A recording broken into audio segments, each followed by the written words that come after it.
Little Women by Louisa May Alcott. 1. Playing Pilgrims. "Christmas won't be Christmas without any presents," grumbled Jo, lying on the rug. "It's so dreadful to be poor," sighed Meg, looking down at her old dress. "I don't think it's fair for some girls to have plenty of pretty things and other girls nothing at all," added little Amy with an injured sniff. "We've got Father and Mother and each other," said Beth contentedly from her corner. The 4 young faces on which the firelight shone brightened at the cheerful words, but darkened again as Jo said sadly, "We haven't got Father, and shall not have him for a long time." She didn't say perhaps never, but each silently added it, thinking of Father far away where the fighting was. Nobody spoke for a minute, then Meg said in an altered tone, "You know the reason Mother proposed not having any presents this Christmas was because it is going to be a hard winter for everyone, and she thinks we ought not to spend money for pleasure when our men are suffering so in the army. We can't do much, but we can make our little sacrifices and ought to do it gladly, but I am afraid I don't." And Meg shook her head, and she thought regretfully of all the pretty things she wanted. "But I don't think the little we should spend would do any good. We've each got $1, and the army wouldn't be much helped by our giving that. I agree not to expect anything from Mother or you, but I do want to buy Undine and Sintram for myself. I've wanted it so long," said Jo, who was a bookworm. "I plan to spend mine on new music," said Beth with a little sigh, which no one heard but the hearth-brush and the kettle-holder. "I shall get a nice box of Faber's drawing pencils. I really need them," said Amy decidedly. "Mother didn't say anything about our money, and she won't wish us to give up everything. Let's each buy what we want and have a little fun. I'm sure we work hard enough to earn it," cried Jo, examining the heels of her shoes in a gentlemanly manner. "I know I do, teaching those tiresome children nearly all day when I'm longing to enjoy myself at home," began Meg in the complaining tone again. "You don't have half such a hard time as I do," said Jo. "How would you like to be shut up for hours with a nervous, fussy old lady who keeps you trotting, is never satisfied, and worries you till you're ready to fly out of the window or cry?" "It's naughty to fret, but I do think washing dishes and keeping things tidy is the worst work in the world. It makes me cross, and my hands get so stiff I can't practice well at all." And Beth looked at her rough hands with a sigh that anyone could hear that time. "I don't believe any of you suffer as I do," cried Amy, "for you don't have to go to school with impertinent girls who plague you if you don't know your lessons, and laugh at your dresses, and label your father if he isn't rich, and insult you when your nose isn't nice." "If you mean libel, I'd say so, and not talk about labels as if Papa was a pickle bottle," advised Jo, laughing. "I know what I mean, and you needn't be satirical about it. It's proper to use good words and improve your vocabulary," returned Amy with dignity. "Don't peck at one another, children. Don't you wish we had the money Papa lost when we were little, Jo? Dear me, how happy and good we'd be if we had no worries," said Meg, who could remember better times. "You said the other day you thought we were a deal happier than the King children, for they were fighting and fretting all the time, in spite of their money." "So I did, Beth. Well, I think we are, for though we do have to work, we make fun for ourselves and are a pretty jolly set, as Jo would say." "Jo does use such slang words," observed Amy, with a reproving look at the long figure stretched on the rug. Jo immediately sat up, put her hands in her pockets, and began to whistle. "Don't, Jo. It's so boyish." "That's why I do it." "I detest rude, unladylike girls." "I hate affected, niminy-piminy chits." "Birds in their little nests agree," sang Beth, the peacemaker, with such a funny face that both sharp voices softened to a laugh, and the pecking ended for that time. "Really, girls, you are both to be blamed," said Meg, beginning to lecture in her elder sisterly fashion. You are old enough to leave off boyish tricks and to behave better, Josephine. It didn't matter so much when you were a little girl, but now you are so tall and turn up your hair, you should remember that you are a young lady." "I'm not, and if turning up my hair makes me one, I'll wear it in 2 tails till I'm 20, cried Jo, pulling off her net and shaking down her chestnut mane. "I hate to think I've got to grow up and be Miss March and wear long gowns and look as prim as a china aster. It's bad enough to be a girl anyway when I like boys' games and work and manners. I can't get over my disappointment in not being a boy, and it's worse than ever now, for I'm dying to go and fight with Papa, and I can only stay at home and knit like a poky old woman." And Jo shook the blue army sock till the needles rattled like castanets, and her ball bounded across the room. "Poor Jo, it's too bad, but it can't be helped. So you must try to be contented with making your name boyish and playing brother to us girls," said Beth, stroking the rough head at her knee with a hand that all the dishwashing and dusting in the world could not make ungentle in its touch. "As for you, Amy," continued Meg, "you are altogether too particular and prim. Your airs are funny now, but you'll grow up an affected little goose if you don't take care. I like your nice manners and refined ways of speaking when you don't try to be elegant, but your absurd words are as bad as Jo's slang."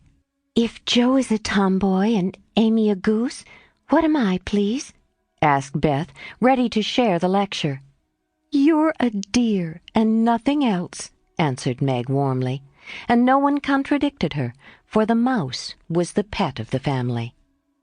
As young readers like to know how people look, we will take this moment to give them a little sketch of the 4 sisters who sat knitting away in the twilight, while the December snow fell quietly without, and the fire crackled cheerfully within. It was a comfortable old room, though the carpet was faded and the furniture very plain. For a good picture or 2 hung on the walls, books filled the recesses, chrysanthemums and Christmas roses bloomed in the windows, and a pleasant atmosphere of home peace pervaded it. Margaret, the eldest of the 4, was 16 and very pretty, being plump and fair, with large eyes, plenty of soft brown hair, a sweet mouth, and white hands, of which she was rather vain. 15-year-old Jo was very tall, thin and brown, and reminded one of a colt, for she never seemed to know what to do with her long limbs, which were very much in her way.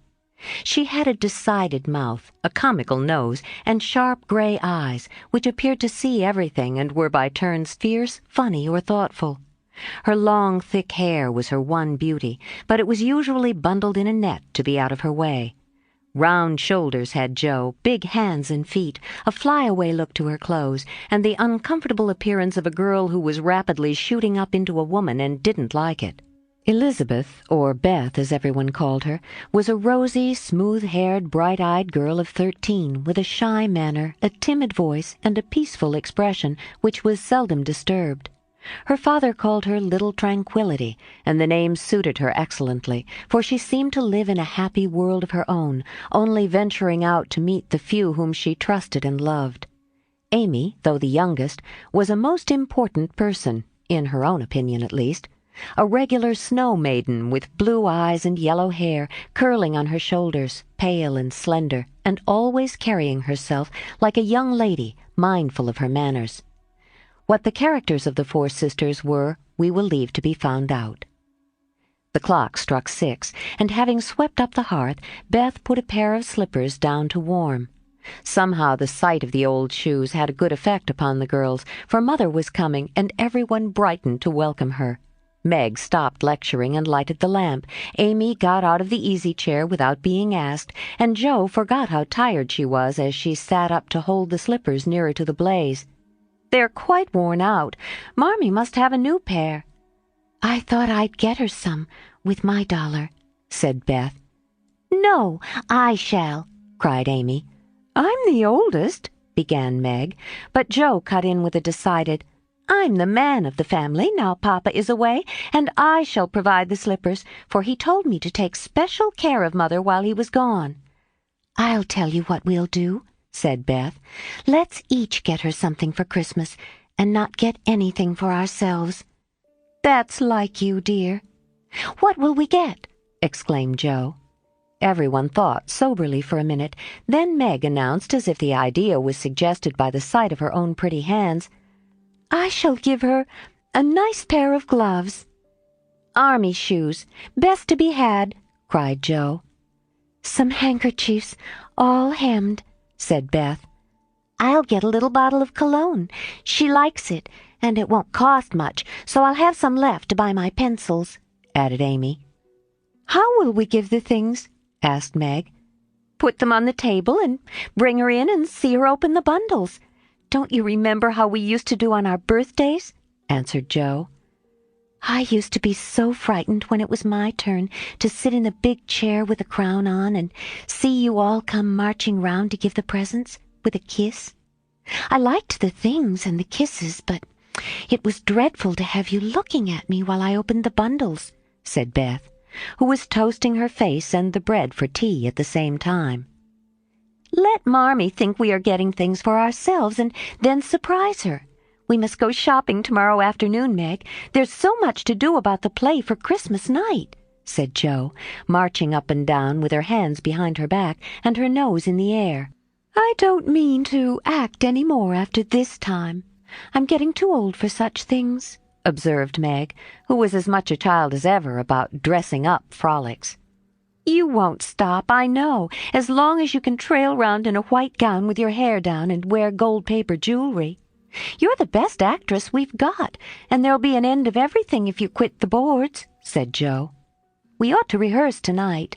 Come here, Amy, and do the fainting scene, for you are as stiff as a poker in that. I can't help it. I never saw anyone faint, and I don't choose to make myself all black and blue, tumbling flat as you do. If I can go down easily, I'll drop. If I can't, I shall fall into a chair and be graceful. I don't care if Hugo does come at me with a pistol, returned Amy, who was not gifted with dramatic power, but was chosen because she was small enough to be borne out shrieking by the villain of the piece. Do it this way. Clasp your hands so, and stagger across the room crying frantically, Rodrigo, save me! Save me! And away went Jo, with a melodramatic scream which was truly thrilling. Amy followed, but she poked her hands out stiffly before her and jerked herself along as if she went by machinery, and her ow was more suggestive of pins being run into her than of fear and anguish. Jo gave a despairing groan, and Meg laughed outright, while Beth let her bread burn as she watched the fun with interest. It's no use. Do the best you can when the time comes, and if the audience laugh, don't blame me. Come on, Meg. Then things went smoothly, for Don Pedro defied the world in a speech of 2 pages without a single break. Hagar the witch chanted an awful incantation over her kettle full of simmering toads with weird effect. Rodrigo rent his chains asunder manfully, and Hugo died in agonies of remorse and arsenic with a wild ha-ha.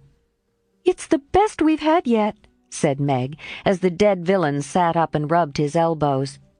I don't see how you can write and act such splendid things, Jo. You're a regular Shakespeare, exclaimed Beth, who firmly believed that her sisters were gifted with wonderful genius in all things. Not quite, replied Jo modestly. I do think The Witch's Curse and operatic tragedy is rather a nice thing, but I'd like to try Macbeth if we only had a trap door for Banquo. I always wanted to do the killing part. Is that a dagger I see before me? Muttered Jo, rolling her eyes and clutching at the air as she had seen a famous tragedian do.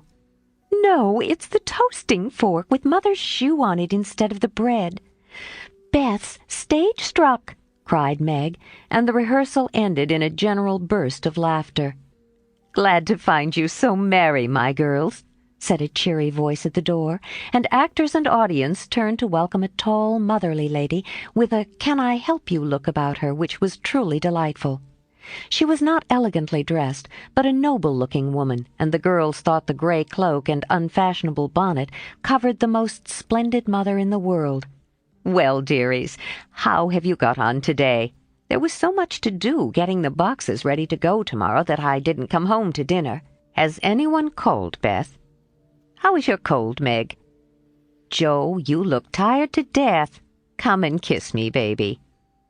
While making these maternal inquiries, Mrs. March got her wet things off, her warm slippers on, and sitting down in the easy-chair, drew Amy to her lap, preparing to enjoy the happiest hour of her busy day. The girls flew about, trying to make things comfortable, each in her own way. Meg arranged the tea-table. Joe brought wood and set chairs, dropping, overturning, and clattering everything she touched. Beth trotted to and fro between parlor and kitchen, quiet and busy, while Amy gave directions to everyone as she sat with her hands folded. As they gathered about the table, Mrs. March said with a particularly happy face, "I've got a treat for you after supper." A quick, bright smile went round like a streak of sunshine. Beth clapped her hands, regardless of the biscuit she held, and Joe tossed up her napkin, crying, "A letter! A letter! 3 cheers for Father!" Yes, a nice long letter. He is well, and thinks he shall get through the cold season better than we feared. He sends all sorts of loving wishes for Christmas, and an especial message to you girls, said Mrs. March, patting her pocket as if she had got a treasure there. "Hurry and get done. Don't stop to quirk your little finger and simper over your plate, Amy," cried Joe, choking in her tea and dropping her bread, butter side down, on the carpet in her haste to get at the treat. Beth ate no more, but crept away to sit in her shadowy corner and brood over the delight to come till the others were ready. "I think it was so splendid of Father to go as chaplain when he was too old to be drafted and not strong enough for a soldier," said Meg warmly. "Don't I wish I could go as a drummer, a what's-its-name, or a nurse, so I could be near him and help him," exclaimed Joe with a groan. "It must be very disagreeable to sleep in a tent and eat all sorts of bad-tasting things and drink out of a tin mug," sighed Amy. "When will he come home, Marmee?" asked Beth, with a little quiver in her voice. "Not for many months, dear, unless he is sick. He will stay and do his work faithfully as long as he can, and we won't ask for him back a minute sooner than he can be spared. Now, come and hear the letter." They all drew to the fire, Mother in the big chair with Beth at her feet, Meg and Amy perched on either arm of the chair, and Joe leaning on the back, where no one would see any sign of emotion if the letter should happen to be touching. Very few letters were written in those hard times that were not touching, especially those which Father sent home. In this one little was said of the hardships endured, the dangers faced, or the homesickness conquered. It was a cheerful, hopeful letter, full of lively descriptions of camp life, marches, and military news, and only at the end did the writer's heart overflow with fatherly love and longing for the little girls at home. "Give them all my dear love and a kiss. Tell them I think of them by day, pray for them by night, and find my best comfort in their affection at all times. A year seems very long to wait before I see them, but remind them that while we wait we may all work, so that these hard days need not be wasted. I know they will remember all I said to them, that they will be loving children to you, will do their duty faithfully, fight their bosom enemies bravely, and conquer themselves so beautifully that when I come back to them I may be fonder and prouder than ever of my little women." Everybody sniffed when they came to that part. Joe wasn't ashamed of the great tear that dropped off the end of her nose, and Amy never minded the rumpling of her curls as she hid her face on her mother's shoulder and sobbed out, "I am a selfish girl, but I'll truly try to be better so he mayn't be disappointed in me by and by." "We all will," cried Meg. "I think too much of my looks and hate to work, but won't any more if I can help it. I'll try and be what he loves to call me, a little woman, and not be rough and wild, but do my duty here instead of wanting to be somewhere else," said Joe, thinking that keeping her temper at home was a much harder task than facing a rebel or two down south. Beth said nothing, but wiped away her tears with the blue army sock, and began to knit with all her might, losing no time in doing the duty that lay nearest her, while she resolved in her quiet little soul to be all that Father hoped to find her when the year brought round the happy coming home. Mrs. March broke the silence that followed Joe's words by saying in her cheery voice, "Do you remember how you used to play Pilgrim's Progress when you were little things?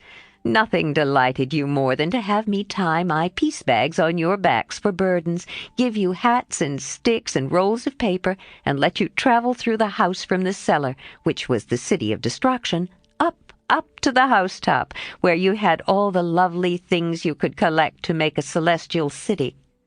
What fun it was, especially going by the lions, fighting Apollyon, and passing through the valley where the hobgoblins were," said Joe.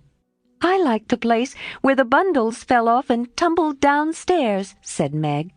"I don't remember much about it, except that I was afraid of the cellar and the dark entry, and always liked the cake and milk we had up at the top. If I wasn't too old for such things, I'd rather like to play it over again," said Amy, who began to talk of renouncing childish things at the mature age of 12. "We are never too old for this, my dear, because it is a play we are playing all the time in one way or another. Our burdens are here, our road is before us, and the longing for goodness and happiness is the guide that leads us through many troubles and mistakes to the peace which is a true celestial city. Now, my little pilgrims, suppose you begin again, not in play but in earnest, and see how far on you can get before Father comes home." "Really, Mother? Where are our bundles?" asked Amy, who was a very literal young lady. "Each of you told what your burden was just now, except Beth. I rather think she hasn't got any," said her mother. "Yes, I have. Mine is dishes and dusters, and envying girls with nice pianos, and being afraid of people." Beth's bundle was such a funny one that everybody wanted to laugh, but nobody did, for it would have hurt her feelings very much. "Let us do it," said Meg thoughtfully. "It is only another name for trying to be good, and the story may help us, for though we do want to be good, it's hard work, and we forget and don't do our best. We were in the Slough of Despond tonight, and Mother came and pulled us out as Help did in the book.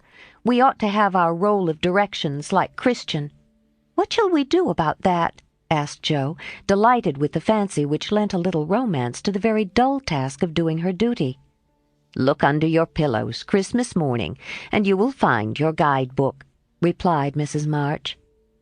They talked over the new plan while old Hannah cleared the table. Then out came the 4 little work-baskets, and the needles flew as the girls made sheets for Aunt March.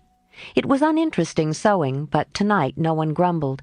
They adopted Joe's plan of dividing the long seams into 4 parts and calling the quarters Europe, Asia, Africa, and America, and in that way got on capitally, especially when they talked about the different countries as they stitched their way through them.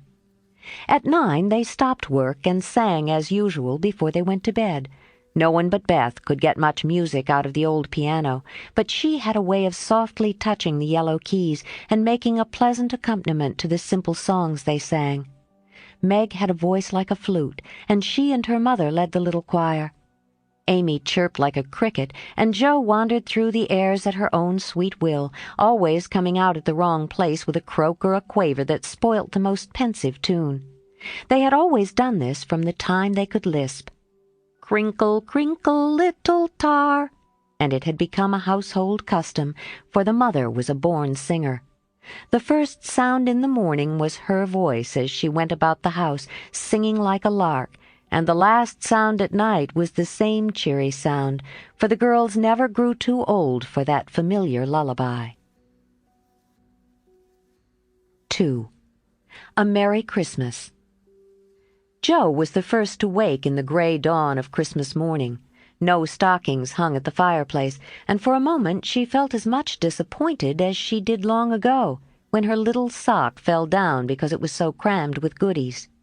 Then she remembered her mother's promise, and slipping her hand under her pillow, drew out a little crimson-covered book. She knew it very well, for it was that beautiful old story of the best life ever lived, and Jo felt that it was a true guidebook for any pilgrim going the long journey. She woke Meg with a Merry Christmas and bade her see what was under her pillow. A green-covered book appeared, with the same picture inside and a few words written by their mother, which made their one present very precious in their eyes. Presently Beth and Amy woke, to rummage and find their little books also, one dove-colored, the other blue, and all sat looking at and talking about them, while the east grew rosy with the coming day. In spite of her small vanities, Margaret had a sweet and pious nature which unconsciously influenced her sisters, especially Jo, who loved her very tenderly, and obeyed her because her advice was so gently given. "Girls," said Meg seriously, looking from the tumbled head beside her to the two little night-capped ones in the room beyond, "Mother wants us to read and love and mind these books, and we must begin at once. We used to be faithful about it, but since Father went away and all this war trouble unsettled us, we have neglected many things. You can do as you please, but I shall keep my book on the table here and read a little every morning as soon as I wake, for I know it will do me good and help me through the day." Then she opened her new book and began to read. Jo put her arm round her, and, leaning cheek to cheek, read also, with a quiet expression so seldom seen on her restless face. "How good Meg is! Come, Amy, let's do as they do. I'll help you with the hard words, and they'll explain things if we don't understand," whispered Beth, very much impressed by the pretty books and her sister's example. "I'm glad mine is blue," said Amy.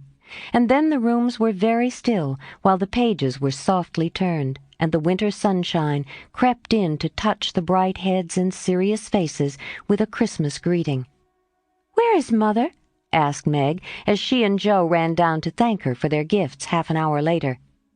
"Goodness only knows. Some poor creetur come a-beggin', and your ma went straight off to see what was needed. There never was such a woman for giving away victuals and drink, clothes and firing," replied Hannah, who had lived with the family since Meg was born and was considered by them all more as a friend than a servant. "She will be back soon, I think, so fry your cake and have everything ready," said Meg, looking over the presents which were collected in a basket and kept under the sofa, ready to be produced at the proper time. "Why, where is Amy's bottle of cologne?" she added, as the little flask did not appear. "She took it out a minute ago and went off with it to put a ribbon on it, or some such notion," replied Jo, dancing about the room to take the first stiffness off the new army slippers. "How nice my handkerchiefs look, don't they? Hannah washed and ironed them for me, and I marked them all myself," said Beth, looking proudly at the somewhat uneven letters which had cost her such labor. "Bless the child, she's gone and put Mother on them instead of M. March. How funny!" cried Jo, taking up one. "Isn't it right? I thought it was better to do it so because Meg's initials are M.M., and I don't want anyone to use these but Marmee," said Beth, looking troubled. "It's all right, dear, and a very pretty idea, quite sensible, too, for no one can ever mistake now. It will please her very much, I know," said Meg, with a frown for Jo and a smile for Beth. "There's Mother! Hide the basket, quick!" cried Jo, as a door slammed, and steps sounded in the hall. Amy came in hastily, and looked rather abashed when she saw her sisters all waiting for her. "Where have you been, and what are you hiding behind you?" asked Meg, surprised to see by her hood and cloak that lazy Amy had been out so early. "Don't laugh at me, Jo. I didn't mean anyone should know till the time came. I only meant to change the little bottle for a big one, and I gave all my money to get it, and I'm truly trying not to be selfish any more." As she spoke, Amy showed the handsome flask which replaced the cheap one, and looked so earnest and humble in her little effort to forget herself that Meg hugged her on the spot, and Jo pronounced her a trump, while Beth ran to the window and picked her finest rose to ornament the stately bottle. "You see, I felt ashamed of my present after reading and talking about being good this morning, so I ran round the corner and changed it the minute I was up, and I'm so glad, for mine is the handsomest now." Another bang of the street door sent the basket under the sofa, and the girls to the table, eager for breakfast. "Merry Christmas, Marmee, many of them. Thank you for our books. We read some, and mean to every day," they cried in chorus. "Merry Christmas, little daughters. I'm glad you began at once and hope you will keep on. But I want to say one word before we sit down. Not far away from here lies a poor woman with a little newborn baby. 6 children are huddled into one bed to keep from freezing, for they have no fire. There is nothing to eat over there, and the oldest boy came to tell me they were suffering hunger and cold. My girls, will you give them your breakfast as a Christmas present?" They were all unusually hungry, having waited nearly an hour, and for a minute no one spoke. Only a minute, for Joe exclaimed impetuously, "I'm so glad you came before we began." "May I go and help carry the things to the poor little children?" said Beth eagerly. "I shall take the cream and the muffins," added Amy heroically, giving up the articles she most liked. Meg was already covering the buckwheats and piling the bread into one big plate. "I thought you'd do it," said Mrs. March, smiling as if satisfied. "You shall all go and help me, and when we come back we will have bread and milk for breakfast, and make it up at dinner time." They were soon ready, and the procession set out. Fortunately it was early, and they went through back streets so few people saw them, and no one laughed at the queer party. A poor, bare, miserable room it was, with broken windows, no fire, ragged bedclothes, a sick mother, wailing baby, and a group of pale, hungry children cuddled under one old quilt, trying to keep warm. How the big eyes stared, and blue lips smiled as the girls went in. "Ach, mein Gott, it is good angels come to us," said the poor woman, crying for joy. "Funny angels in hoods and mittens," said Joe, and set them laughing. In a few minutes it really did seem as if kind spirits had been at work there. Hannah, who had carried wood, made a fire, and stopped up the broken panes with old hats and her own cloak. Mrs. March gave the mother tea and gruel, and comforted her with promises of help, while she dressed the little baby as tenderly as if it had been her own.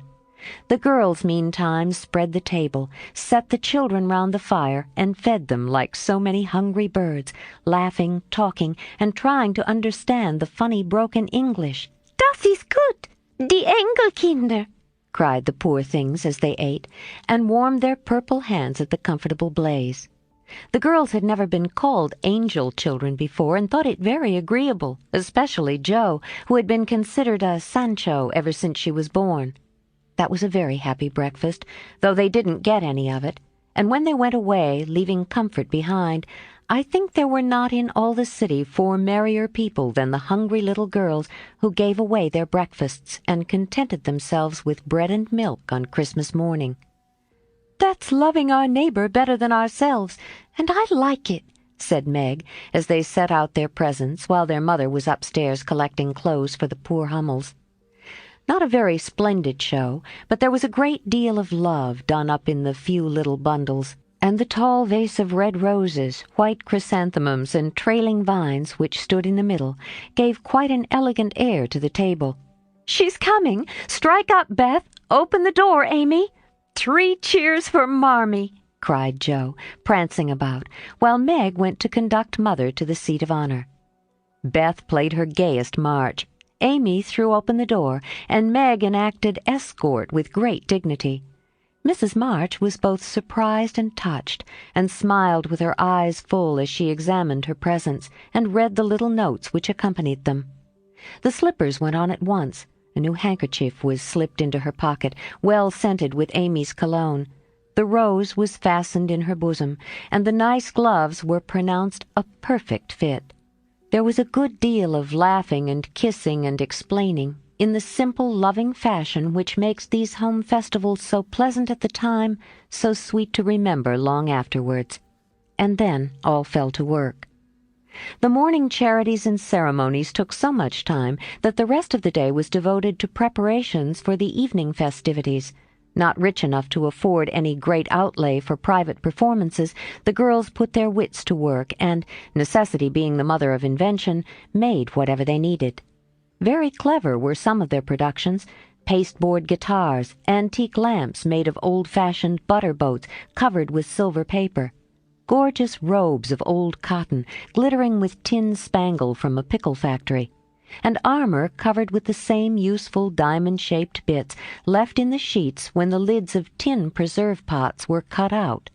The furniture was used to being turned topsy-turvy, and the big chamber was the scene of many innocent revels. No gentlemen were admitted, so Jo played male parts to her heart's content and took immense satisfaction in a pair of russet leather boots given her by a friend. These boots, an old foil, and a slashed doublet once used by an artist for some picture, were Jo's chief treasures, and appeared on all occasions. The smallness of the company made it necessary for the two principal actors to take several parts apiece, and they certainly deserved some credit for the hard work they did in learning 3 or 4 different parts, whisking in and out of various costumes, and managing the stage besides. It was excellent drill for their memories, a harmless amusement, and employed many hours which otherwise would have been idle, lonely, or spent in less profitable society.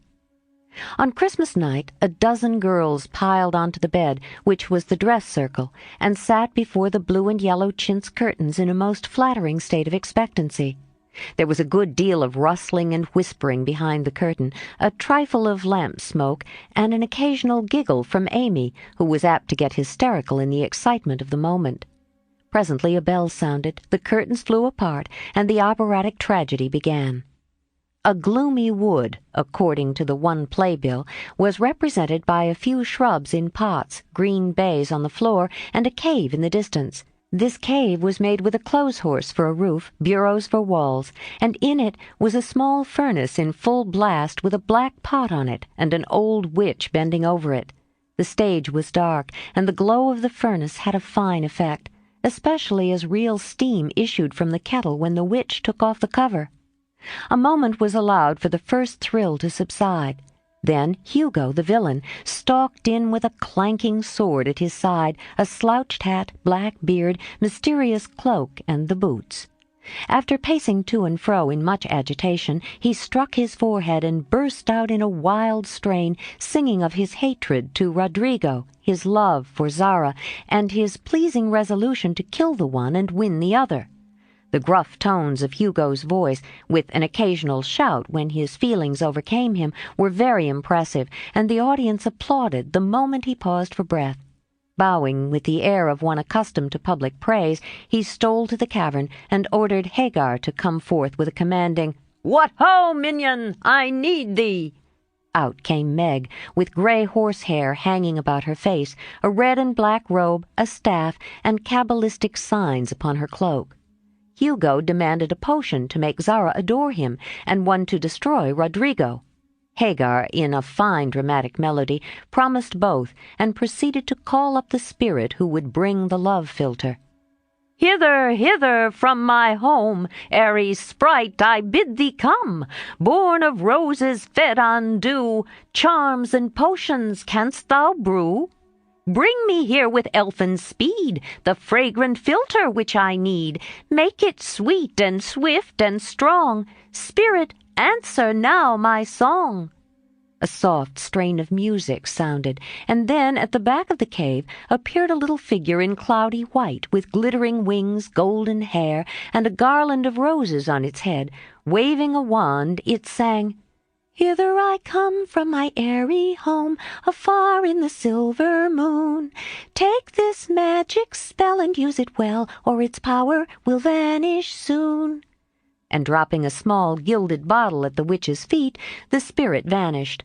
Another chant from Hagar produced another apparition, not a lovely one, for, with a bang, an ugly black imp appeared, and having croaked a reply, tossed a dark bottle at Hugo and disappeared with a mocking laugh. Having warbled his thanks and put the potions in his boots, Hugo departed, and Hagar informed the audience that as he had killed a few of her friends in times past, she has cursed him and intends to thwart his plans and be revenged on him. Then the curtain fell, and the audience reposed and ate candy while discussing the merits of the play. A good deal of hammering went on before the curtain rose again, but when it became evident what a masterpiece of stage carpentering had been got up, no one murmured at the delay. It was truly superb. A tower rose to the ceiling. Halfway up appeared a window with a lamp burning at it, and behind the white curtain appeared Zara in a lovely blue and silver dress, waiting for Rodrigo. He came in gorgeous array, with plumed cap, red cloak, chestnut love locks, a guitar, and the boots, of course. Kneeling at the foot of the tower, he sang a serenade in melting tones. Zara replied, and after a musical dialogue, consented to fly. Then came the grand effect of the play. Rodrigo produced a rope ladder with 5 steps to it, threw up one end, and invited Zara to descend. Timidly she crept from her lattice, put her hand on Rodrigo's shoulder, and was about to leap gracefully down when, alas, alas for Zara, she forgot her train. It caught in the window, the tower tottered, leant forward, fell with a crash, and buried the unhappy lovers in the ruins. A universal shriek arose as the russet boots waved wildly from the wreck, and a golden head emerged, exclaiming, "I told you so! I told you so!"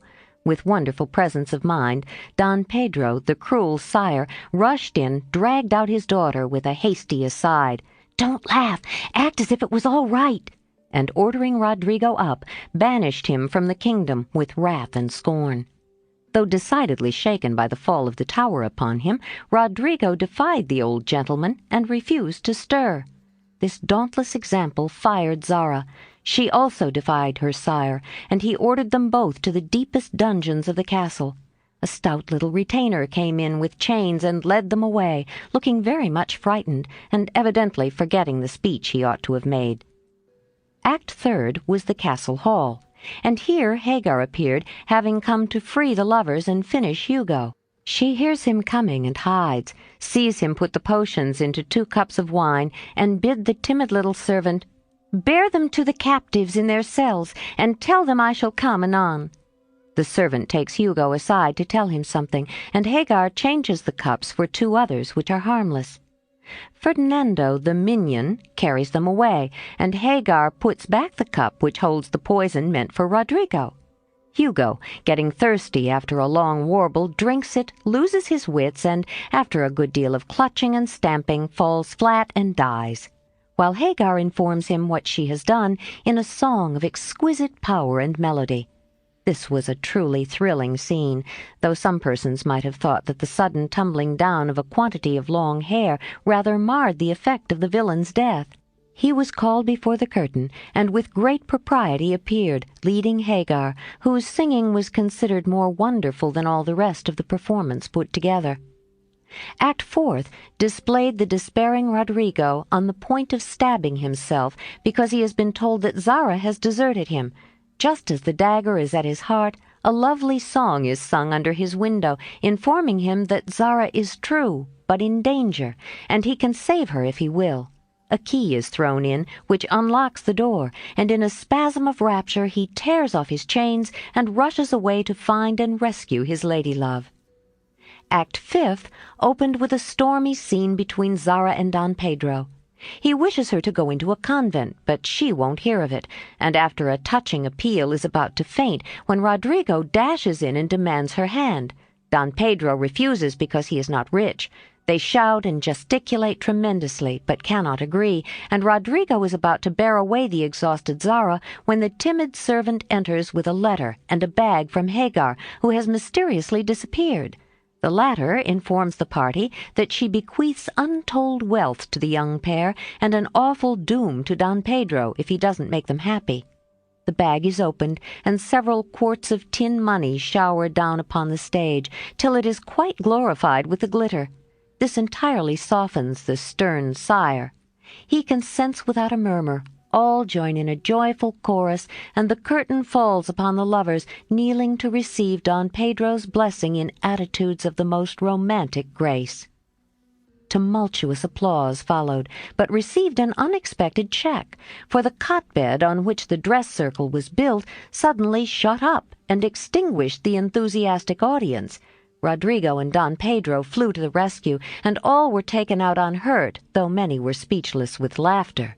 The excitement had hardly subsided when Hannah appeared with Mrs. March's compliments, and would the ladies walk down to supper? This was a surprise, even to the actors, and when they saw the table they looked at one another in rapturous amazement. It was like Marmee to get up a little treat for them, but anything so fine as this was unheard of since the departed days of plenty. There was ice cream, actually 2 dishes of it, pink and white, and cake and fruit and distracting French bonbons, and in the middle of the table 4 great bouquets of hothouse flowers. It quite took their breath away, and they stared first at the table and then at their mother, who looked as if she enjoyed it immensely. "Is it fairies?" asked Amy. "It's Santa Claus," said Beth. "Mother did it."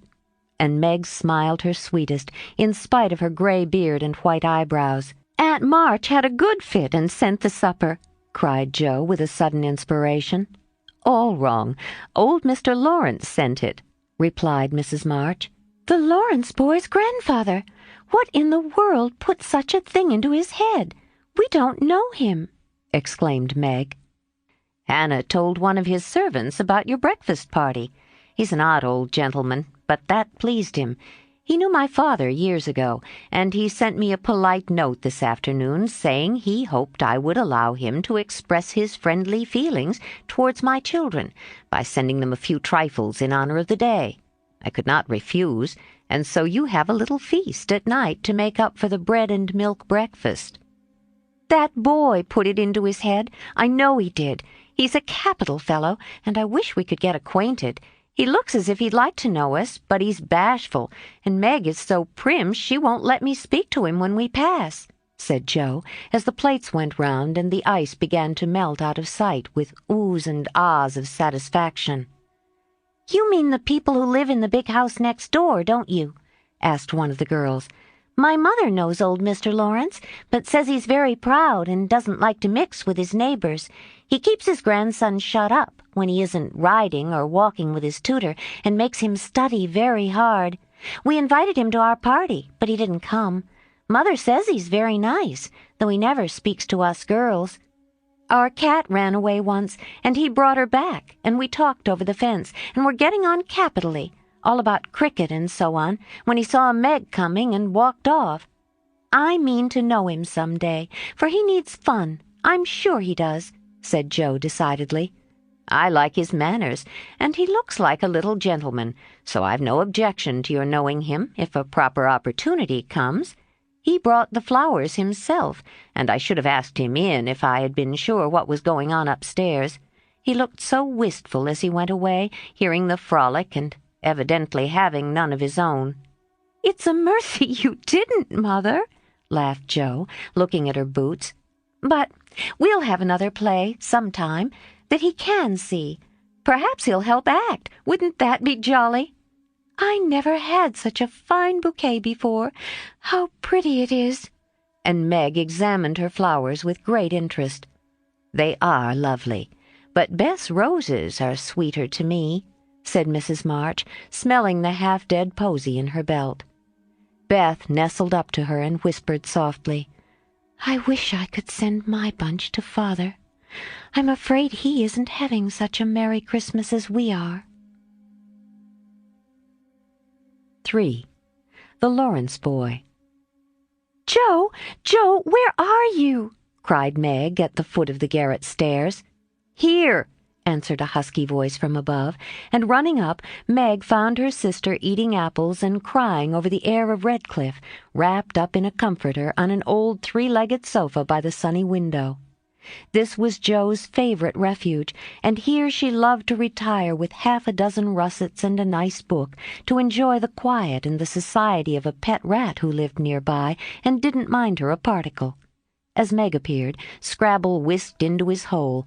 Jo shook the tears off her cheeks and waited to hear the news. "Such fun! Only see! A regular note of invitation from Mrs. Gardner for tomorrow night!" cried Meg, waving the precious paper and then proceeding to read it with girlish delight. "Mrs. Gardner would be happy to see Miss March and Miss Josephine at a little party on New Year's Eve. Marmee is willing we should go. Now what shall we wear?" "What's the use of asking that, when you know we shall wear our poplins because we haven't got anything else," answered Jo, with her mouth full. "If only I had a silk," sighed Meg. "Mother says I may when I'm 18, perhaps. But 2 years is an everlasting time to wait. I'm sure our pops look like silk, and they're nice enough for us." "Yours is as good as new, but I forgot the burn and the tear in mine. Whatever shall I do? The burn shows badly, and I can't take any out." "You must sit still all you can, and keep your back out of sight. The front is all right. I shall have a new ribbon for my hair, and Marmee will lend me her little pearl pin. And my new slippers are lovely, and my gloves will do, though they aren't as nice as I'd like. Mine are spoilt with lemonade, and I can't get any new ones. So I shall have to go without," said Jo, who never troubled herself much about dress. "You must have gloves, or I won't go," cried Meg decidedly. "Gloves are more important than anything else. I should be so mortified if you didn't have them." "Then I'll stay where I am." "You can't ask Mother for new ones. They're so expensive, and you are so careless. She said when you spoilt the others that she shouldn't get you any more this winter. Can't you make them do?" asked Meg anxiously. "I can hold them crumpled up in my hand so no one will know how stained they are. That's all I can do." "No, I'll tell you how we can manage. Each wear one good one and carry a bad one, don't you see?" "Your hands are bigger than mine, and you will stretch my glove dreadfully," began Meg, whose gloves were a tender point with her. "Then I'll go without. I don't care what people say," cried Jo, taking up her book. "You may have it, you may. Only don't stain it, and do behave nicely. Don't put your hands behind you or stare or say, 'Christopher Columbus,' will you?" "Don't worry about me. I'll be as prim as I can and not get into any scrapes if I can help it. Now go and answer your note, and let me finish this splendid story." So Meg went away to accept with thanks, look over her dress, and sing blithely as she did up her one real lace frill, while Jo finished her story, her 4 apples, and had a game of romps with Scrabble. On New Year's Eve the parlor was deserted, for the 2 younger girls played dressing maids, and the 2 older were absorbed in the all-important business of getting ready for the party. Simple as the toilets were, there was a great deal of running up and down, laughing and talking, and at one time a strong smell of burnt hair pervaded the house. Meg wanted a few curls about her face, and Jo undertook to pinch the papered locks with a pair of hot tongs. "Ought they to smoke like that?" asked Beth from her perch on the bed. "It's the dampness drying," replied Jo. "What a queer smell! It's like burnt feathers," observed Amy, smoothing her own pretty curls with a superior air. "There, now I'll take off the papers, and you'll see a cloud of little ringlets," said Jo, putting down the tongs. She did take off the papers, but no cloud of ringlets appeared, for the hair came with the papers, and the horrified hairdresser laid a row of little scorched bundles on the bureau before her victim. Oh, what have you done? I'm spoilt. I can't go. My hair, oh, my hair," wailed Meg, looking with despair at the uneven frizzle on her forehead. "Just my luck. You shouldn't have asked me to do it. I always spoil everything. I'm so sorry, but the tongs were too hot, and so I've made a mess," groaned poor Jo, regarding the black pancakes with tears of regret. "It isn't spoiled. Just frizzle it, and tie your ribbon so the ends come on your forehead a bit, and it will look like the last fashion. I've seen many girls do it so," said Amy consolingly. "Serves me right for trying to be fine. I wish I'd let my hair alone," cried Meg petulantly. "So do I. It was so smooth and pretty, but it will soon grow out again," said Beth, coming to kiss and comfort the shorn sheep. After various lesser mishaps, Meg was finished at last, and by the united exertions of the family, Jo's hair was got up and her dress on. They looked very well in their simple suits, Meg in silvery drab with a blue velvet snood, lace frills, and the pearl pin. Jo in maroon with a stiff, gentlemanly linen collar and a white chrysanthemum or 2 for her only ornament. Each put on the one nice light glove and carried one soiled one, and all pronounced the effect quite easy and fine. Meg's high-heeled slippers were very tight and hurt her, though she would not own it, and Jo's 19 hairpins all seemed stuck straight into her head, which was not exactly comfortable. But, dear me, let us be elegant or die. "Have a good time, dearies," said Mrs. March, as the sisters went daintily down the walk. "Don't eat much supper, and come away at 11 when I send Hannah for you."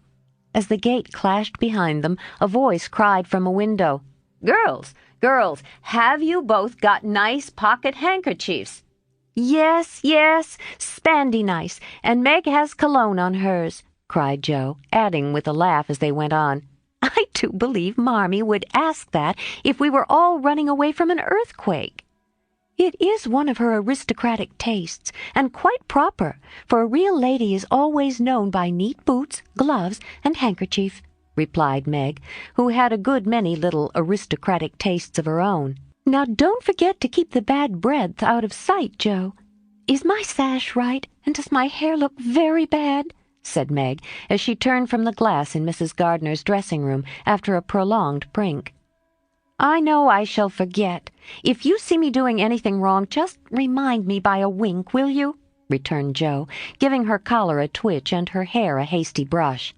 "No, winking isn't ladylike. I'll lift my eyebrows if anything is wrong, and nod if you are all right. Now hold your shoulders straight and take short steps, and don't shake hands if you're introduced to anyone. It isn't the thing. How do you learn all the proper ways? I never can. Isn't that music gay?" Down they went, feeling a trifle timid, for they seldom went to parties, and informal as this little gathering was, it was an event to them. Mrs. Gardner, a stately old lady, greeted them kindly, and handed them over to the eldest of her 6 daughters. Meg knew Sally, and was at her ease very soon, but Jo, who didn't care much for girls or girlish gossip, stood about, with her back carefully against the wall, and felt as much out of place as a colt in a flower garden. Half a dozen jovial lads were talking about skates in another part of the room, and she longed to go and join them, for skating was one of the joys of her life. She telegraphed her wish to Meg, but the eyebrows went up so alarmingly that she dared not stir. No one came to talk to her, and one by one the group near her dwindled away till she was left alone.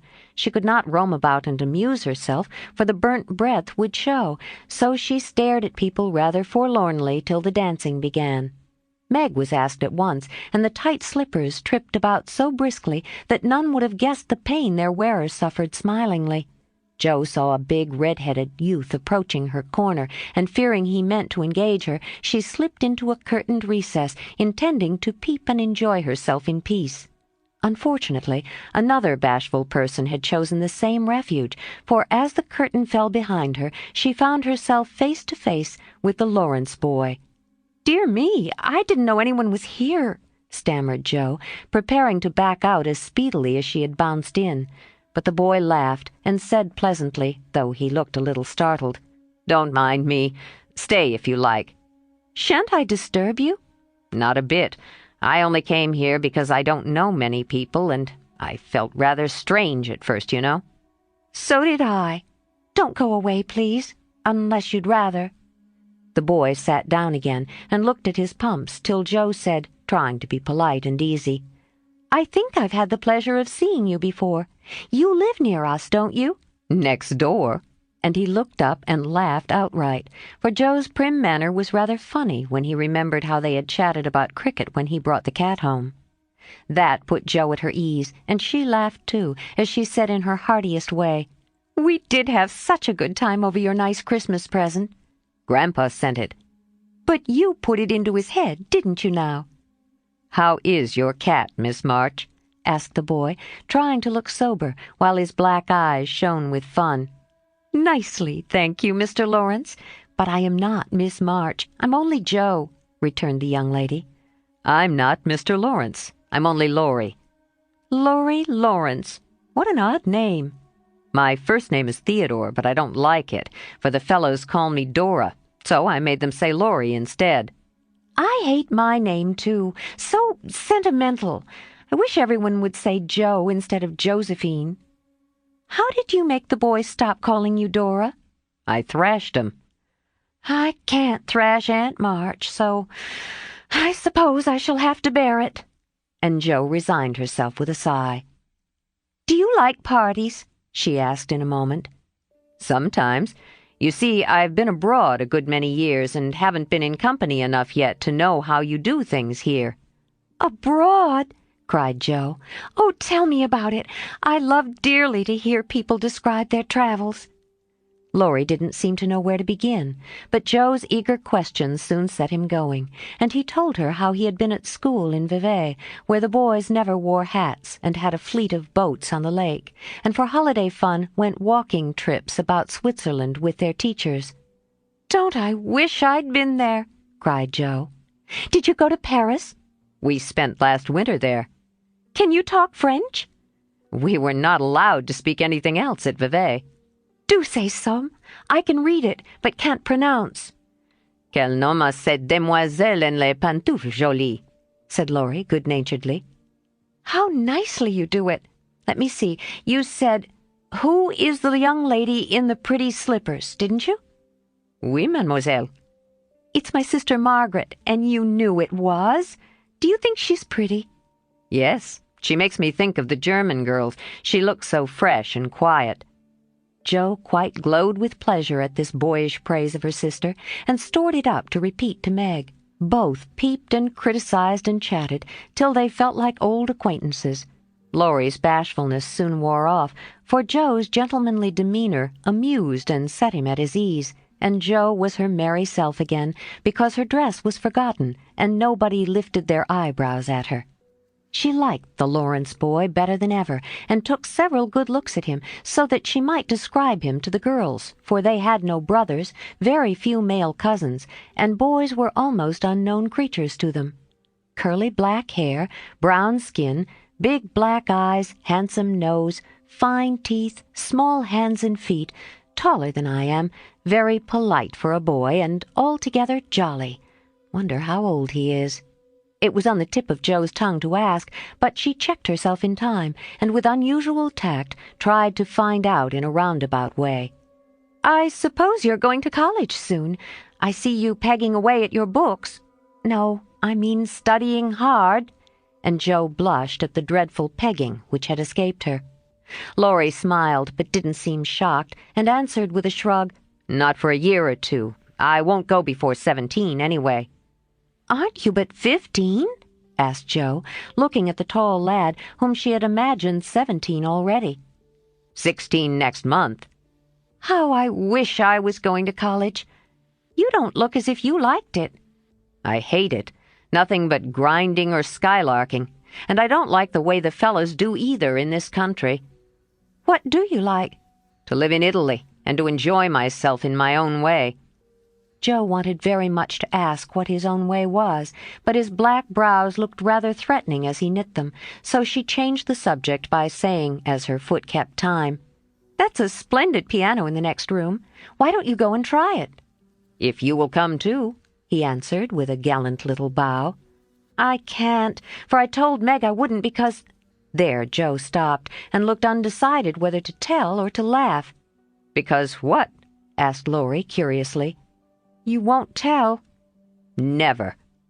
Well, I have a bad trick of standing before the fire, and so I burn my frocks, and I scorched this one, and though it's nicely mended, it shows, and Meg told me to keep still so no one would see it.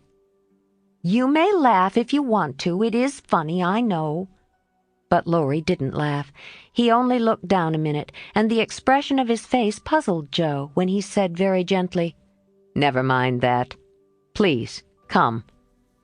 Jo thanked him and gladly went, wishing she had 2 neat gloves when she saw the nice pearl-colored ones her partner wore. When the music stopped, they sat down, and Laurie was in the midst of an account of a students' festival at Heidelberg when Meg appeared in search of her sister. She beckoned, and Jo reluctantly followed her into a side room where she found her on a sofa, holding her foot and looking pale. "I've sprained my ankle.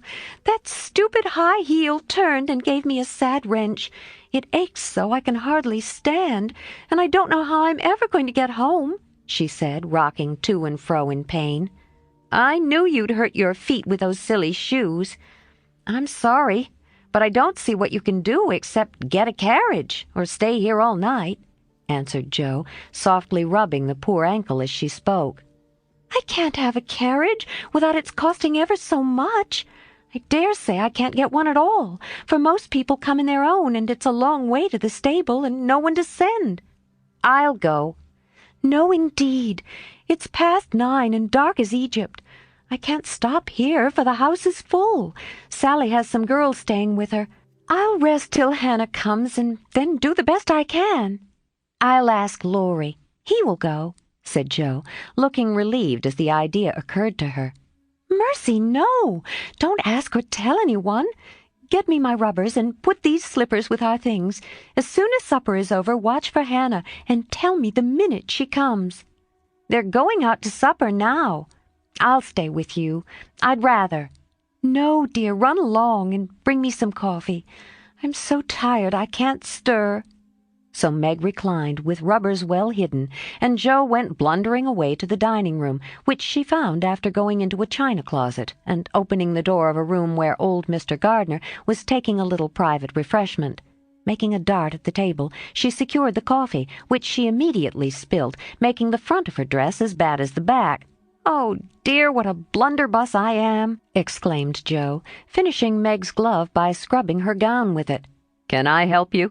said a friendly voice, and there was Laurie, with a full cup in one hand and a plate of ice in the other. "I was trying to get something for Meg, who is very tired, and someone shook me, and here I am in a nice state," answered Jo, glancing dismally from the stained skirt to the coffee-colored glove. "Too bad. I was looking for someone to give this to. May I take it to your sister?" "Oh, thank you. I'll show you where she is. I don't offer to take it myself, for I should only get into another scrape if I did." Jo led the way, and as if used to waiting on ladies, Laurie drew up a little table, brought a second installment of coffee and ice for Jo, and was so obliging that even particular Meg pronounced him a nice boy.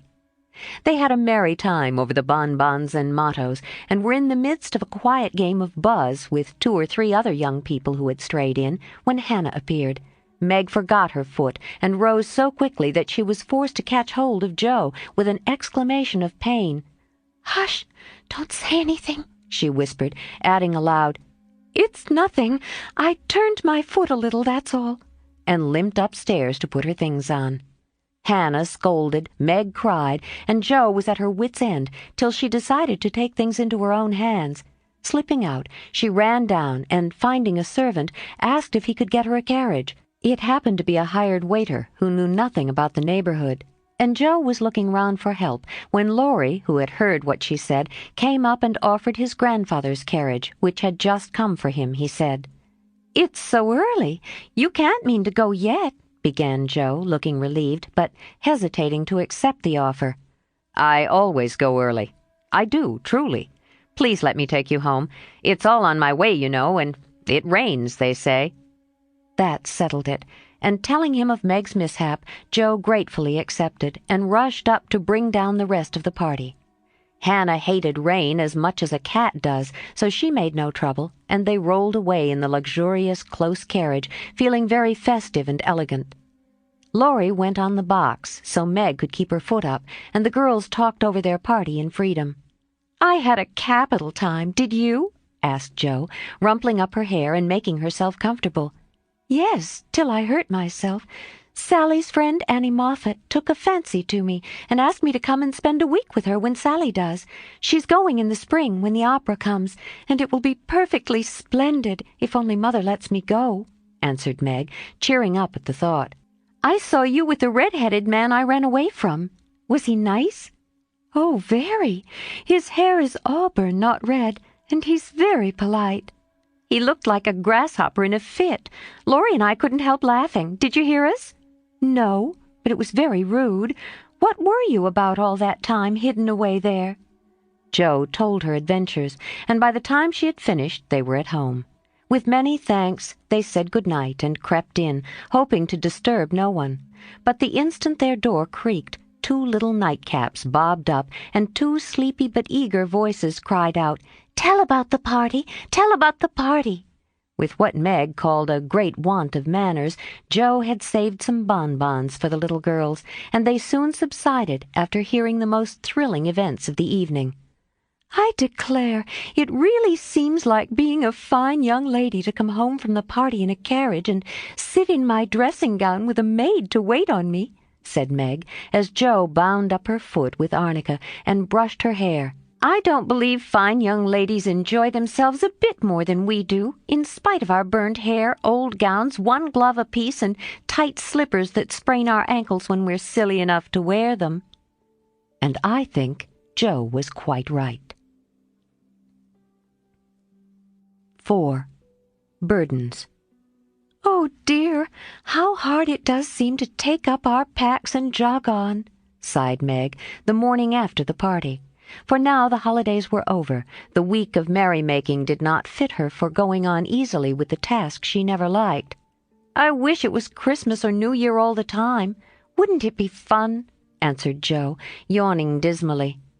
"We shouldn't enjoy ourselves half so much as we do now, but it does seem so nice to have little suppers and bouquets and go to parties and drive home and read and rest and not work. It's like other people, you know, and I always envy girls who do such things. I'm so fond of luxury," said Meg, trying to decide which of 2 shabby gowns was the least shabby. "Well, we can't have it, so don't let us grumble, but shoulder our bundles and trudge along as cheerfully as Marmee does. I'm sure Aunt March is a regular old man of the sea to me, but I suppose when I've learnt to carry her without complaining she will tumble off, or get so light that I shan't mind her." This idea tickled Joe's fancy and put her in good spirits, but Meg didn't brighten, for her burden, consisting of 4 spoilt children, seemed heavier than ever. She hadn't heart enough even to make herself pretty as usual by putting on a blue neck ribbon and dressing her hair in the most becoming way. "Where's the use of looking nice when no one sees me but those cross midgets, and no one cares whether I'm pretty or not?" she muttered, shutting her drawer with a jerk.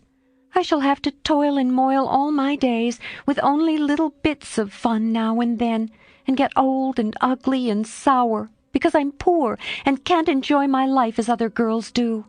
It's a shame." So Meg went down, wearing an injured look, and wasn't at all agreeable at breakfast time. Everyone seemed rather out of sorts and inclined to croak. Beth had a headache and lay on the sofa, trying to comfort herself with the cat and 3 kittens. Amy was fretting because her lessons were not learned and she couldn't find her rubbers. Joe would whistle and make a great racket getting ready. Mrs. March was very busy trying to finish a letter which must go at once, and Hannah had the grumps, for being up late didn't suit her. "There never was such a cross family," cried Joe, losing her temper when she had upset an inkstand, broken both boot-lacings, and sat down upon her hat. "You're the crossest person in it," returned Amy, washing out the sum that was all wrong with the tears that had fallen on her slate. "Beth, if you don't keep these horrid cats down cellar, I'll have them drowned," exclaimed Meg angrily, as she tried to get rid of the kitten, which had scrambled up her back and stuck like a burr just out of reach. Joe laughed, Meg scolded, Beth implored, and Amy wailed, because she couldn't remember how much 9 times 12 was. "Girls, girls, do be quiet 1 minute. I must get this off by the early mail, and you drive me distracted with your worry," cried Mrs. March, crossing out the 3rd spoilt sentence in her letter. There was a momentary lull, broken by Hannah, who stalked in, laid 2 hot turnovers on the table, and stalked out again. These turnovers were an institution, and the girls called them muffs, for they had no others, and found the hot pies very comforting to their hands on cold mornings. Hannah never forgot to make them, no matter how busy or grumpy she might be, for the walk was long and bleak. The poor things got no other lunch, and were seldom home before 2. "Cuddle your cats and get over your headache, Bethy." "Goodbye, Marmee. We are a set of rascals this morning, but we'll come home regular angels. Now then, Meg." And Joe tramped away, feeling that the Pilgrims were not setting out as they ought to. They always looked back before turning the corner, for their mother was always at the window to nod and smile and wave her hand to them. Somehow it seemed as if they couldn't have got through the day without that. For whatever their mood might be, the last glimpse of that motherly face was sure to affect them like sunshine. If Marmee shook her fist instead of kissing her hand to us, it would serve us right, for more ungrateful wretches than we are were never seen, cried Joe, taking a remorseful satisfaction in the snowy walk and bitter wind. "Don't use such dreadful expressions," said Meg, from the depths of the veil in which she had shrouded herself like a nun sick of the world.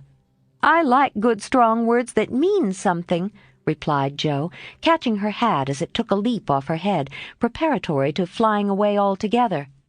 "Call yourself any names you like, but I am neither a rascal nor a wretch, and I don't choose to be called so.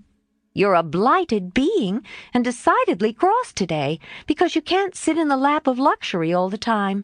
Poor dear, just wait till I make my fortune, and you shall revel in carriages and ice cream and high-heeled slippers and posies and red-headed boys to chat with. How ridiculous you are, Joe!" But Meg laughed at the nonsense and felt better in spite of herself.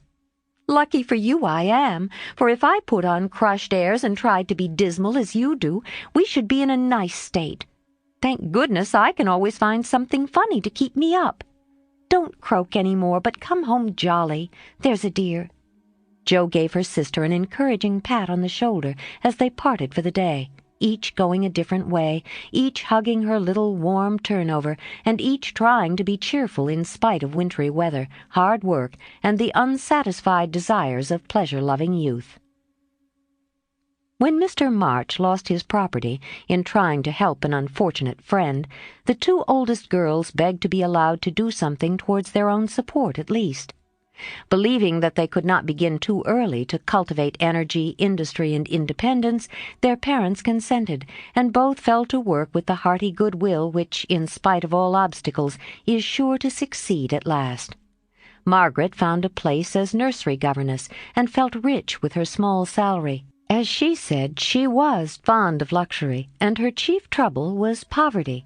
She found it harder to bear than the others, because she could remember a time when home was beautiful, life full of ease and pleasure, and want of any kind unknown. She tried not to be envious or discontented, but it was very natural that the young girl should long for pretty things, gay friends, accomplishments, and a happy life.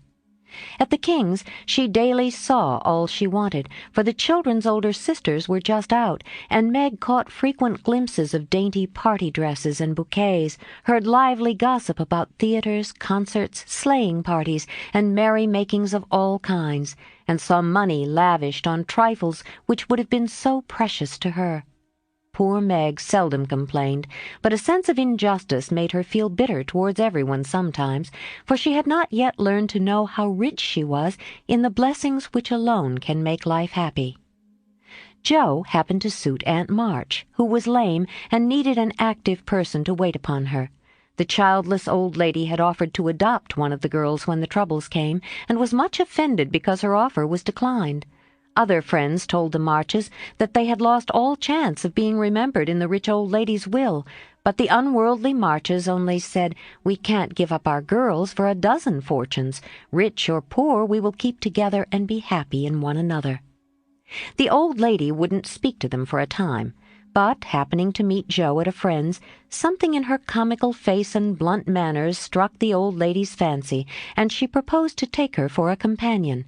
This did not suit Jo at all, but she accepted the place since nothing better appeared, and to everyone's surprise got on remarkably well with her irascible relative. There was an occasional tempest, and once Jo had marched home declaring she couldn't bear it any longer, but Aunt March always cleared up quickly and sent for her back again with such urgency that she could not refuse, for in her heart she rather liked the peppery old lady. I suspect that the real attraction was a large library of fine books, which was left to dust and spiders since Uncle March died. Jo remembered the kind old gentleman who used to let her build railroads and bridges with his big dictionaries, tell her stories about the queer pictures in his Latin books, and buy her cards of gingerbread whenever he met her in the street. The dim, dusty room, with the busts staring down from the tall bookcases, the cozy chairs, the globes, and, best of all, the wilderness of books in which she could wander where she liked, made the library a region of bliss to her. The moment Aunt March took her nap or was busy with company, Jo hurried to this quiet place, and curling herself up in the easy-chair, devoured poetry, romance, history, travels, and pictures like a regular bookworm. But like all happiness, it did not last long, for as sure as she had just reached the heart of the story, the sweetest verse of the song, or the most perilous adventure of her traveler, a shrill voice called, "Josephine! Josephine!" and she had to leave her paradise to wind yarn, wash the poodle, or read Belsham's essays by the hour together. Jo's ambition was to do something very splendid. What it was she had no idea as yet, but left it for time to tell her, and meanwhile found her greatest affliction in the fact that she couldn't read, run, and ride as much as she liked.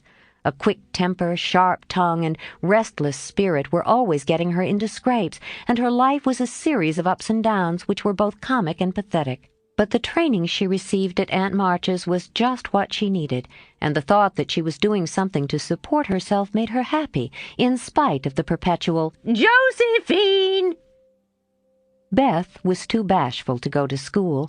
It had been tried, but she suffered so much that it was given up, and she did her lessons at home with her father. Even when he went away and her mother was called to devote her skill and energy to soldiers' aid societies, Beth went faithfully on by herself and did the best she could. She was a housewifely little creature, and helped Hannah keep home neat and comfortable for the workers, never thinking of any reward but to be loved. Long, quiet days she spent, not lonely nor idle, for her little world was peopled with imaginary friends, and she was by nature a busy bee. There were 6 dolls to be taken up and dressed every morning, for Beth was a child still and loved her pets as well as ever. Not one whole or handsome one among them. All were outcasts till Beth took them in, for when her sisters outgrew these idols, they passed to her, because Amy would have nothing old or ugly. Beth cherished them all the more tenderly for that very reason, and set up a hospital for infirm dolls. No pins were ever stuck into their cotton vitals, no harsh words or blows were ever given them, no neglect ever saddened the heart of the most repulsive, but all were fed and clothed, nursed and caressed, with an affection which never failed. One forlorn fragment of dollanity had belonged to Jo, and having led a tempestuous life, was left a wreck in the rag-bag, from which dreary poorhouse it was rescued by Beth and taken to her refuge. Having no top to its head, she tied on a neat little cap, and as both arms and legs were gone, she hid these deficiencies by folding it in a blanket and devoting her best bed to this chronic invalid. If anyone had known the care lavished on that dolly, I think it would have touched their hearts, even while they laughed. She brought it bits of bouquets, she read to it, took it out to breathe the air hidden under her coat. She sang it lullabies, and never went to bed without kissing its dirty face and whispering tenderly, "I hope you'll have a good night, my poor dear." Beth had her troubles as well as the others, and not being an angel, but a very human little girl, she often wept a little weep, as Jo said, because she couldn't take music lessons and have a fine piano. She loved music so dearly, tried so hard to learn, and practiced away so patiently at the jingling old instrument, that it did seem as if someone, not to hint Aunt March, ought to help her. Nobody did, however, and nobody saw Beth wipe the tears off the yellow keys that wouldn't keep in tune when she was all alone. She sang like a little lark about her work, never was too tired to play for Marmee and the girls, and day after day said hopefully to herself, "I know I'll get my music sometime, if I'm good." There are many Beths in the world, shy and quiet, sitting in corners till needed, and living for others so cheerfully that no one sees the sacrifices till the little cricket on the hearth stops chirping and the sweet sunshiny presence vanishes, leaving silence and shadow behind.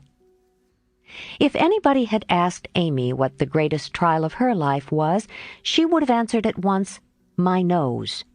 When she was a baby, Jo had accidentally dropped her into the coal hod, and Amy insisted that the fall had ruined her nose forever. It was not big, nor red like poor Petria's. It was only rather flat, and all the pinching in the world could not give it an aristocratic point. No one minded it but herself, and it was doing its best to grow, but Amy felt deeply the want of a Grecian nose, and drew whole sheets of handsome ones to console herself. Little Raphael, as her sisters called her, had a decided talent for drawing, and was never so happy as when copying flowers, designing fairies, or illustrating stories with queer specimens of art.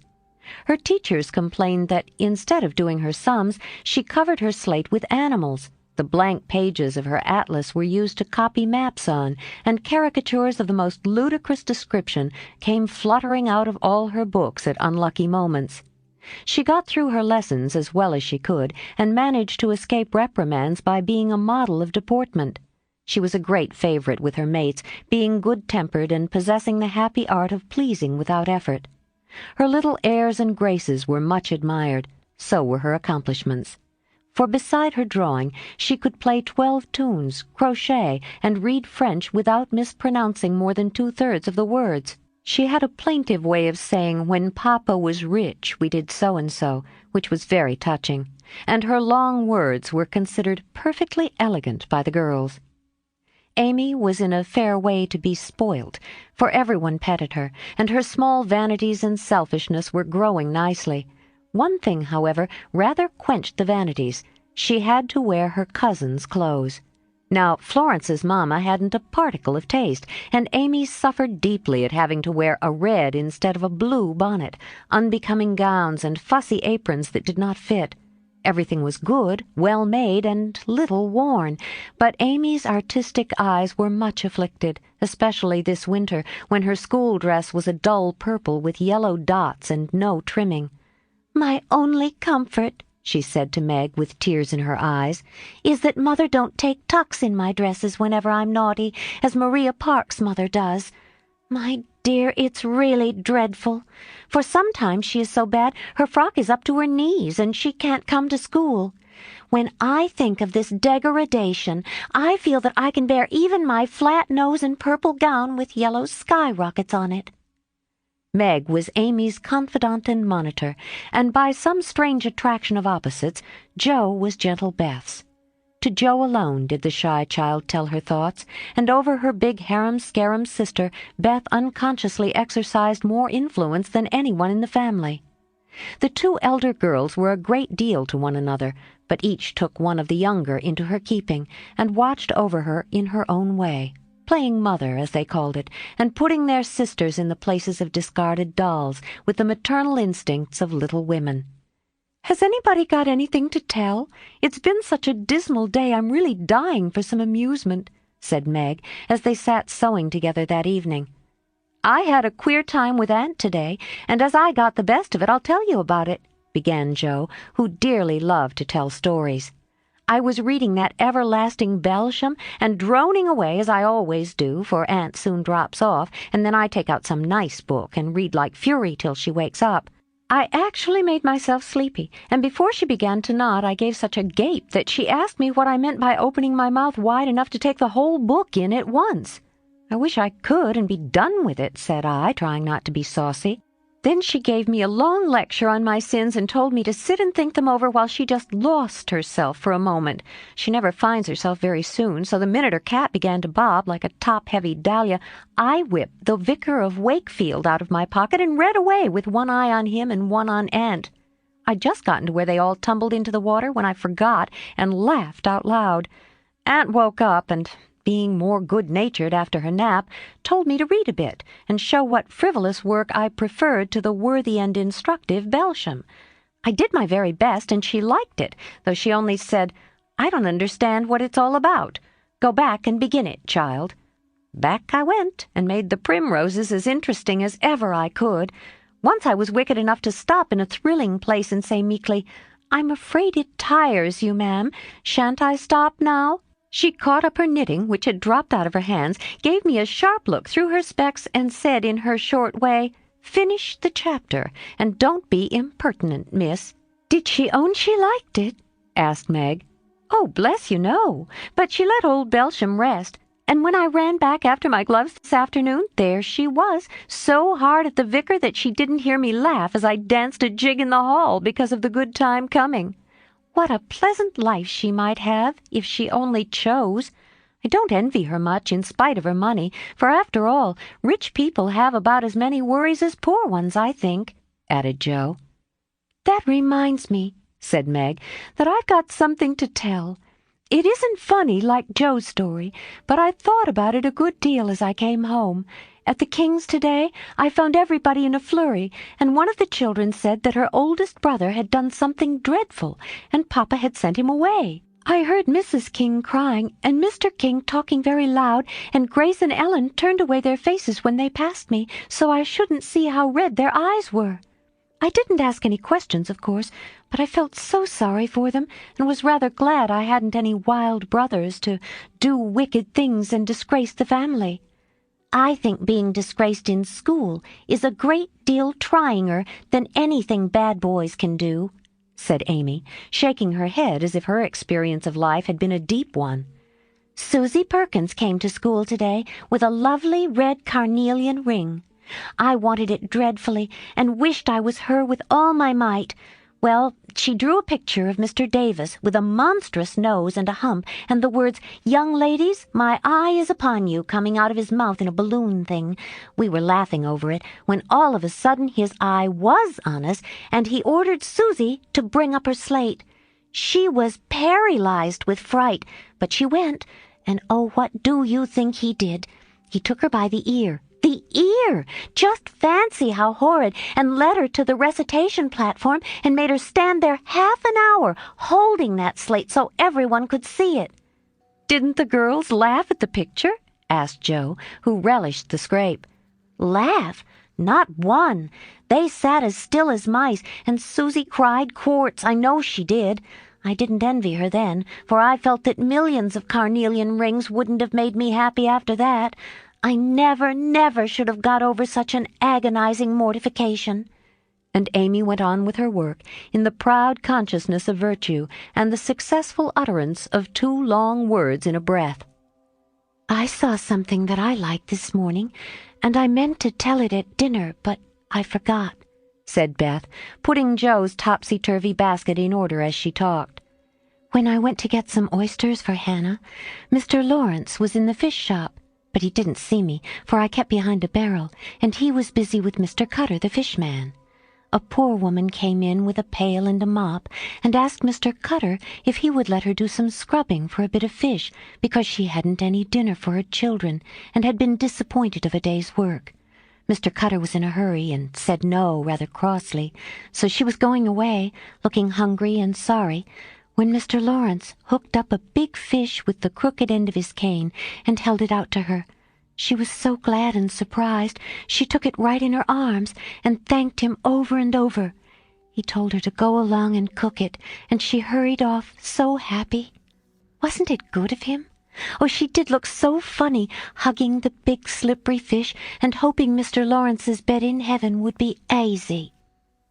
When they had laughed at Beth's story, they asked their mother for one, and after a moment's thought she said soberly, "As I sat cutting out blue flannel jackets today at the Rooms, I felt very anxious about Father, and thought how lonely and helpless we should be if anything happened to him. It was not a wise thing to do, but I kept on worrying until an old man came in with an order for some clothes. He sat down near me, and I began to talk to him, for he looked poor and tired and anxious. 'Have you sons in the army?' I asked, for the note he brought was not to me. 'Yes, ma'am, I had 4, but 2 were killed. One is a prisoner, and I'm going to the other, who is very sick in a Washington hospital,' he answered quietly.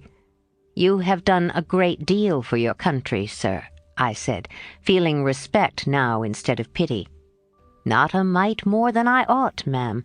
I'd go myself if I was any use. As I ain't, I give my boys, and give 'em free.' He spoke so cheerfully, looked so sincere, and seemed so glad to give his all, that I was ashamed of myself. I'd given 1 man and thought it too much, while he gave 4 without grudging them. I had all my girls to comfort me at home, and his last son was waiting miles away to say good-bye to him, perhaps.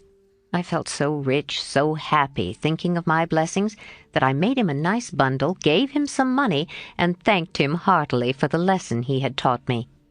"Tell another story, Mother, one with a moral to it like this. I like to think about them afterwards if they're real and not too preachy," said Jo after a minute's silence. Mrs. March smiled and began at once, for she had told stories to this little audience for many years and knew how to please them. Once upon a time there were 4 girls who had enough to eat and drink and wear, a good many comforts and pleasures, kind friends and parents who loved them dearly, and yet they were not contented. Here the listeners stole sly looks at one another and began to sew diligently. These girls were anxious to be good, and made many excellent resolutions, but they did not keep them very well, and were constantly saying, "If we only had this," or "If we could only do that," quite forgetting how much they already had and how many pleasant things they actually could do. So they asked an old woman what spell they could use to make them happy, and she said, "When you feel discontented, think over your blessings and be grateful."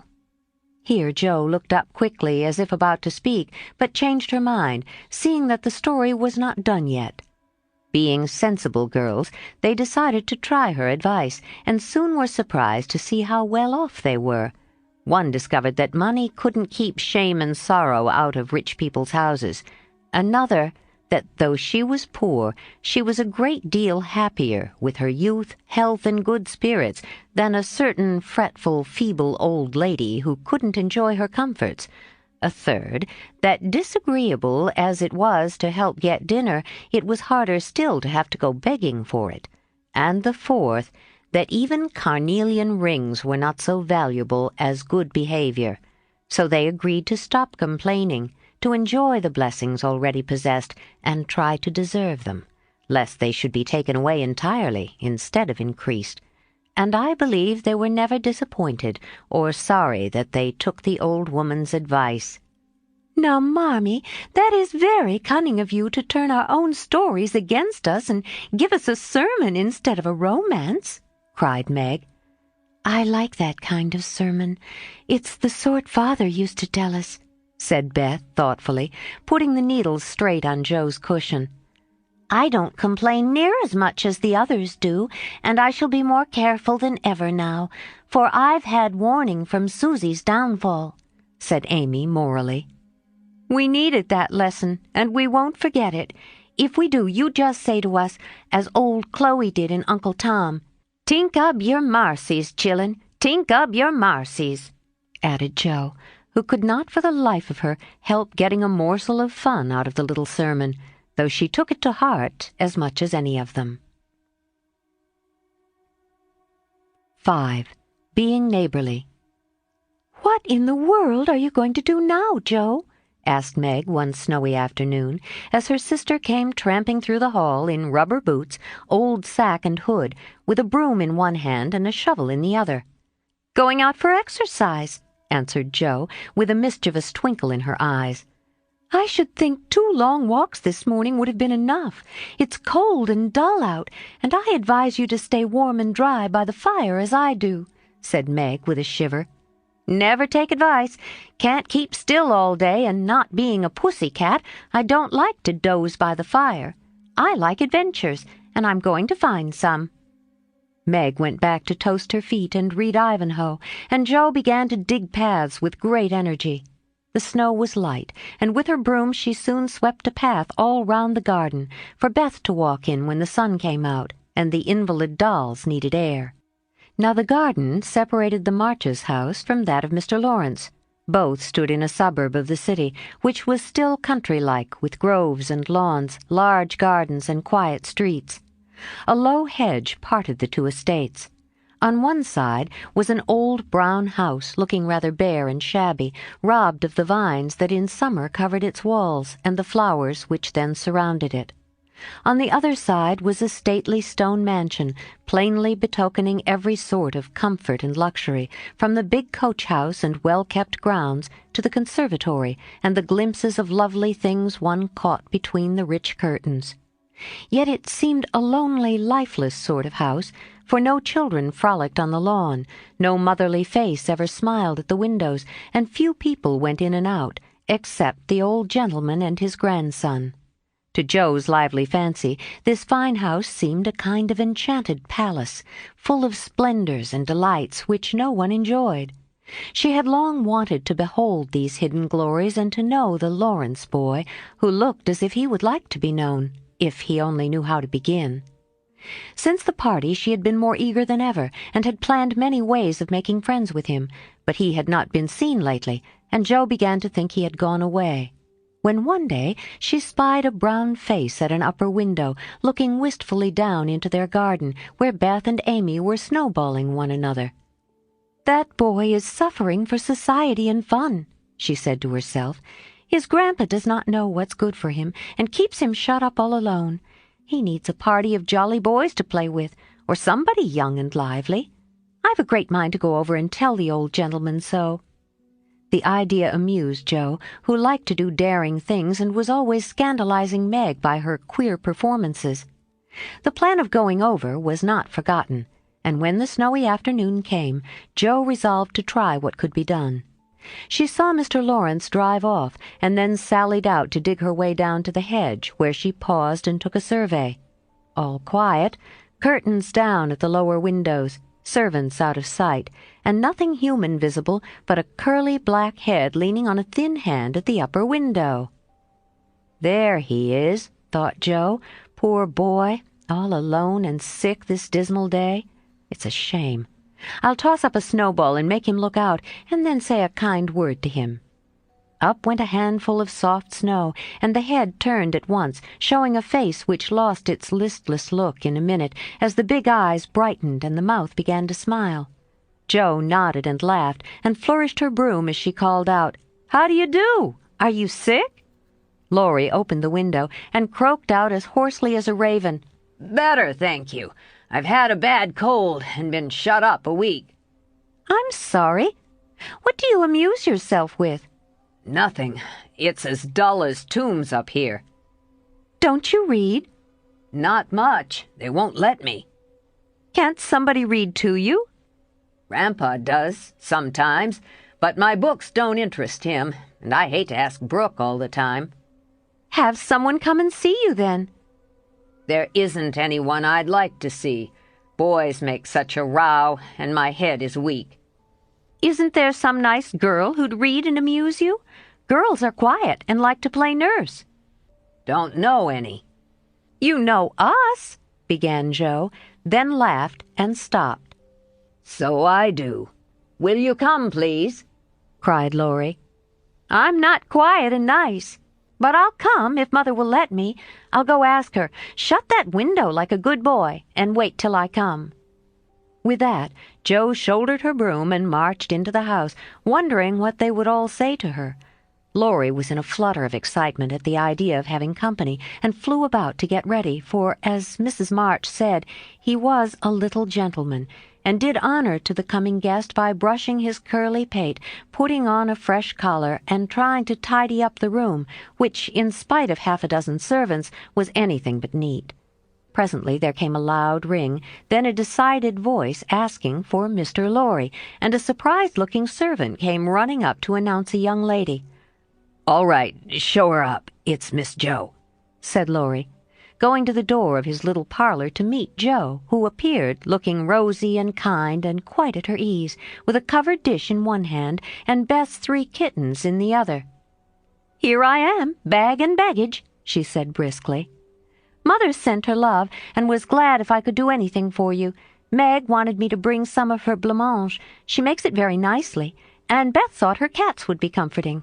I knew you'd laugh at them, but I couldn't refuse. She was so anxious to do something."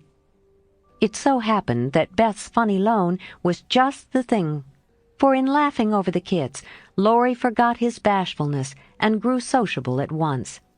"That looks too pretty to eat," he said, smiling with pleasure as Joe uncovered the dish and showed the blancmange, surrounded by a garland of green leaves and the scarlet flowers of Amy's pet geranium. "It isn't anything, only they all felt kindly and wanted to show it.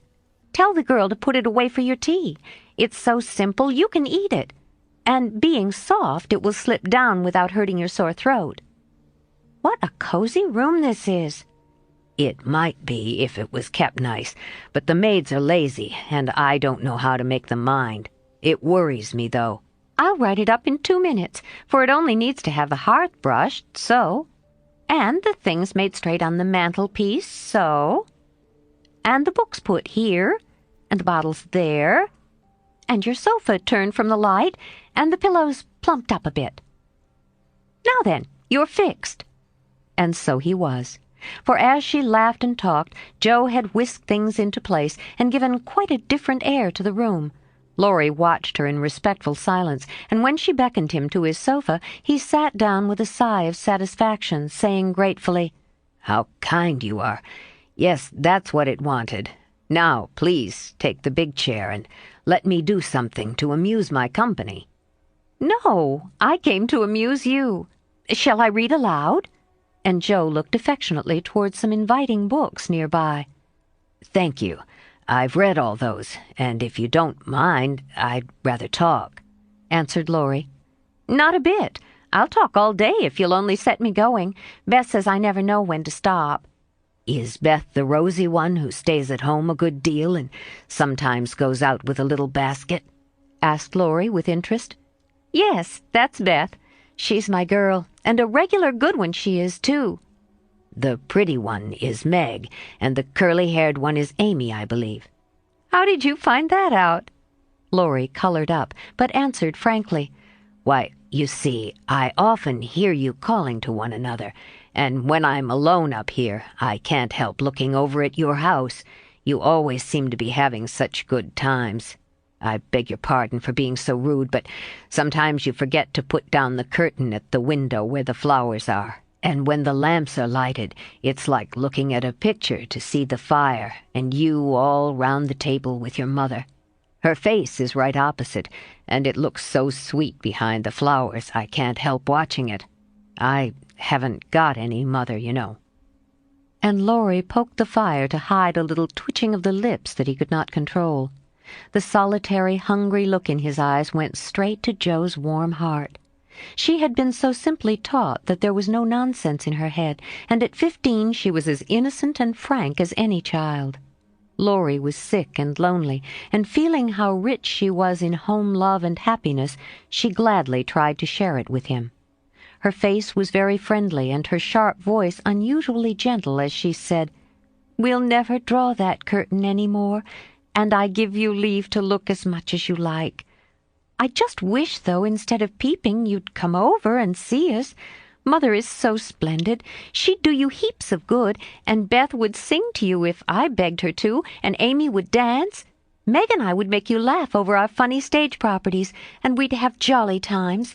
Wouldn't your grandpa let you?" "I think he would, if your mother asked him. He's very kind, though he does not look so, and he lets me do what I like pretty much. Only he's afraid I might be a bother to strangers," began Laurie, brightening more and more. "We are not strangers. We are neighbors, and you needn't think you'd be a bother. We want to know you, and I've been trying to do it this ever so long. We haven't been here a great while, you know, but we have got acquainted with all our neighbors but you."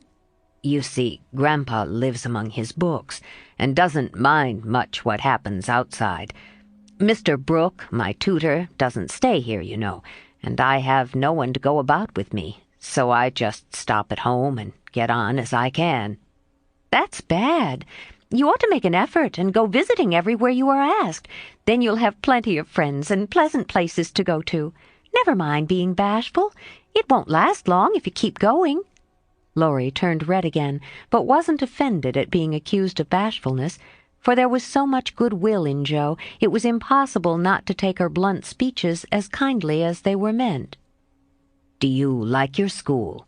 asked the boy, changing the subject after a little pause, during which he stared at the fire, and Joe looked about her well pleased. don't go to school. I'm a businessman. Girl, I mean. I go to wait on my great-aunt, and a dear, cross old soul she is, too," answered Joe. Laurie opened his mouth to ask another question, but remembering just in time that it wasn't manners to make too many inquiries into people's affairs, he shut it again and looked uncomfortable. Joe liked his good breeding and didn't mind having a laugh at Aunt March, so she gave him a lively description of the fidgety old lady, her fat poodle, the parrot that talked Spanish, and the library where she reveled. Laurie enjoyed that immensely, and when she told about the prim old gentleman who came once to woo Aunt March, and in the middle of a fine speech how Polly had tweaked his wig off, to his great dismay, the boy lay back and laughed till the tears ran down his cheeks, and a maid popped her head in to see what was the matter. "Oh, that does me no end of good. Tell on, please," he said, taking his face out of the sofa cushions, red and shining with merriment. Much elated with her success, Joe did tell on, all about their plays and plans, their hopes and fears for father, and the most interesting events of the little world in which the sisters lived. Then they got to talking about books, and to Joe's delight, she found that Laurie loved them as well as she did, and had read even more than herself. "If you like them so much, come down and see ours. Grandpa's out, so you needn't be afraid," said Laurie, getting up. "I'm not afraid of anything," returned Joe with a toss of the head.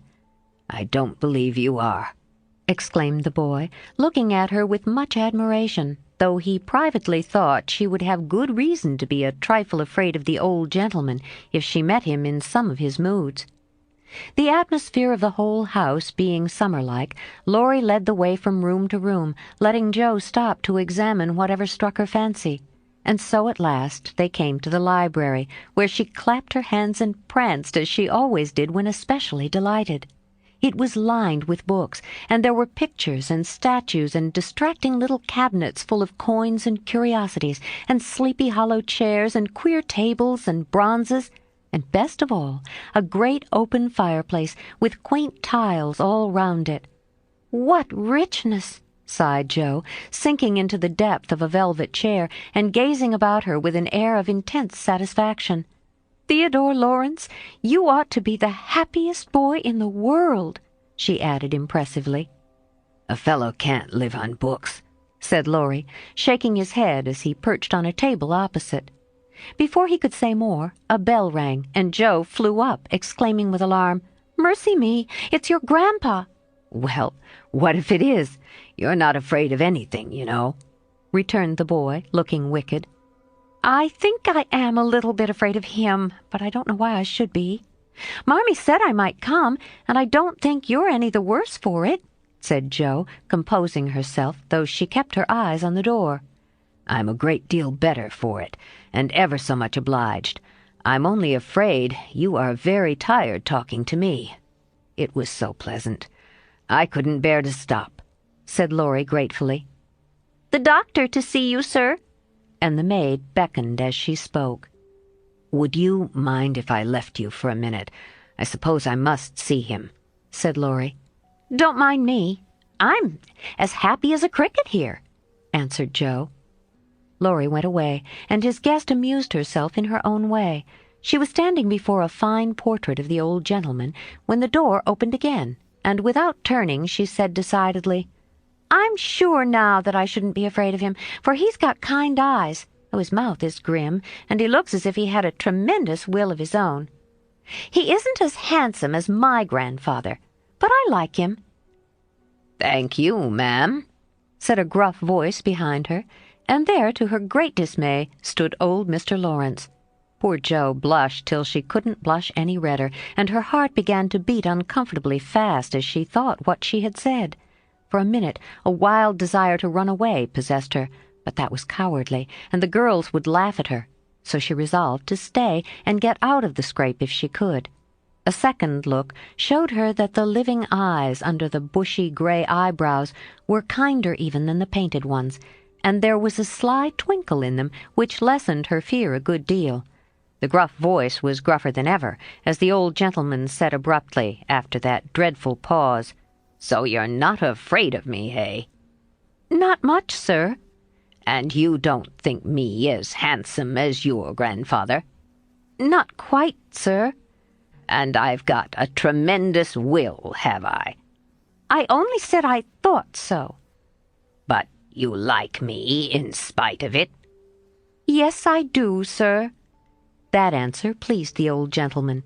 He gave a short laugh, shook hands with her, and putting his fingers under her chin, turned up her face, examined it gravely, and let it go, saying with a nod, You've got your grandfather's spirit if you haven't his face. He was a fine man, my dear, but what is better, he was a brave and honest one, and I was proud to be his friend. Thank you, sir.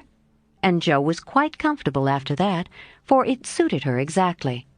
What have you been doing to this boy of mine, hey? Was the next question sharply put. Only trying to be neighborly, sir. And Jo told how her visit came about. You think he needs cheering up a bit, do you? Yes, sir. He seems a little lonely, and young folks would do him good, perhaps. We are only girls, but we should be glad to help if we could, for we don't forget the splendid Christmas present you sent us, said Jo eagerly. Tut, tut, tut. That was the boy's affair. How is the poor woman? Doing nicely, sir. And off went Jo, talking very fast as she told all about the Hummels in whom her mother had interested richer friends than they were. Just her father's way of doing good. I shall come and see your mother some fine day. Tell her so. There's the tea bell. We have it early on the boy's account. Come down and go on being neighborly. If you'd like to have me, sir. Shouldn't ask you if I didn't. And Mr. Lawrence offered her his arm with old-fashioned courtesy. What would Meg say to this, thought Jo, as she was marched away, while her eyes danced with fun as she imagined herself telling the story at home. Hey, why, what the dickens has come to the fellow? Said the old gentleman, as Laurie came running downstairs, and brought up with a start of surprise at the astonishing sight of Jo, arm in arm with his redoubtable grandfather. I didn't know you'd come, sir, he began, as Jo gave him a triumphant little glance. That's evident by the way you racket downstairs. Come to your tea, sir, and behave like a gentleman. And having pulled the boy's hair by way of a caress, Mr. Lawrence walked on, while Laurie went through a series of comic evolutions behind their backs which nearly produced an explosion of laughter from Jo. The old gentleman did not say much as he drank his 4 cups of tea, but he watched the young people, who soon chatted away like old friends, and the change in his grandson did not escape him.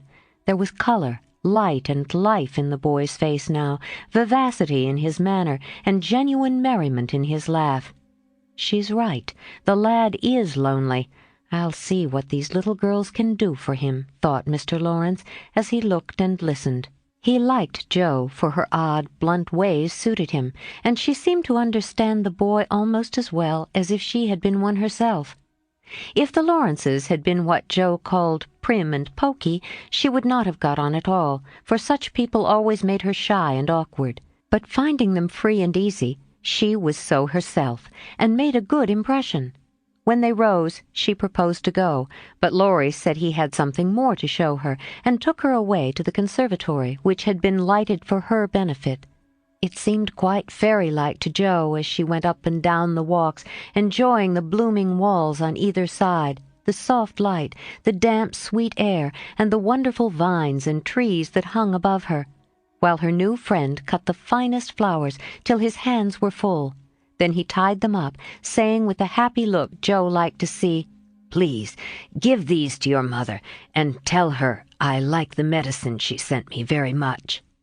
They found Mr. Lawrence standing before the fire in the great drawing-room, but Jo's attention was entirely absorbed by a grand piano which stood open. "Do you play?" she asked, turning to Laurie with a respectful expression. "Sometimes," he answered modestly. "Please do now. I want to hear it so I can tell Beth." "Won't you first?" "Don't know how. Too stupid to learn, but I love music dearly." So Laurie played, and Jo listened, with her nose luxuriously buried in heliotrope and tea roses. Her respect and regard for the Lawrence boy increased very much, for he played remarkably well and didn't put on any airs. She wished Beth could hear him, but she did not say so, only praised him till he was quite abashed, and his grandfather came to the rescue.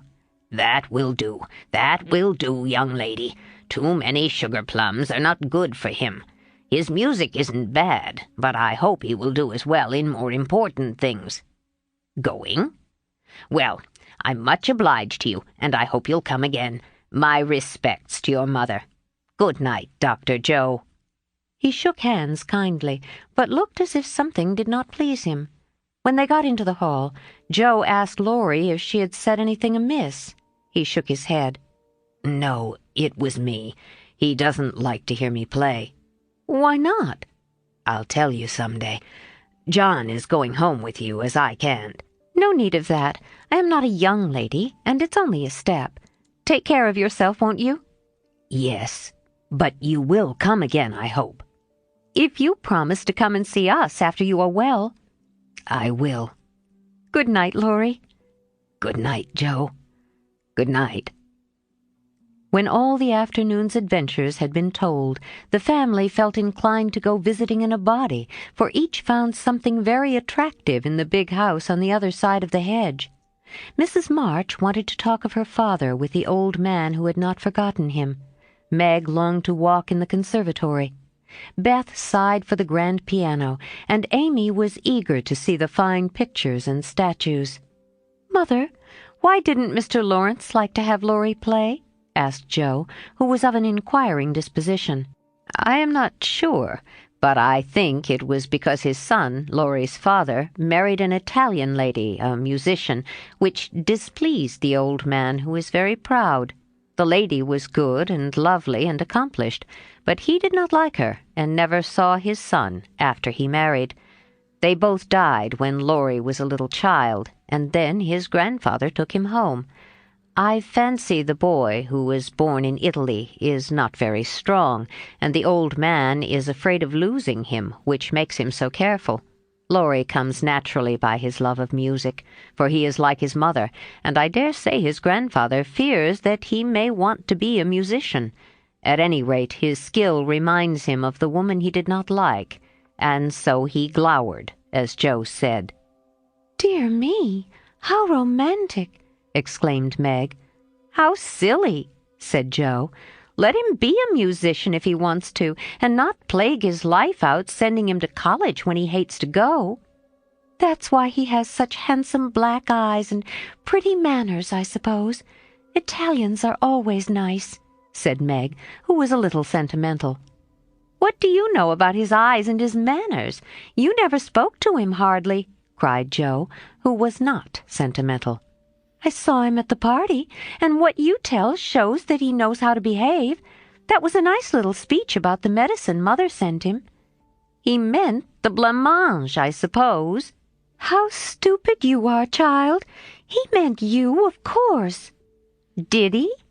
And Joe opened her eyes as if it had never occurred to her before. "I never saw such a girl. You don't know a compliment when you get it," said Meg, with the air of a young lady who knew all about the matter. "I think they are great nonsense, and I'll thank you not to be silly and spoil my fun. Laurie's a nice boy, and I like him, and I won't have any sentimental stuff about compliments and such rubbish. We'll all be good to him, because he hasn't got any mother, and he may come over and see us, mayn't he, Marmee?" "Yes, Joe, your little friend is very welcome, and I hope Meg will remember that children should be children as long as they can." "I don't call myself a child, and I'm not in my teens yet," observed Amy. "What do you say, Beth?" "I was thinking about our Pilgrim's Progress," answered Beth, who had not heard a word. "How we got out of the slough and through the wicket gate by resolving to be good, and up the steep hill by trying, and that maybe the house over there, full of splendid things, is going to be our Palace Beautiful." "We have got to get by the lions first," said Joe, as if she rather liked the prospect. 6. Beth finds the palace beautiful. The big house did prove a palace beautiful, though it took some time for all to get in, and Beth found it very hard to pass the lions. Old Mr. Lawrence was the biggest one, but after he had called, said something funny or kind to each one of the girls, and talked over old times with their mother, nobody felt much afraid of him, except timid Beth. The other lion was the fact that they were poor and Laurie rich, for this made them shy of accepting favors which they could not return.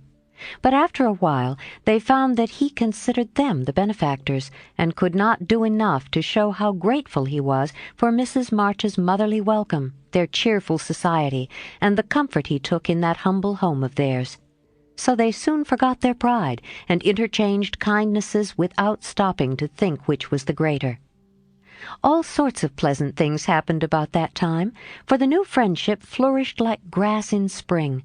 Everyone liked Laurie, and he privately informed his tutor that the Marches were regular splendid girls. With the delightful enthusiasm of youth, they took the solitary boy into their midst and made much of him, and he found something very charming in the innocent companionship of these simple-hearted girls. Never having known mother or sisters, he was quick to feel the influences they brought about him, and their busy, lively ways made him ashamed of the indolent life he led. He was tired of books, and found people so interesting now that Mr. Brooke was obliged to make very unsatisfactory reports, for Laurie was always playing truant and running over to the Marches. "Never mind. Let him take a holiday and make it up afterwards," said the old gentleman. "The good lady next door says he is studying too hard, and needs young society, amusement, and exercise. I suspect she is right, and that I've been coddling the fellow as if I'd been his grandmother. Let him do what he likes as long as he is happy. He can't get into mischief in that little nunnery over there, and Mrs. March is doing more for him than we can." What good times they had, to be sure! Such plays and tableaux, such sleigh rides and skating frolics, such pleasant evenings in the old parlor, and now and then such gay little parties at the great house. Meg could walk in the conservatory whenever she liked and revel in bouquets. Jo browsed over the new library voraciously and convulsed the old gentleman with her criticisms. Amy copied pictures and enjoyed beauty to her heart's content, and Laurie played lord of the manor in the most delightful style. But Beth, though yearning for the grand piano, could not pluck up courage to go to the mansion of bliss, as Meg called it. She went once with Jo, but the old gentleman, not being aware of her infirmity, stared at her so hard from under his heavy eyebrows and said, "Hey!" so loud that he frightened her so much her feet chattered on the floor, she told her mother, and she ran away, declaring she would never go there any more, not even for the dear piano. No persuasions or enticements could overcome her fears, till the fact coming to Mr. Lawrence's ear in some mysterious way, he set about mending matters. During one of the brief calls he made, he artfully led the conversation to music, and talked away about great singers whom he had seen, fine organs he had heard, and told such charming anecdotes that Beth found it impossible to stay in her distant corner, but crept nearer and nearer as if fascinated. At the back of his chair she stopped, and stood listening with her great eyes wide open, and her cheeks red with the excitement of this unusual performance. Taking no more notice of her than if she had been a fly, Mr. Lawrence talked on about Laurie's lessons and teachers, and presently, as if the idea had just occurred to him, he said to Mrs. March, "The boy neglects his music now, and I'm glad of it, for he was getting too fond of it. But the piano suffers for want of use. Wouldn't some of your girls like to run over and practice on it now and then? Just to keep it in tune, you know, ma'am." Beth took a step forward and pressed her hands tightly together to keep from clapping them, for this was an irresistible temptation, and the thought of practicing on that splendid instrument quite took her breath away. Before Mrs. March could reply, Mr. Lawrence went on with an odd little nod and smile. "They needn't see or speak to anyone, but run in at any time, for I'm shut up in my study at the other end of the house. Laurie is out a great deal, and the servants are never near the drawing-room after 9 o'clock. Here he rose as if going, and Beth made up her mind to speak, for that last arrangement left nothing to be desired. Please tell the young ladies what I say, and if they don't care to come, why, never mind." Here a little hand slipped into his, and Beth looked up at him with a face full of gratitude as she said in her earnest yet timid way, "Oh, sir, they do care, very, very much." "Are you the musical girl?" he asked, without any startling hey as he looked down at her very kindly. "I'm Beth. I love it dearly, and I'll come if you are quite sure nobody will hear me and be disturbed," she added, fearing to be rude, and trembling at her own boldness as she spoke. "Not a soul, my dear. The house is empty half the day, so come and drum away as much as you like, and I shall be obliged to you." "How kind you are, sir." Beth blushed like a rose under the friendly look he wore. But she was not frightened now, and gave the big hand a grateful squeeze, because she had no words to thank him for the precious gift he had given her. The old gentleman softly stroked the hair of her forehead, and stooping down, he kissed her, saying in a tone few people ever heard, "I had a little girl once with eyes like these. God bless you, my dear. Good day, madam." And away he went in a great hurry. Beth had a rapture with her mother, and then rushed up to impart the glorious news to her family of invalids, as the girls were not at home. How blithely she sang that evening, and how they all laughed at her, because she woke Amy in the night by playing the piano on her face in her sleep. Next day, having seen both the old and the young gentleman out of the house, Beth, after 2 or 3 retreats, fairly got in at the side door and made her way, as noiselessly as any mouse, to the drawing-room where her idol stood.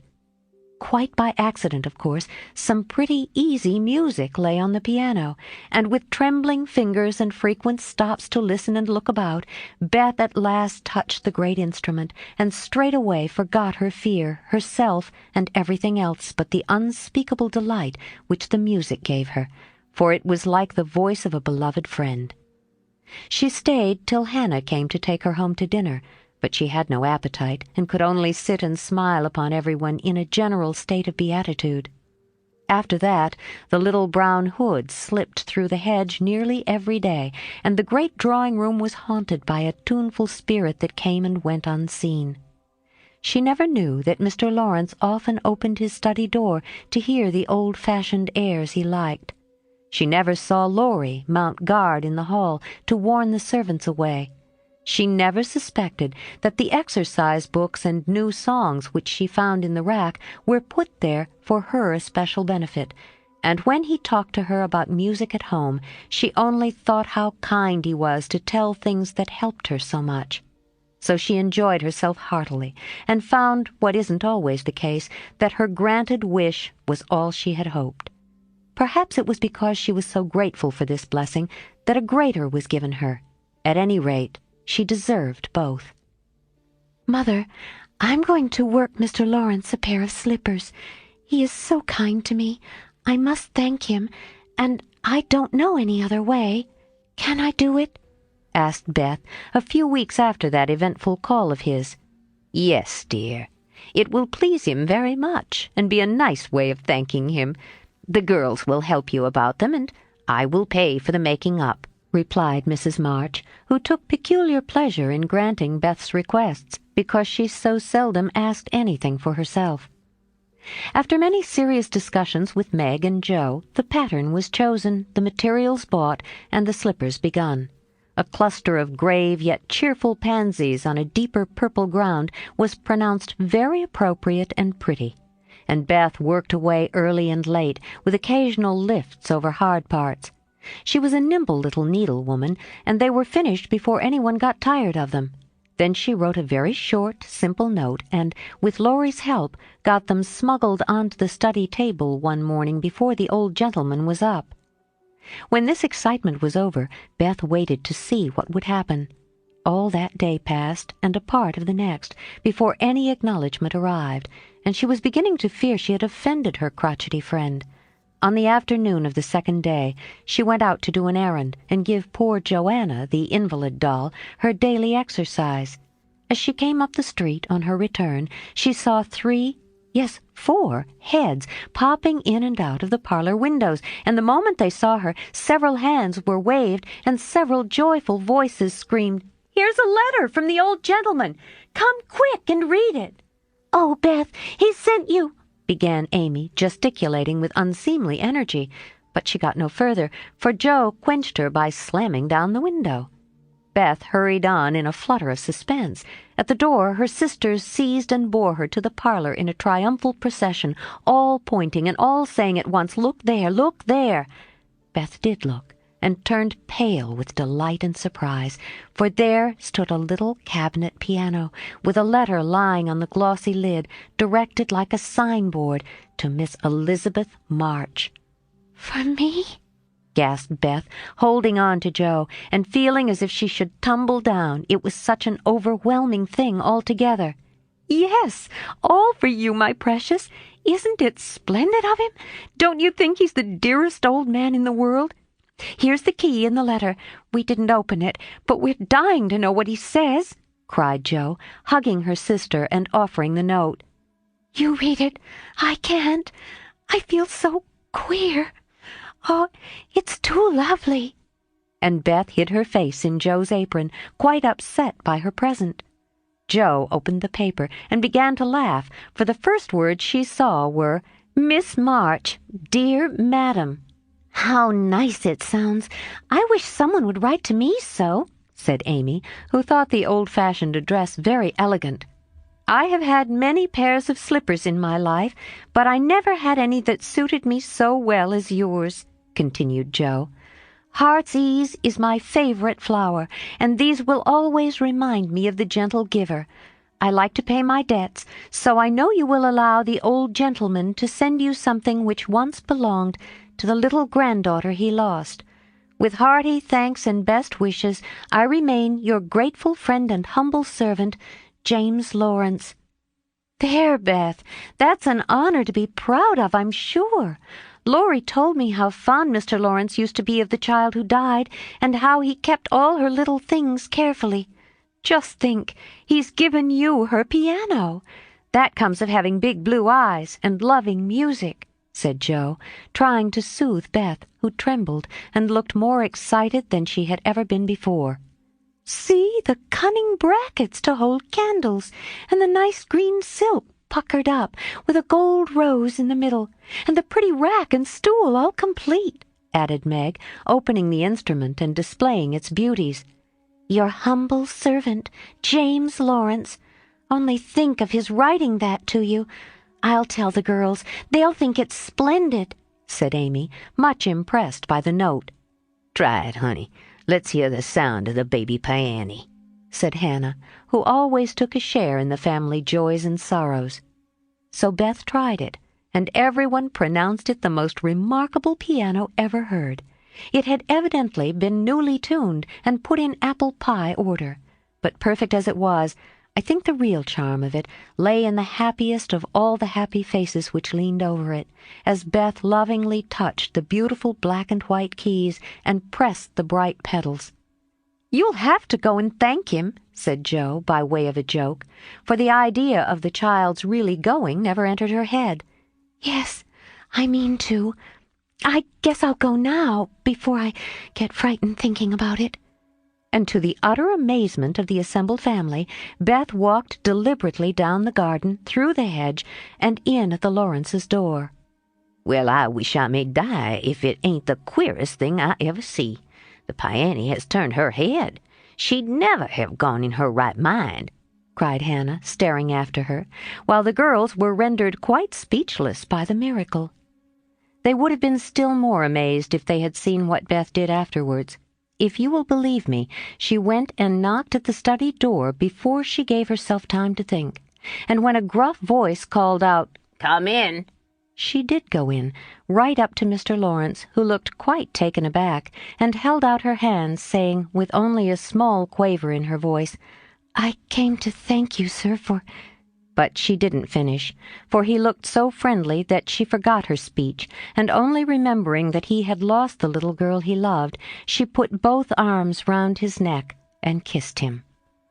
If the roof of the house had suddenly flown off, the old gentleman wouldn't have been more astonished. But he liked it. Oh dear, yes, he liked it amazingly, and was so touched and pleased by that confiding little kiss that all his crustiness vanished, and he just set her on his knee and laid his wrinkled cheek against her rosy one, feeling as if he had got his own little granddaughter back again. Beth ceased to fear him from that moment, and sat there talking to him as cosily as if she had known him all her life. For love casts out fear, and gratitude can conquer pride. When she went home, he walked with her to her own gate, shook hands cordially, and touched his hat as he marched back again, looking very stately and erect, like a handsome, soldierly old gentleman, as he was. When the girls saw that performance, Jo began to dance a jig by way of expressing her satisfaction. Amy nearly fell out of the window in her surprise, and Meg exclaimed with uplifted hands, "Well, I do believe the world is coming to an end." 7. Amy's Valley of Humiliation. "That boy is a perfect Cyclops, isn't he?" said Amy one day, as Laurie clattered by on horseback with a flourish of his whip as he passed. "How dare you say so when he's got both his eyes, and very handsome ones they are, too," cried Jo, who resented any slighting remarks about her friend. "I didn't say anything about his eyes, and I don't see why you need fire up when I admire his riding." "Oh, my goodness! That little goose means a centaur, and she called him a Cyclops!" exclaimed Jo, with a burst of laughter. "You needn't be so rude. It's only a lapse of linguae, as Mr. Davis says," retorted Amy, finishing Jo with her Latin. "I just wish I had a little of the money Laurie spends on that horse," she added, as if to herself, yet hoping her sisters would hear. "Why?" asked Meg, kindly, for Jo had gone off in another laugh at Amy's second blunder. "I need it so much. I'm dreadfully in debt, and it won't be my turn to have the rag money for a month." "In debt, Amy? What do you mean?" And Meg looked sober. "Why, I owe at least a dozen pickled limes, and I can't pay them, you know, till I have money, for Marmee forbade my having anything charged at the shop." "Tell me all about it. Are limes the fashion now? It used to be pickling bits of rubber to make balls." And Meg tried to keep her countenance. Amy looked so grave and important. "Why, you see, the girls are always buying them, and unless you want to be thought mean, you must do it too. It's nothing but limes now, for everyone is sucking them in their desks in school time and trading them off for pencils, bead rings, paper dolls, or something else at recess. If one girl likes another, she gives her a lime. If she's mad with her, she eats one before her face and don't offer even a suck. They treat by turns, and I've had ever so many but haven't returned them, and I ought, for they are debts of honor, you know." "How much will pay them off and restore your credit?" asked Meg, taking out her purse. "A quarter would more than do it, and leave a few cents over for a treat for you. Don't you like limes?" "Not much. You may have my share. Here's the money. Make it last as long as you can, for it isn't very plenty, you know." "Oh, thank you. It must be so nice to have pocket money. I'll have a grand feast, for I haven't tasted a lime this week. I felt delicate about taking any, as I couldn't return them, and I'm actually suffering for one." Next day, Amy was rather late at school, but could not resist the temptation of displaying, with pardonable pride, a moist brown paper parcel before she consigned it to the innermost recesses of her desk. During the next few minutes, the rumor that Amy March had got 24 delicious limes — she ate one on the way — and was going to treat, circulated through her set, and the attentions of her friends became quite overwhelming. Katie Brown invited her to her next party on the spot. Mary Kingsley insisted on lending her watch till recess, and Jenny Snow, a satirical young lady who had basely twitted Amy upon her limeless state, promptly buried the hatchet and offered to furnish answers to certain appalling sums. But Amy had not forgotten Miss Snow's cutting remarks about some persons whose noses were not too flat to smell other people's limes and stuck-up people who were not too proud to ask for them, and she instantly crushed that Snow girl's hopes by the withering telegram, "You needn't be so polite all of a sudden, for you won't get any." A distinguished personage happened to visit the school that morning, and Amy's beautifully drawn maps received praise, which honor to her foe rankled in the soul of Miss Snow, and caused Miss March to assume the airs of a studious young peacock.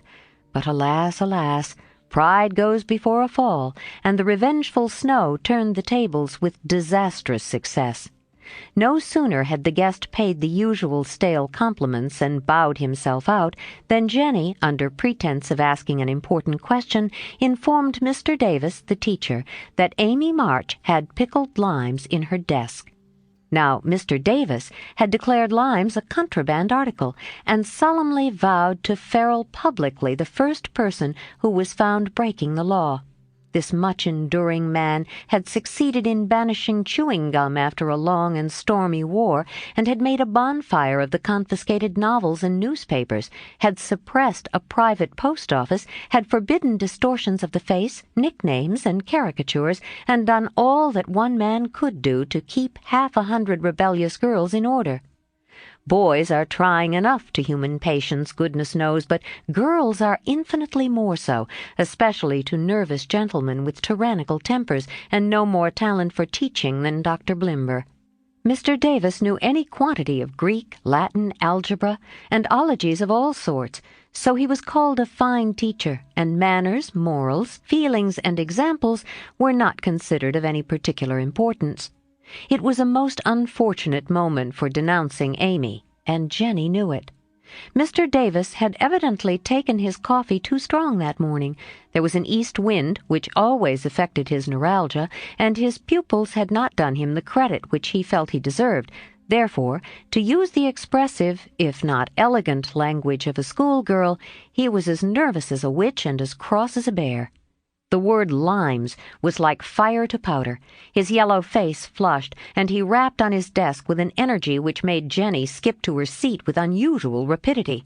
"Young ladies, attention, if you please." At the stern order the buzz ceased, and 50 pairs of blue, black, gray, and brown eyes were obediently fixed upon his awful countenance. "Miss March, come to the desk."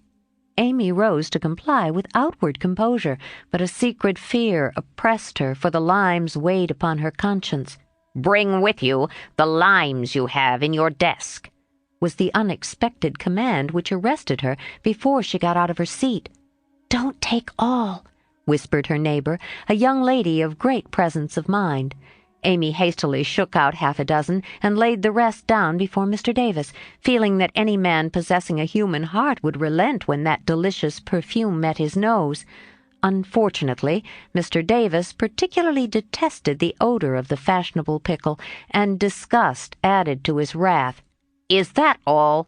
"Not quite," stammered Amy. "Bring the rest immediately."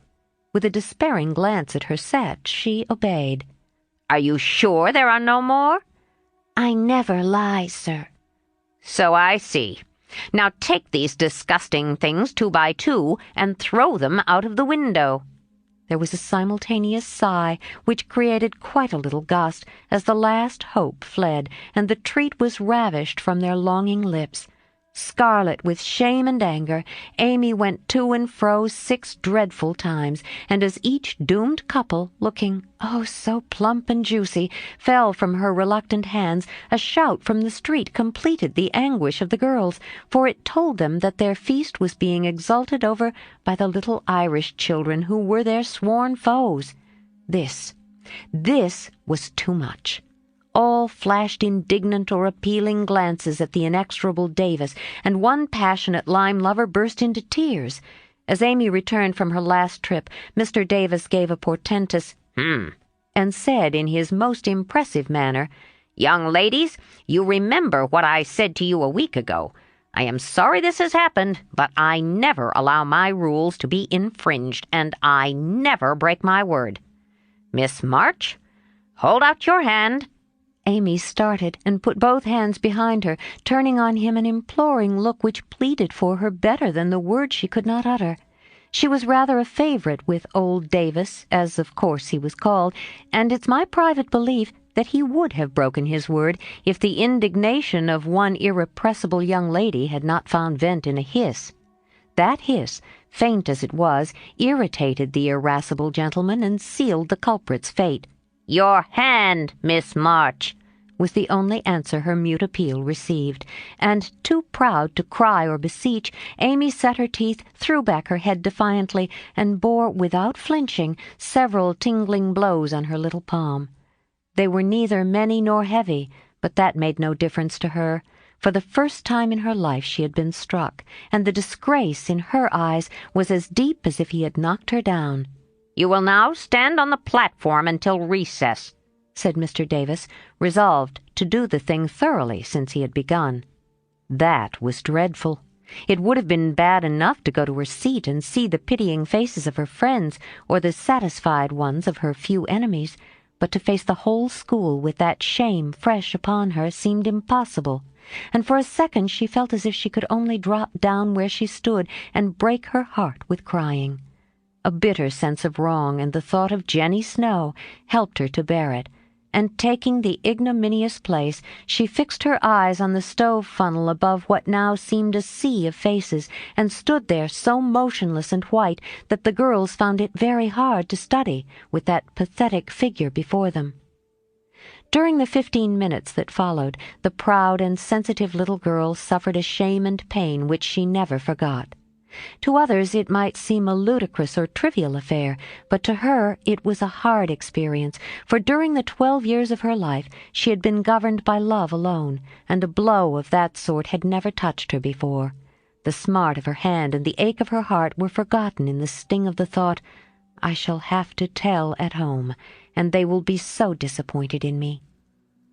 The 15 minutes seemed an hour, but they came to an end at last, and the word recess had never seemed so welcome to her before. "You can go, Miss March," said Mr. Davis, looking, as he felt, uncomfortable. He did not soon forget the reproachful glance Amy gave him as she went, without a word to anyone, straight into the anteroom, snatched her things, and left the place forever, as she passionately declared to herself. She was in a sad state when she got home, and when the older girls arrived some time later, an indignation meeting was held at once. Mrs. March did not say much, but looked disturbed, and comforted her afflicted little daughter in her tenderest manner. Meg bathed the insulted hand with glycerin and tears. Beth felt that even her beloved kittens would fail as a balm for griefs like this. Joe wrathfully proposed that Mr. Davis be arrested without delay, and Hannah shook her fist at the villain and pounded potatoes for dinner as if she had him under her pestle.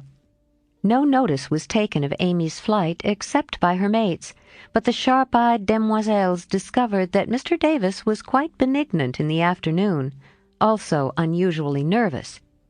Just before school closed, Jo appeared, wearing a grim expression as she stalked up to the desk and delivered a letter from her mother, then collected Amy's property and departed, carefully scraping the mud from her boots on the doormat as if she shook the dust of the place off her feet.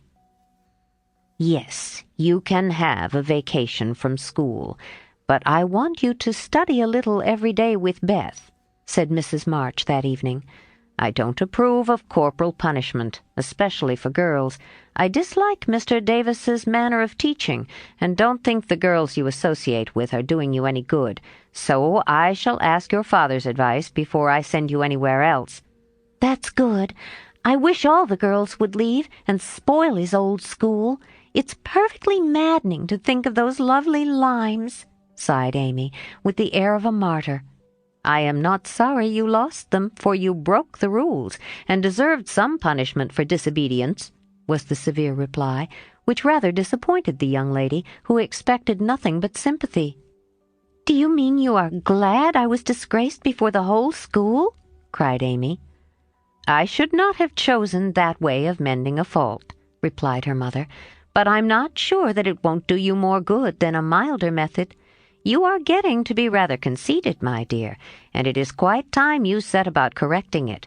You have a good many little gifts and virtues, but there is no need of parading them, for conceit spoils the finest genius. There is not much danger that real talent or goodness will be overlooked long. Even if it is, the consciousness of possessing and using it well should satisfy one, and the great charm of all power is modesty." "So it is," cried Laurie, who was playing chess in a corner with Joe.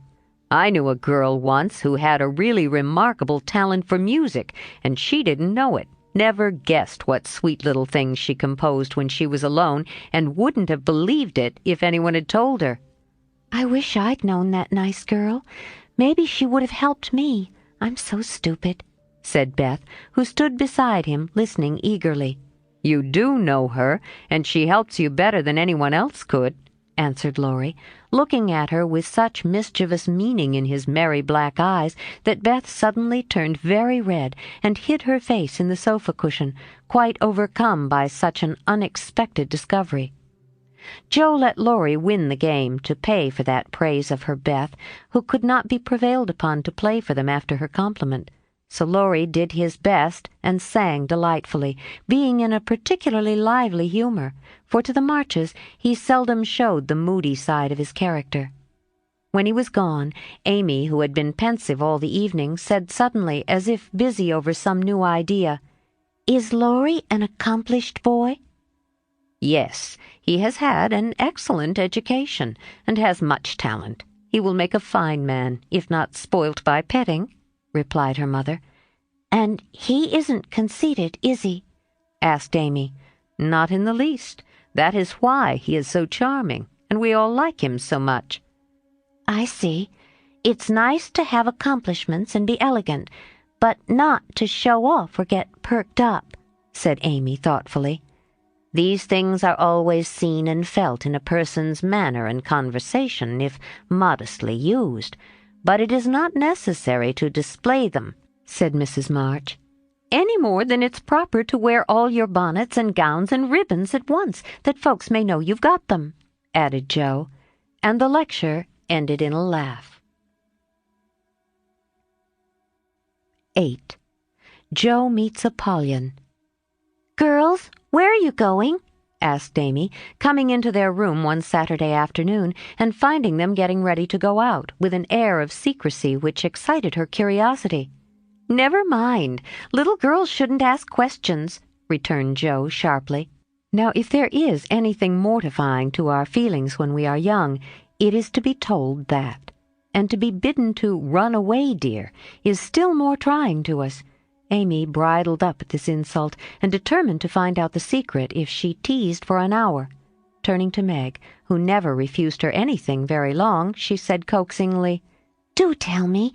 I should think you might let me go, too, for Beth is fussing over her piano, and I haven't got anything to do, and am so lonely."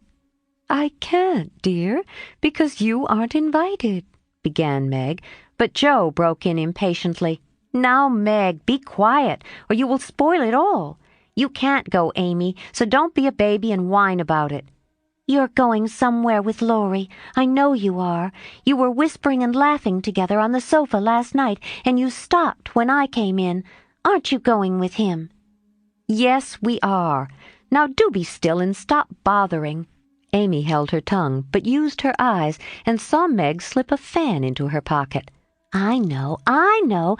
You're going to the hall to see the 7 castles," she cried, adding resolutely, "And I shall go, for Mother said I might see it, and I've got my rag money, and it was mean not to tell me in time." "Just listen to me a minute, and be a good child," said Meg soothingly. "Mother doesn't wish you to go this week, because your eyes are not well enough yet to bear the light of this fairy piece.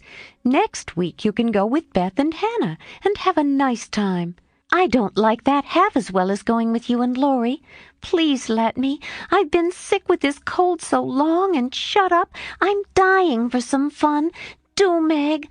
I'll be ever so good," pleaded Amy, looking as pathetic as she could. "Suppose we take her. I don't believe Mother would mind if we bundle her up well," began Meg. If she goes, I shan't, and if I don't, Laurie won't like it, and it will be very rude after he invited only us to go and drag in Amy. I should think she'd hate to poke herself where she isn't wanted," said Jo crossly, for she disliked the trouble of overseeing a fidgety child when she wanted to enjoy herself. Her tone and manner angered Amy, who began to put her boots on, saying in her most aggravating way, "I shall go. Meg says I may, and if I pay for myself, Laurie hasn't anything to do with it. You can't sit with us, for our seats are reserved, and you mustn't sit alone. So Laurie will give you his place, and that will spoil our pleasure. Or he'll get another seat for you, and that isn't proper when you weren't asked. You shan't stir a step, so you may just stay where you are," scolded Jo, crosser than ever, having just pricked her finger in her hurry. Sitting on the floor with one boot on, Amy began to cry and Meg to reason with her, when Laurie called from below and the two girls hurried down, leaving their sister wailing, for now and then she forgot her grown-up ways and acted like a spoilt child. Just as the party were setting out, Amy called over the banister in a threatening voice, "You'll be sorry for this, Jo March. See if you ain't." "Fiddlesticks," returned Jo, slamming the door. They had a charming time, for the 7 castles of the Diamond Lake was as brilliant and wonderful as heart could wish. But in spite of the comical red imps, sparkling elves, and gorgeous princes and princesses, Jo's pleasure had a drop of bitterness in it. The Fairy Queen's yellow curls reminded her of Amy, and between the acts she amused herself with wondering what her sister would do to make her sorry for it. She and Amy had had many lively skirmishes in the course of their lives, for both had quick tempers and were apt to be violent when fairly roused. Amy teased Jo, Jo irritated Amy, and semi-occasional explosions occurred, of which both were much ashamed afterwards. Although the older, Jo had the least self-control and had hard times trying to curb the fiery spirit which was continually getting her into trouble. Her anger never lasted long, and having humbly confessed her fault, she sincerely repented and tried to do better. Her sisters used to say that they rather liked to get Jo into a fury because she was such an angel afterwards. Poor Jo tried desperately to be good, but her bosom enemy was always ready to flame up and defeat her, and it took years of patient effort to subdue it. When they got home, they found Amy reading in the parlor. She assumed an injured air as they came in, never lifted her eyes from her book or asked a single question. Perhaps curiosity might have conquered resentment if Beth had not been there to inquire and receive a glowing description of the play. On going up to put away her best hat, Jo's first look was towards the bureau, for in their last quarrel Amy had soothed her feelings by turning Jo's top drawer upside down on the floor. Everything was in its place, however, and after a hasty glance into her various closets, bags, and boxes, Jo decided that Amy had forgiven and forgotten her wrongs. There Jo was mistaken, for the next day she made a discovery which produced a tempest. Meg, Beth, and Amy were sitting together late in the afternoon when Jo burst into the room, looking excited and demanding breathlessly, "Has anyone taken my book?" Meg and Beth said no at once and looked surprised. Amy poked the fire and said nothing. Jo saw her color rise and was down upon her in a minute. "Amy, you've got it." "No, I haven't." "You know where it is, then?" "No, I don't." "That's a fib," cried Jo, taking her by the shoulders and looking fierce enough to frighten a much braver child than Amy. "It isn't. I haven't got it, don't know where it is now, and don't care." "You know something about it, and you'd better tell at once or I'll make you." And Jo gave her a slight shake. "Scold as much as you like. You'll never see your silly old book again," cried Amy, getting excited in her turn. "Why not?" "I burnt it up." "What? My little book I was so fond of and worked over and meant to finish before Father got home? Have you really burnt it?" said Jo, turning very pale, while her eyes kindled and her hands clutched Amy nervously. "Yes, I did. I told you I'd make you pay for being so cross yesterday, and I have, so—" Amy got no further, for Jo's hot temper mastered her, and she shook Amy till her teeth chattered in her head, crying in a passion of grief and anger, "You wicked, wicked girl! I never can write it again, and I'll never forgive you as long as I live." Meg flew to rescue Amy, and Beth to pacify Jo, but Jo was quite beside herself, and with a parting box on her sister's ear, she rushed out of the room up to the old sofa in the garret, and finished her fight alone. The storm cleared up below, for Mrs. March came home, and having heard the story, soon brought Amy to a sense of the wrong she had done her sister. Jo's book was the pride of her heart, and was regarded by her family as a literary sprout of great promise. It was only half a dozen little fairy tales, but Jo had worked over them patiently, putting her whole heart into her work, hoping to make something good enough to print. She had just copied them with great care, and had destroyed the old manuscript, so that Amy's bonfire had consumed the loving work of several years. It seemed a small loss to others, but to Jo it was a dreadful calamity, and she felt that it never could be made up to her. Beth mourned as for a departed kitten, and Meg refused to defend her pet. Mrs. March looked grave and grieved, and Amy felt that no one would love her till she had asked pardon for the act which she now regretted more than any of them. When the tea-bell rang, Jo appeared, looking so grim and unapproachable that it took all Amy's courage to say meekly, "Please forgive me, Jo. I'm very, very sorry." "I shall never forgive you," was Jo's stern answer, and from that moment she ignored Amy entirely.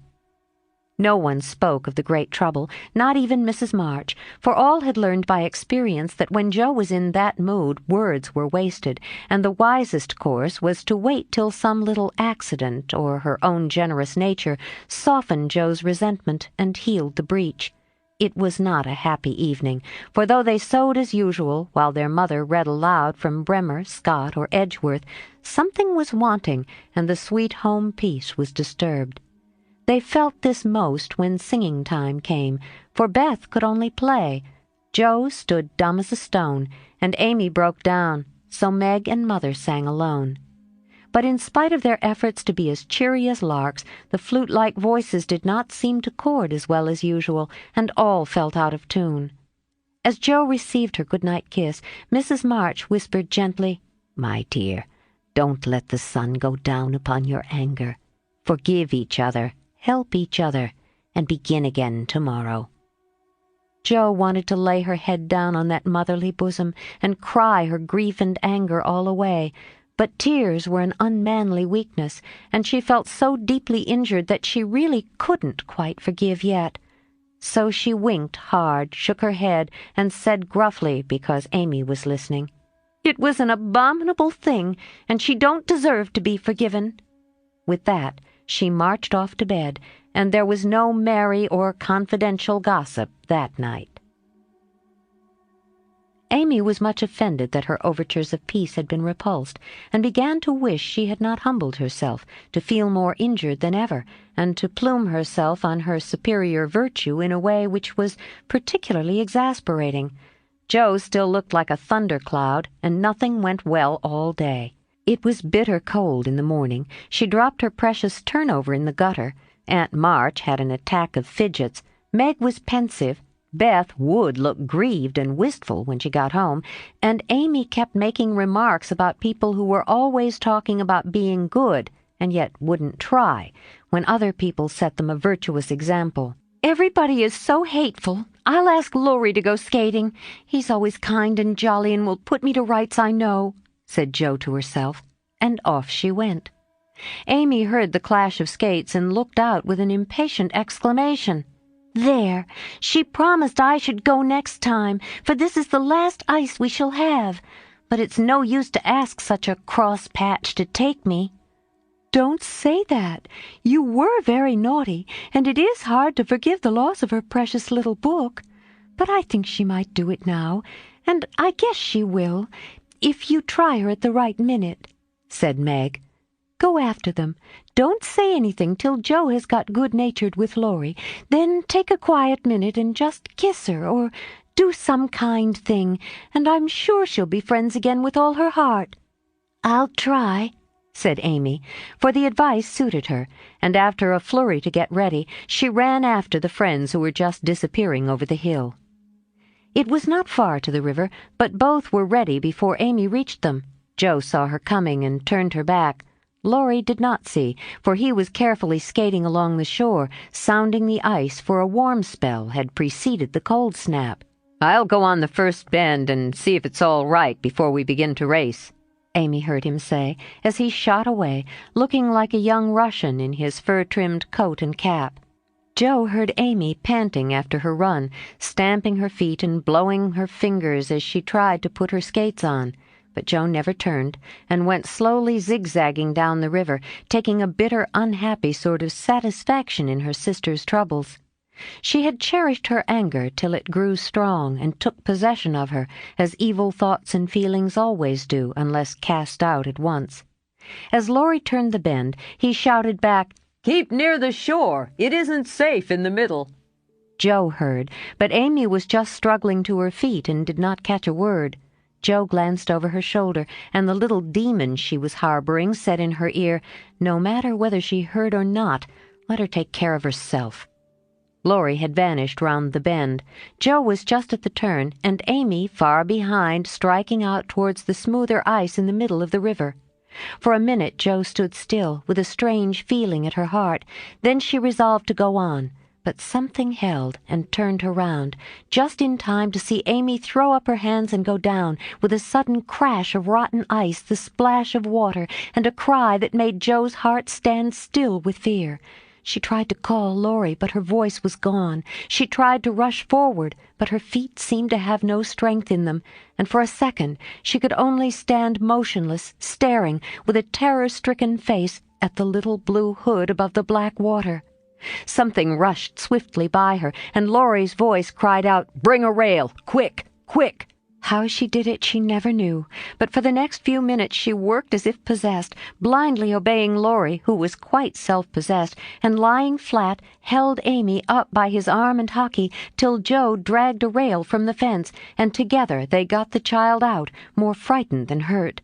"Now then, we must walk her home as fast as we can. Pile our things on her while I get off these confounded skates," cried Laurie, wrapping his coat round Amy and tugging away at the straps, which never seemed so intricate before. Shivering, dripping, and crying, they got Amy home, and after an exciting time of it, she fell asleep, rolled in blankets before a hot fire.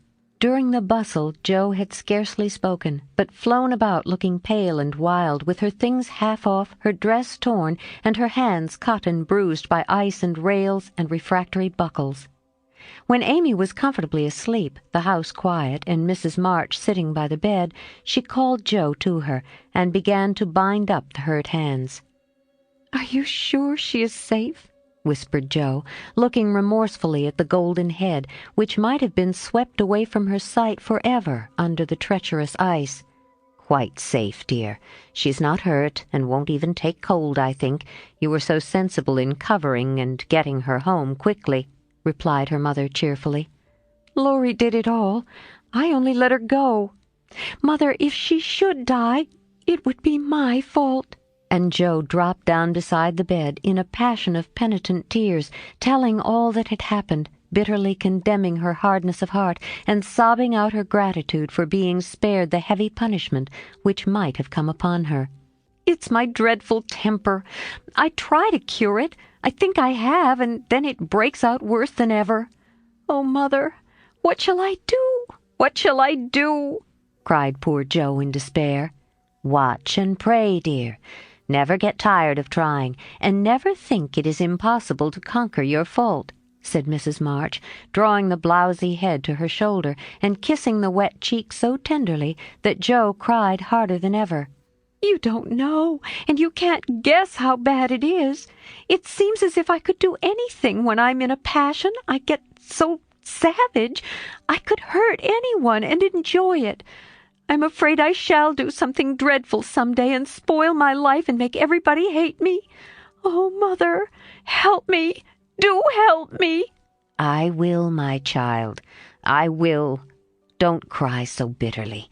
But remember this day, and resolve with all your soul that you will never know another like it. Joe, dear, we all have our temptations, some far greater than yours, and it often takes us all our lives to conquer them. You think your temper is the worst in the world, but mine used to be just like it." "Yours, Mother? Why, you are never angry."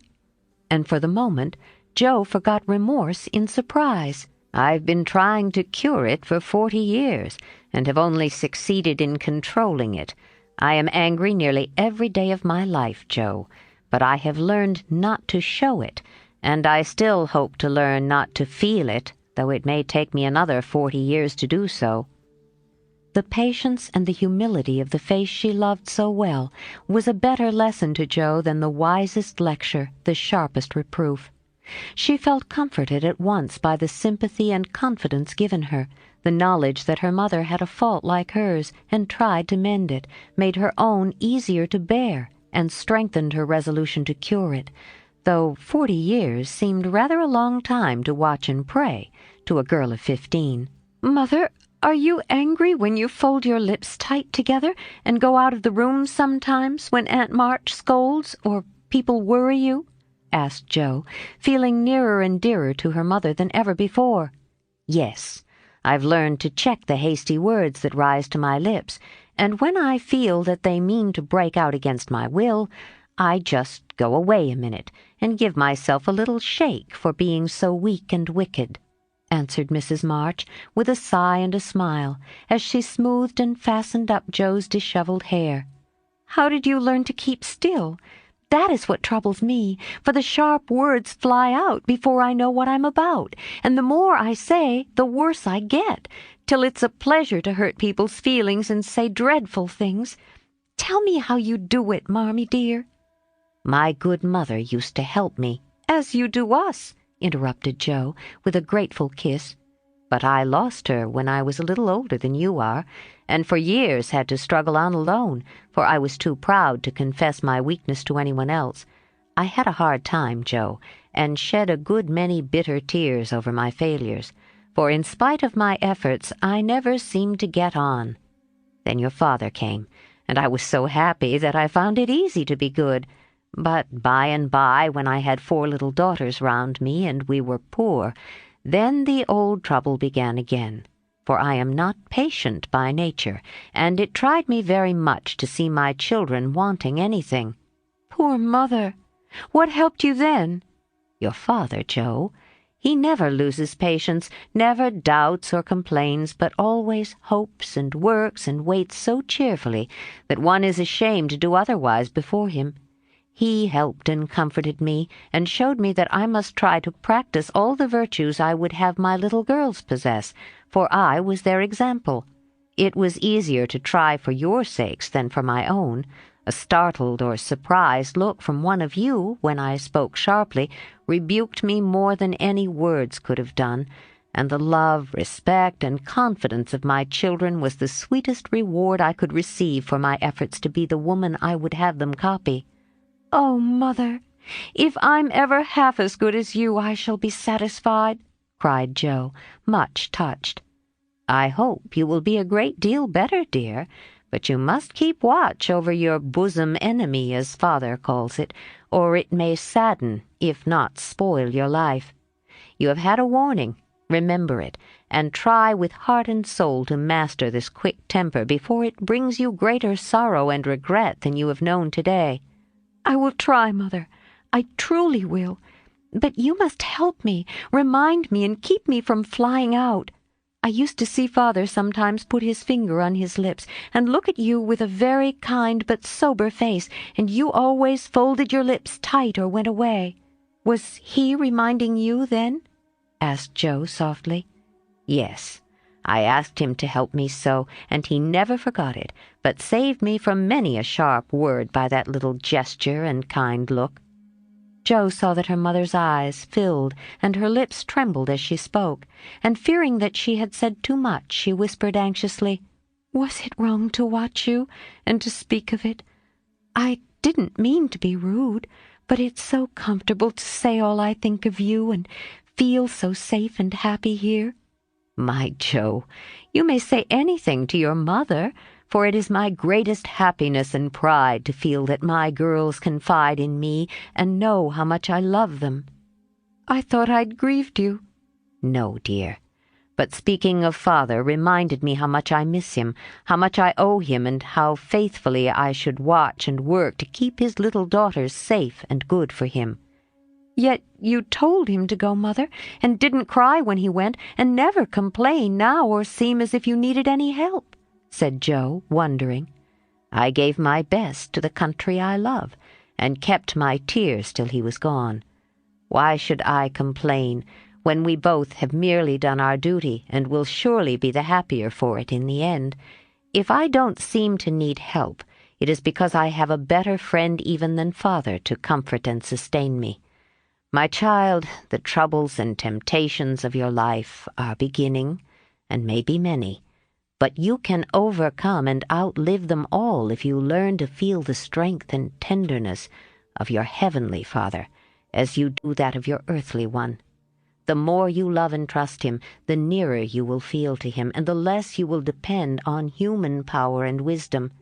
His love and care never tire or change, can never be taken from you, but may become the source of lifelong peace, happiness, and strength.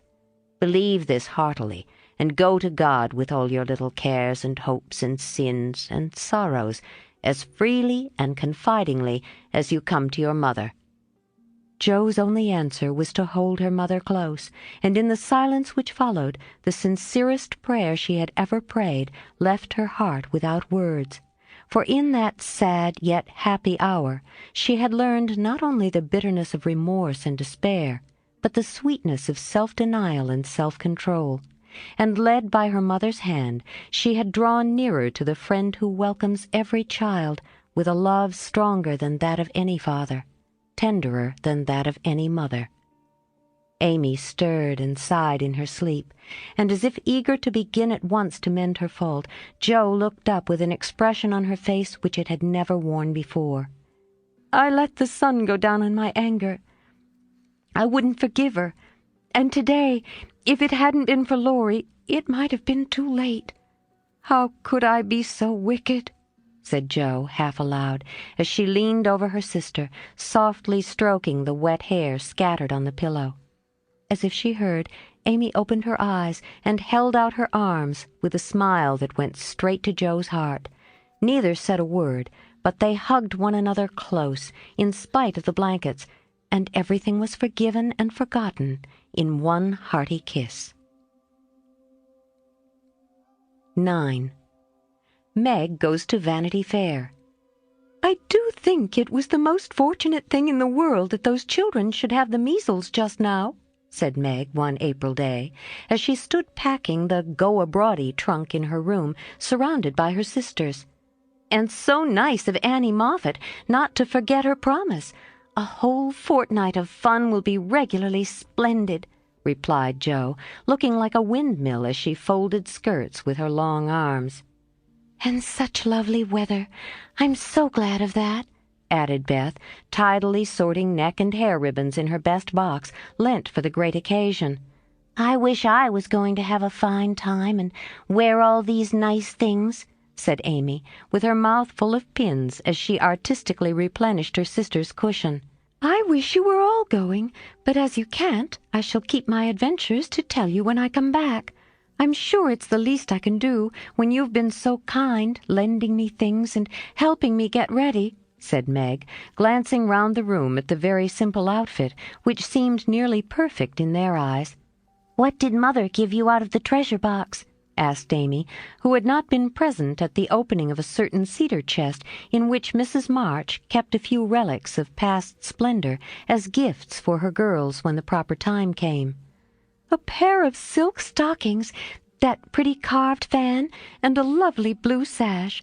I wanted the violet silk, but there isn't time to make it over, so I must be contented with my old tarlatan." "It will look nicely over my new muslin skirt, and the sash will set it off beautifully. I wish I hadn't smashed my coral bracelet, for you might have had it," said Jo, who loved to give and lend, but whose possessions were usually too dilapidated to be of much use. "There's a lovely old-fashioned pearl set in the treasure box, but Mother said real flowers were the prettiest ornament for a young girl, and Laurie promised to send me all I want," replied Meg. "Now, let me see. There's my new gray walking suit. Just curl up the feather in my hat, Beth. Then my poplin for Sunday, and the small party. It looks heavy for spring, doesn't it? The violet silk would be so nice. Oh, dear." "Never mind. You've got the tarlatan for the big party, and you always look like an angel in white," said Amy, brooding over the little store of finery in which her soul delighted. "It isn't low-necked, and it doesn't sweep enough, but it will have to do. My blue house dress looks so well, turned and freshly trimmed, that I feel as if I'd got a new one. My silk sack isn't a bit the fashion, and my bonnet doesn't look like Sally's. I didn't like to say anything, but I was sadly disappointed in my umbrella. I told Mother black with a white handle, but she forgot, and bought a green one with a yellowish handle. It's strong and neat, so I ought not to complain, but I know I shall feel ashamed of it beside Annie's silk one with a gold top," sighed Meg, surveying the little umbrella with great disfavor. "Change it," advised Jo. "I won't be so silly or hurt Marmy's feelings when she took so much pains to get my things. It's a nonsensical notion of mine, and I'm not going to give up to it. My silk stockings and 2 pairs of new gloves are my comfort. You are a dear to lend me yours, Jo. I feel so rich and sort of elegant with 2 new pairs, and the old ones cleaned up for common." And Meg took a refreshing peep at her glove box.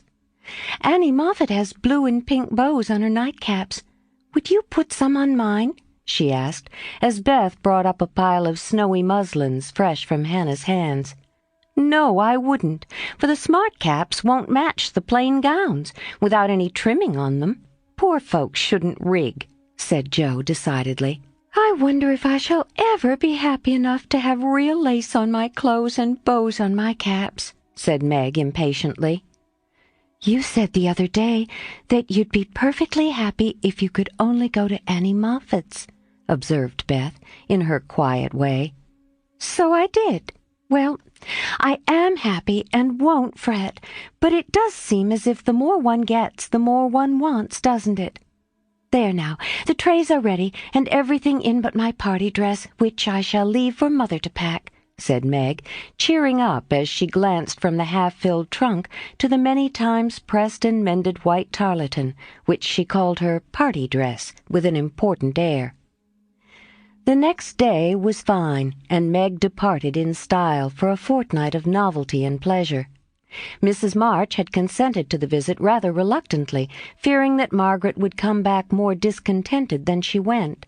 But she had begged so hard, and Sally had promised to take good care of her, and a little pleasure seemed so delightful after a winter of irksome work, that the mother yielded, and the daughter went to take her first taste of fashionable life. The Moffats were very fashionable, and simple Meg was rather daunted at first by the splendor of the house and the elegance of its occupants. But they were kindly people in spite of the frivolous life they led, and soon put their guest at her ease. Perhaps Meg felt, without understanding why, that they were not particularly cultivated or intelligent people, and that all their gilding could not quite conceal the ordinary material of which they were made. It certainly was agreeable to fare sumptuously, drive in a fine carriage, wear her best frock every day, and do nothing but enjoy herself.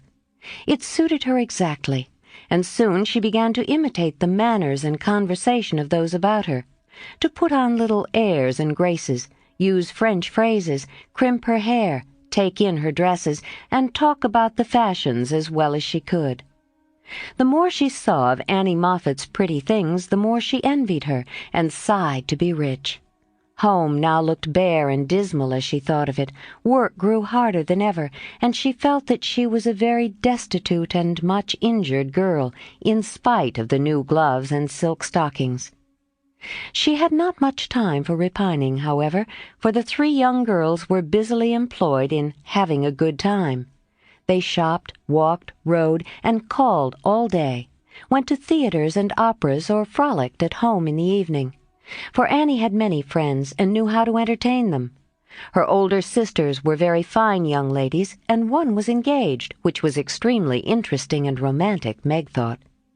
Mr. Moffat was a fat, jolly old gentleman who knew her father, and Mrs. Moffat a fat, jolly old lady who took as great a fancy to Meg as her daughter had done. Everyone petted her, and Daisy, as they called her, was in a fair way to have her head turned. When the evening for the small party came, she found that the poplin wouldn't do at all, for the other girls were putting on thin dresses and making themselves very fine indeed. So out came the tarletan, looking older, limper, and shabbier than ever, beside Sally's crisp new one. Meg saw the girls glance at it, then at one another, and her cheeks began to burn, for, with all her gentleness, she was very proud. No one said a word about it, but Sally offered to dress her hair, and Annie to tie her sash, and Belle, the engaged sister, praised her white arms.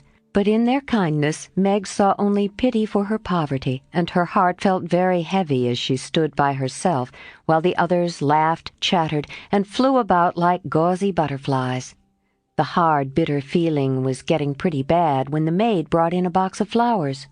Before she could speak, Annie had the cover off, and all were exclaiming at the lovely roses, heath, and fern within. "It's for Belle, of course. George always sends her some, but these are altogether ravishing," cried Annie, with a great sniff. "They are for Miss March," the man said, "and here's a note," put in the maid, holding it to Meg. "What fun! Who are they from? Didn't know you had a lover," cried the girls, fluttering about Meg in a high state of curiosity and surprise. "The note is from Mother, and the flowers from Laurie," said Meg simply, yet much gratified that he had not forgotten her. "Oh, indeed," said Annie with a funny look, as Meg slipped the note in her pocket as a sort of talisman against envy, vanity, and false pride. For the few loving words had done her good, and the flowers cheered her up by their beauty. Feeling almost happy again, she laid by a few ferns and roses for herself, and quickly made up the rest in dainty bouquets for the breasts, hair, or skirts of her friends, offering them so prettily that Clara, the elder sister, told her she was the sweetest little thing she ever saw, and they looked quite charmed with her small attention. Somehow the kind act finished her despondency, and when all the rest went to show themselves to Mrs. Moffat, she saw a happy, bright-eyed face in the mirror as she laid her ferns against her rippling hair and fastened the roses in the dress that didn't strike her as so very shabby now. She enjoyed herself very much that evening. Everyone was very kind, and she had 3 compliments. Annie made her sing, and someone said she had a remarkably fine voice. Major Lincoln asked who the fresh little girl with the beautiful eyes was, and Mr. Moffat insisted on paying special attention to her during the evening. So altogether she had a very nice time, till she overheard a bit of conversation which disturbed her extremely. She was sitting just inside the conservatory, waiting for someone to bring her an ice, when she heard a voice ask on the other side of the flowery wall, "How old is he?" "16 or 17, I should say," replied another voice. "It would be a grand thing for one of those girls, wouldn't it? Sally says they are very intimate now, and the old man quite dotes on them." "Mrs. M. has made her plans, I dare say, and will play her cards well, early as it is. The girl evidently doesn't think of it yet," said Mrs. Moffat. "She told that fib about her mamma as if she did know, and colored up when the flowers came quite prettily. Poor thing, she'd be so nice if she was only got up in style. Do you think she'd be offended if we offered to lend her a dress for Thursday?" asked another voice. "She's proud, but I don't believe she'd mind, for that dowdy tarletan is all she has got. She may tear it tonight, and that will be a good excuse for offering a decent one." Here Meg's friend appeared, to find her looking much flushed and rather agitated. She was proud, and her pride was useful just then, for it helped her hide her mortification, anger, and disgust at what she had just heard. For innocent and unsuspicious as she was, she could not help understanding the gossip of her friends. She tried to forget it, but could not, and kept repeating to herself, "Mrs. M. has made her plans."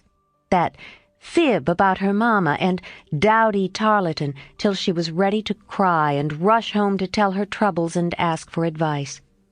As that was impossible, she did her best to seem gay, and being rather excited, she succeeded so well that no one dreamed what an effort she was making.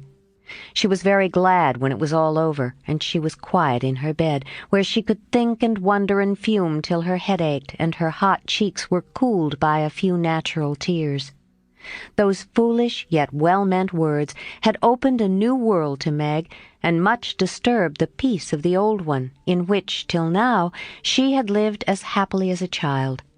Her innocent friendship with Laurie was spoilt by the silly speeches she had overheard. Her faith in her mother was a little shaken by the worldly plans attributed to her by Mrs. Moffat, who judged others by herself. And the sensible resolution to be contented with the simple wardrobe which suited a poor man's daughter was weakened by the unnecessary pity of girls who thought a shabby dress one of the greatest calamities under heaven. Poor Meg had a restless night, and got up heavy-eyed, unhappy, half resentful towards her friends, and half ashamed of herself for not speaking out frankly and setting everything right. Everybody dawdled that morning, and it was noon before the girls found energy enough even to take up their worsted work. Something in the manner of her friends struck Meg at once. They treated her with more respect, she thought, took quite a tender interest in what she said, and looked at her with eyes that plainly betrayed curiosity. All this surprised and flattered her, though she did not understand it, till Miss Bell looked up from her writing and said with a sentimental air, "Daisy, dear, I've sent an invitation to your friend Mr. Lawrence for Thursday. We should like to know him, and it's only a proper compliment to you." Meg colored, but a mischievous fancy to tease the girls made her reply demurely, "You're very kind, but I'm afraid he won't come." "Why not, cherie?" asked Miss Bell. "He's too old." "My child, what do you mean? What is his age, I beg to know?" cried Miss Clara. "Nearly 70, I believe," answered Meg, counting stitches to hide the merriment in her eyes. "You sly creature! Of course we meant the young man," exclaimed Miss Bell, laughing. "There isn't any. Laurie is only a little boy." And Meg laughed also at the queer look which the sisters exchanged as she thus described her supposed lover. "About your age," Nan said. "Nearer my sister Jo's. I am 17 in August," returned Meg, tossing her head. "It's very nice of him to send you flowers, isn't it?" said Annie, looking wise about nothing. "Yes, he often does to all of us, for their house is full, and we are so fond of them. My mother and old Mr. Lawrence are friends, you know, so it is quite natural that we children should play together." And Meg hoped they would say no more. "It's evident Daisy isn't out yet," said Miss Clara to Belle with a nod. "Quite a pastoral state of innocence all round," returned Miss Bell with a shrug. "I'm going out to get some little matters for my girls. Can I do anything for you, young ladies?" asked Mrs. Moffat, lumbering in like an elephant in silk and lace. "No, thank you, ma'am," replied Sally. "I've got my new pink silk for Thursday and don't want a thing." "Nor I," began Meg, but stopped, because it occurred to her that she did want several things and could not have them. "What shall you wear?" asked Sally. "My old white one again, if I can mend it fit to be seen. It got sadly torn last night," said Meg, trying to speak quite easily, but feeling very uncomfortable. "Why don't you send home for another?"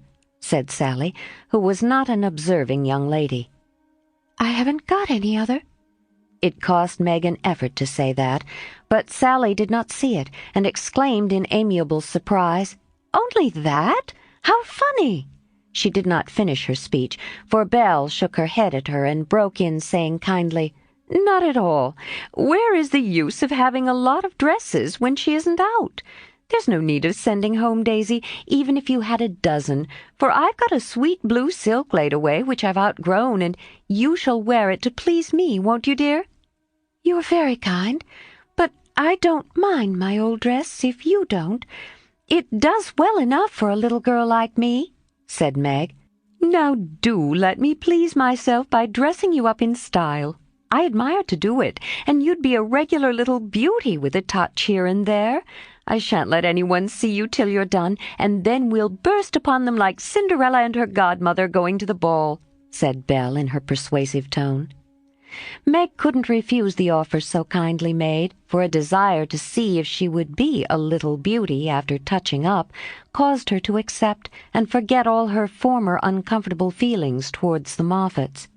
On the Thursday evening, Belle shut herself up with her maid, and between them they turned Meg into a fine lady. They crimped and curled her hair, they polished her neck and arms with some fragrant powder, touched her lips with coralline salve to make them redder, and Hortense would have added a soupçon of rouge if Meg had not rebelled. They laced her into a sky-blue dress which was so tight she could hardly breathe, and so low in the neck that modest Meg blushed at herself in the mirror. A set of silver filigree was added, bracelets, necklace, brooch, and even earrings, for Hortense tied them on with a bit of pink silk which did not show.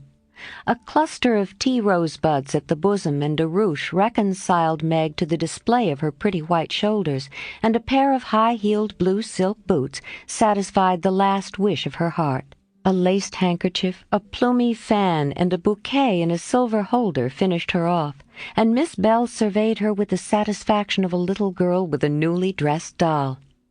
"Mademoiselle is charmante, très jolie, is she not?" cried Hortense, clasping her hands in an affected rapture. "Come and show yourself," said Miss Belle, leading the way to the room where the others were waiting. As Meg went rustling after her, with her long skirts trailing, her earrings tinkling, her curls waving, and her heart beating, she felt as if her fun had really begun at last, for the mirror had plainly told her that she was a little beauty. Her friends repeated the pleasing phrase enthusiastically, and for several minutes she stood like the jackdaw in the fable, enjoying her borrowed plumes, while the rest chattered like a party of magpies. "Well, I dress. Do you drill her, Nan, in the management of her skirt and those French heels, or she will trip herself up. Take your silver butterfly and catch up that long curl on the left side of her head, Clara, and don't any of you disturb the charming work of my hands," said Belle as she hurried away, looking well pleased with her success. "You don't look a bit like yourself, but you are very nice. I'm nowhere beside you, for Belle has heaps of taste, and you're quite French, I assure you. Let your flowers hang. Don't be so careful of them, and be sure you don't trip," returned Sally, trying not to care that Meg was prettier than herself. Keeping that warning carefully in mind, Margaret got safely downstairs and sailed into the drawing-rooms, where the Moffats and a few early guests were assembled. She very soon discovered that there is a charm about fine clothes which attracts a certain class of people and secures their respect. Several young ladies who had taken no notice of her before were very affectionate all of a sudden. Several young gentlemen who had only stared at her at the other party now not only stared but asked to be introduced, and said all manner of foolish but agreeable things to her. And several old ladies who sat on sofas and criticized the rest of the party inquired who she was with an air of interest. She heard Mrs. Moffat reply to one of them, "Daisy March, father a colonel in the army, one of our first families, but reverses of fortune, you know. Intimate friends of the Lawrences. Sweet creature, I assure you. My Ned is quite wild about her." "Dear me," said the old lady, putting up her glass for another observation of Meg, who tried to look as if she had not heard, and been rather shocked at Mrs. Moffat's fibs. The queer feeling did not pass away, but she imagined herself acting the new part of a fine lady, and so got on pretty well, though the tight dress gave her a side-ache, the train kept getting under her feet, and she was in constant fear lest her earrings should fly off and get lost or broken. She was flirting her fan and laughing at the feeble jokes of a young gentleman who tried to be witty, when she suddenly stopped laughing and looked confused. For just opposite she saw Laurie.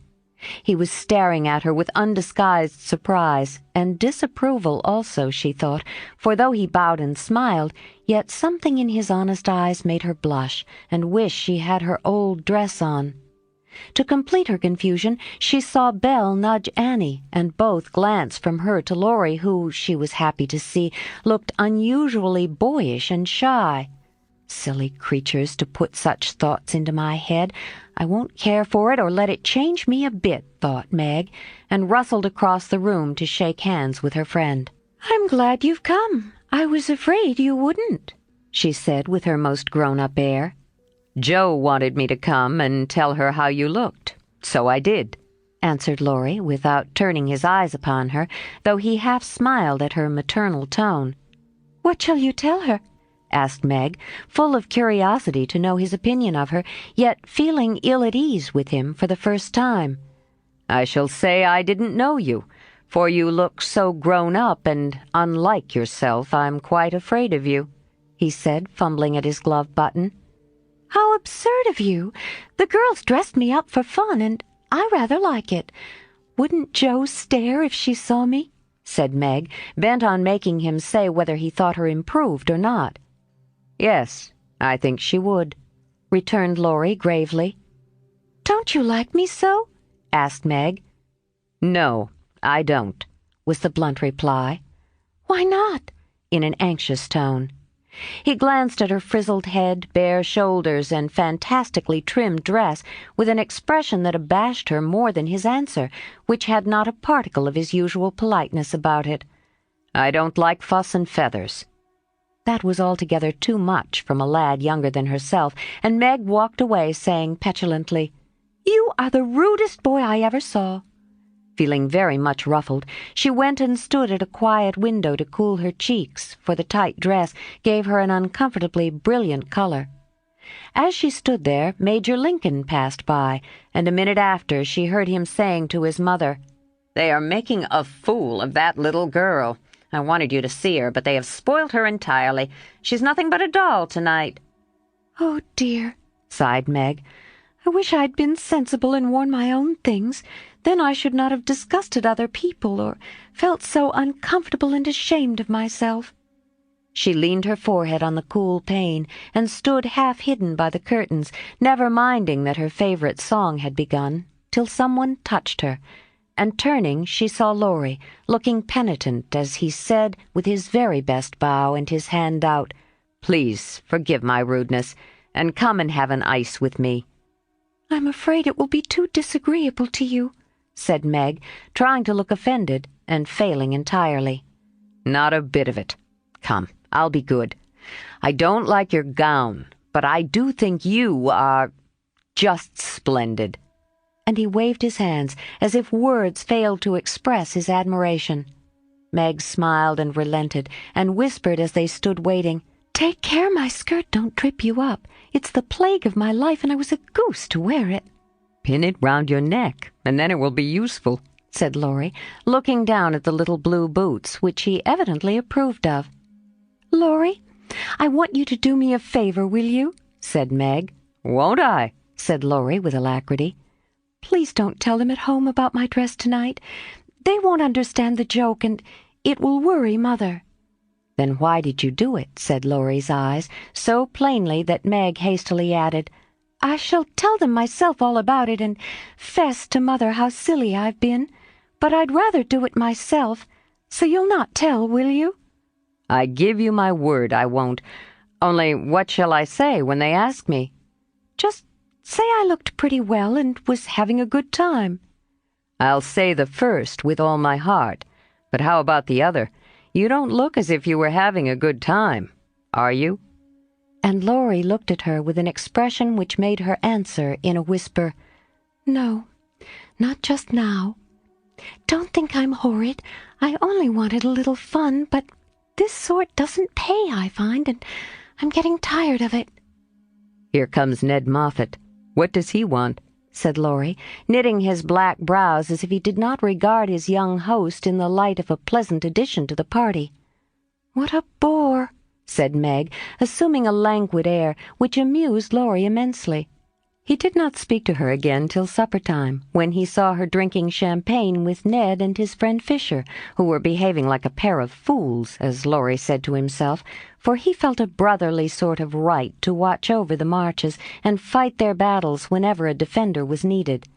"You'll have a splitting headache tomorrow if you drink that stuff." "I wouldn't, Meg. Your mother doesn't like it, you know," he whispered, leaning over her chair as Ned turned to refill her glass and Fisher stooped to pick up her fan.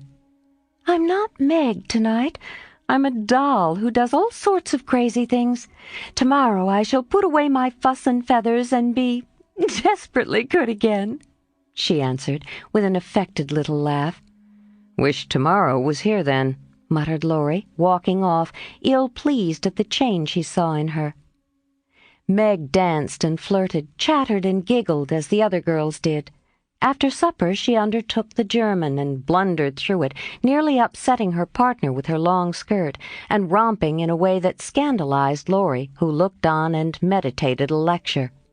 But he got no chance to deliver it, for Meg kept away from him till he came to say good night. "Remember," she said, trying to smile, for the splitting headache had already begun. "Silence à la mort," replied Laurie with a melodramatic flourish as he went away. This little bit of by-play excited Annie's curiosity, but Meg was too tired for gossip and went to bed feeling as if she had been to a masquerade and hadn't enjoyed herself as much as she expected. She was sick all the next day, and on Saturday went home, quite used up with her fortnight's fun, and feeling that she had sat in the lap of luxury long enough. "It does seem pleasant to be quiet and not have company manners on all the time. Home is a nice place, though it isn't splendid," said Meg, looking about her with a restful expression as she sat with her mother and Joe on the Sunday evening. "I'm glad to hear you say so, dear, for I was afraid home would seem dull and poor to you after your fine quarters," replied her mother, who had given her many anxious looks that day, for motherly eyes are quick to see any change in children's faces. Meg had told her adventures gaily, and said over and over what a charming time she had had. But something still seemed to weigh upon her spirits, and when the younger girls were gone to bed, she sat thoughtfully staring at the fire, saying little, and looking worried. As the clock struck 9 and Joe proposed bed, Meg suddenly left her chair, and taking Beth's stool, leaned her elbows on her mother's knee, saying bravely, "Marmee, I want to fess." "I thought so. What is it, dear?" "Shall I go away?" asked Joe discreetly. "Of course not. Don't I always tell you everything? I was ashamed to speak of it before the children, but I want you to know all the dreadful things I did at the Moffats." "We are prepared," said Mrs. March, smiling, but looking a little anxious. "I told you they dressed me up, but I didn't tell you that they powdered and squeezed and frizzled and made me look like a fashion plate. Laurie thought I wasn't proper. I know he did, though he didn't say so. And one man called me a doll. I knew it was silly, but they flattered me and said I was a beauty and quantities of nonsense, so I let them make a fool of me." "Is that all?" asked Joe, as Mrs. March looked silently at the downcast face of her pretty daughter, and could not find it in her heart to blame her little follies. "No. I drank champagne and romped and tried to flirt and was altogether abominable," said Meg self-reproachfully. "There is something more, I think." And Mrs. March smoothed the soft cheek, which suddenly grew rosy as Meg answered slowly, "Yes. It's very silly, but I want to tell it because I hate to have people say and think such things about us and Laurie." Then she told the various bits of gossip she had heard at the Moffats, and as she spoke, Joe saw her mother fold her lips tightly, as if ill-pleased that such ideas should be put into Meg's innocent mind. "Well, if that isn't the greatest rubbish I ever heard!" cried Joe indignantly. "Why didn't you pop out and tell them so on the spot?" "I couldn't. It was so embarrassing for me. I couldn't help hearing it first, and then I was so angry and ashamed, I didn't remember that I ought to go away." Just wait till I see Annie Moffat, and I'll show you how to settle such ridiculous stuff. The idea of having plans and being kind to Laurie because he's rich and may marry us by and by. Won't he shout when I tell him what those silly things say about us poor children?" And Joe laughed, as if, on second thoughts, the thing struck her as a good joke. "If you tell Laurie I'll never forgive you. She mustn't, must she, Mother?" said Meg, looking distressed. "No, never repeat that foolish gossip, and forget it as soon as you can," said Mrs. March gravely. "I was very unwise to let you go among people of whom I know so little. Kind, I dare say, but worldly, ill-bred, and full of these vulgar ideas about young people. I am more sorry than I can express for the mischief this visit may have done you, Meg." "Don't be sorry. I won't let it hurt me. I'll forget all the bad and remember only the good, for I did enjoy a great deal, and thank you very much for letting me go. I'll not be sentimental or dissatisfied, Mother. I know I'm a silly little girl, and I'll stay with you till I'm fit to take care of myself. But it is nice to be praised and admired, and I can't help saying I like it," said Meg, looking half ashamed of the confession. "That is perfectly natural and quite harmless, if the liking does not become a passion and lead one to do foolish or unmaidenly things. Learn to know and value the praise which is worth having, and to excite the admiration of excellent people by being modest as well as pretty, Meg." Margaret sat thinking a moment, while Jo stood with her hands behind her, looking both interested and a little perplexed, for it was a new thing to see Meg blushing and talking about admiration, lovers, and things of that sort. And Jo felt as if, during that fortnight, her sister had grown up amazingly, and was drifting away from her into a world where she could not follow. "Mother, do you have plans, as Mrs. Moffat said?" asked Meg bashfully. "Yes, my dear, I have a great many. All mothers do. But mine differ somewhat from Mrs. Moffat's, I suspect. I will tell you some of them, for the time has come when a word may set this romantic little head and heart of yours right on a very serious subject. You are young, Meg, but not too young to understand me, and mother's lips are the fittest to speak of such things to girls like you. Jo, your turn will come in time, perhaps, so listen to my plans and help me carry them out if they are good." Jo went and sat on one arm of the chair, looking as if she thought they were about to join in some very solemn affair. Holding a hand of each, and watching the two young faces wistfully, Mrs. March said in her serious yet cheery way, "I want my daughters to be beautiful, accomplished, and good, to be admired, loved, and respected, to have a happy youth, to be well and wisely married, and to lead useful, pleasant lives with as little care and sorrow to try them as God sees fit to send. To be loved and chosen by a good man is the best and sweetest thing which can happen to a woman, and I sincerely hope my girls may know this beautiful experience. It is natural to think of it, Meg, right to hope and wait for it, and wise to prepare for it, so that when the happy time comes, you may feel ready for the duties and worthy of the joy.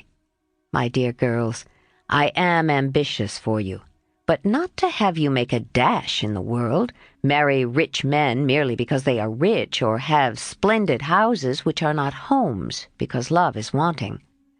Money is a needful and precious thing, and when well used, a noble thing, but I never want you to think of it as the first or only prize to strive for.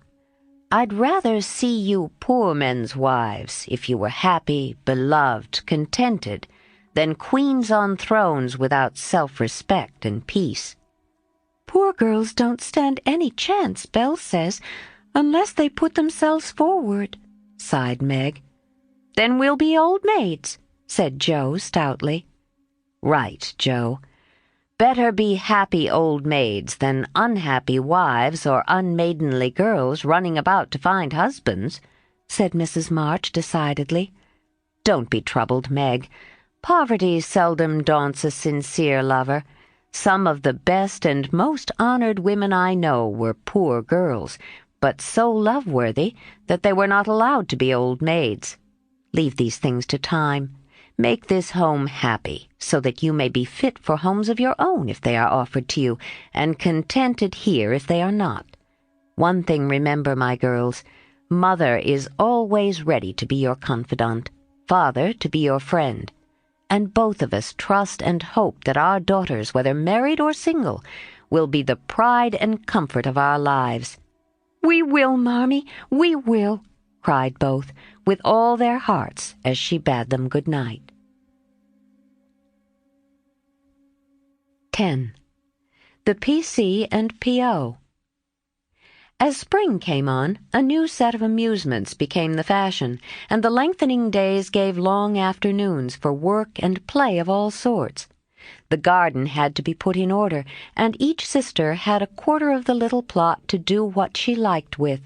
Hannah used to say, "I'd know which each of them gardens belonged to if I see 'em in shiny." And so she might, for the girls' tastes differed as much as their characters. Meg's had roses and heliotrope, myrtle, and a little orange tree in it. Jo's bed was never alike 2 seasons, for she was always trying experiments. This year it was to be a plantation of sunflowers, the seeds of which cheerful and aspiring plant were to feed Aunt Cockletop and her family of chicks.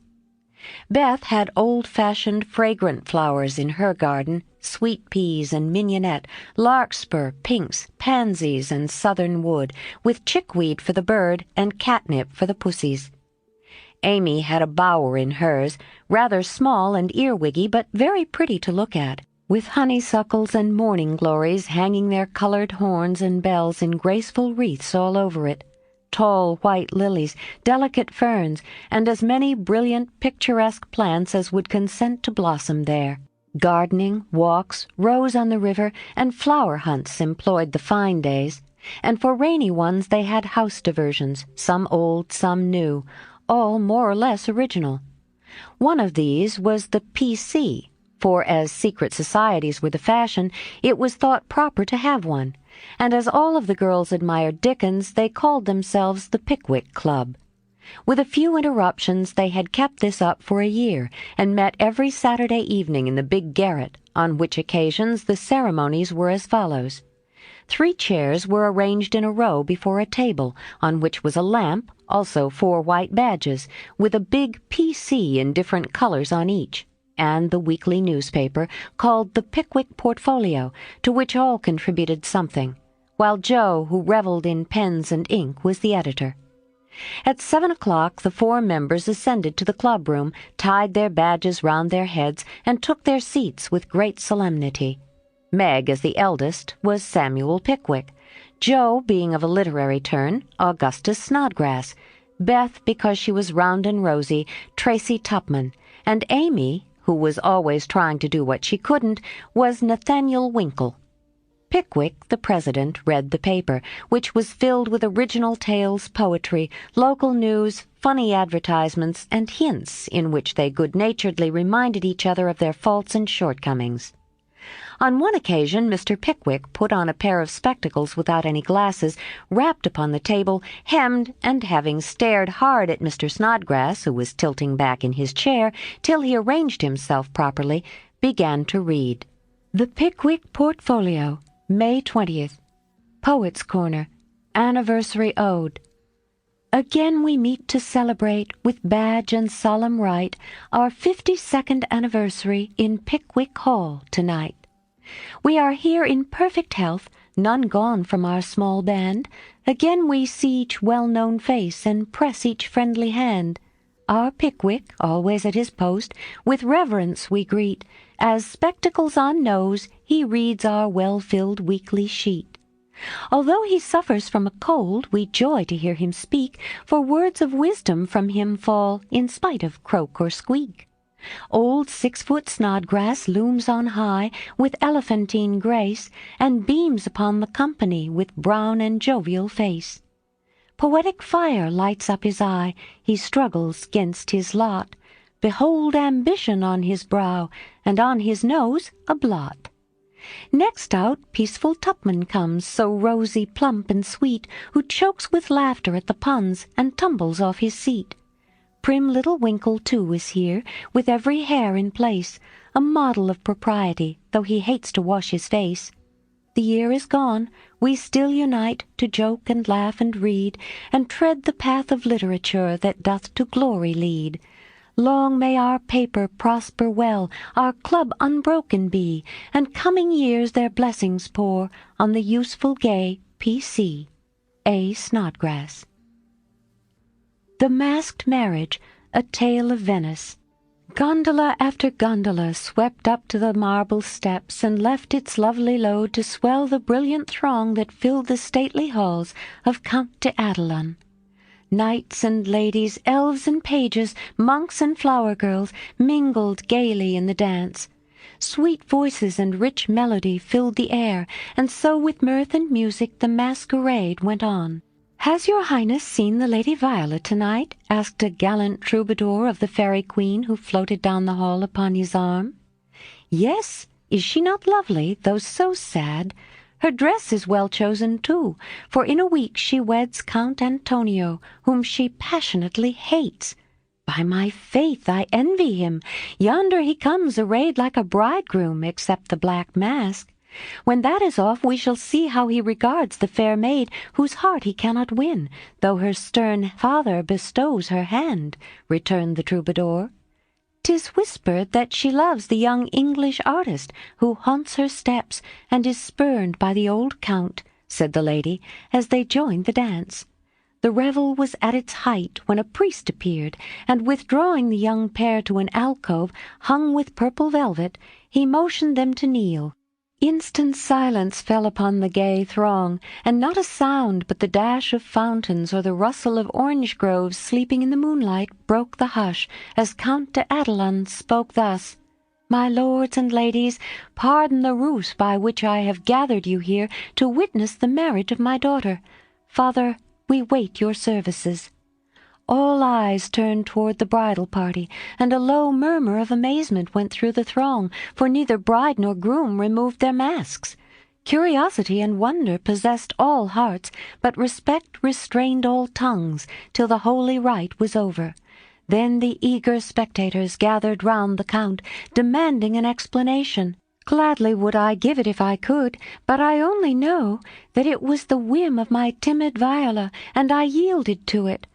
Now, my children, let the play end, unmask, and receive my blessing." But neither bent the knee, for the young bridegroom replied in a tone that startled all listeners as the mask fell, disclosing the noble face of Ferdinand Devereux, the artist lover, and leaning on the breast where now flashed the star of an English earl was the lovely Viola, radiant with joy and beauty. "My lord, you scornfully bade me claim your daughter when I could boast as high a name and vast a fortune as the Count Antonio. I can do more, for even your ambitious soul cannot refuse the Earl of Devereux and de Vere when he gives his ancient name and boundless wealth in return for the beloved hand of this fair lady, now my wife." The Count stood like one changed to stone, and turning to the bewildered crowd, Ferdinand added with a gay smile of triumph, "To you, my gallant friends, I can only wish that your wooing may prosper as mine has done, and that you may all win as fair a bride as I have by this masked marriage. S. Pickwick." Why is the P.C. like the Tower of Babel? It is full of unruly members. The History of a Squash. Once upon a time a farmer planted a little seed in his garden, and after a while it sprouted and became a vine, and bore many squashes. One day in October, when they were ripe, he picked one and took it to market. A grocer man bought and put it in his shop. That same morning a little girl in a brown hat and blue dress, with a round face and a snub nose, went and bought it for her mother. She lugged it home, cut it up, and boiled it in the big pot, mashed some of it with salt and butter for dinner, and to the rest she added a pint of milk, 2 eggs, 4 spoons of sugar, nutmeg, and some crackers, put it in a deep dish, and baked it till it was brown and nice. The next day it was eaten by a family named March. T. Tupman. Mr. Pickwick, Sir, I address you upon the subject of sin. The sinner I mean is a man named Winkle, who makes trouble in his club by laughing, and sometimes won't write his piece in this fine paper. I hope you will pardon his badness, and let him send a French fable, because he can't write out of his head, as he has so many lessons to do, and no brains. In future I will try to take time by the fetlock, and prepare some work which will be all comme il la faut, that means all right. I am in haste, as it is nearly school time. Yours respectably, N. Winkle. The above is a manly and handsome acknowledgment of past misdemeanors. If our young friend studied punctuation, it would be well. A sad accident. On Friday last, we were startled by a violent shock in our basement, followed by cries of distress. On rushing in a body to the cellar, we discovered our beloved president prostrate on the floor, having tripped and fallen while getting wood for domestic purposes. A perfect scene of ruin met our eyes, for in his fall Mr. Pickwick had plunged his head and shoulders into a tub of water, upset a keg of soft soap upon his manly form, and torn his garments badly. On being removed from his perilous situation, it was discovered that he had suffered no injury but several bruises, and, we are happy to add, is now doing well. Editor. The Public Bereavement. It is our painful duty to record the sudden and mysterious disappearance of our cherished friend, Mrs. Snowball Patpaw. This lovely and beloved cat was the pet of a large circle of warm and admiring friends, for her beauty attracted all eyes, her grace and virtues endeared her to all hearts, and her loss is deeply felt by the whole community. When last seen, she was sitting at the gate watching the butcher's cart, and it is feared that some villain, tempted by her charms, basely stole her. Weeks have passed, but no trace of her has been discovered, and we relinquish all hope, tie a black ribbon to her basket, set aside her dish, and weep for her as one lost to us forever. A sympathizing friend sends the following gem, a lament for S.B. Patpaw. We mourn the loss of our little pet, and sigh o'er her hapless fate, for never more by the fire she'll sit, nor play by the old green gate. The little grave where her infant sleeps is 'neath the chestnut tree, but o'er her grave we may not weep, we know not where it may be. Her empty bed, her idle ball, will never see her more. No gentle tap, no loving purr, is heard at the parlor door. Another cat comes after her mice, a cat with a dirty face, but she does not hunt as our darling did, nor play with her airy grace. Her stealthy paws tread the very hall where Snowball used to play, but she only spits at the dogs our pet so gallantly drove away. She is useful and mild, and does her best, but she is not fair to see, and we cannot give her your place, dear, nor worship her as we worship thee. A.S. Advertisements. Miss Oranthe Bluggage, the accomplished, strong-minded lecturer, will deliver her famous lecture on Woman and Her Position at Pickwick Hall next Saturday evening after the usual performances. A weekly meeting will be held at Kitchen Place to teach young ladies how to cook. Hannah Brown will preside, and all are invited to attend. The Dustpan Society will meet on Wednesday next and parade in the upper story of the clubhouse. All members to appear in uniform and shoulder their brooms at 9 precisely. Mrs. Beth Bouncer will open her new assortment of dolls' millinery next week. The latest Paris fashions have arrived, and orders are respectfully solicited. A new play will appear at the Barnville Theatre in the course of a few weeks, which will surpass anything ever seen on the American stage. The Greek Slave, or Constantine the Avenger, is the name of this thrilling drama. Hints. If S.P. didn't use so much soap on his hands, he wouldn't always be late at breakfast. A.S. is requested not to whistle in the street. T.T., please don't forget Amy's napkin. A.W. must not fret because his dress has not 9 tucks. Weekly report. Meg, good. Joe, bad. Beth, very good. Amy, middling. As the President finished reading the paper, which I beg leave to assure my readers is a bona fide copy of one written by bona fide girls once upon a time, a round of applause followed, and then Mr. Snodgrass rose to make a proposition.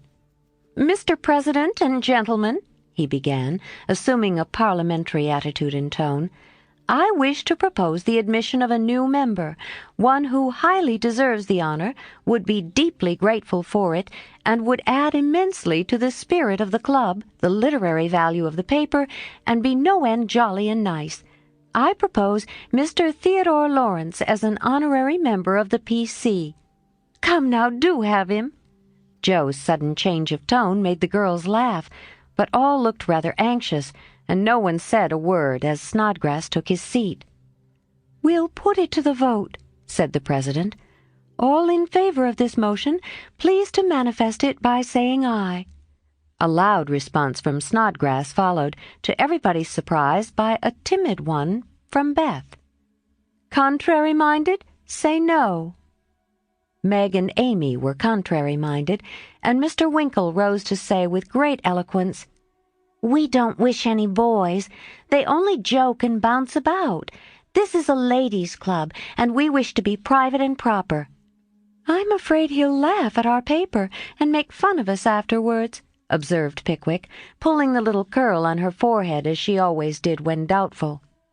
Up rose Snodgrass, very much in earnest. "Sir, I give you my word as a gentleman, Laurie won't do anything of the sort. He likes to write, and he'll give a tone to our contributions and keep us from being sentimental, don't you see?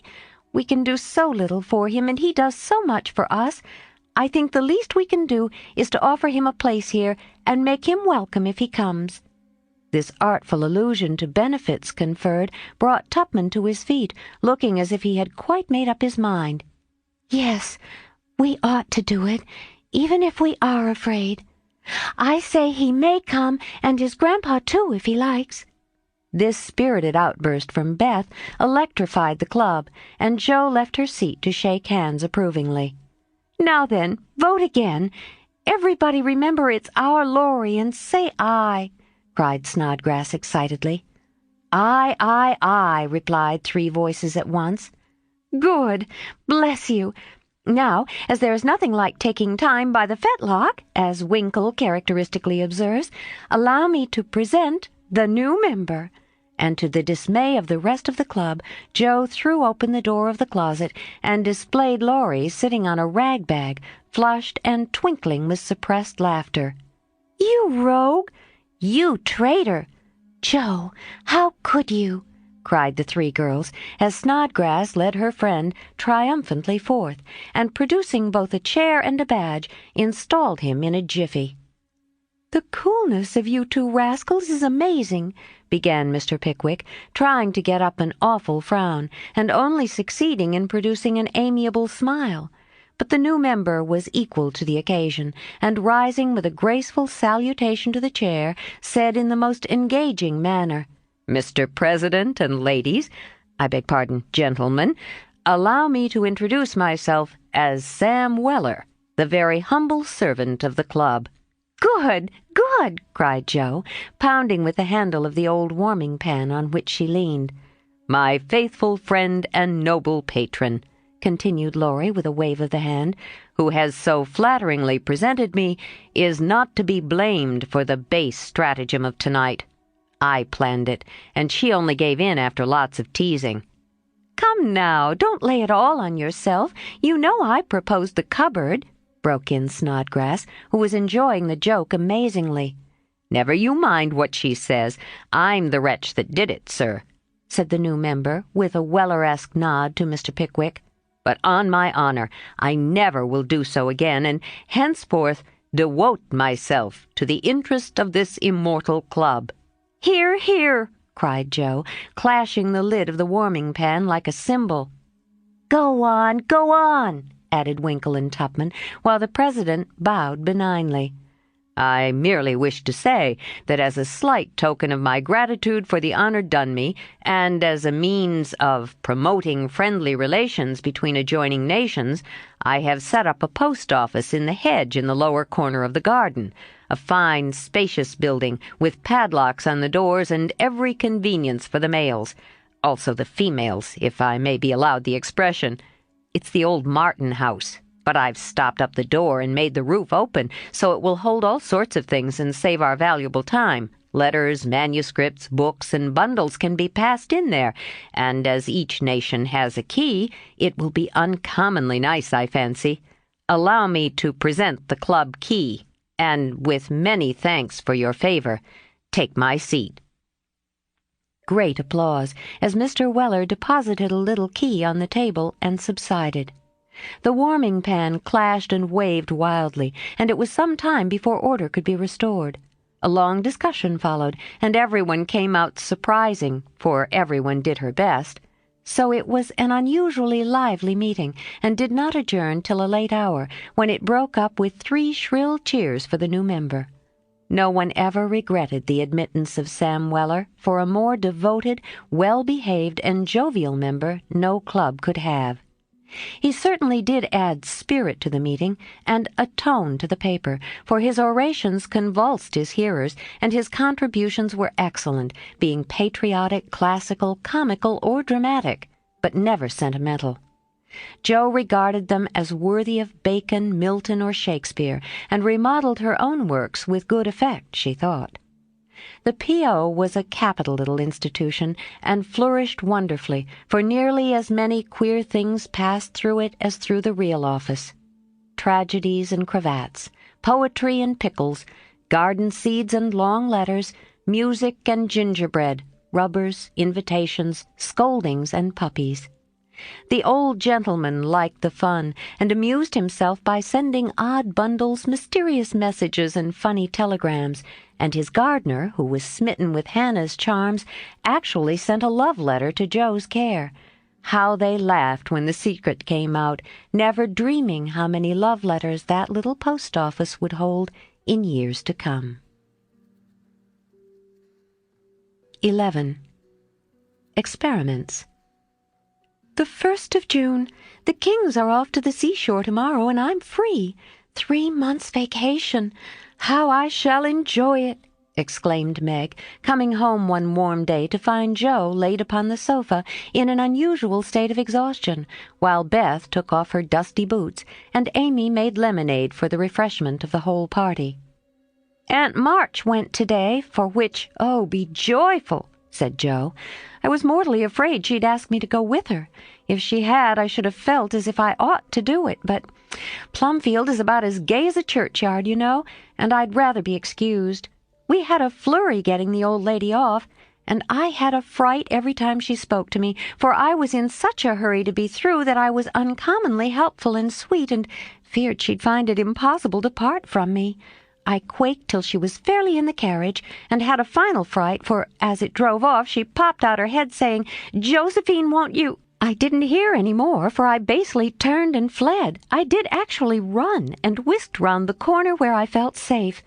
Poor old Joe, she came in looking as if bears were after her," said Beth, as she cuddled her sister's feet with a motherly air. "Aunt March is a regular samphire, isn't she?" observed Amy, tasting her mixture critically. "She means vampire, not seaweed, but it doesn't matter. It's too warm to be particular about one's parts of speech," murmured Joe. "What shall you do all your vacation?" asked Amy, changing the subject with tact. "I shall lie abed late and do nothing," replied Meg from the depths of the rocking chair. "I've been routed up early all winter, and had to spend my days working for other people, so now I'm going to rest and revel to my heart's content." "No," said Joe, "that dozy way wouldn't suit me. I've laid in a heap of books, and I'm going to improve my shining hours reading on my perch in the old apple tree when I'm not having—" "Don't say larks," implored Amy, as a return snub for the samphire correction. "I'll say nightingales, then, with Laurie. That's proper and appropriate, since he's a warbler." "Don't let us do any lessons, Beth, for a while, but play all the time and rest as the girls mean to," proposed Amy. "Well, I will if Mother doesn't mind. I want to learn some new songs, and my children need fitting up for the summer. They are dreadfully out of order and really suffering for clothes." "May we, Mother?" asked Meg, turning to Mrs. March, who sat sewing in what they called Marmy's corner. "You may try your experiment for a week and see how you like it. I think by Saturday night you will find that all play and no work is as bad as all work and no play." "Oh, dear, no. It will be delicious, I'm sure," said Meg complacently. "I now propose a toast, as my friend and pardner, Sary Gamp, says, 'Fun forever and no grubbing,'" cried Joe, rising glass in hand as the lemonade went round. They all drank it merrily and began the experiment by lounging for the rest of the day. Next morning Meg did not appear till 10 o'clock. Her solitary breakfast did not taste nice, and the room seemed lonely and untidy. For Joe had not filled the vases, Beth had not dusted, and Amy's books lay scattered about. Nothing was neat and pleasant but Marmy's corner, which looked as usual. And there Meg sat, to rest and read, which meant yawn, and imagine what pretty summer dresses she would get with her salary. Joe spent the morning on the river with Laurie, and the afternoon reading and crying over the wide, wide world up in the apple tree.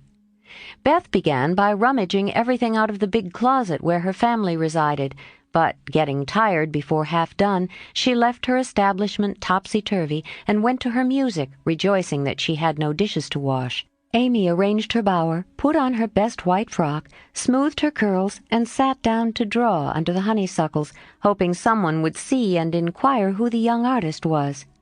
As no one appeared but an inquisitive Daddy-long-legs, who examined her work with interest, she went for a walk, got caught in a shower, and came home dripping. At tea-time they compared notes, and all agreed that it had been a delightful though unusually long day. Meg, who went shopping in the afternoon and got a sweet blue muslin, had discovered, after she had cut the breadths off, that it wouldn't wash, which mishap made her slightly cross. Joe had burnt the skin off her nose boating, and got a raging headache by reading too long. Beth was worried by the confusion of her closet and the difficulty of learning 3 or 4 songs at once, and Amy deeply regretted the damage done her frock, for Katie Brown's party was to be the next day, and now, like Flora McFlimsy, she had nothing to wear. But these were mere trifles, and they assured their mother that the experiment was working finely. She smiled, said nothing, and with Hannah's help did their neglected work, keeping home pleasant and the domestic machinery running smoothly. It was astonishing what a peculiar and uncomfortable state of things was produced by the resting and reveling process. The days kept getting longer and longer, the weather was unusually variable, and so were tempers. An unsettled feeling possessed everyone, and Satan found plenty of mischief for the idle hands to do.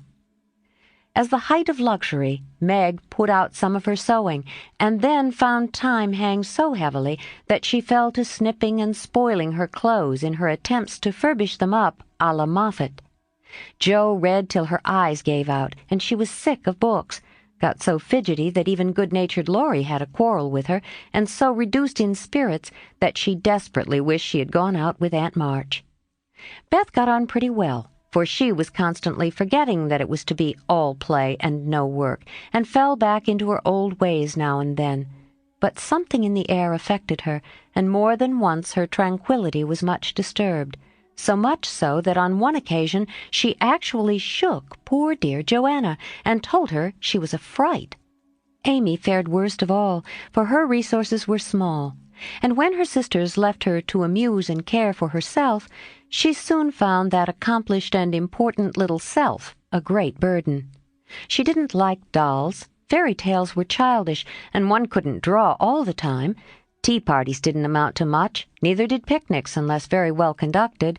If one could have a fine house full of nice girls or go traveling, the summer would be delightful.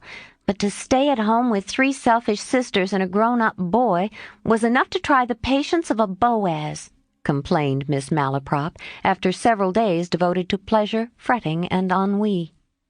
No one would own that they were tired of the experiment, but by Friday night each acknowledged to herself that she was glad the week was nearly done.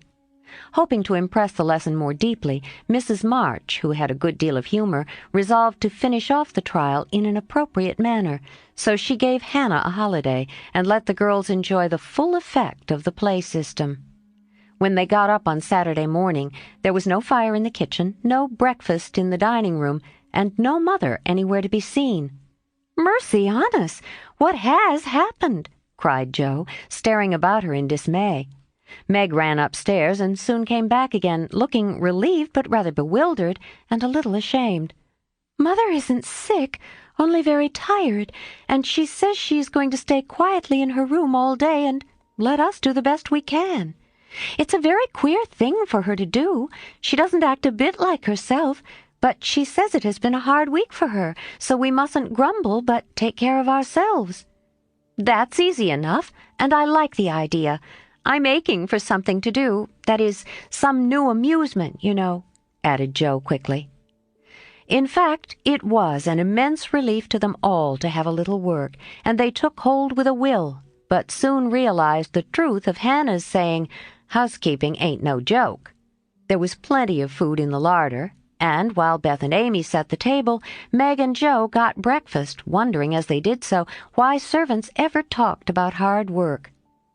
"I shall take some up to Mother, though she said we were not to think of her, for she'd take care of herself," said Meg, who presided, and felt quite matronly behind the teapot. So a tray was fitted out before anyone began, and taken up with the cook's compliments. The boiled tea was very bitter, the omelette scorched, and the biscuits speckled with saleratus. But Mrs. March received her repast with thanks, and laughed heartily over it after Jo was gone. "Poor little souls, they will have a hard time, I'm afraid, but they won't suffer, and it will do them good," she said, producing the more palatable viands with which she had provided herself, and disposing of the bad breakfast so that their feelings might not be hurt, a motherly little deception for which they were grateful. Many were the complaints below, and great the chagrin of the head cook at her failures. "Never mind, I'll get the dinner and be servant. You be mistress, keep your hands nice, see company, and give orders," said Jo, who knew still less than Meg about culinary affairs. This obliging offer was gladly accepted, and Margaret retired to the parlor, which she hastily put in order by whisking the litter under the sofa and shutting the blinds, to save the trouble of dusting. Jo, with perfect faith in her own powers and a friendly desire to make up the quarrel, immediately put a note in the office inviting Laurie to dinner. "You'd better see what you've got before you think about having company," said Meg, when informed of the hospitable but rash act. "Oh, there's corned beef and plenty of potatoes, and I shall get some asparagus and a lobster, for a relish, as Hannah says. We'll have lettuce and make a salad. I don't know how, but the book tells. I'll have blancmange and strawberries for dessert, and coffee, too, if you want to be elegant. Don't try too many messes, Jo, for you can't make anything but gingerbread and molasses candy fit to eat. I wash my hands of the dinner party, and since you have asked Laurie on your own responsibility, you may just take care of him. I don't want you to do anything but be civil to him and help with the pudding. You'll give me your advice if I get in a muddle, won't you?" asked Jo, rather hurt. "Yes, but I don't know much except about bread and a few trifles. You'd better ask Mother's leave before you order anything," returned Meg prudently. "Of course I shall. I'm not a fool."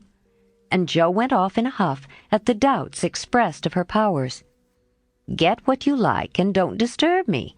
I'm going out to dinner and can't worry about things at home," said Mrs. March when Jo spoke to her. "I never enjoyed housekeeping, and I'm going to take a vacation today and read and write, go visiting, and amuse myself."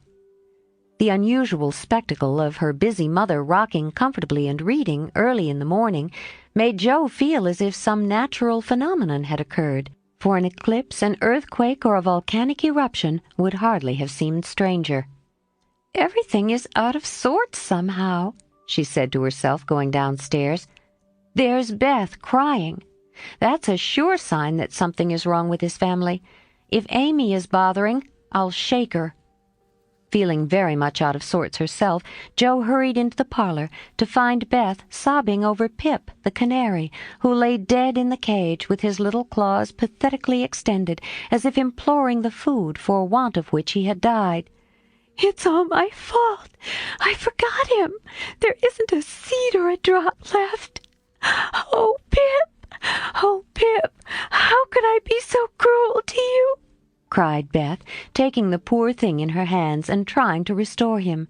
Jo peeped into his half-opened eye, felt his little heart, and finding him stiff and cold, shook her head and offered her domino box for a coffin. "Put him in the oven, and maybe he'll get warm and revive," said Amy hopefully. "He's been starved, and he shan't be baked now he's dead. I'll make him a shroud, and he shall be buried in the garden. And I'll never have another bird, never, my Pip, for I'm too bad to own one," murmured Beth, sitting on the floor with her pet folded in her hands. "The funeral shall be this afternoon, and we will all go. Now don't cry, Betty. It's a pity, but nothing goes right this week, and Pip has had the worst of the experiment. Make the shroud and lay him in my box, and after the dinner party we'll have a nice little funeral," said Jo, beginning to feel as if she had undertaken a good deal. Leaving the others to console Beth, she departed to the kitchen, which was in a most discouraging state of confusion. Putting on a big apron, she fell to work and got the dishes piled up ready for washing, when she discovered that the fire was out. "Here's a sweet prospect," muttered Jo, slamming the stove door open and poking vigorously among the cinders. Having rekindled the fire, she thought she would go to market while the water heated. The walk revived her spirits, and flattering herself that she had made good bargains, she trudged home again, after buying a very young lobster, some very old asparagus, and 2 boxes of acid strawberries. By the time she got cleared up, the dinner arrived, and the stove was red hot. Hannah had left a pan of bread to rise, Meg had worked it up early, set it on the hearth for a second rising, and forgotten it. Meg was entertaining Sally Gardner in the parlor when the door flew open, and a flowery, crocky, flushed, and disheveled figure appeared, demanding tartly, "I say, isn't bread riz enough when it runs over the pans?" Sally began to laugh, but Meg nodded and lifted her eyebrows as high as they would go, which caused the apparition to vanish and put the sour bread into the oven without further delay. Mrs. March went out after peeping here and there to see how matters went, also saying a word of comfort to Beth, who sat making a winding-sheet while the dear departed lay in state in the domino box. A strange sense of helplessness fell upon the girls as the gray bonnet vanished round the corner, and despair seized them when a few minutes later Miss Crocker appeared and said she'd come to dinner. Now, this lady was a thin yellow spinster with a sharp nose and inquisitive eyes, who saw everything and gossiped about all she saw. They disliked her, but had been taught to be kind to her, simply because she was old and poor and had few friends. So Meg gave her the easy chair and tried to entertain her, while she asked questions, criticized everything, and told stories of the people who she knew. Language cannot describe the anxieties, experiences, and exertions which Jo underwent that morning, and the dinner she served up became a standing joke. Fearing to ask any more advice, she did her best alone, and discovered that something more than energy and goodwill is necessary to make a cook. She boiled the asparagus for an hour, and was grieved to find the heads cooked off and the stalks harder than ever. The bread burnt black, for the salad dressing so aggravated her that she let everything else go till she had convinced herself that she could not make it fit to eat. The lobster was a scarlet mystery to her, but she hammered and poked till it was unshelled, and its meager proportions concealed in a grove of lettuce leaves. The potatoes had to be hurried, not to keep the asparagus waiting, and were not done at last. The blancmange was lumpy, and the strawberries not as ripe as they looked, having been skillfully deaconed. Well, they can eat beef and bread and butter if they are hungry, only it's mortifying to have to spend your whole morning for nothing, thought Jo, as she rang the bell half an hour later than usual and stood, hot, tired, and dispirited, surveying the feast spread for Laurie, accustomed to all sorts of elegance, and Miss Crocker, whose tattling tongue would report them far and wide. Poor Jo would gladly have gone under the table as one thing after another was tasted and left. While Amy giggled, Meg looked distressed, Miss Crocker pursed up her lips, and Laurie talked and laughed with all his might to give a cheerful tone to the festive scene. Jo's one strong point was the fruit, for she had sugared it well and had a pitcher of rich cream to eat with it. Her hot cheeks cooled a trifle, and she drew a long breath as the pretty glass plates went round, and everyone looked graciously at the little rosy islands floating in a sea of cream.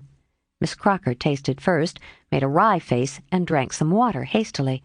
Jo, who had refused, thinking there might not be enough, for they dwindled sadly after the picking over, glanced at Laurie, but he was eating away manfully, though there was a slight pucker about his mouth, and he kept his eye fixed on his plate.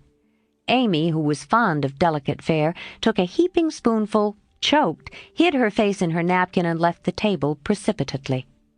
"Oh, what is it?" exclaimed Jo, trembling. "Salt instead of sugar, and the cream is sour," replied Meg with a tragic gesture. Jo uttered a groan and fell back in her chair, remembering that she had given a last hasty powdering to the berries out of one of the 2 boxes on the kitchen table, and had neglected to put the milk in the refrigerator. She turned scarlet and was on the verge of crying when she met Laurie's eyes, which would look merry in spite of his heroic efforts. The comical side of the affair suddenly struck her, and she laughed till the tears ran down her cheeks. So did everyone else, even Croker, as the girls called the old lady, and the unfortunate dinner ended gaily, with bread and butter, olives, and fun. "I haven't strength of mind enough to clear up now, so we will sober ourselves with a funeral," said Jo as they rose, and Miss Crocker made ready to go, being eager to tell the new story at another friend's dinner table. They did sober themselves for Beth's sake. Laurie dug a grave under the ferns in the grove. Little Pip was laid in with many tears by his tender-hearted mistress and covered with moss, while a wreath of violets and chickweed was hung on the stone which bore his epitaph, composed by Jo while she struggled with the dinner. "Here lies Pip March, who died the 7th of June, loved and lamented sore, and not forgotten soon." At the conclusion of the ceremonies, Beth retired to her room, overcome with emotion and lobster. But there was no place of repose, for the beds were not made, and she found her grief much assuaged by beating up pillows and putting things in order. Meg helped Jo clear away the remains of the feast, which took half the afternoon, and left them so tired that they agreed to be contented with tea and toast for supper. Laurie took Amy for a drive, which was a deed of charity, for the sour cream seemed to have had a bad effect upon her temper. Mrs. March came home to find the 3 older girls hard at work in the middle of the afternoon, and a glance at the closet gave her an idea of the success of one part of the experiment. Before the housewives could rest, several people called, and there was a scramble to get ready to see them.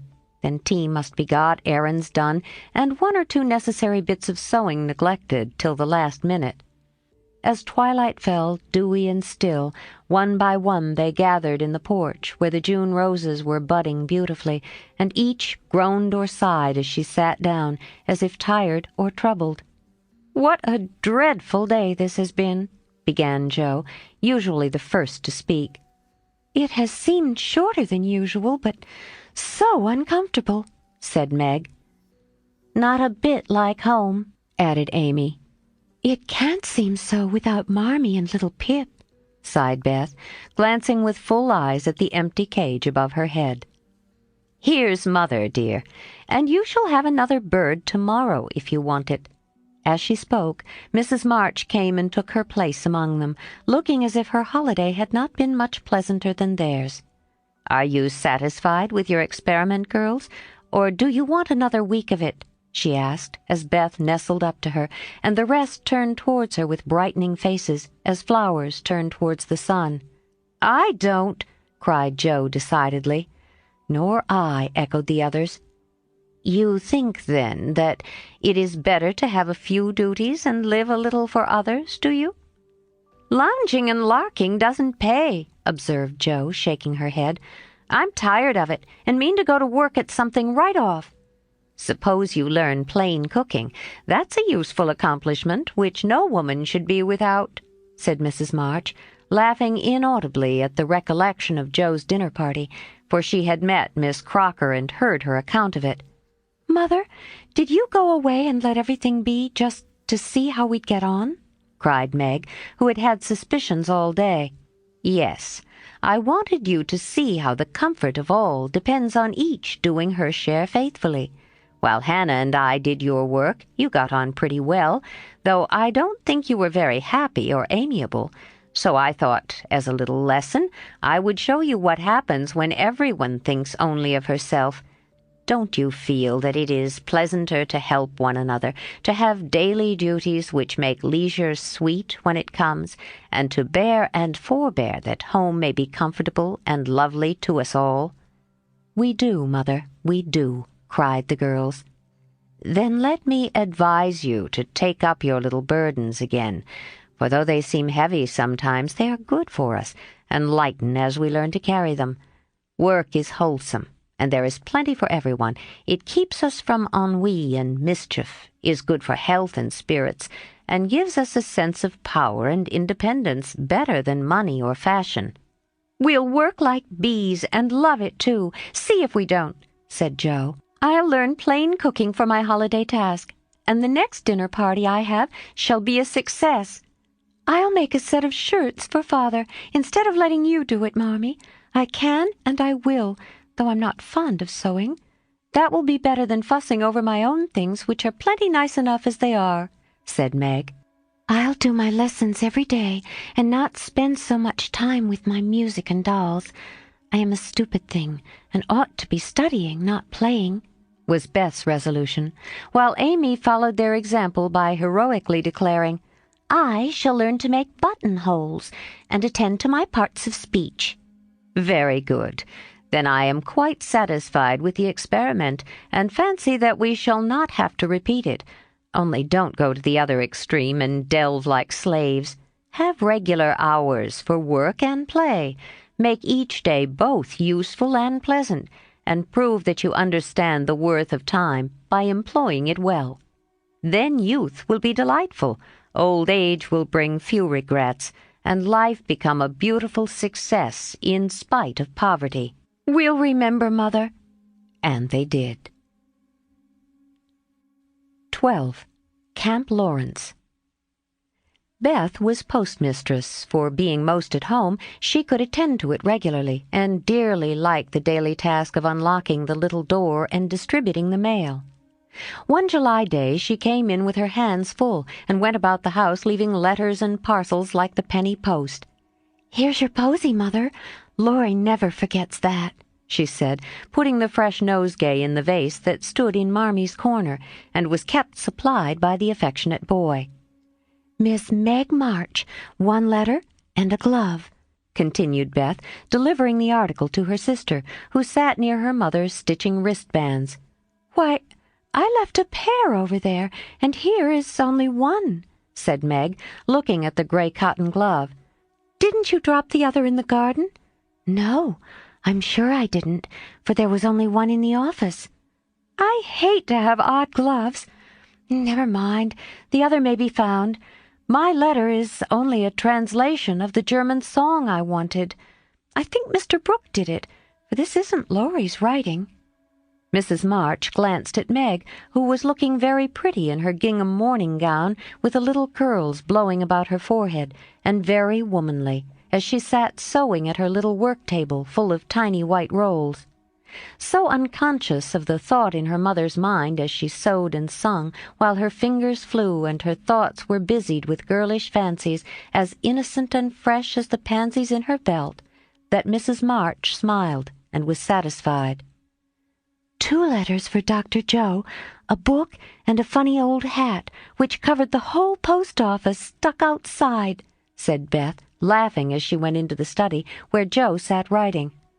"What a sly fellow Laurie is! I said I wished bigger hats were the fashion because I burn my face every hot day. He said, 'Why mind the fashion? Wear a big hat and be comfortable.' I said I would if I had one, and he has sent me this to try me. I'll wear it for fun and show him I don't care for the fashion." And hanging the antique broad brim on a bust of Plato, Jo read her letters.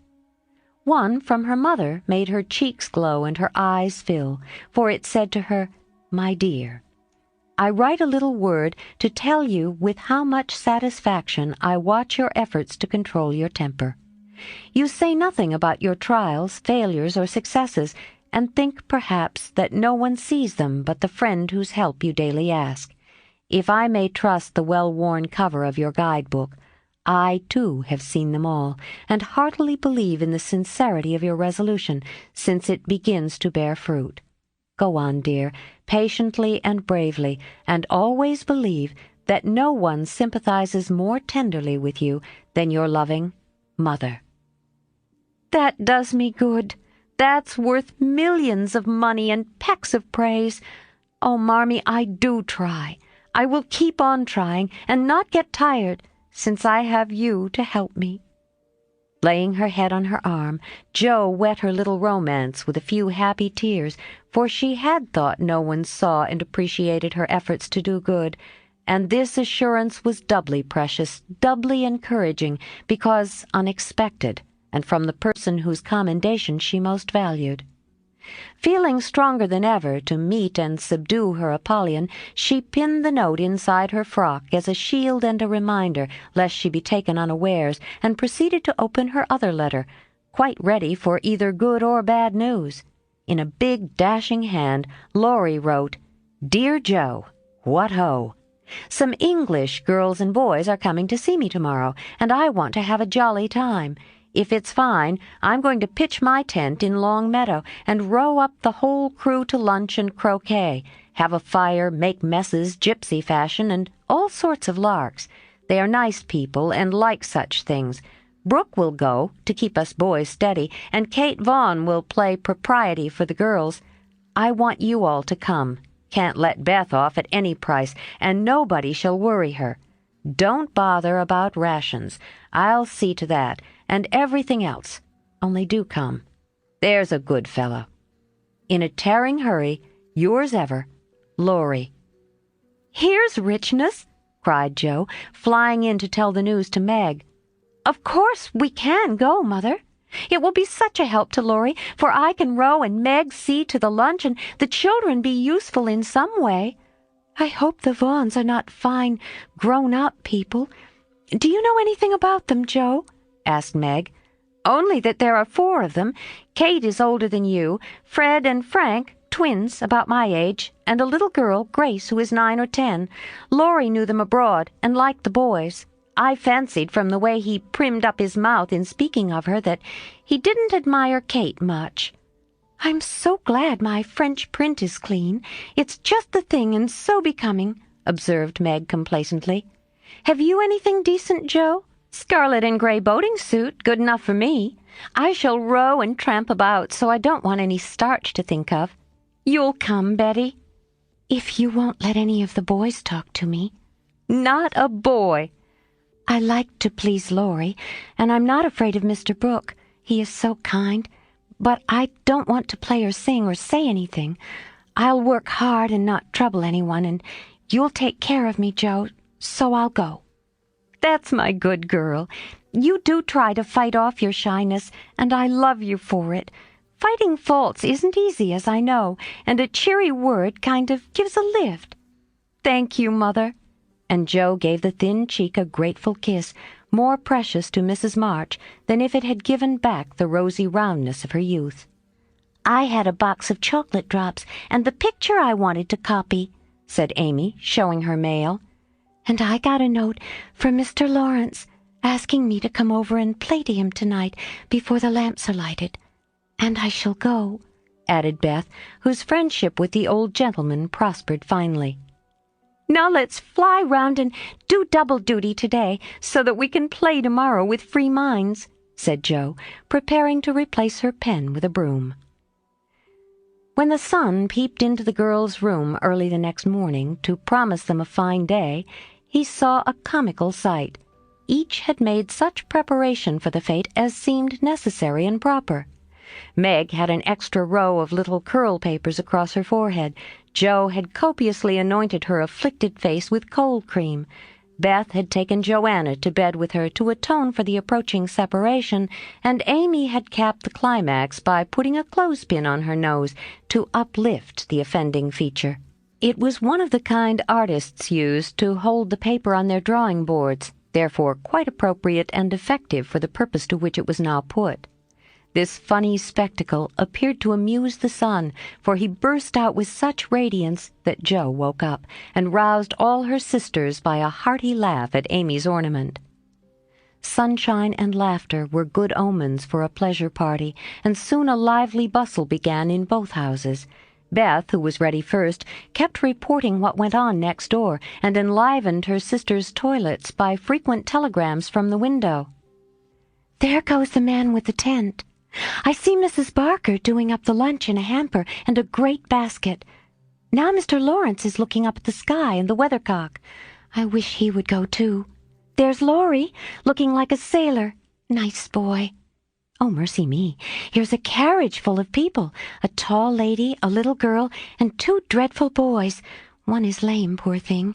He's got a crutch. Laurie didn't tell us that. Be quick, girls, it's getting late. Why, there is Ned Moffat, I do declare. Look, Meg, isn't that the man who bowed to you one day when we were shopping?" "So it is. How queer that he should come. I thought he was at the mountains. There is Sally. I'm glad she's got back in time. Am I all right, Jo?" cried Meg in a flutter. "A regular daisy. Hold up your dress and put your hat straight. It looks sentimental tipped that way and will fly off at the first puff. Now then, come on." "Oh, Jo, you are not going to wear that awful hat. It's too absurd. You shall not make a guy of yourself," remonstrated Meg, as Jo tied down with a red ribbon the broad-brimmed old-fashioned leghorn Laurie had sent for a joke. "I just will, though, for it's capital. So shady, light, and big. It will make fun, and I don't mind being a guy if I'm comfortable." With that, Jo marched straight away, and the rest followed, a bright little band of sisters all looking their best, in summer suits with happy faces under the jaunty hat brims. Laurie ran to meet and present them to his friends in the most cordial manner. The lawn was the reception-room, and for several minutes a lively scene was enacted there. Meg was grateful to see that Miss Kate, though 20, was dressed with a simplicity that American girls would do well to imitate, and she was much flattered by Mr. Ned's assurances that he came especially to see her. Jo understood why Laurie primmed up his mouth when speaking of Kate, for that young lady had a stand-off, don't-touch-me air, which contrasted strongly with the free and easy demeanor of the other girls. Beth took an observation of the new boys and decided that the lame one was not dreadful, but gentle and feeble, and she would be kind to him on that account. Amy found Grace a well-mannered, merry little person, and after staring dumbly at one another for a few minutes, they suddenly became very good friends. Tents, lunch, and croquet utensils had been sent on beforehand. The party was soon embarked, and the 2 boats pushed off together, leaving Mr. Lawrence waving his hat on the shore. Laurie and Jo rowed one boat, Mr. Brooke and Ned the other, while Fred Vaughn, the riotous twin, did his best to upset both by paddling about in a wherry like a disturbed water-bug. Jo's funny hat deserved a word of thanks, for it was of general utility. It broke the ice in the beginning by producing a laugh. It created quite a refreshing breeze, flapping to and fro as she rowed, and would make an excellent umbrella for the whole party if a shower came up, she said. Miss Kate decided that she was odd but rather clever, and smiled upon her from afar. Meg, in the other boat, was delightfully situated, face to face with the rowers, who both admired the prospect and feathered their oars with uncommon skill and dexterity. Mr. Brooke was a grave, silent young man, with handsome brown eyes and a pleasant voice. Meg liked his quiet manners, and considered him a walking encyclopedia of useful knowledge. He never talked to her much, but he looked at her a good deal, and she felt sure that he did not regard her with aversion. Ned, being in college, of course put on all the airs which freshmen think it their bounden duty to assume. He was not very wise, but very good-natured, and altogether an excellent person to carry on a picnic. Sally Gardner was absorbed in keeping her white piqué dress clean, and chattering with the ubiquitous Fred, who kept Beth in constant terror by his pranks.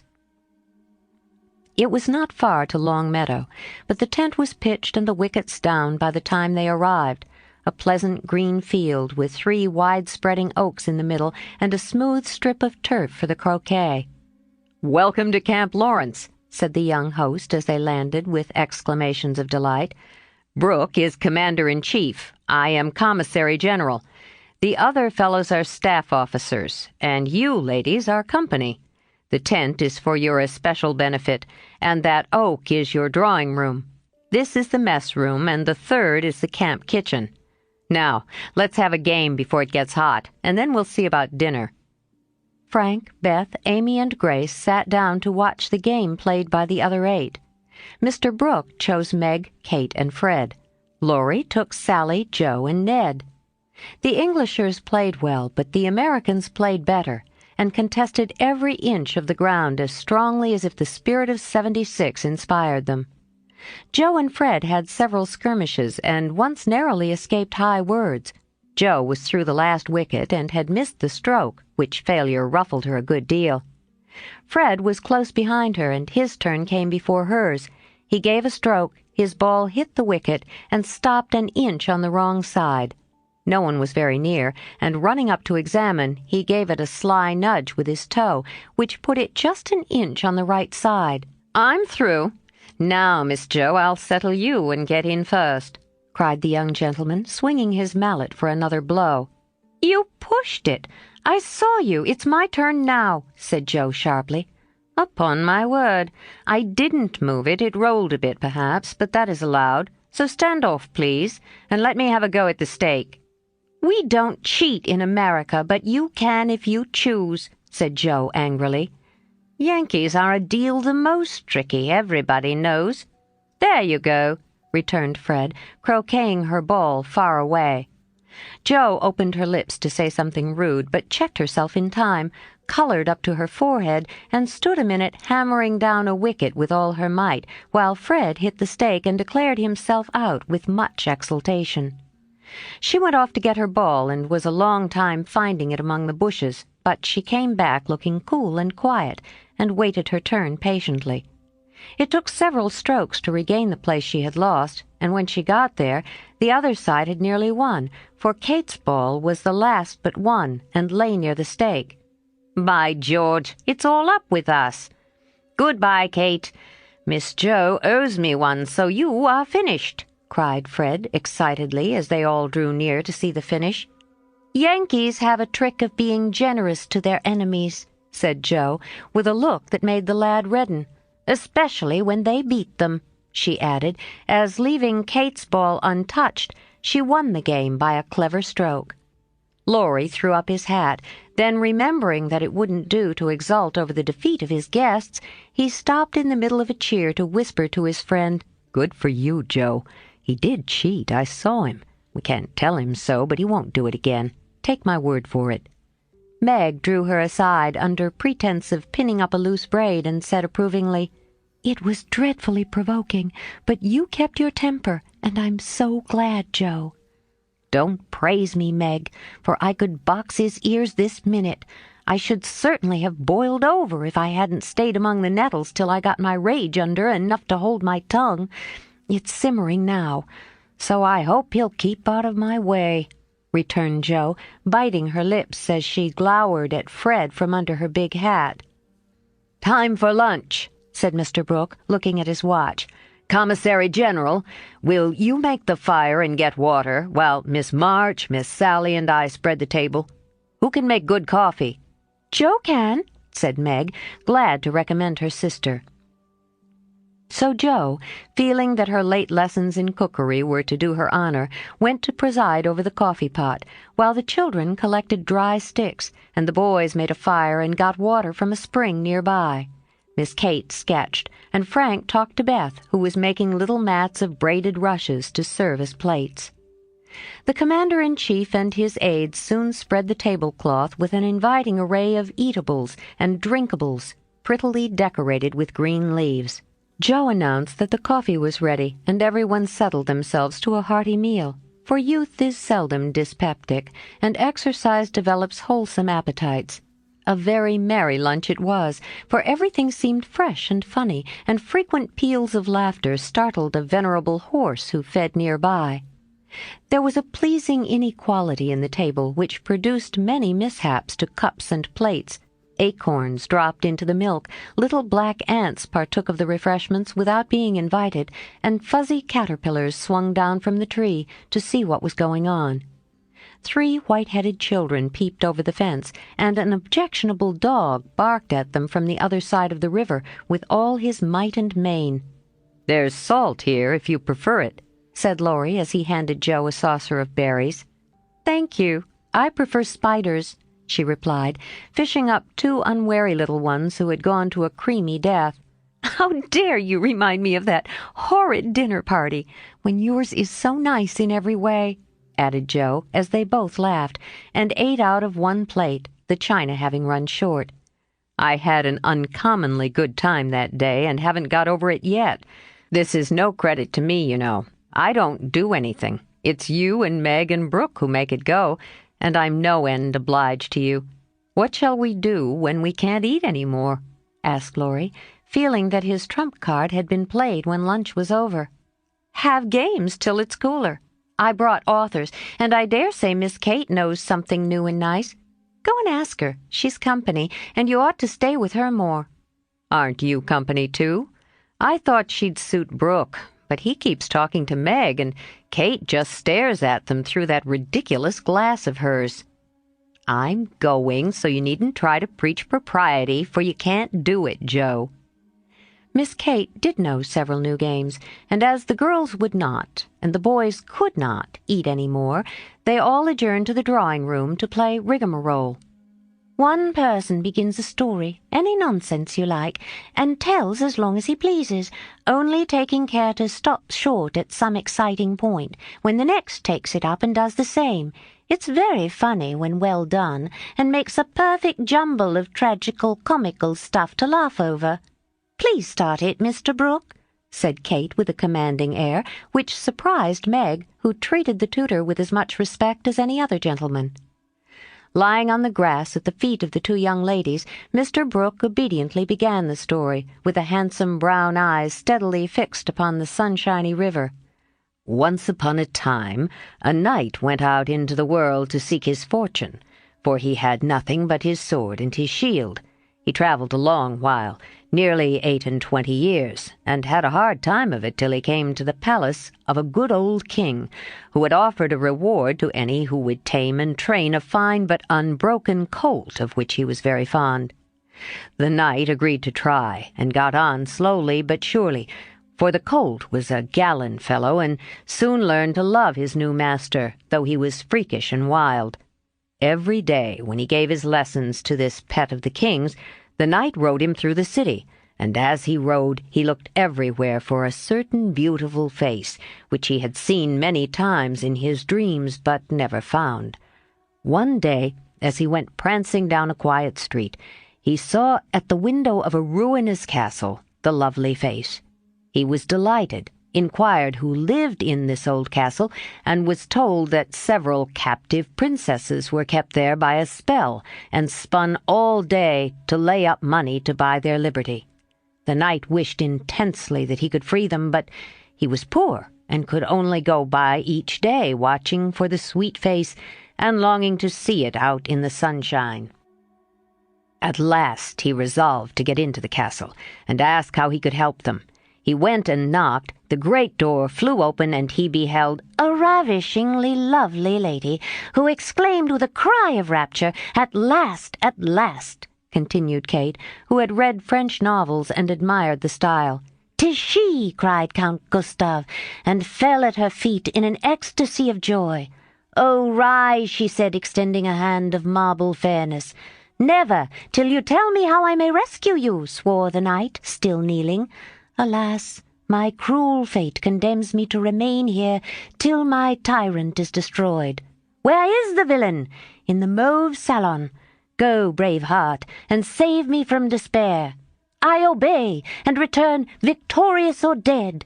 With these thrilling words he rushed away, and flinging open the door of the mauve salon, was about to enter when he received a stunning blow from the big Greek lexicon, which an old fellow in a black gown fired at him, said Ned. Instantly Sir What's-his-name recovered himself, pitched the tyrant out of the window, and turned to join the Lady Victorious, but with a bump on his brow.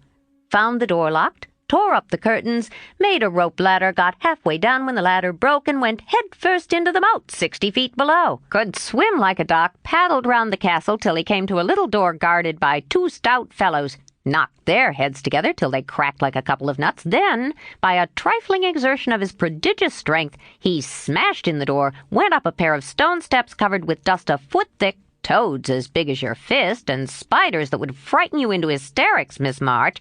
At the top of these steps he came plump upon a sight that took his breath away and chilled his blood. A tall figure, all in white, with a veil over its face and a lamp in its wasted hand, went on Meg. It beckoned, gliding noiselessly before him down a corridor as dark and cold as any tomb. Shadowy effigies in armor stood on either side. A dead silence reigned. The lamp burned blue, and the ghostly figure ever and anon turned its face towards him, showing the glitter of awful eyes through its white veil. They reached a curtained door, behind which sounded lovely music. He sprang forward to enter, but the spectre plucked him back and waved threateningly before him a "Snuff-box," said Joe in a sepulchral tone which convulsed the audience. "Thank ye," said the knight, politely as he took a pinch, and sneezed 7 times so violently that his head fell off.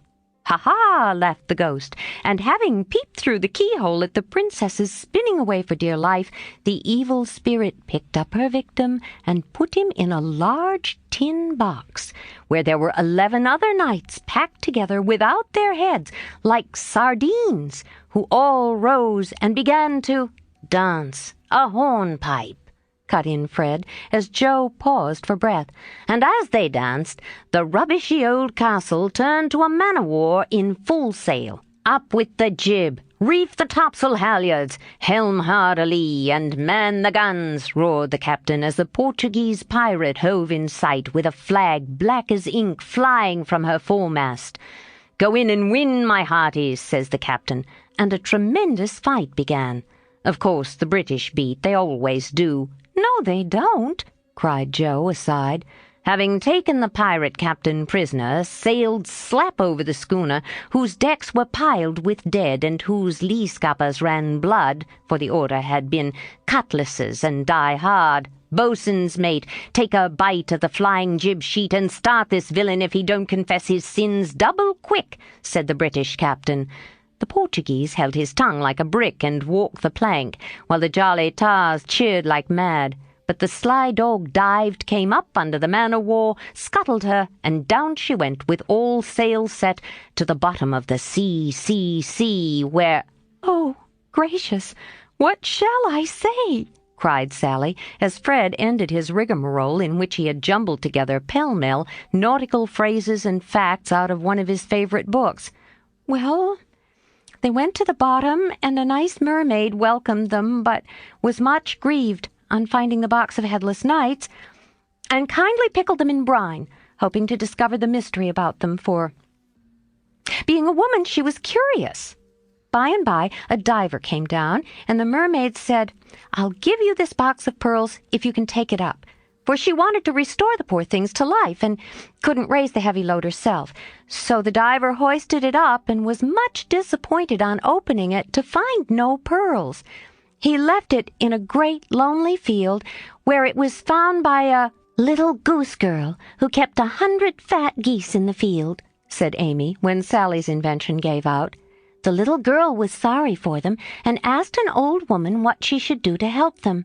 'Your geese will tell you. They know everything,' said the old woman. So she asked what she could use for new heads, since the old ones were lost, and all the geese opened their 100 mouths and screamed." "Cabbages," continued Laurie promptly. "Just the thing," said the girl, and ran to get 12 fine ones from her garden. She put them on. The knights revived at once, thanked her, and went on their way rejoicing, never knowing the difference, for there were so many other heads like them in the world that no one thought anything of it. The knight, in whom I'm interested, went back to find the pretty face, and learned that the princesses had spun themselves free and all gone to be married, but one. He was in a great state of mind at that, and mounting the colt, who stood by him through thick and thin, rushed to the castle to see which was left. Peeping over the hedge, he saw the queen of his affections picking flowers in her garden. "Will you give me a rose?" said he. "You must come and get it. I can't come to you. It isn't proper," said she, as sweet as honey. He tried to climb over the hedge, but it seemed to grow higher and higher. Then he tried to push through, but it grew thicker and thicker, and he was in despair. So he patiently broke twig after twig, till he had made a little hole through which he peeped, saying imploringly, "Let me in, let me in." But the pretty princess did not seem to understand, for she picked her roses quietly and left him to fight his way in. Whether he did or not, Frank will tell you. "I can't. I'm not playing. I never do," said Frank, dismayed at the sentimental predicament out of which he was to rescue the absurd couple. Beth had disappeared behind Joe, and Grace was asleep. "So the poor knight is to be left sticking in the hedge, is he?" asked Mr. Brooke, still watching the river and playing with the wild rose in his buttonhole. "I guess the princess gave him a posy and opened the gate after a while," said Laurie, smiling to himself as he threw acorns at his tutor. "What a piece of nonsense we've made! With practice, we might do something quite clever. Do you know Truth?" asked Sally, after they had laughed over their story. "I hope so," said Meg soberly. "The game, I mean." "What is it?" said Fred. "Why, you pile up your hands, choose a number, and draw out in turn, and the person who draws at the number has to answer truly any questions put by the rest. It's great fun." "Let's try it," said Joe, who liked new experiments. Miss Kate and Mr. Brooke, Meg and Ned declined, but Fred, Sally, Joe, and Laurie piled and drew, and the lot fell to Laurie. "Who are your heroes?" asked Joe. "Grandfather and Napoleon." "Which lady here do you think prettiest?" said Sally. "Margaret." "Which do you like best?" from Fred. "Joe, of course." "What silly questions you ask!" And Joe gave a disdainful shrug as the rest laughed at Laurie's matter-of-fact tone. "Try again. Truth isn't a bad game," said Fred. "It's a very good one for you," retorted Joe in a low voice. Her turn came next. "What is your greatest fault?" asked Fred, by way of testing in her the virtue he lacked himself. "A quick temper." "What do you most wish for?" said Laurie. "A pair of bootlacings," returned Joe, guessing and defeating his purpose. "Not a true answer. You must say what you really do want most." "Genius. Don't you wish you could give it to me, Laurie?" And she slyly smiled in his disappointed face. "What virtues do you most admire in a man?" asked Sally. "Courage and honesty." "Now, my turn," said Fred as his hand came last. "Let's give it to him," whispered Laurie to Joe, who nodded, and asked at once, "Didn't you cheat at croquet?" "Well, yes, a little bit." "Good. Didn't you take your story out of the sea lion?" said Laurie. "Rather." "Don't you think the English nation perfect in every respect?" asked Sally. "I should be ashamed of myself if I didn't." "He's a true John Bull. Now, Miss Sally, you shall have a chance without waiting to draw. I'll harrow up your feelings first by asking if you don't think you are something of a flirt." said Laurie, as Joe nodded to Fred as a sign that peace was declared. "You impertinent boy! Of course I'm not!" exclaimed Sally, with an air that proved the contrary. "What do you hate most?" asked Fred. "Spiders and rice pudding." "What do you like best?" asked Joe. "Dancing and French gloves." "Well, I think truth is a very silly play. Let's have a sensible game of authors to refresh our minds," proposed Joe. Ned, Frank, and the little girls joined in this, and while it went on, the three elders sat apart talking. Miss Kate took out her sketch again, and Margaret watched her, while Mr. Brooke lay on the grass with a book which he did not read. "How beautifully you do it! I wish I could draw," said Meg, with mingled admiration and regret in her voice. "Why don't you learn? I should think you had taste and talent for it," replied Miss Kate graciously. "I haven't time. Your mamma prefers other accomplishments, I fancy. So did mine, but I proved to her that I had talent by taking a few lessons privately, and then she was quite willing I should go on. Can't you do the same with your governess?" "I have none." "I forgot.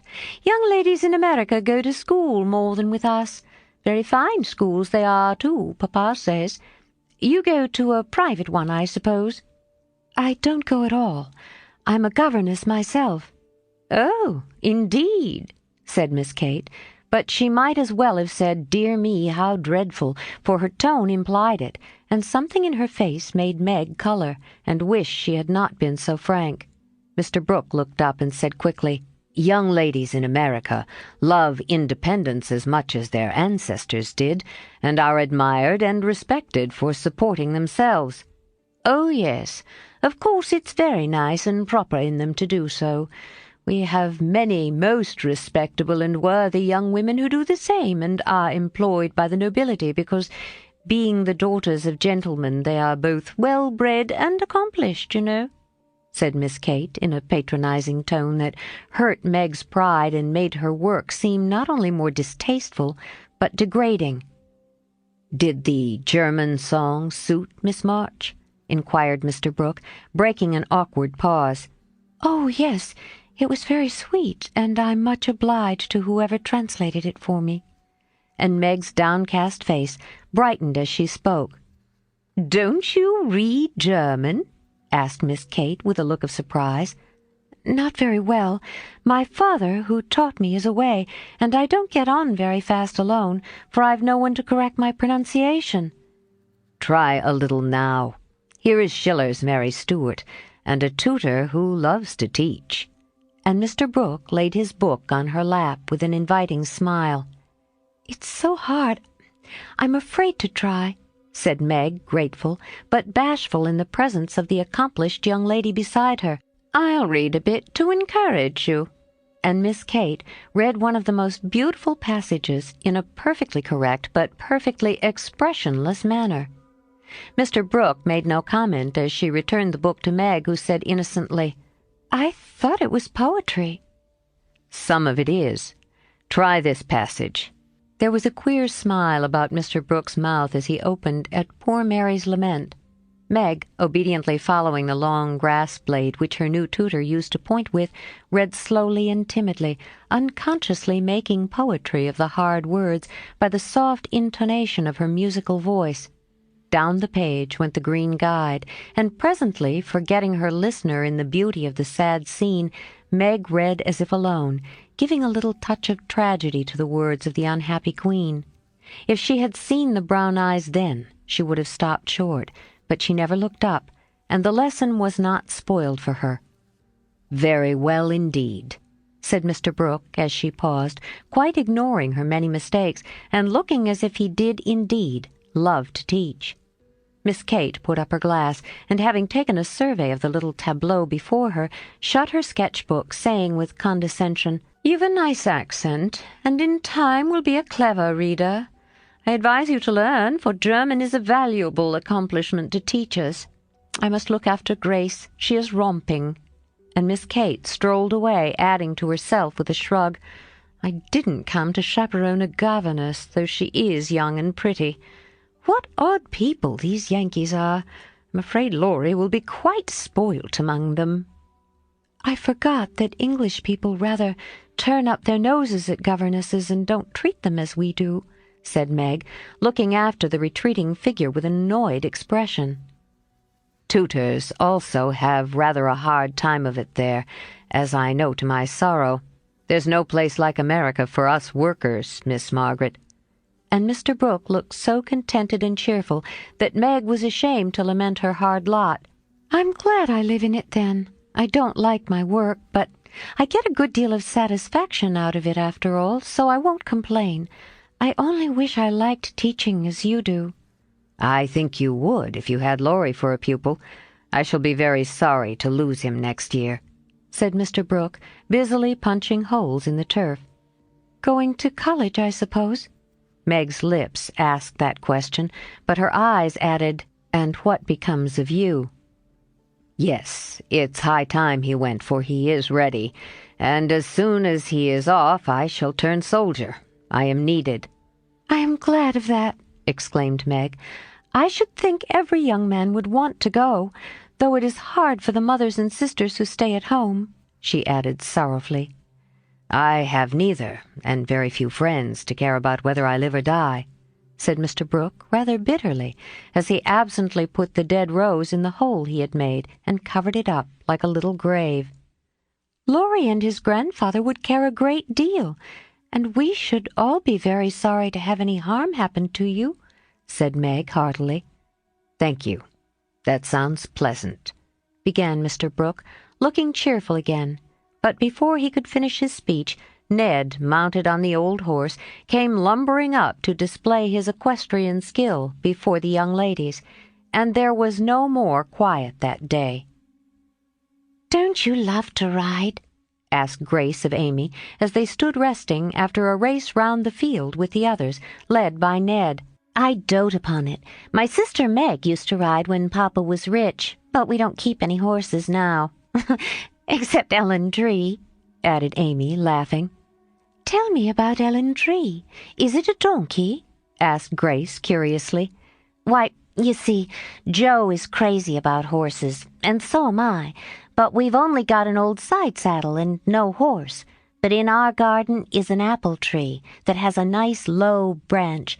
So Joe put the saddle on it, fixed some reins on the part that turns up, and we bounce away on Ellen Tree whenever we like."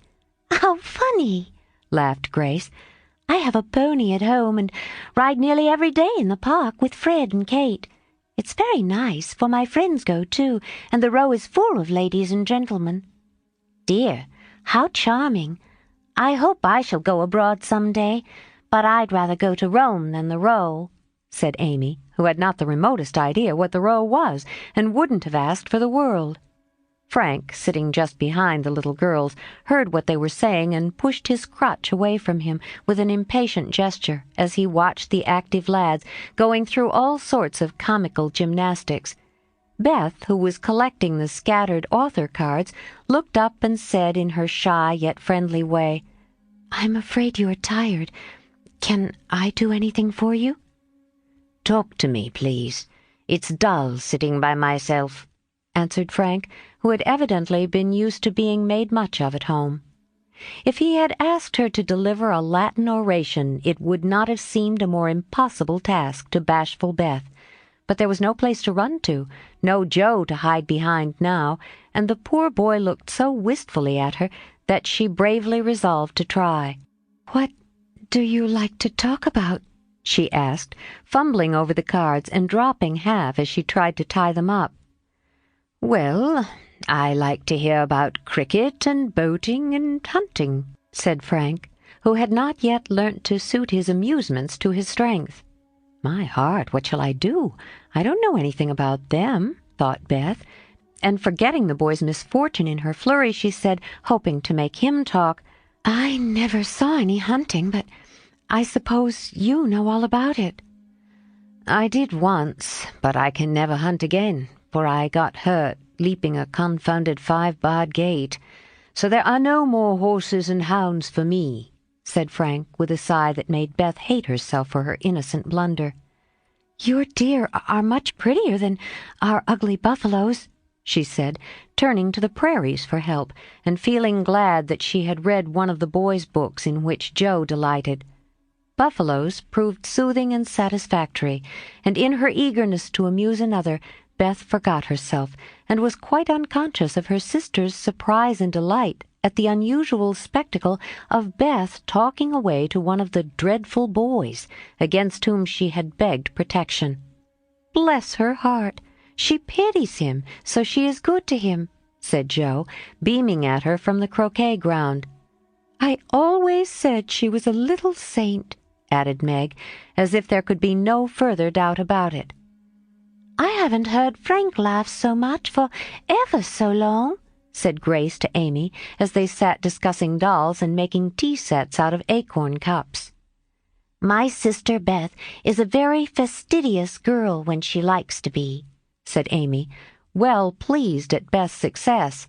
She meant fascinating, but as Grace didn't know the exact meaning of either word, fastidious sounded well and made a good impression. An impromptu circus, fox and geese, and an amicable game of croquet finished the afternoon. At sunset, the tent was struck, hampers packed, wickets pulled up, boats loaded, and the whole party floated down the river, singing at the tops of their voices. Ned, getting sentimental, warbled a serenade with the pensive refrain, "Alone, alone, ah, woe alone." And at the lines, "We each are young, we each have a heart, oh, why should we thus stand coldly apart?" he looked at Meg with such a lackadaisical expression that she laughed outright and spoilt his song. "How can you be so cruel to me?" he whispered under cover of a lively chorus. "You've kept close to that starched-up English woman all day, and now you snub me." "I didn't mean to, but you looked so funny I really couldn't help it," replied Meg, passing over the first part of his reproach, for it was quite true that she had shunned him, remembering the Moffat party and the talk after it. Ned was offended, turned to Sally for consolation, saying to her rather pettishly, "There isn't a bit of flirt in that girl, is there?" "Not a particle, but she's a dear," returned Sally, defending her friend even while confessing her shortcomings. "She's not a stricken dear, anyway," said Ned, trying to be witty and succeeding as well as very young gentlemen usually do. On the lawn where it had gathered, the little party separated with cordial good-nights and good-byes, for the Vaughans were going to Canada. As the four sisters went home through the garden, Miss Kate looked after them, saying, without the patronizing tone in her voice, "In spite of their demonstrative manners, American girls are very nice when one knows them." "I quite agree with you," said Mr. Brooke. 13. Castles in the Air. Laurie lay luxuriously swinging to and fro in his hammock one warm September afternoon, wondering what his neighbors were about, but too lazy to go and find out. He was in one of his moods, for the day had been both unprofitable and unsatisfactory, and he was wishing he could live it over again. The hot weather made him indolent, and he had shirked his studies, tried Mr. Brooks's patience to the utmost, displeased his grandfather by practicing half the afternoon, frightened the maidservants half out of their wits by mischievously hinting that one of his dogs was going mad, and, after high words with the stableman about some fancied neglect of his horse, he had flung himself into his hammock, to fume over the stupidity of the world in general, till the peace of the lovely day quieted him in spite of himself. Staring up into the green gloom of the horse-chestnut trees above him, he dreamed dreams of all sorts, and was just imagining himself tossing on the ocean in a voyage round the world, when the sound of voices brought him ashore in a flash. Peeping through the meshes of his hammock, he saw the Marches coming out, as if bound on some expedition. "What in the world are those girls about now?" thought Laurie, opening his sleepy eyes to take a good look, for there was something rather peculiar in the appearance of his neighbors. Each wore a large, flapping hat, a brown linen pouch slung over one shoulder, and carried a long staff. Meg had a cushion, Joe a book, Beth a basket, and Amy a portfolio. all walked quietly through the garden, out at the little back gate, and began to climb the hill that lay between the house and the river. "Well, that's cool," said Laurie to himself, "to have a picnic and never ask me. They can't be going in the boat, for they haven't got the key. Perhaps they forgot it. I'll take it to them and see what's going on." Though possessed of half a dozen hats, it took him some time to find one. Then there was a hunt for the key, which was at last discovered in his pocket, so that the girls were quite out of sight when he leaped the fence and ran after them. Taking the shortest way to the boathouse, he waited for them to appear, but no one came, and he went up the hill to take an observation. A group of pines covered one part of it, and from the heart of his green spot came a clearer sound than the soft sigh of the pines or the drowsy chirp of the crickets. "Here's a landscape," thought Laurie, peeping through the bushes and looking wide awake and good-natured already. It was rather a pretty little picture, for the sisters sat together in this shady nook, with sun and shadow flickering over them, the aromatic wind lifting their hair and cooling their hot cheeks, and all the little wood people going on with their affairs as if these were no strangers but old friends. Meg sat upon her cushion, sewing daintily with her white hands, and looking as fresh and as sweet as a rose in her pink dress among the green. Beth was sorting the cones that lay thick under the hemlock near by, for she made pretty things of them. Amy was sketching a group of ferns, and Jo was knitting as she read aloud. A shadow passed over the boy's face as he watched them, feeling that he ought to go away because uninvited, yet lingering because home seemed very lonely, and this quiet party in the woods most attractive to his restless spirit. He stood so still that a squirrel, busy with its harvesting, ran down a pine close beside him, saw him suddenly, and skipped back, scolding so shrilly that Beth looked up, espied the wistful face behind the birches, and beckoned with a reassuring smile. "May I come in, please, or shall I be a bother?" he asked, advancing slowly.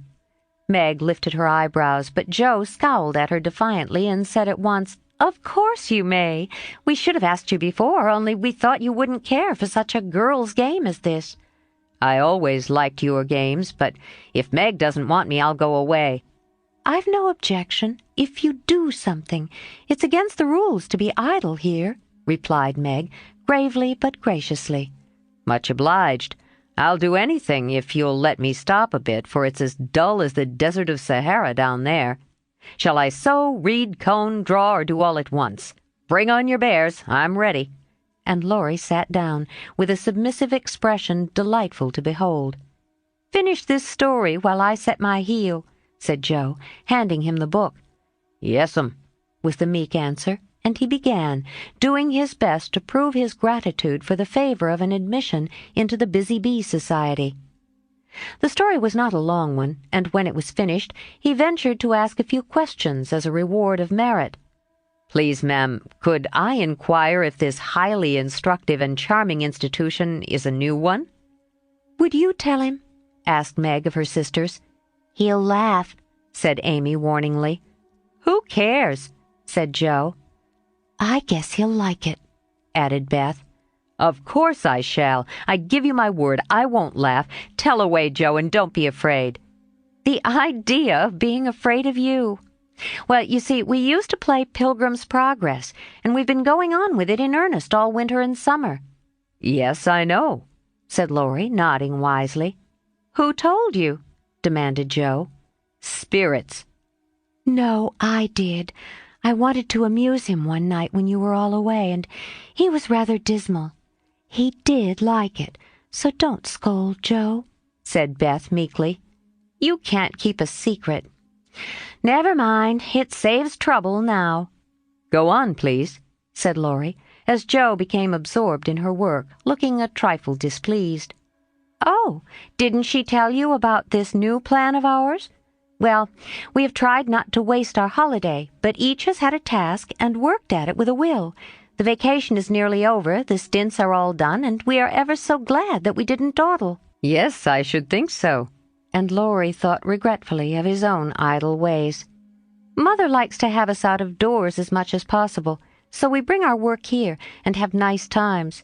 For the fun of it, we bring our things in these bags, wear the old hats, use poles to climb the hill, and play pilgrims, as we used to do years ago. We call this hill the Delectable Mountain, for we can look far away and see the country where we hope to live sometime." Joe pointed, and Laurie sat up to examine, for through an opening in the wood one could look across the wide blue river, the meadows on the other side, far over the outskirts of the great city, to the green hills that rose to meet the sky. The sun was low, and the heavens glowed with the splendor of an autumn sunset. Gold and purple clouds lay on the hilltops, and rising high into the ruddy light were silvery white peaks that shone like the airy spires of some celestial city. "How beautiful that is," said Laurie softly, for he was quick to see and feel beauty of any kind. "It's often so, and we like to watch it, for it is never the same, but always splendid," replied Amy, wishing she could paint it. "Joe talks about the country where we hope to live sometime. The real country, she means, with pigs and chickens and haymaking. It would be nice, but I wish the beautiful country up there was real and we could ever go to it," said Beth musingly. "There is a lovelier country even than that, where we shall go by and by, when we are good enough," answered Meg with her sweet voice. "It seems so long to wait, so hard to do. I want to fly away at once, as those swallows fly, and go in at that splendid gate." "You'll get there, Beth, sooner or later, no fear of that," said Joe. "I'm the one that will have to fight and work and climb and wait and maybe never get in after all." "You'll have me for company, if that's any comfort. I shall have to do a deal of traveling before I come in sight of your celestial city. If I arrive late, you'll say a good word for me, won't you, Beth?" Something in the boy's face troubled his little friend, but she said cheerfully with her quiet eyes on the changing clouds, "If people really want to go, and really try all their lives, I think they will get in, for I don't believe there are any locks on that door, or any guards at the gate. I always imagine it is as it is in the picture, where the shining ones stretch out their hands to welcome poor Christian as he comes up from the river." "Wouldn't it be fun if all the castles in the air which we make could come true and we could live in them?" said Joe after a little pause. "I've made such quantities it would be hard to choose which I'd have," said Laurie, lying flat and throwing cones at the squirrel who had betrayed him. "You'd have to take your favorite one. What is it?" asked Meg. "If I tell mine, will you tell yours?" "Yes, if the girls will too." "We will. Now, Laurie." "After I'd seen as much of the world as I want to, I'd like to settle in Germany and have just as much music as I choose. I'm to be a famous musician myself, and all creation is to rush to hear me, and I'm never to be bothered about money or business, but just enjoy myself and live for what I like. That's my favorite castle. What's yours, Meg?" Margaret seemed to find it a little hard to tell hers, and waved a break before her face as if to disperse imaginary gnats, while she said slowly, "I should like a lovely house, full of all sorts of luxurious things, nice food, pretty clothes, handsome furniture, pleasant people, and heaps of money. I am to be mistress of it, and manage it as I like, with plenty of servants, so I never need work a bit. How I should enjoy it, for I wouldn't be idle, but do good and make everyone love me dearly." "Wouldn't you have a master for your castle in the air?" asked Laurie slyly. "I said pleasant people, you know." And Meg carefully tied up her shoe as she spoke, so that no one saw her face. "Why don't you say you'd have a splendid, wise, good husband and some angelic little children? You know your castle wouldn't be perfect without," said blunt Joe, who had no tender fancies yet, and rather scorned romance except in books. "You'd have nothing but horses, inkstands, and novels in yours," answered Meg petulantly. "Wouldn't I, though? I'd have a stable full of Arabian steeds, rooms piled with books, and I'd write out of a magic inkstand so that my work should be as famous as Laurie's music. I want to do something splendid before I go into my castle, something heroic or wonderful that won't be forgotten after I'm dead. I don't know what, but I'm on the watch for it and mean to astonish you all some day. I think I shall write books and get rich and famous. That would suit me. So that is my favorite dream. Mine is to stay at home safe with Father and Mother and help take care of the family, said Beth contentedly. Don't you wish for anything else? Asked Laurie. Since I had my little piano, I'm perfectly satisfied. I only wish we may all keep well and be together. Nothing else. I have ever so many wishes, but the pet one is to be an artist and go to Rome and do fine pictures and be the best artist in the whole world, was Amy's modest desire. We're an ambitious set, aren't we? Every one of us but Beth wants to be rich and famous and gorgeous in every respect. I do wonder if any of us will ever get our wishes, said Laurie, chewing grass like a meditative calf. I've got the key to my castle in the air, but whether I can unlock the door remains to be seen, observed Joe mysteriously. I've got the key to mine, but I'm not allowed to try it. Hang college, muttered Laurie with an impatient sigh. Here's mine, and Amy waved her pencil. I haven't got any, said Meg forlornly. Yes, you have, said Laurie at once. Where? In your face. Nonsense. That's of no use. Wait and see if it doesn't bring you something worth having, replied the boy, laughing at the thought of a charming little secret which he fancied he knew. Meg colored behind the brake, but asked no questions and looked across the river with the same expectant expression which Mr. Brooke had worn when he told the story of the night. If we are all alive 10 years hence, let's meet and see how many of us have got our wishes, or how much nearer we are then than now, said Joe, always ready with a plan. Bless me, how old I shall be! 27! exclaimed Meg, who felt grown up already, having just reached 17. You and I will be 26, Teddy, Beth 24, and Amy 22. What a venerable party, said Joe. I hope I shall have done something to be proud of by that time, but I'm such a lazy dog. I'm afraid I shall dawdle, Joe. You need a motive, Mother says, and when you get it, she is sure you'll work splendidly. Is she? By Jupiter, I will, if I only get the chance, cried Laurie, sitting up with sudden energy. I ought to be satisfied to please Grandfather, and I do try, but it's working against the grain, you see, and comes hard. He wants me to be an India merchant as he was, and I'd rather be shot. I hate tea and silk and spices and every sort of rubbish his old ships bring, and I don't care how soon they go to the bottom when I own them. Going to college ought to satisfy him, for if I give him 4 years, he ought to let me off from business. But he's set.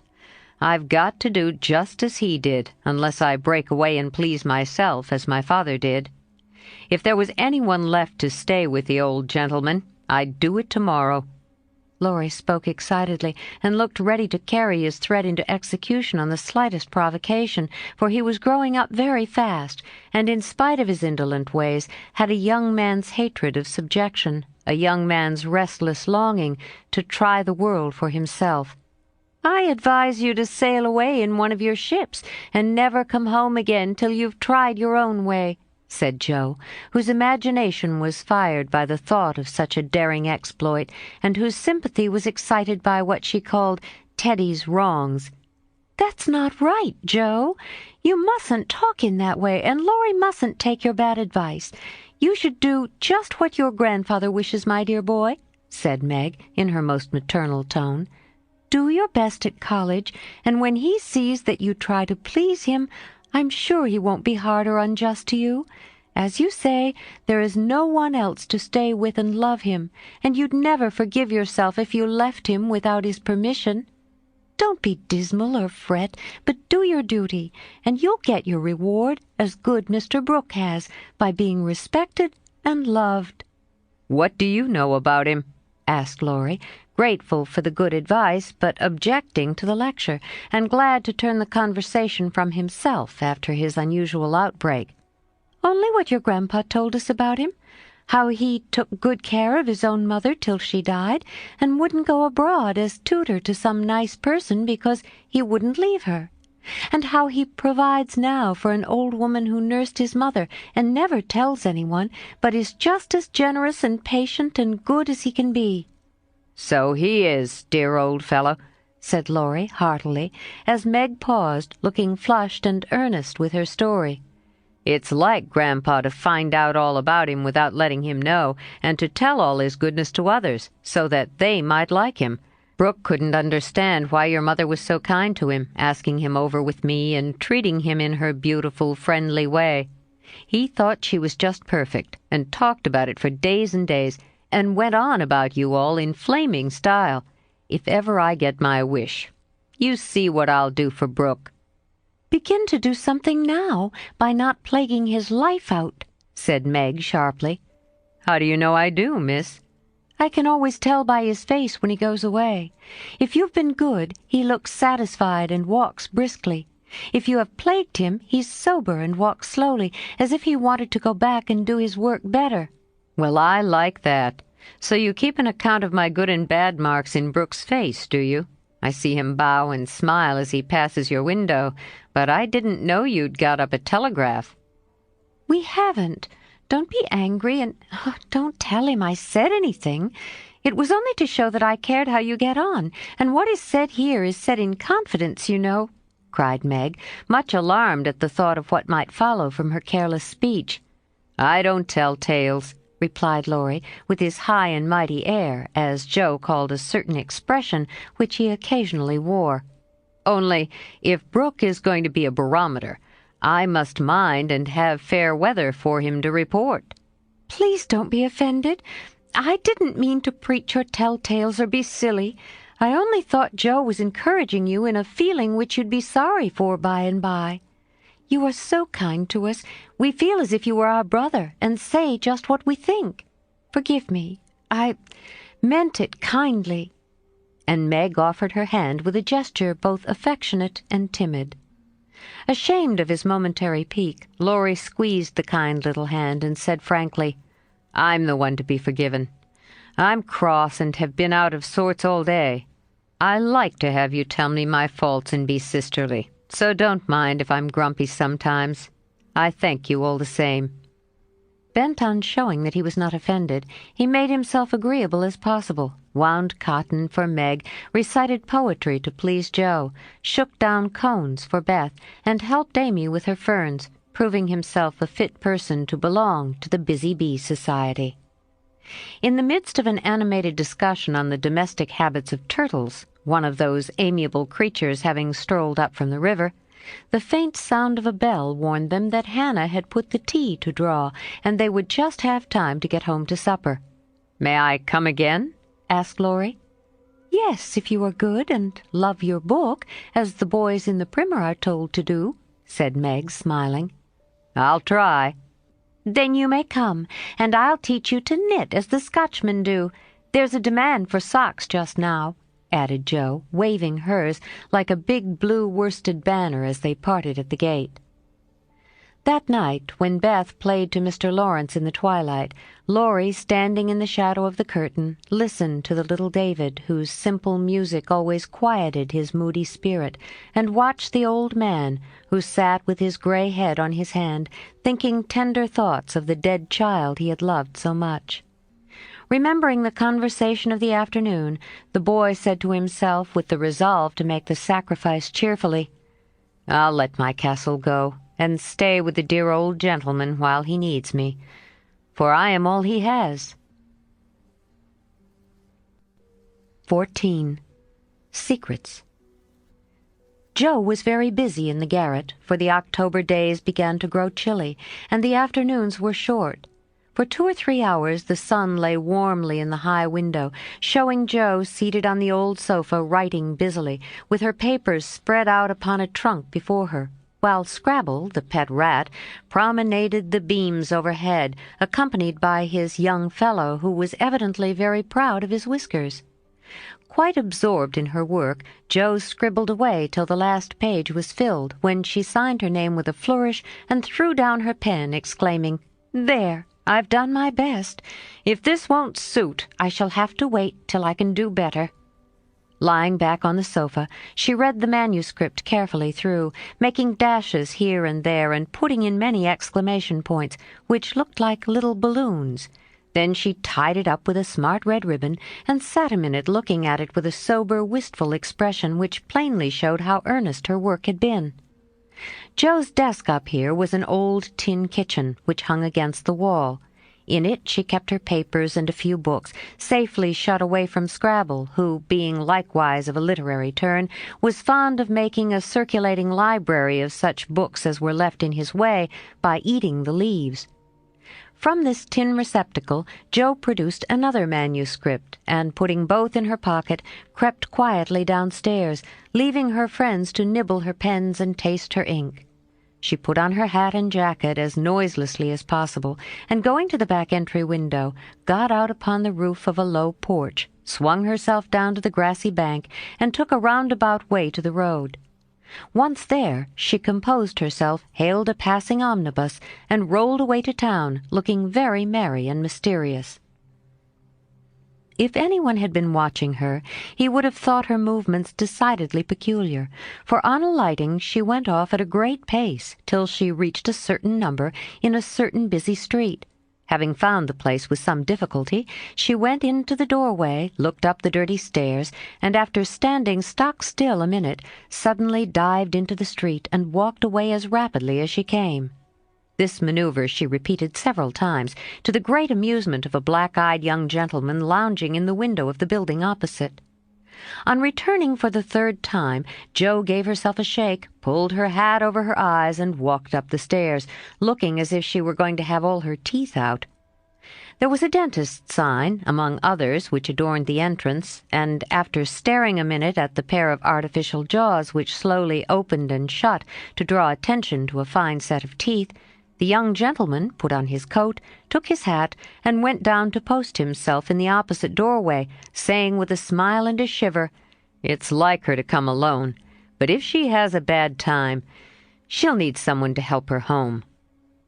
In 10 minutes, Jo came running downstairs with a very red face and the general appearance of a person who had just passed through a trying ordeal of some sort. When she saw the young gentleman, she looked anything but pleased, and passed him with a nod, but he followed, asking with an air of sympathy, "Did you have a bad time?" "Not very." "You got through quickly." "Yes, thank goodness." "Why did you go alone?" "Didn't want anyone to know." "You're the oddest fellow I ever saw. How many did you have out?" Jo looked at her friend as if she did not understand him, then began to laugh, as if mightily amused at something. "There are 2 which I want to have come out, but I must wait a week." "What are you laughing at? You are up to some mischief, Jo," said Laurie, looking mystified. "So are you. What were you doing, sir, up in that billiard saloon?" "Begging your pardon, ma'am, it wasn't a billiard saloon but a gymnasium, and I was taking a lesson in fencing." "I'm glad of that." "Why?" "You can teach me, and then when we play Hamlet, you can be Laertes, and we'll make a fine thing of the fencing scene." Laurie burst out with a hearty boy's laugh, which made several passers-by smile in spite of themselves. "I'll teach you whether we play Hamlet or not. It's grand fun, and will straighten you up capitally. But I don't believe that was your reason for saying I'm glad in that decided way, was it now?" "No.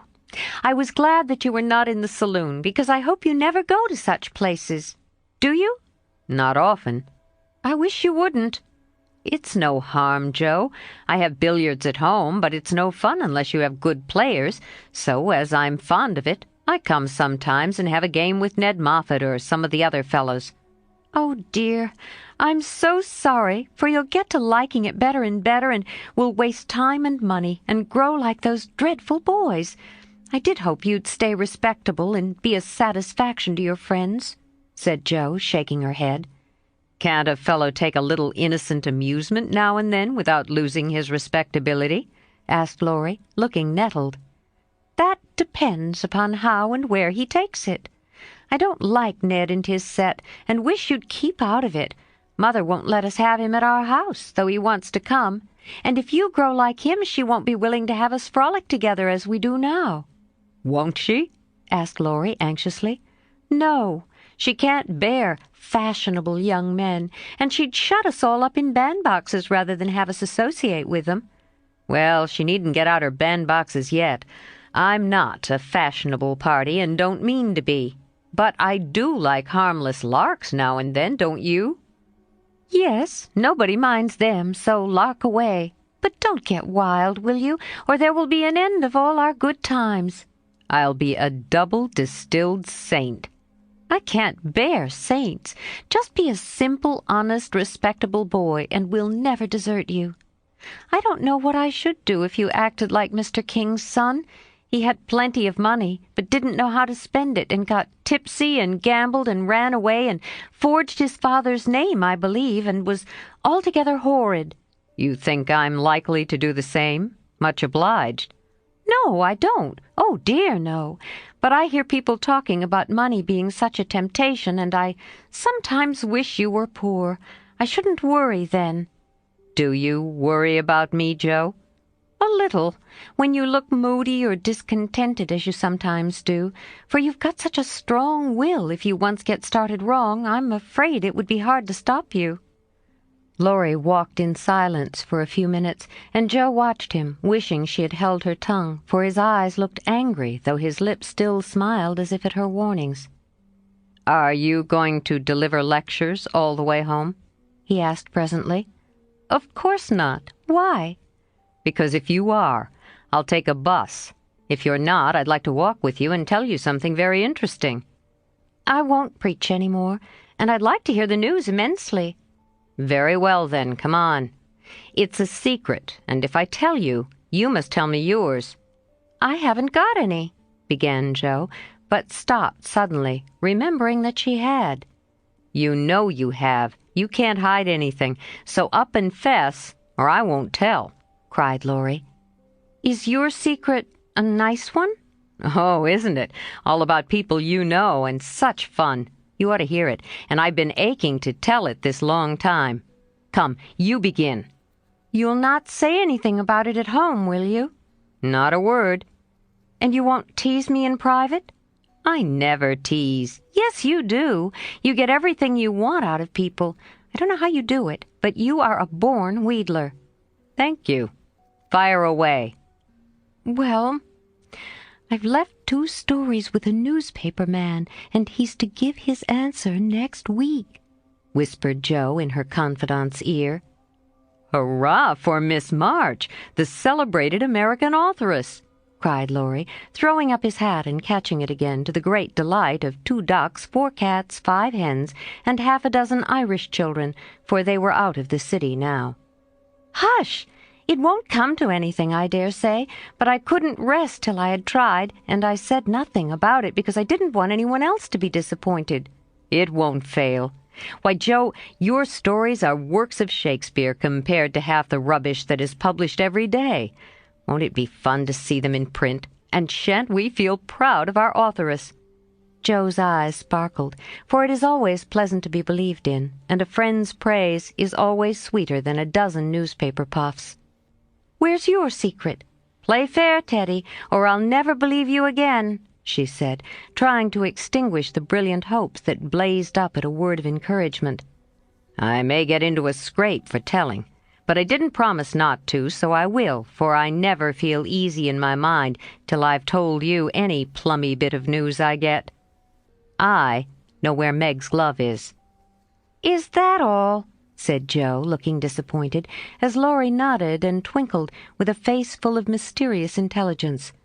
"It's quite enough for the present, as you'll agree when I tell you where it is." "Tell, then." Laurie bent and whispered 3 words in Joe's ear, which produced a comical change.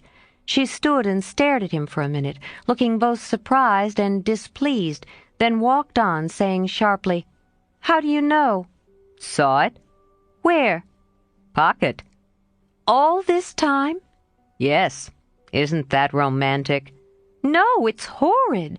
Don't you like it? "Of course I don't. It's ridiculous. It won't be allowed. My patience, what would Meg say?" You are not to tell anyone. Mind that. "I didn't promise." That was understood, and I trusted you. "Well, I won't for the present anyway, but I'm disgusted and wish you hadn't told me." I thought you'd be pleased. "At the idea of anybody coming to take Meg away? No, thank you." You'll feel better about it when somebody comes to take you away." "I'd like to see anyone try it," cried Joe fiercely. So should I. And Laurie chuckled at the idea. "I don't think secrets agree with me. I feel rumpled up in my mind since you told me that," said Joe rather ungratefully. Race down this hill with me. You'll be all right," suggested Laurie. No one was in sight. The smooth road sloped invitingly before her, and finding the temptation irresistible, Joe darted away, soon leaving hat and comb behind her and scattering hairpins as she ran. Laurie reached the goal first, and was quite satisfied with the success of his treatment, for his Atalanta came panting up with flying hair, bright eyes, ruddy cheeks, and no signs of dissatisfaction in her face. "I wish I was a horse, then I could run for miles in this splendid air and not lose my breath. It was capital, but see what a guy it's made me. Go, pick up my things like a cherub as you are," said Joe, dropping down under a maple tree which was carpeting the bank with crimson leaves. Laurie leisurely departed to recover the lost property, and Joe bundled up her braids, hoping no one would pass by till she was tidy again. But someone did pass by, and who should it be but Meg, looking particularly ladylike in her state and festival suit, for she had been making calls. "What in the world are you doing here?" she asked, regarding her disheveled sister with well-bred surprise. "Getting leaves," meekly answered Joe, sorting the rosy handful she had just swept up. "And hairpins," added Laurie, throwing 6 into Joe's lap. "They grow on this road, Meg. So do combs and brown straw hats." "You have been running, Joe. How could you? When will you be stopping such romping ways?" said Meg reprovingly, as she settled her cuffs and smoothed her hair, with which the wind had taken liberties. "Never, till I'm stiff and old and have to use a crutch. Don't try to make me grow up before my time, Meg. It's hard enough to have you change all of a sudden. Let me be a little girl as long as I can." As she spoke, Joe bent over the leaves to hide the trembling of her lips, for lately she had felt that Margaret was fast getting to be a woman, and Laurie's secret made her dread the separation which must surely come some time, and now seemed very near. He saw the trouble in her face and drew Meg's attention from it by asking quickly, "Where have you been calling all so fine?" "At the gardener's, and Sally has been telling me all about Belle Moffat's wedding. It was very splendid, and they have gone to spend the winter in Paris. Just think how delightful that must be." "Do you envy her, Meg?" said Laurie. "I'm afraid I do." "I'm glad of it," muttered Joe, tying on her hat with a jerk. "Why?" asked Meg, looking surprised. "Because if you care much about riches, you will never go and marry a poor man," said Joe, frowning at Laurie, who was mutely warning her to mind what she said. "I shall never go and marry anyone," observed Meg, walking on with great dignity, while the others followed, laughing, whispering, skipping stones, and behaving like children, as Meg said to herself, though she might have been tempted to join them if she had not had her best dress on. For a week or two Joe behaved so queerly that her sisters were quite bewildered. She rushed to the door when the postman rang, was rude to Mr. Brooke whenever they met, would sit looking at Meg with a woebegone face, occasionally jumping up to shake and then to kiss her in a very mysterious manner. Laurie and she were always making signs to one another and talking about spread eagles till the girls declared they had both lost their wits. On the second Saturday after Joe got out of the window, Meg, as she sat sewing at her window, was scandalized by the sight of Laurie chasing Joe all over the garden and finally capturing her in Amy's bower. What went on there, Meg could not see, but shrieks of laughter were heard, followed by the murmur of voices and a great flapping of newspapers. "What shall we do with that girl? She never will behave like a young lady," sighed Meg, as she watched the race with a disapproving face. "I hope she won't. She is so funny and dear as she is," said Beth, who had never betrayed that she was a little hurt at Joe's having secrets with anyone but her. "It's very trying, but we can never make her comme il la faut," added Amy, who sat making some new frills for herself, with her curls tied up in a very becoming way, two agreeable things which made her feel unusually elegant and ladylike. In a few minutes Joe bounced in, laid herself on the sofa, and affected to read. "Have you anything interesting there?" asked Meg with condescension. "Nothing but a story. Won't amount to much, I guess," returned Joe, carefully keeping the name of the paper out of sight. "You'd better read it aloud. That will amuse us and keep you out of mischief," said Amy in her most grown-up tone. "What's the name?" asked Beth, wondering why Joe kept her face behind the sheet. "The Rival Painters." "That sounds well. Read it," said Meg. With a loud ahem and a long breath, Joe began to read very fast. The girls listened with interest, for the tale was romantic and somewhat pathetic, as most of the characters died in the end. "I like that about the splendid picture," was Amy's approving remark as Joe paused. "I prefer the lovering part. Viola and Angelo are two of our favorite names. Isn't that queer?" said Meg, wiping her eyes, for the lovering part was tragical. "Who wrote it?" asked Beth, who had caught a glimpse of Joe's face. The reader suddenly sat up, cast away the paper, displaying a flushed countenance, and, with a funny mixture of solemnity and excitement, replied in a loud voice, "Your sister." "You?" cried Meg, dropping her work. "It's very good," said Amy critically. "I knew it! I knew it! Oh, my Joe, I am so proud!" And Beth began to hug her sister and exult over this splendid success. Dear me, how delighted they all were, to be sure! How Meg wouldn't believe it till she saw the words Miss Josephine March actually printed in the paper. How graciously Amy criticized the artistic parts of the story and offered hints for a sequel, which unfortunately couldn't be carried out, as the hero and heroine were dead. How Beth got excited and skipped and sung with joy. How Hannah came in to exclaim, "Sakes alive! Well, I never!" in great astonishment at "that Joe's doin's." How proud Mrs. March was when she knew it. How Joe laughed with tears in her eyes as she declared she might as well be a peacock and done with it, and how the spread eagle might be said to flap his wings triumphantly over the house of March as the paper passed from hand to hand. "Tell us all about it. When did it come? "How much did you get for it?" What will Father say?" "Won't Laurie laugh?" cried the family, all in one breath, as they clustered about Joe, for these foolish, affectionate people made a jubilee of every little household joy.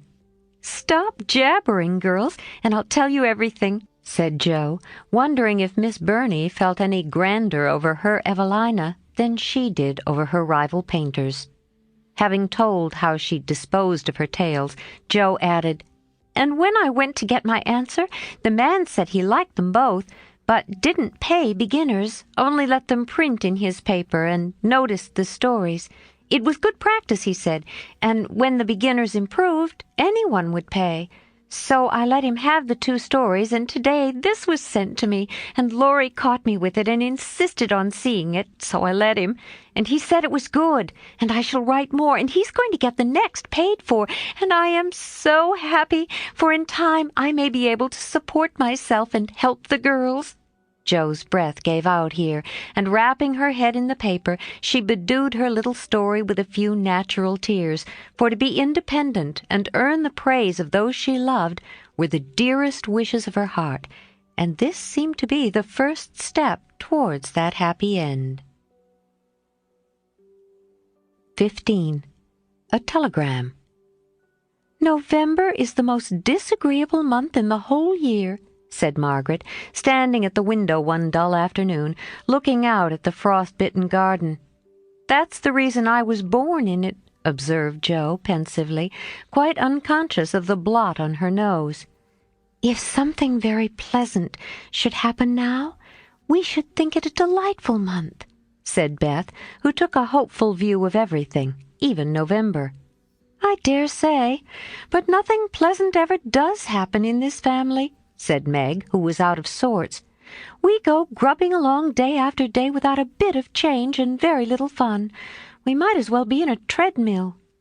My patience, how blue we are, cried Jo. I don't much wonder, poor dear, for you see other girls having splendid times, while you grind, year in and year out. Oh, don't I wish I could manage things for you as I do for my heroines. You're pretty enough and good enough already, so I'd have some rich relation leave you a fortune unexpectedly. Then you'd dash out as an heiress, scorn everyone who has slighted you, go abroad, and come home my lady something, in a blaze of splendor and elegance. People don't have fortunes left them in that style nowadays. Men have to work, and women to marry for money. It's a dreadful, unjust world, said Meg bitterly. Jo and I are going to make fortunes for you all. Just wait 10 years and see if we don't, said Amy, who sat in a corner making mud pies, as Hannah called her little clay models of birds, fruit, and faces. Can't wait, and I'm afraid I haven't much faith in ink and dirt, though I'm grateful for your good intentions. Meg sighed and turned to the frost-bitten garden again. Jo groaned and leaned both elbows on the table in a despondent attitude, but Amy patted away energetically, and Beth, who sat at the other window, said, smiling, 2 pleasant things are going to happen right away. Marmee is coming down the street, and Laurie is tramping through the garden as if he had something nice to tell. In they both came, Mrs. March with her usual question, "Any letter from father, girls?" and Laurie to say in his persuasive way, "Won't some of you come for a drive? I've been working away at mathematics till my head is in a muddle, and I'm going to freshen my wits by a brisk turn. It's a dull day, but the air isn't bad, and I'm going to take Brooke home, so it will be gay inside if it isn't out. Come, Jo, you and Beth will go, won't you?" "Of course we will." "Much obliged, but I'm busy." And Meg whisked out her work-basket, for she had agreed with her mother that it was best, for her at least, not to drive often with the young gentleman. "We 3 will be ready in a minute," cried Amy, running away to wash her hands. "Can I do anything for you, Madam Mother?" asked Laurie, leaning over Mrs. March's chair with the affectionate look and tone he always gave her. "No, thank you, except call at the office, if you'll be so kind, dear. It's our day for a letter, and the postman hasn't been. Father is as regular as the sun, but there's some delay on the way, perhaps." A sharp ring interrupted her, and a minute after Hannah came in with a letter. "It's one of them horrid telegraph things, Mum," she said, handing it as if she was afraid it would explode and do some damage. At the word telegraph, Mrs. March snatched it, read the 2 lines it contained, and dropped back into her chair as white as if the little paper had sent a bullet to her heart. Laurie dashed downstairs for water, while Meg and Hannah supported her, and Jo read aloud in a frightened voice, "Mrs. March, your husband is very ill. Come at once. S. Hale, Blank Hospital, Washington." How still the room was as they listened breathlessly, how strangely the day darkened outside, and how suddenly the whole world seemed to change as the girls gathered about their mother, feeling as if all the happiness and support of their lives was about to be taken from them. Mrs. March was herself again directly, read the message over, and stretched out her arms to her daughters, saying in a tone they never forgot, "I shall go at once, but it may be too late. Oh, children, children, help me bear it." For several minutes there was nothing but the sound of sobbing in the room, mingled with broken words of comfort, tender assurances of help, and hopeful whispers that died away in tears. Poor Hannah was the first to recover, and with unconscious wisdom she set all the rest a good example, for with her, work was the panacea for most afflictions. "The Lord keep the dear man. I won't waste no time a-crying, but get your things ready right away, Mum," she said heartily, as she wiped her face on her apron, gave her mistress a warm shake of the hand with her own hard one, and went away to work like 3 women in one. "She's right. There's no time for tears now.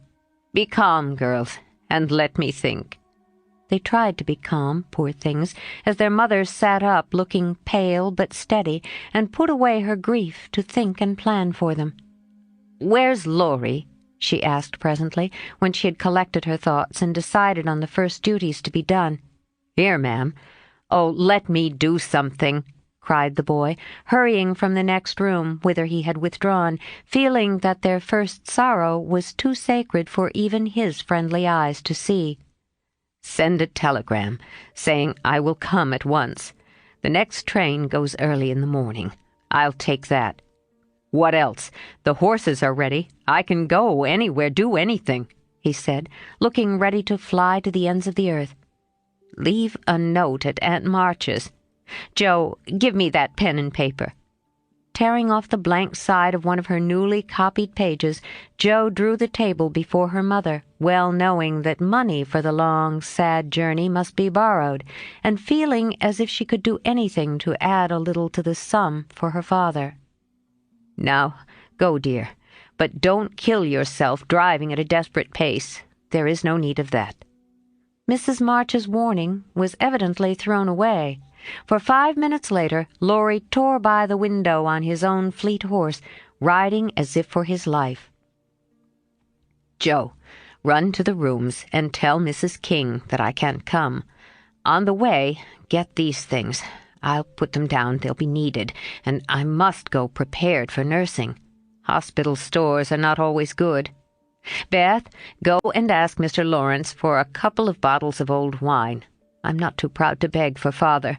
He shall have the best of everything. Amy, tell Hannah to get down the black trunk, and Meg, come and help me find my things, for I'm half bewildered."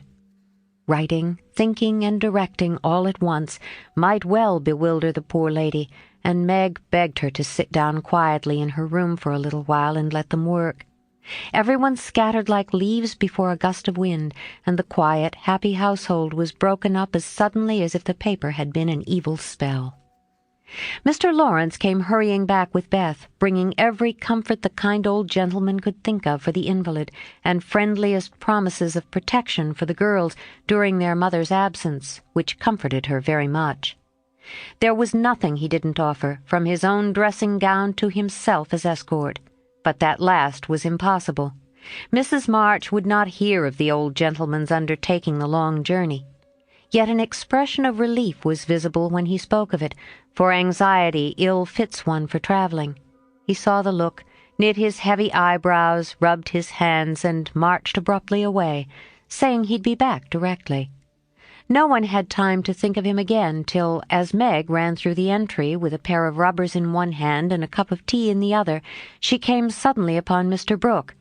"I'm very sorry to hear of this, Miss March," he said, in the kind, quiet tone which sounded pleasantly to her perturbed spirit. "I came to offer myself as escort to your mother. Mr. Lawrence has commissions for me in Washington, and it will give me real satisfaction to be of service to her there." Down dropped the rubbers, and the tea was very near following, as Meg put out her hand with a face so full of gratitude that Mr. Brooke would have felt repaid for a much greater sacrifice than the trifling one of time and comfort which he was about to make. "How kind you all are! Mother will accept, I'm sure, and it will be such a relief to know that she has someone to take care of her. Thank you. very, very much."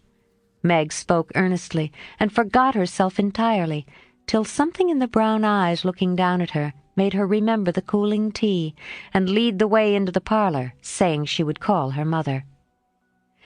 Everything was arranged by the time Laurie returned with a note from Aunt March enclosing the desired sum, and a few lines repeating what she had often said before, that she had always told them it was absurd for March to go into the army, always predicted that no good would come of it, and she hoped they would take her advice next time. Mrs. March put the note in the fire, the money in her purse, and went on with her preparations, with her lips folded tightly in a way which Jo would have understood if she had been there. The short afternoon wore away. All the other errands were done, and Meg and her mother busy at some necessary needlework, while Beth and Amy got tea and Hannah finished her ironing with what she called a slap and a bang. But still Jo did not come. They began to get anxious, and Laurie went off to find her, for no one ever knew what freak Jo might take into her head. He missed her, however, and she came walking in with a very queer expression of countenance, for there was a mixture of fun and fear, satisfaction and regret in it, which puzzled the family as much as did the roll of bills she laid before her mother, saying, with a little choke in her voice, "That's my contribution towards making Father comfortable and bringing him home." My dear, where did you get it? $25? Jo, I hope you haven't done anything rash. "No, it's mine, honestly. I didn't beg, borrow, or steal it. I earned it, and I don't think you'll blame me, for I only sold what was my own." As she spoke, Jo took off her bonnet, and a general outcry arose, for all her abundant hair was cut short. "Your hair! Your beautiful hair! Oh, Jo, how could you? Your one beauty." My dear girl, there was no need of this. She doesn't look like my Jo any more, but I love her dearly for it." As everyone exclaimed, and Beth hugged the cropped head tenderly, Jo assumed an indifferent air, which did not deceive anyone a particle, and said, rumpling up the brown bush and trying to look as if she liked it, "It doesn't affect the fate of the nation, so don't wail, Beth. It will be good for my vanity. I was getting too proud of my wig. It will do my brains good to have that mop taken off. My head feels deliciously light and cool, and the barber said I could soon have a curly crop, which will be boyish, becoming, and easy to keep in order. I'm satisfied, so please take the money and let's have supper." Tell me all about it, Jo. I am not quite satisfied, but I can't blame you, for I know how willingly you sacrificed your vanity, as you call it, to your love. But, my dear, it was not necessary, and I'm afraid you will regret it one of these days," said Mrs. March. "No, I won't," returned Jo stoutly, feeling much relieved that her prank was not entirely condemned. "What made you do it?" asked Amy, who would as soon have thought of cutting off her head as her pretty hair. "Well, I was wild to do something for Father," replied Jo, as they gathered about the table, for healthy young people can eat even in the midst of trouble. "I hate to borrow as much as Mother does, and I knew Aunt March would croak. She always does if you ask for a 9-pence. Meg gave all her quarterly salary toward the rent, and I only got some clothes with mine, so I felt wicked and was bound to have some money if I sold the nose off my face to get it." You needn't feel wicked, my child. You had no winter things, and got the simplest with your own hard earnings," said Mrs. March, with a look that warmed Jo's heart.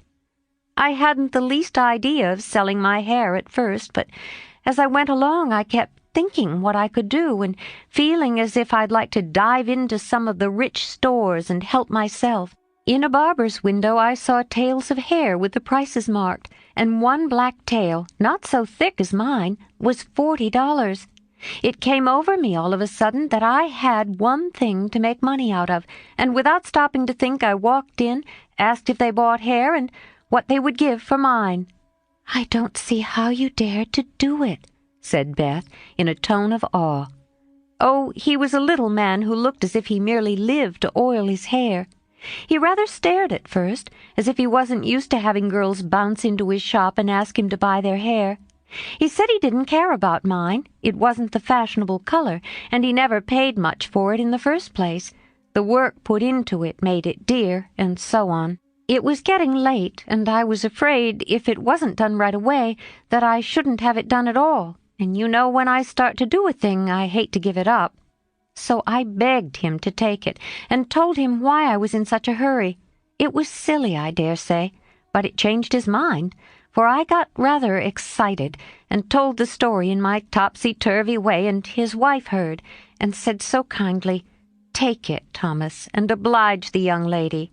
I'd do as much for our Jimmy any day if I had a spire of hair worth selling." "Who was Jimmy?" asked Amy, who liked to have things explained as they went along. "Her son," she said, "who was in the army. How friendly such things make strangers feel, don't they? She talked away all the time the man clipped and diverted my mind nicely." "Didn't you feel dreadfully when the first cut came?" asked Meg with a shiver. "I took a last look at my hair while the man got his things, and that was the end of it. I never snivel over trifles like that. I will confess, though, I felt queer when I saw the dear old hair laid out on the table and felt only the short, rough ends on my head. It almost seemed as if I'd an arm or a leg off. The woman saw me look at it and picked out a long lock for me to keep. I'll give it to you, Marmee, just to remember past glories by.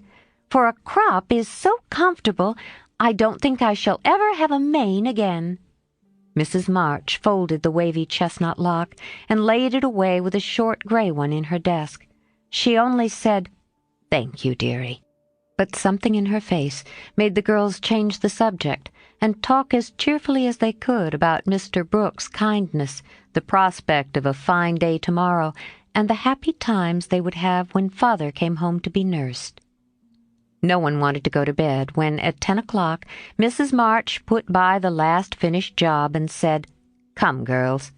Beth went to the piano and played the Father's favorite hymn. All began bravely, but broke down one by one, till Beth was left alone, singing with all her heart, for to her music was always a sweet consoler. "Go to bed, and don't talk, for we must be up early, and shall need all the sleep we can get. Good night, my darlings," said Mrs. March as the hymn ended, for no one cared to try another. They kissed her quietly and went to bed as silently as if the dear invalid lay in the next room. Beth and Amy soon fell asleep in spite of the great trouble, but Meg lay awake, thinking the most serious thoughts she had ever known in her short life. Jo lay motionless, and her sister fancied that she was asleep, till a stifled sob made her exclaim as she touched a wet cheek, "Jo, dear, what is it? Are you crying about Father?" "No, not now." "What then?" My hair," burst out poor Jo, trying vainly to smother her emotion in the pillow. It did not sound at all comical to Meg, who kissed and caressed the afflicted heroine in the tenderest manner. "I'm not sorry," protested Jo with a choke. "I'd do it again tomorrow if I could. It's only the vain, selfish part of me that goes and cries in this silly way. Don't tell anyone. It's all over now. I thought you were asleep, so I just made a little private moan for my one beauty. How came you to be awake?" "I can't sleep. I'm so anxious," said Meg. "Think about something pleasant, and you'll soon drop off." "I tried it, but felt wider awake than ever." "What did you think of?" "Handsome faces, eyes particularly," answered Meg, smiling to herself in the dark. "What color do you like best?" "Brown, that is, sometimes. Blue are lovely." Jo laughed, and Meg sharply ordered her not to talk, then amiably promised to make her hair curl, and fell asleep to dream of living in her castle in the air. The clocks were striking midnight, and the rooms were very still as a figure glided quietly from bed to bed, smoothing a coverlid here, settling a pillow there, and pausing to look long and tenderly at each unconscious face, to kiss each with lips that mutely blessed, and to pray the fervent prayers which only mothers utter. As she lifted the curtain to look out into the dreary night, the moon broke suddenly from behind the clouds and shone upon her like a bright, benignant face, which seemed to whisper in the silence, "Be comforted, dear soul. There is always light behind the clouds." 16. Letters. In the cold grey dawn, the sisters lit their lamp and read their chapter with an earnestness never felt before, for now the shadow of a real trouble had come. The little books were full of help and comfort, and as they dressed they agreed to say good-bye cheerfully and hopefully, and send their mother on her anxious journey unsaddened by tears or complaints from them. Everything seemed very strange when they went down, so dim and still outside, so full of light and bustle within. Breakfast at that early hour seemed odd, and even Hannah's familiar face looked unnatural as she flew about her kitchen with her nightcap on.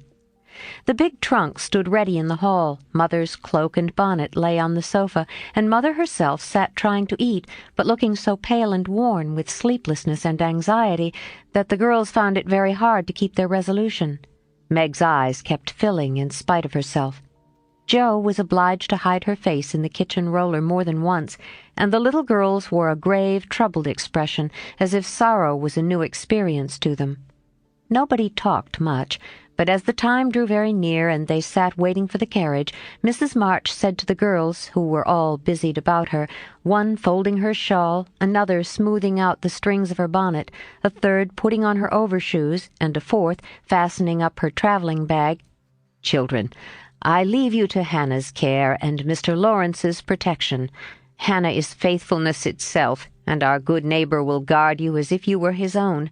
I have no fears for you, yet I am anxious that you should take this trouble rightly. Don't grieve and fret when I am gone, or think that you can comfort yourselves by being idle and trying to forget. Go on with your work as usual, for work is a blessed solace. Hope and keep busy. And whatever happens, remember that you never can be fatherless." "Yes, Mother." "Meg, dear, be prudent. Watch over your sisters, consult Hannah, and in any perplexity go to Mr. Lawrence. Be patient, Jo. Don't get despondent or do rash things.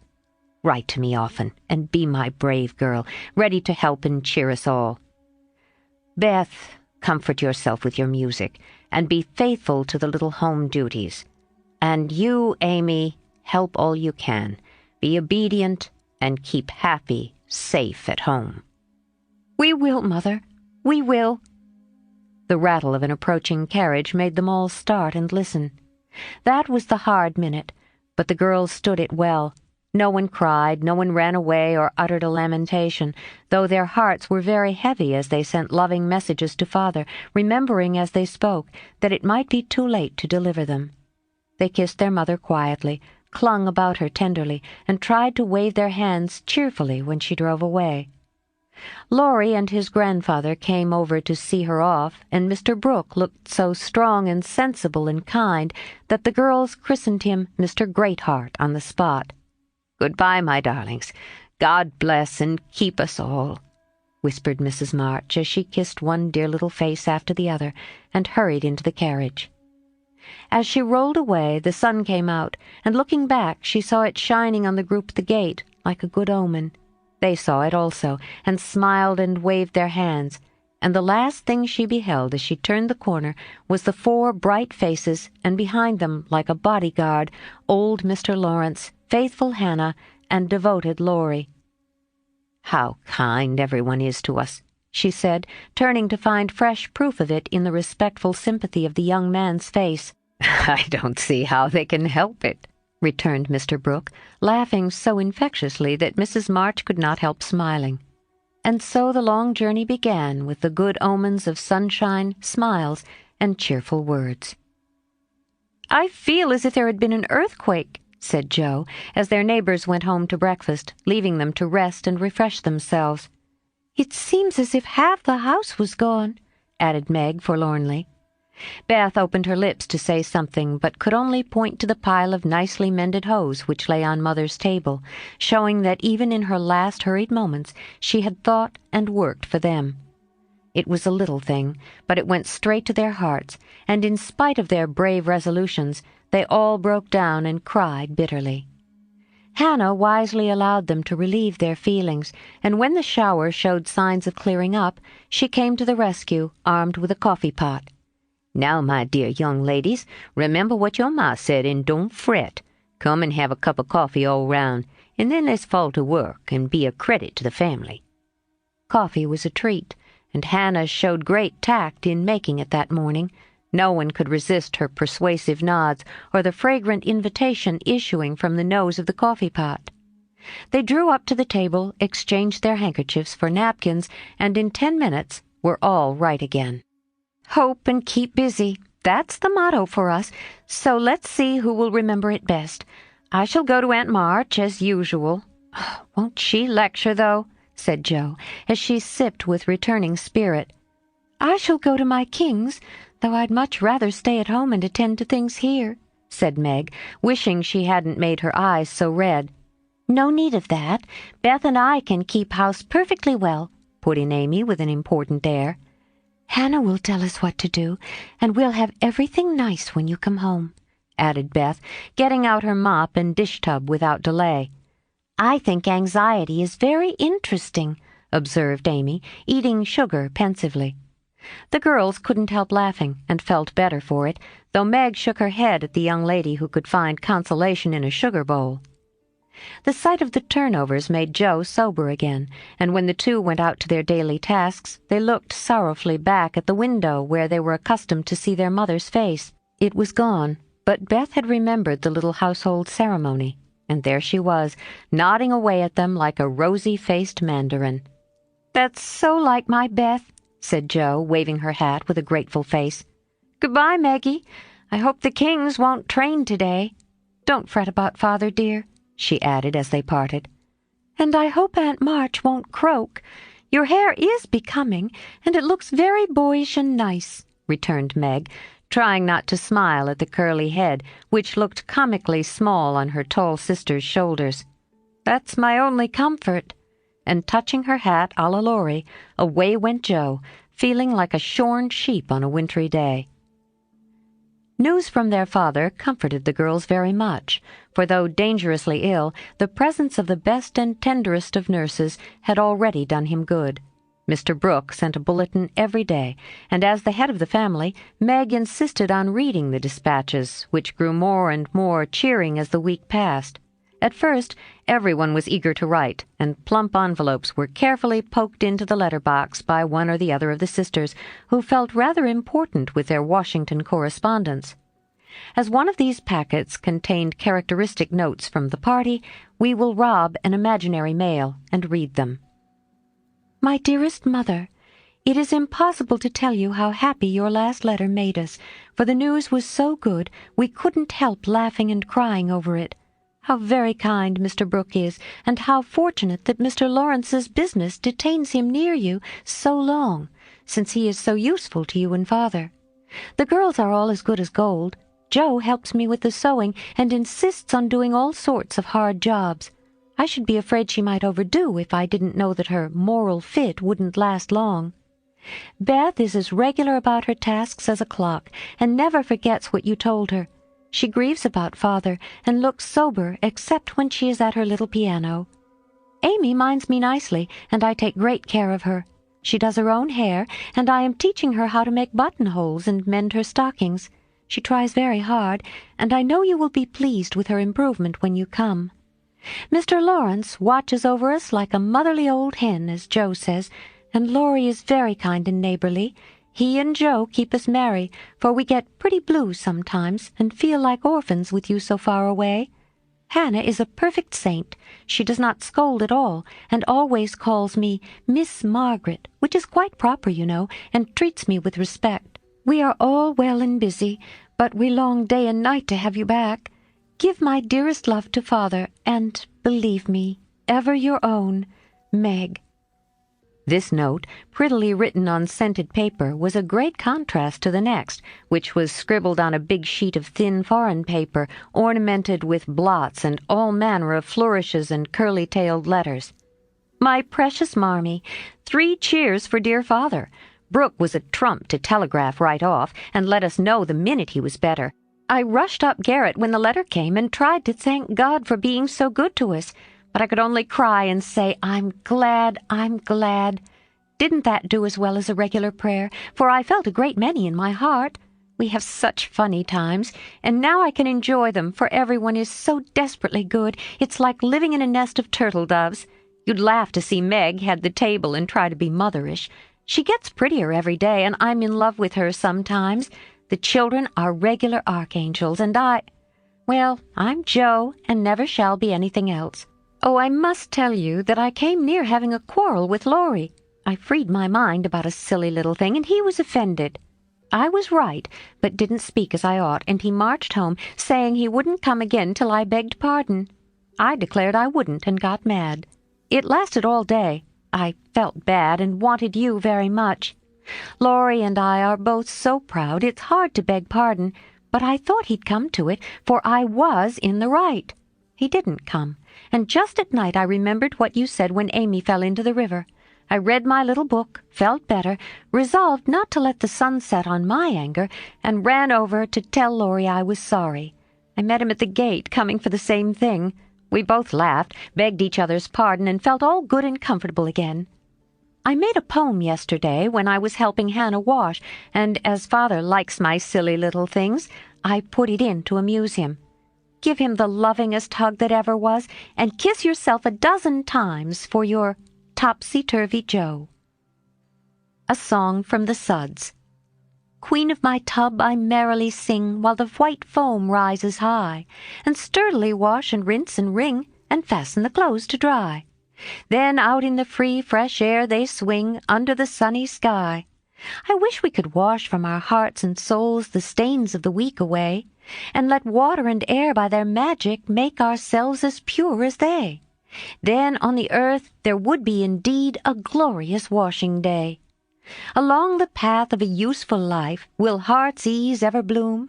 The busy mind has no time to think of sorrow or care or gloom, and anxious thoughts may be swept away as we bravely wield a broom. I am glad a task to me is given to labor at day by day, for it brings me health and strength and hope, and I cheerfully learn to say, Head, you may think, heart, you may feel, but hand, you shall work alway. Dear Mother, there is only room for me to send my love and some pressed pansies from the root I have been keeping safe in the house for Father to see. I read every morning, try to be good all day, and sing myself to sleep with Father's tune.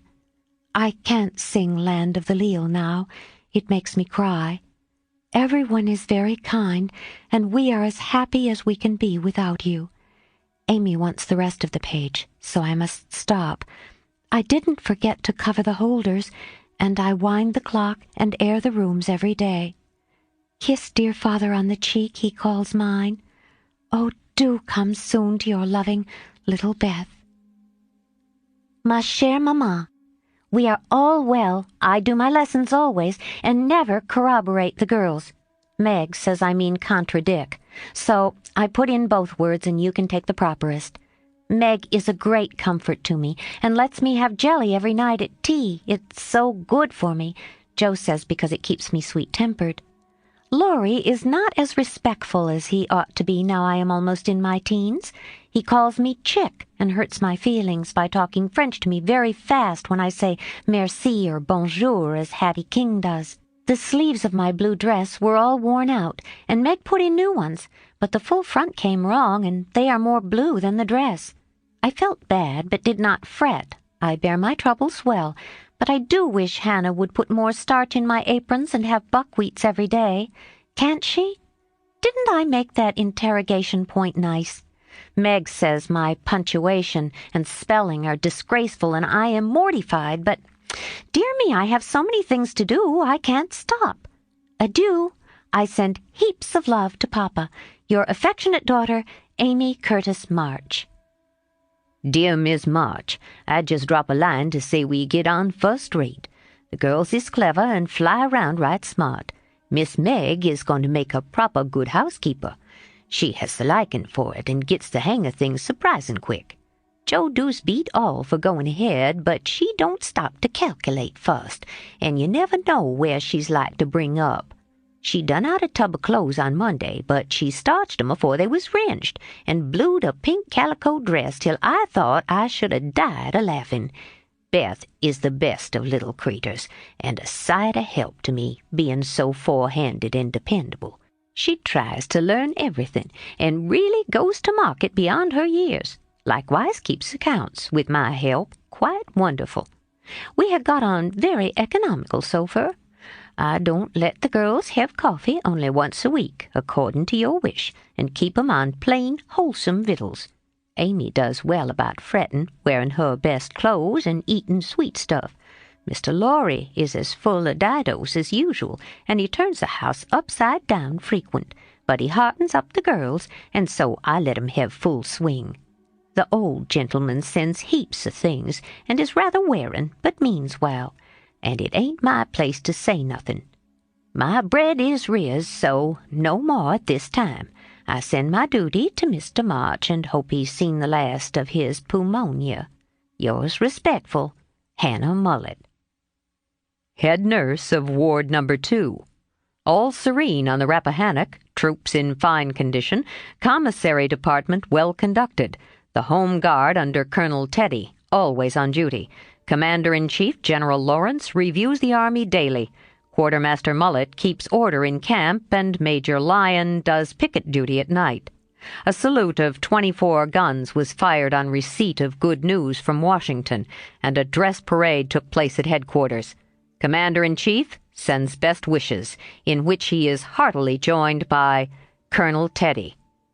Dear Madam, the little girls are well.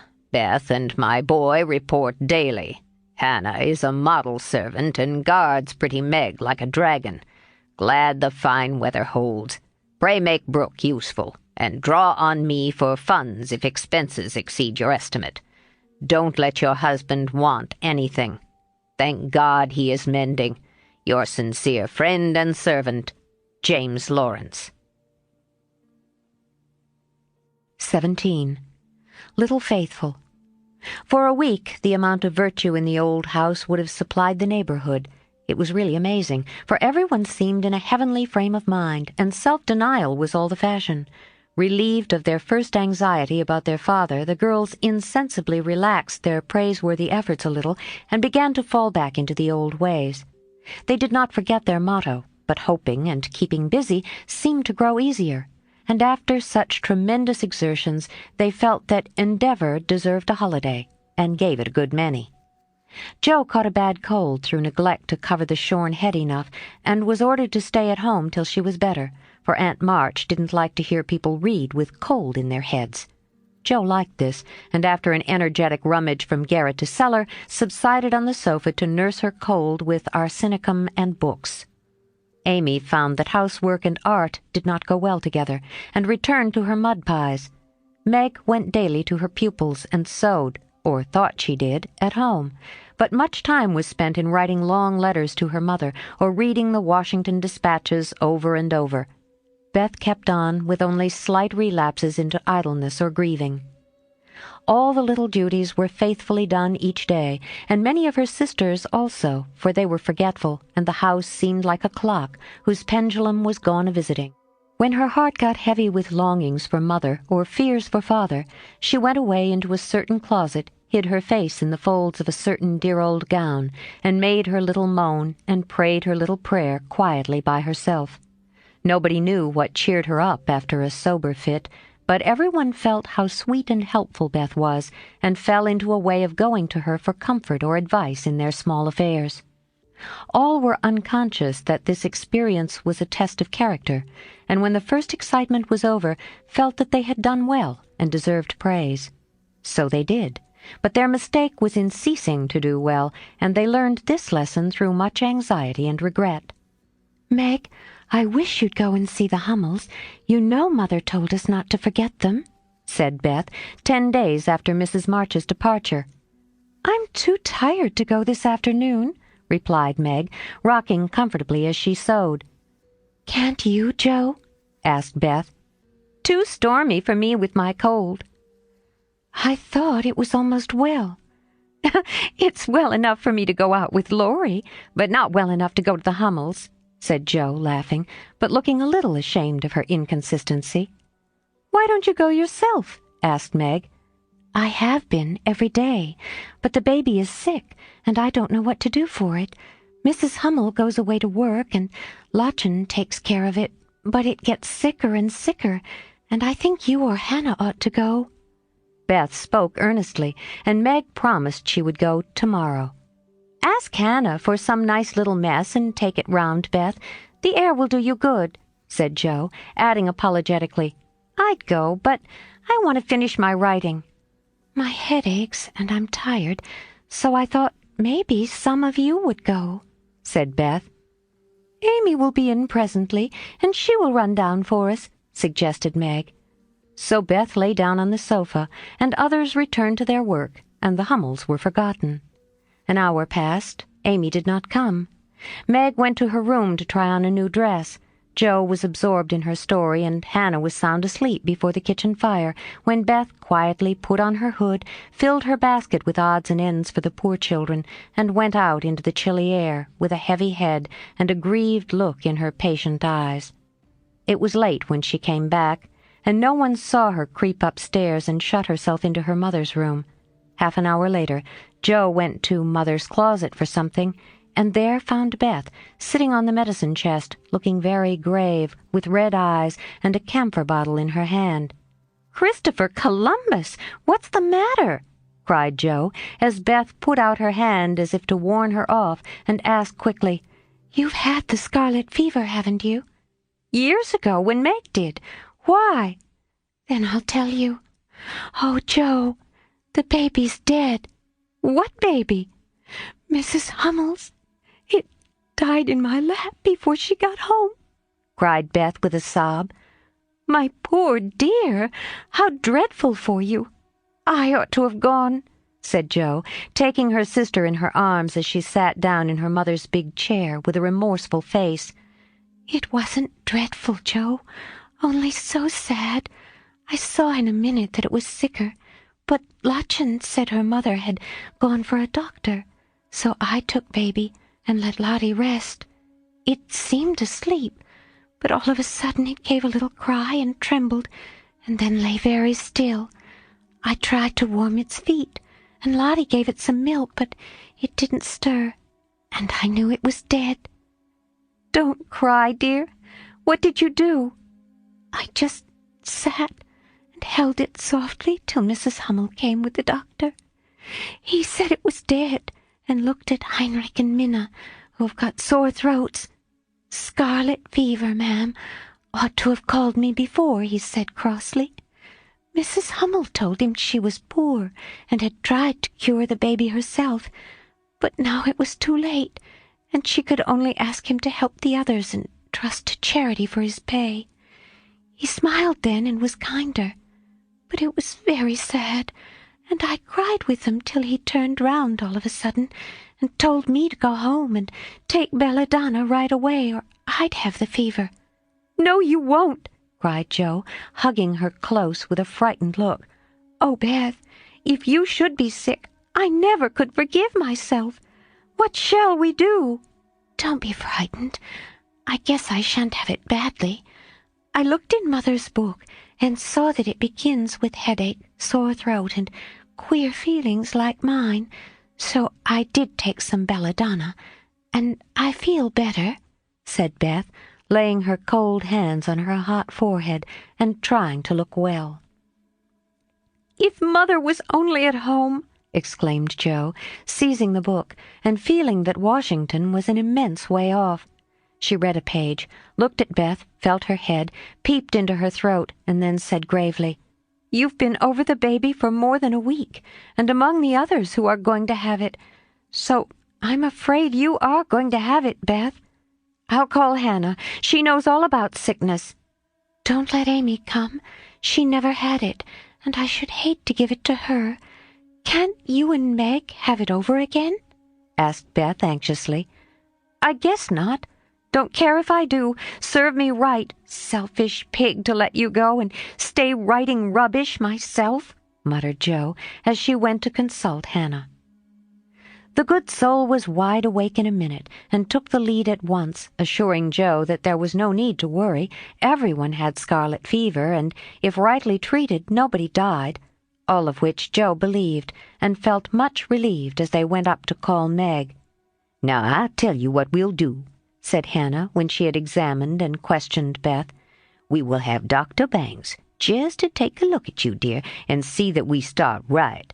Then we'll send Amy off to Aunt March's for a spell to keep her out of harm's way, and one of you girls can stay at home and amuse Beth for a day or two." "I shall stay, of course. I'm oldest," began Meg, looking anxious and self-reproachful. "I shall, because it's my fault she is sick. I told Mother I'd do the errands, and I haven't," said Jo decidedly. "Which will you have, Beth? There ain't no need of but one," said Hannah.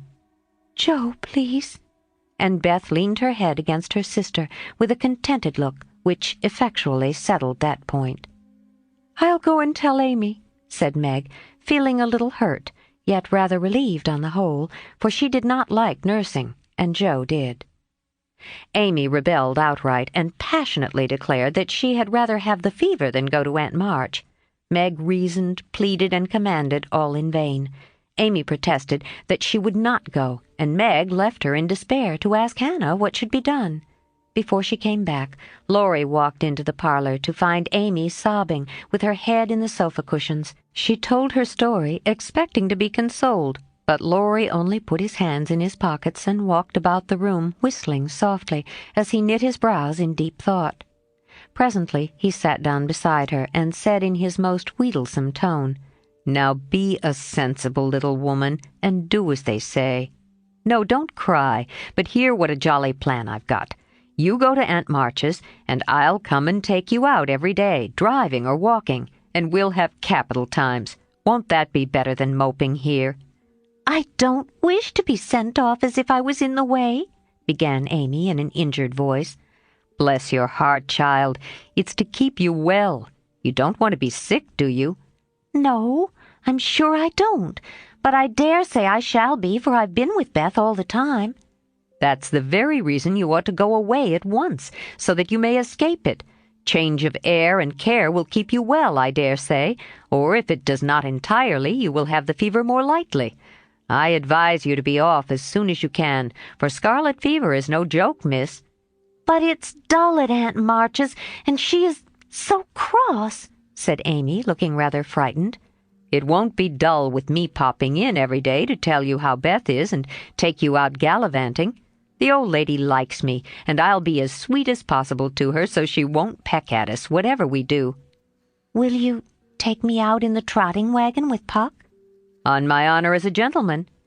"And come every single day?" "See if I don't." "And bring me back the minute Beth is well?" "The identical minute." "And go to the hall, truly?" "A dozen halls, if we may." "Well, I guess I will," said Amy slowly. "Good girl. Call Meg and tell her you'll give in," said Laurie with an approving pat, which annoyed Amy more than the giving in. Meg and Jo came running down to behold the miracle which had been wrought, and Amy, feeling very precious and self-sacrificing, promised to go if the doctor said Beth was going to be ill. "How is the little dear?" asked Laurie, for Beth was his especial pet, and he felt more anxious about her than he liked to show. "She's lying down on Mother's bed and feels better. The baby's death troubled her, but I dare say she has only got cold. Hannah says she thinks so, but she looks worried, and that makes me fidgety," answered Meg. "What a trying world it is," said Jo, rumpling up her hair in a fretful sort of way. "No sooner do we get out of one trouble than down comes another. There doesn't seem to be anything to hold on to when Mother's gone, so I'm all at sea." "Well, don't make a porcupine of yourself. It isn't becoming. Settle your wig, Jo, and tell me if I shall telegraph to your mother or do anything," asked Laurie, who never had been reconciled to the loss of his friend's one beauty. "That is what troubles me," said Meg. "I think we ought to tell her if Beth is really ill, but Hannah says we mustn't, for Mother can't leave Father, and it will only make them anxious. Beth won't be sick long, and Hannah knows just what to do, and Mother said we were to mind her, so I suppose we must, but it doesn't seem quite right to me." Well, I can't say. Suppose you ask Grandfather after the doctor has been." "We will. Joe, go and get Dr. Bangs at once," commanded Meg. "We can't decide anything till he has been." "Stay where you are, Joe. I'm errand boy to this establishment," said Laurie, taking up his cap. "I'm afraid you are busy," began Meg. "No, I've done my lessons for today." "Do you study in vacation time?" asked Joe. "I follow the good example my neighbors set me," was Laurie's answer as he swung himself out of the room. "I have great hopes of my boy," observed Joe, watching him fly over the fence with an approving smile. "He does very well for a boy," was Meg's somewhat ungracious answer, for the subject did not interest her. Dr. Bangs came, said Beth had symptoms of the fever, but thought she would have it lightly, though he looked sober over the Hummel story. Amy was ordered off at once, and provided with something to ward off danger. She departed in great state, with Joe and Laurie as escort. Aunt March received them with her usual hospitality. "What do you want now?" she asked, looking sharply over her spectacles, while the parrot, sitting on the back of her chair, called out, "Go away! No boys allowed here!" Laurie retired to the window, and Joe told her story. "No more than I expected, if you are allowed to go poking about among poor folks. Amy can stay and make herself useful if she isn't sick, which I've no doubt she will be. Looks like it now.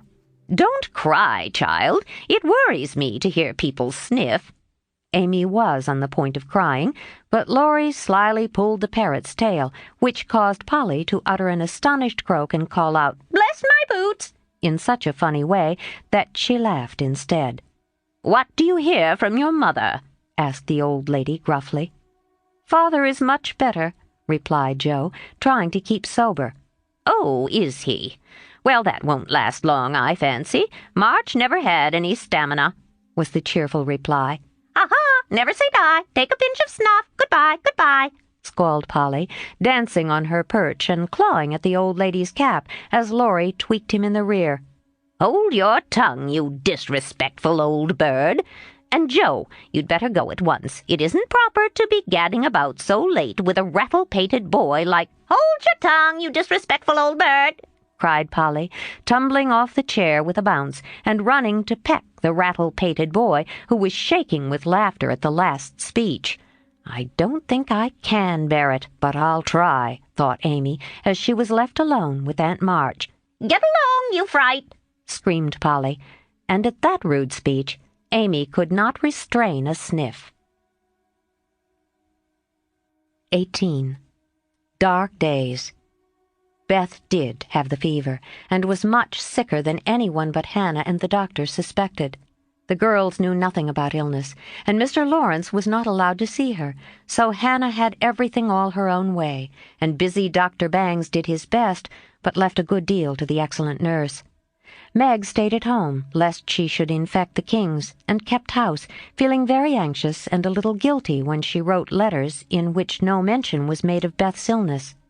She could not think it right to deceive her mother, but she had been bidden to mind Hannah, and Hannah wouldn't hear of Mrs. March being told, and worried just for such a trifle. Jo devoted herself to Beth day and night, not a hard task, for Beth was very patient and bore her pain uncomplainingly as long as she could control herself. But there came a time when during the fever fits she began to talk in a hoarse, broken voice, to play on the coverlet as if on her beloved little piano, and try to sing with a throat so swollen that there was no music left.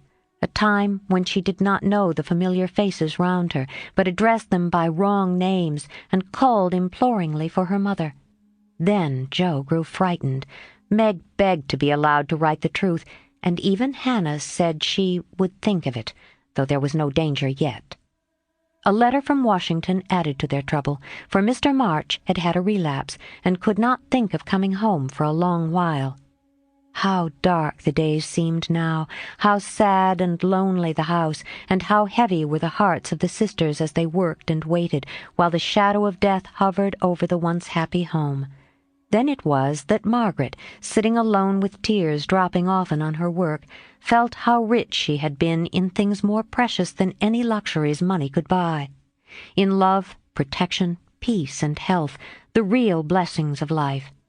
Then it was that Jo, living in the darkened room with that suffering little sister always before her eyes, and that pathetic voice sounding in her ears, learned to see the beauty and the sweetness of Beth's nature, to feel how deep and tender a place she filled in all hearts, and to acknowledge the worth of Beth's unselfish ambition to live for others, and make home happy by the exercise of those simple virtues which all may possess, and which all should love and value more than talent, wealth, or beauty.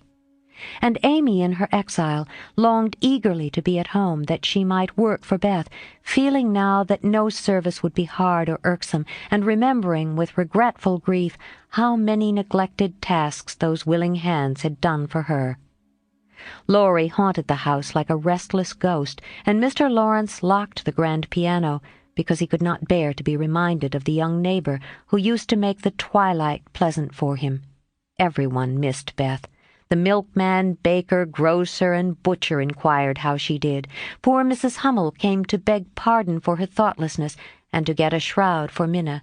The neighbors sent all sorts of comforts and good wishes, and even those who knew her best were surprised to find how many friends shy little Beth had made. Meanwhile, she lay on her bed with old Joanna at her side, for even in her wanderings she did not forget her forlorn protégée. She longed for her cats, but would not have them brought, lest they should get sick, and in her quiet hours she was full of anxiety about Jo. She sent loving messages to Amy, bade them tell her mother that she would write soon, and often begged for pencil and paper to try and say a word, that father might not think she had neglected him. But soon even these intervals of consciousness ended, and she lay hour after hour, tossing to and fro, with incoherent words on her lips, or sank into a heavy sleep which brought her no refreshment. Dr. Bangs came twice a day. Hannah sat up at night. Meg kept a telegram in her desk all ready to send off at any minute, and Jo never stirred from Beth's side. The 1st of December was a wintry day indeed to them, for a bitter wind blew, snow fell fast, and the year seemed getting ready for its death. When Dr. Bangs came that morning, he looked long at Beth, held the hot hand in both his own a minute, and laid it gently down, saying in a low tone to Hannah, "If Mrs. March can leave her husband, she'd better be sent for." Hannah nodded without speaking, for her lips twitched nervously.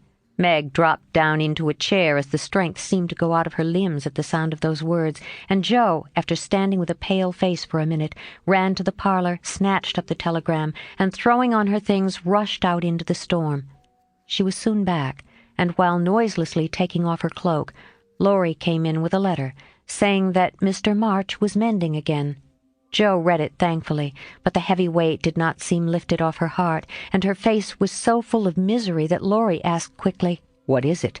Is Beth worse?" "I've sent for Mother," said Jo, tugging at her rubber boots with a tragical expression. "Good for you, Jo. Did you do it on your own responsibility?" asked Laurie, as he seated her in the hall chair and took off the rebellious boots, seeing how her hands shook. "No, the doctor told us to." "Oh, Jo, it's not so bad as that," cried Laurie with a startled face. "Yes, it is. She doesn't know us. She doesn't even talk about the flocks of green doves, as she calls the vine leaves on the wall. She doesn't look like my Beth, and there's nobody to help us bear it. Mother and Father both gone, and God seems so far away I can't find him." As the tears streamed fast down poor Jo's cheeks, she stretched out her hand in a helpless sort of way, as if groping in the dark, and Laurie took it in his, whispering as well as he could, with a lump in his throat, "I'm here. Hold on to me, Jo, dear." She could not speak, but she did hold on, and the warm grasp of the friendly human hand comforted her sore heart, and seemed to lead her nearer to the divine arm, which alone could uphold her in her trouble. Laurie longed to say something tender and comfortable, but no fitting words came to him, so he stood silent, gently stroking her bent head as her mother used to do. It was the best thing he could have done, far more soothing than the most eloquent words, for Joe felt the unspoken sympathy, and in the silence learned the sweet solace which affection administers to sorrow. Soon she dried the tears which had relieved her, and looked up with a grateful face. "Thank you, Teddy. I'm better now. I don't feel so forlorn, and will try to bear it if it comes." "Keep hoping for the best. That will help you, Joe. Soon your mother will be here, and then everything will be right." "I'm so glad Father is better. Now she won't feel so bad about leaving him."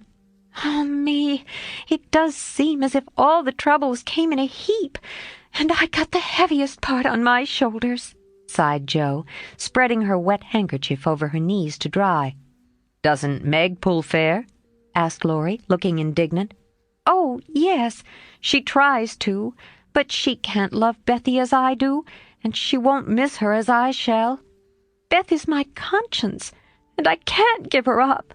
I can't. Down went Joe's face into the wet handkerchief, and she cried despairingly, for she had kept up bravely till now, and never shed a tear. Laurie drew his hand across his eyes, but could not speak till he had subdued the choking feeling in his throat and steadied his lips. It might be unmanly, but he couldn't help it, and I'm glad of it. Presently, as Joe's sobs quieted, he said hopefully, "I don't think she will die. She's so good, and we all love her so much. I don't believe God will take her away yet." "The good and dear people always do die," groaned Joe. But she stopped crying, for her friend's words cheered her up, in spite of her own doubts and fears. "Poor girl, you're worn out. It isn't like you to be forlorn. Stop a bit. I'll hearten you up in a jiffy."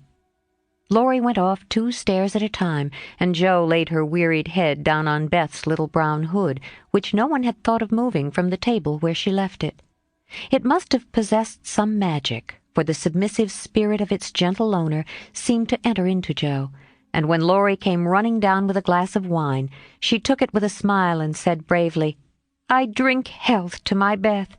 You are a good doctor, Teddy, and such a comfortable friend. How can I ever pay you?" she added. The kind words had refreshed her troubled mind. "I'll send in my bill by and by. And tonight I'll give you something that will warm the cockles of your heart better than quarts of wine," said Laurie, beaming at her with a face of suppressed satisfaction at something. "What is it?" cried Joe, forgetting her woes for a minute in her wonder. "I telegraphed your mother yesterday, and Brooke answered she'd come at once, and she'll be here tonight, and everything will be all right. Aren't you glad I did it?" Laurie spoke very fast and turned red and excited all in a minute, for he had kept his plot a secret for fear of disappointing the girls or harming Beth. Joe grew quite white, flew out of her chair, and the moment he stopped speaking she electrified him by throwing her arms round his neck and crying out with a joyful cry, "Oh, Laurie! Oh, Mother! I am so glad!" She did not weep again, but laughed hysterically and trembled and clung to her friend as if she was a little bewildered by the sudden news. Laurie, though decidedly amazed, behaved with great presence of mind. He patted her back soothingly, and finding that she was recovering, followed it up by a bashful kiss or two, which brought Joe round at once. Holding on to the banisters, she put him gently away, saying breathlessly, "Oh, don't! I didn't mean to. It was dreadful of me. But you were such a dear to go and do it in spite of Hannah that I couldn't help flying at you. Tell me all about it, and don't give me wine again. It makes me act so stupidly." "I don't mind," laughed Laurie as he settled his tie. "Why, you see, I got fidgety, and so did Grandpa. We thought Hannah was overdoing the authority business, and your mother ought to know. She'd never forgive us if if anything happened, you know. So I got Grandpa to say it was high time we did something, and off I pelted to the office yesterday, for the doctor looked sober, and Hannah most took my head off when I proposed a telegram. I never can bear to be lorded over, so that settled my mind, and I did it. Your mother will come, I know, and the late train is in at 2 a.m. I shall go for her, and you've only got to bottle up your rapture and keep Beth quiet till that blessed lady gets here." "Laurie, you're an angel. How shall I ever thank you?" "Fly at me again. I rather liked it," said Laurie, looking mischievous, a thing he had not done for a fortnight. "No, thank you. I'll do it by proxy when your grandpa comes. Don't tease, but go home and rest, for you'll be up half the night. Bless you, Teddy. Bless you." Jo had backed into a corner, and as she finished her speech, she vanished precipitately into the kitchen, where she sat down upon a dresser and told the assembled cats that she was happy, oh, so happy, while Laurie departed, feeling that he had made rather a neat thing of it. "That's the interferin'est chap I ever did see, but I forgive him, and I do hope Mrs. March is coming on right away," said Hannah with an air of relief when Jo told the good news. Meg had a quiet rapture, and then brooded over the letter, while Jo set the sick room in order, and Hannah knocked up a couple of pies in case of company unexpected. A breath of fresh air seemed to blow through the house, and something better than sunshine brightened the quiet rooms. Everything appeared to feel the hopeful change. Beth's bird began to chirp again, and a half-blown rose was discovered on Amy's bush in the window, and fires seemed to burn with unusual cheeriness, and every time the girls met, their pale faces broke into smiles as they hugged one another, whispering encouragingly, "Mother's coming, dear, Mother's coming." Everyone rejoiced but Beth. She lay in that heavy stupor, alike unconscious of hope and joy, doubt and anger. It was a piteous sight, the once rosy face so changed and vacant, the once busy hands so weak and wasted, the once smiling lips quite dumb, and the once pretty, well-kept hair scattered, rough and tangled on the pillow. All day she lay so, only rousing now and then to mutter, "Water," with lips so parched they could hardly shape the word. All day, Jo and Meg hovered over her, watching, waiting, hoping, and trusting in God and Mother. And all day the snow fell, the bitter wind raged, and the hours dragged slowly by. But night came at last, and every time the clock struck, the sisters, still sitting on either side of the bed, looked at each other with brightening eyes, for each hour brought help nearer. The doctor had been in to say that some change, for better or worse, would probably take place about midnight, at which time he would return. Hannah, quite worn out, lay down on the sofa at the bed's foot and fell fast asleep. Mr. Lawrence marched to and fro in the parlor, feeling that he would rather face a rebel battery than Mrs. March's anxious countenance as she entered. Laurie lay on the rug, pretending to rest, but staring into the fire with the thoughtful look which made his black eyes beautifully soft and clear. The girls never forgot that night, for no sleep came to them, as they kept their watch with that dreadful sense of powerlessness which comes to us in hours like those. "If God spares Beth, I will never complain again," whispered Meg earnestly. "If God spares Beth, I'll try to love and serve him all my life," answered Jo, with equal fervor. "I wish I had no heart. It aches so," sighed Meg after a pause. "If life is often as hard as this, I don't see how we ever shall get through it," added her sister despondently.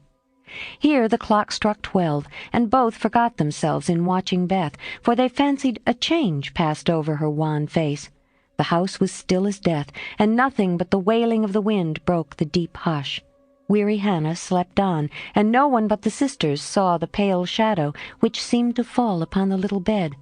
An hour went by, and nothing happened except Laurie's quiet departure for the station. Another hour. Still no one came, and anxious fears of delay in the storm or accidents by the way, or, worst of all, a great grief at Washington, haunted the poor girls. It was past 2 when Jo, who stood at the window thinking how dreary the world looked in its winding sheet of snow, heard a movement by the bed, and turning quickly, saw Meg kneeling before her mother's easy-chair with her face hidden. A dreadful fear passed coldly over Jo as she thought, "Beth is dead, and Meg is afraid to tell me." She was back in her post in an instant, and to her excited eyes a great change seemed to have taken place. The fever flush and the look of pain were gone, and the beloved little face looked so pale and peaceful in its utter repose that Jo felt no desire to weep or to lament. Leaning low over this dearest of her sisters, she kissed the damp forehead with her heart on her lips and softly whispered, "Goodbye, my Beth. Goodbye." As if waked by the stir, Hannah started out of her sleep, hurried to the bed, looked at Beth, felt her hands, listened at her lips, and then, throwing her apron over her head, sat down to rock to and fro, exclaiming under her breath, "The fever's turned. She's sleeping natural. Her skin's damp, and she breathes easy. Praise be given. Oh, my goodness me." Before the girls could believe the happy truth, the doctor came to confirm it. He was a homely man, but they thought his face quite heavenly when he smiled and said, with a fatherly look at them, "Yes, my dears, I think the little girl will pull through this time. Keep the house quiet, let her sleep, and when she wakes, give her—" What they were to give neither heard, for both crept into the dark hall, and sitting on the stairs held each other close, rejoicing with hearts too full for words. When they went back to be kissed and cuddled by faithful Hannah, they found Beth lying as she used to do, with her cheek pillowed on her hand, the dreadful pallor gone, and breathing quietly, as if just fallen asleep. "If Mother would only come now," said Jo, as the winter night began to wane. "See," said Meg, coming up with a white half-opened rose. "I thought this would hardly be ready to lay in Beth's hand tomorrow if she went away from us. But it has blossomed in the night, and now I mean to put it in my vase here, so that when the darling wakes, the first thing she sees will be the little rose and Mother's face." Never had the sun risen so beautifully, and never had the world seemed so lovely as it did to the heavy eyes of Meg and Jo as they looked out in the early morning when their long, sad vigil was done. "It looks like a fairy world," said Meg, smiling to herself as she stood behind the curtain watching the dazzling sight. "Hark!" cried Jo, starting to her feet. Yes, there was a sound of bells at the door below, a cry from Hannah, and then Laurie's voice, saying in a joyful whisper, "Girls, she's come. She's come." 19. Amy's Will. While these things were happening at home, Amy was having hard times at Aunt March's. She felt her exile deeply, and for the first time in her life realized how much she was beloved and petted at home. Aunt March never petted anyone. She did not approve of it, but she meant to be kind, for the well-behaved little girl pleased her very much, and Aunt March had a soft place in her old heart for her nephew's children, though she didn't think proper to confess it. She really did her best to make Amy happy, but, dear me, what mistakes she made. Some old people keep young at heart in spite of wrinkles and gray hair, can sympathize with children's little cares and joys, make them feel at home, and can hide wise lessons under pleasant plays, giving and receiving friendship in the sweetest way. But Aunt March had not this gift, and she worried Amy very much with her rules and orders, her prim ways and long, prosy talks. Finding the child more docile and amiable than her sister, the old lady felt it her duty to try and counteract, as far as possible, the bad effects of home freedom and indulgence. So she took Amy in hand, and taught her as she herself had been taught 60 years ago. A process which carried dismay to Amy's soul and made her feel like a fly in the web of a very strict spider. She had to wash the cups every morning and polish up the old-fashioned spoons, the fat silver teapot and the glasses till they shone. Then she must dust the room, and what a trying job that was. Not a speck escaped Aunt March's eye, and all the furniture had claw legs and much carving which was never dusted to suit. Then Polly must be fed, the lapdog combed, and a dozen trips upstairs and down to get things to deliver orders, for the old lady was very lame and seldom left her big chair. After these tiresome labors she must do her lessons, which was a daily trial of every virtue she possessed. Then she was allowed 1 hour for exercise or play, and didn't she enjoy it! Laurie came every day and wheedled Aunt March till Amy was allowed to go out with him, when they walked and rode and had capital times. After dinner she had to read aloud, and sit still while the old lady slept, which she usually did for an hour, as she dropped off over the first page. Then patchwork or towels appeared, and Amy sewed with outward meekness and inward rebellion till dusk, when she was allowed to amuse herself as she liked till tea-time. The evenings were the worst of all, for Aunt March fell to telling long stories about her youth, which were so unutterably dull that Amy was always ready to go to bed, intending to cry over her hard fate, but usually going to sleep before she had squeezed out more than a tear or two. If it had not been for Laurie and old Esther, the maid, she felt that she never could have got through that dreadful time. The parrot alone was enough to drive her distracted, for he soon felt that she did not admire him, and revenged himself by being as mischievous as possible. He pulled her hair whenever she came near him, upset his bread and milk to plague her when she had newly cleaned his cage, made Mop bark by pecking at him while Madame dozed, called her names before company, and behaved in all respects like a reprehensible old bird.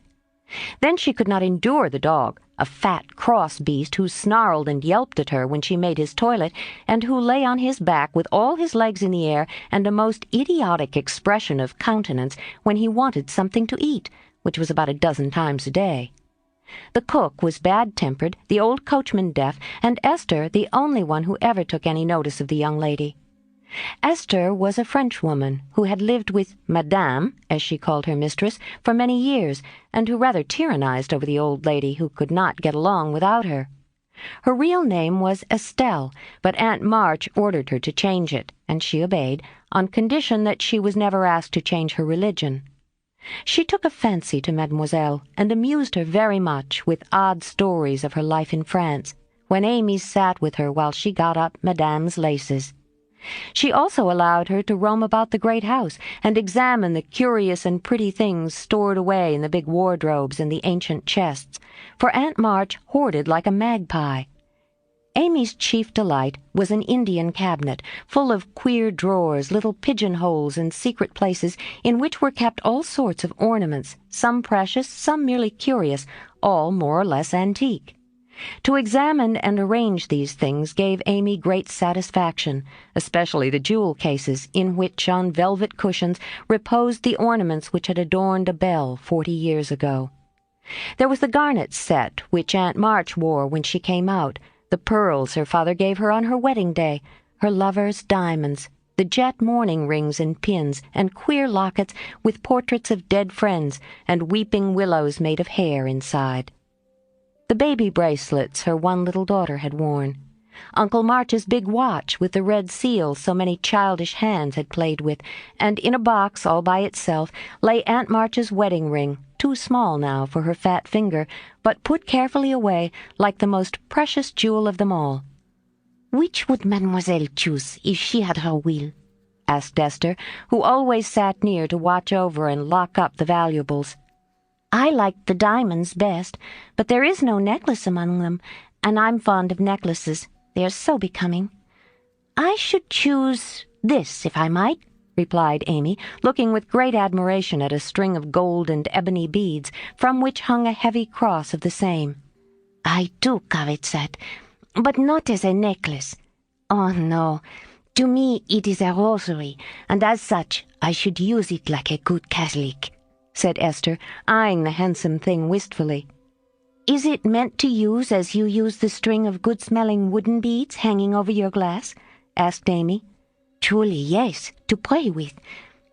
It would be pleasing to the saints if one used so fine a rosary as this, instead of wearing it as a vain bijou. If Mademoiselle went apart each day to meditate and pray, as did the good mistress whom I served before Madame, it would be well. She had a little chapel, and in it found solacement for much trouble." "Would it be right for me to do so too?" asked Amy, who in her loneliness felt the need of help of some sort, and found that she was apt to forget her little book, now that Beth was not there to remind her of it. "It would be excellent and charming, and I shall gladly arrange the little dressing-room for you if you like it.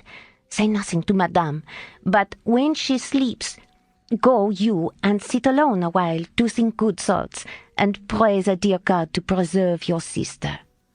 Esther was truly pious, and quite sincere in her advice, for she had an affectionate heart, and felt much for the sisters in their anxiety. Amy liked the idea and gave her leave to arrange the light closet next to her room, hoping it would do her good.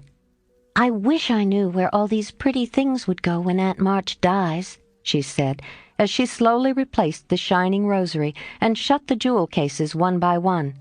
"To you and your sisters. I know it. Madame confides in me.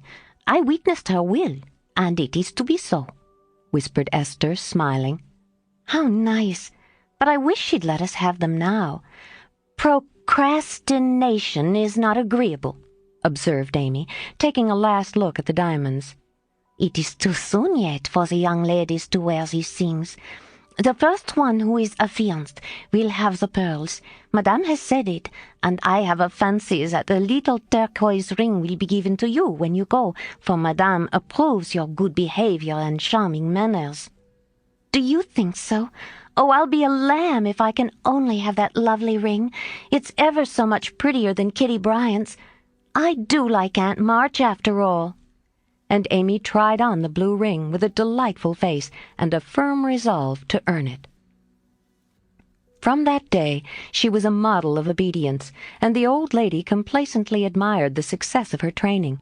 Esther fitted up the closet with a little table, placed a footstool before it, and over it a picture taken from one of the shut-up rooms.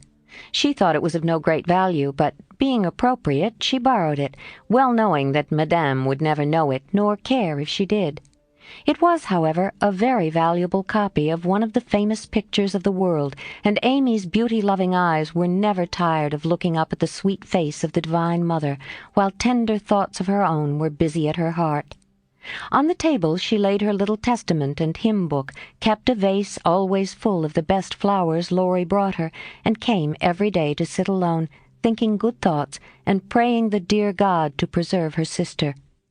Esther had given her a rosary of black beads with a silver cross, but Amy hung it up and did not use it, feeling more than doubtful as to its fitness for Protestant prayers. The little girl was very sincere in all this, for being left alone outside the safe home nest, she felt the need of some kind hand to hold by so sorely that she instinctively turned to the strong and tender friend whose fatherly love most closely surrounds his little children. She missed her mother's help to understand and rule herself, but having been taught where to look, she did her best to find the way and walk in it confidingly. But Amy was a young pilgrim, and just now her burden seemed very heavy. She tried to forget herself, to keep cheerful, and be satisfied with doing right, though no one saw or praised her for it. In her first effort at being very, very good, she decided to make her will, as Aunt March had done, so that if she did fall ill and die, her possessions might be justly and generously divided. It cost her a pang even to think of giving up the little treasures which in her eyes were as precious as the old lady's jewels.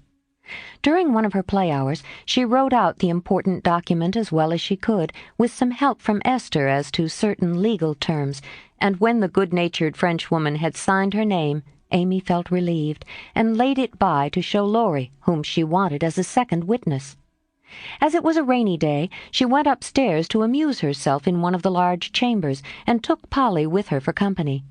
In this room there was a wardrobe full of old-fashioned costumes, with which Esther allowed her to play, and it was her favorite amusement to array herself in the faded brocades, and parade up and down before the long mirror, making stately curtsies, and sweeping her train about with a rustle which delighted her ears. So busy was she on this day that she did not hear Laurie's ring, nor see his face peeping in at her as she gravely promenaded to and fro, flirting her fan and tossing her head, on which she wore a great pink turban, contrasting oddly with her blue brocade dress and yellow quilted petticoat. She was obliged to walk carefully, for she had on high-heeled shoes, and as Laurie told Joe afterwards, it was a comical sight to see her mince along in her gay suit, with Polly sidling and bridling just behind her, imitating her as well as he could, and occasionally stopping to laugh or exclaim, "Ain't we fine? Get along, you fright! Hold your tongue! Kiss me, dear! Ha-ha!" Having with difficulty restrained an explosion of merriment, lest it should offend her Majesty, Laurie tapped, and was graciously received. "Sit down and rest while I put these things away. Then I want to consult you about a very serious matter," said Amy when she had shown her splendor and driven Polly into a corner. "That bird is the trial of my life," she continued, removing the pink mountain from her head, while Laurie seated himself astride of a chair. "Yesterday, when Aunt was asleep and I was trying to be as still as a mouse, Polly began to squall and flap about in his cage, so I went to let him out and found a big spider there. I poked it out and ran it under the bookcase. Polly marched straight after it, stooped down, and peeped under the bookcase, saying in his funny way with a cock in his eye, 'Come out and take a walk, my dear.' I couldn't help laughing, which made Poll swear, and Aunt woke up and scolded us both." "Did the spider accept the old fellow's invitation?" asked Laurie, yawning. "Yes, out it came, and away ran Polly, frightened to death, and scrambled up on Aunt's chair, calling out, 'Catch her, catch her, catch her,' as I chased the spider." "That's a lie, oh Lord!" cried the parrot, pecking at Laurie's toes. "I'd wring your neck if you were mine, you old torment," cried Laurie, shaking his fist at the bird, who put his head on one side and gravely croaked, "Alleluia, bless your buttons, dear."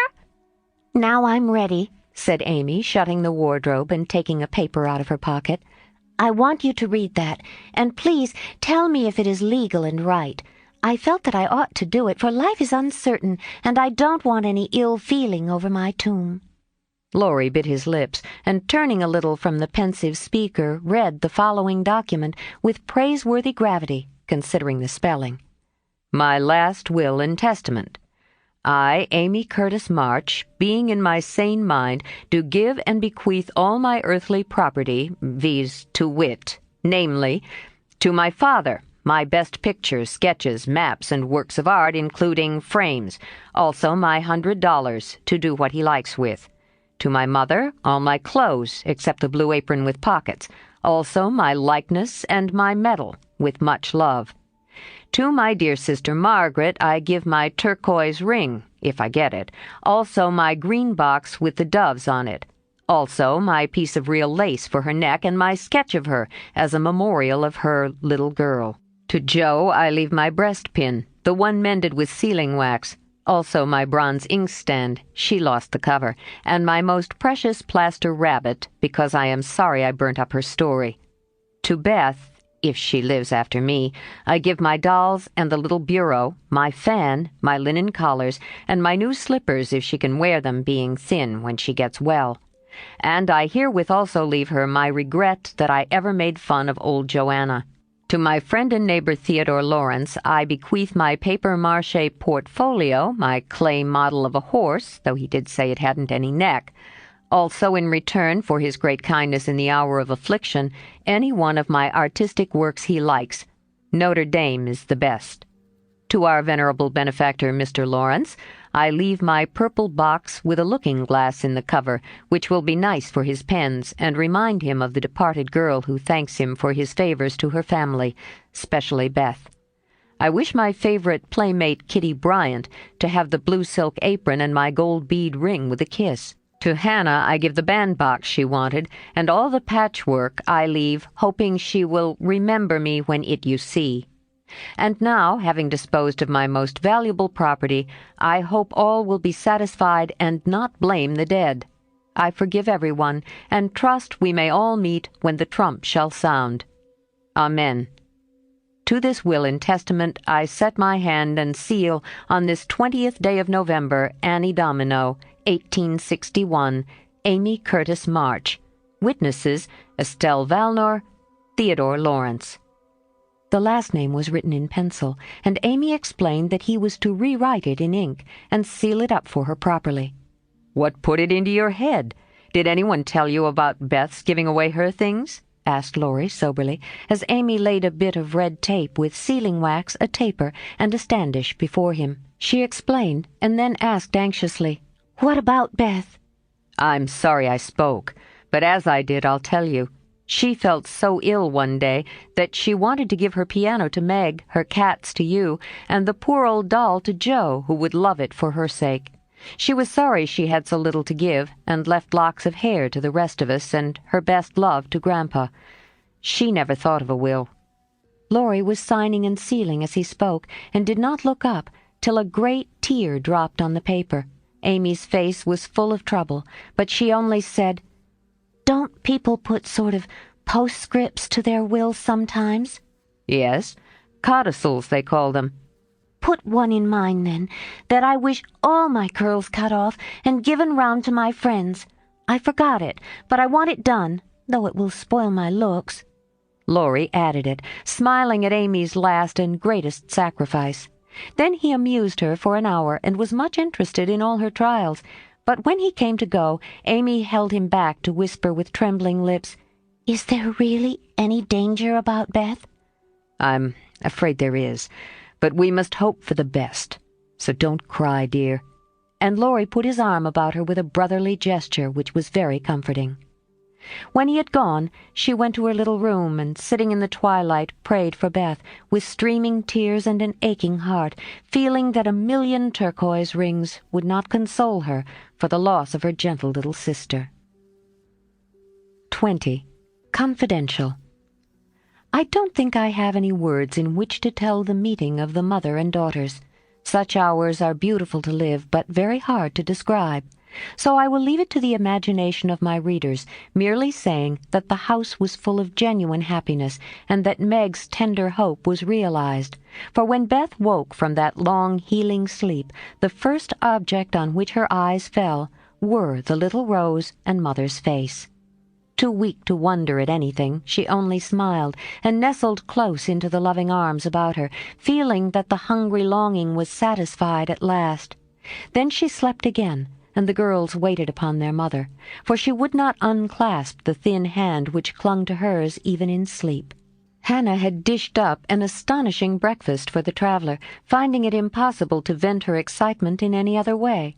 And Meg and Joe fed their mother like dutiful young storks, while they listened to her whispered account of father's state, Mr. Brooks' promise to stay and nurse him, the delays which the storm occasioned on the homeward journey, and the unspeakable comfort Laurie's hopeful face had given her when she arrived, worn out with fatigue, anxiety, and cold. What a strange yet pleasant day that was, so brilliant and gay without, for all the world seemed abroad to welcome the first snow, so quiet and reposeful within, for everyone slept, spent with watching, and a Sabbath stillness reigned through the house, while nodding Hannah mounted guard at the door.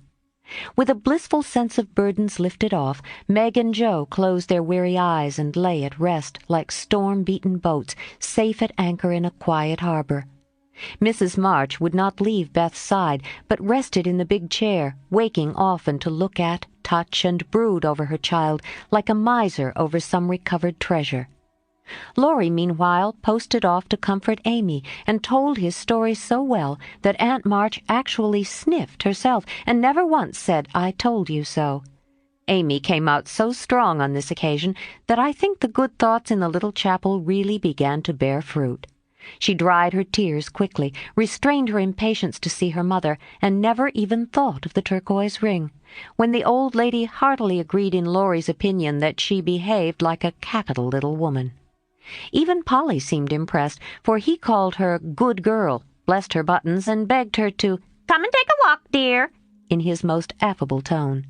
She would very gladly have gone out to enjoy the bright wintry weather, but discovering that Laurie was dropping with sleep in spite of manful efforts to conceal the fact, she persuaded him to rest on the sofa while she wrote a note to her mother. She was a long time about it, and when she returned he was stretched out with both arms under his head, sound asleep, while Aunt March had pulled down the curtains and sat doing nothing in an unusual fit of benignity. After a while they began to think he was not going to wake till night, and I'm not sure that he would, had he not been effectually roused by Amy's cry of joy at sight of her mother.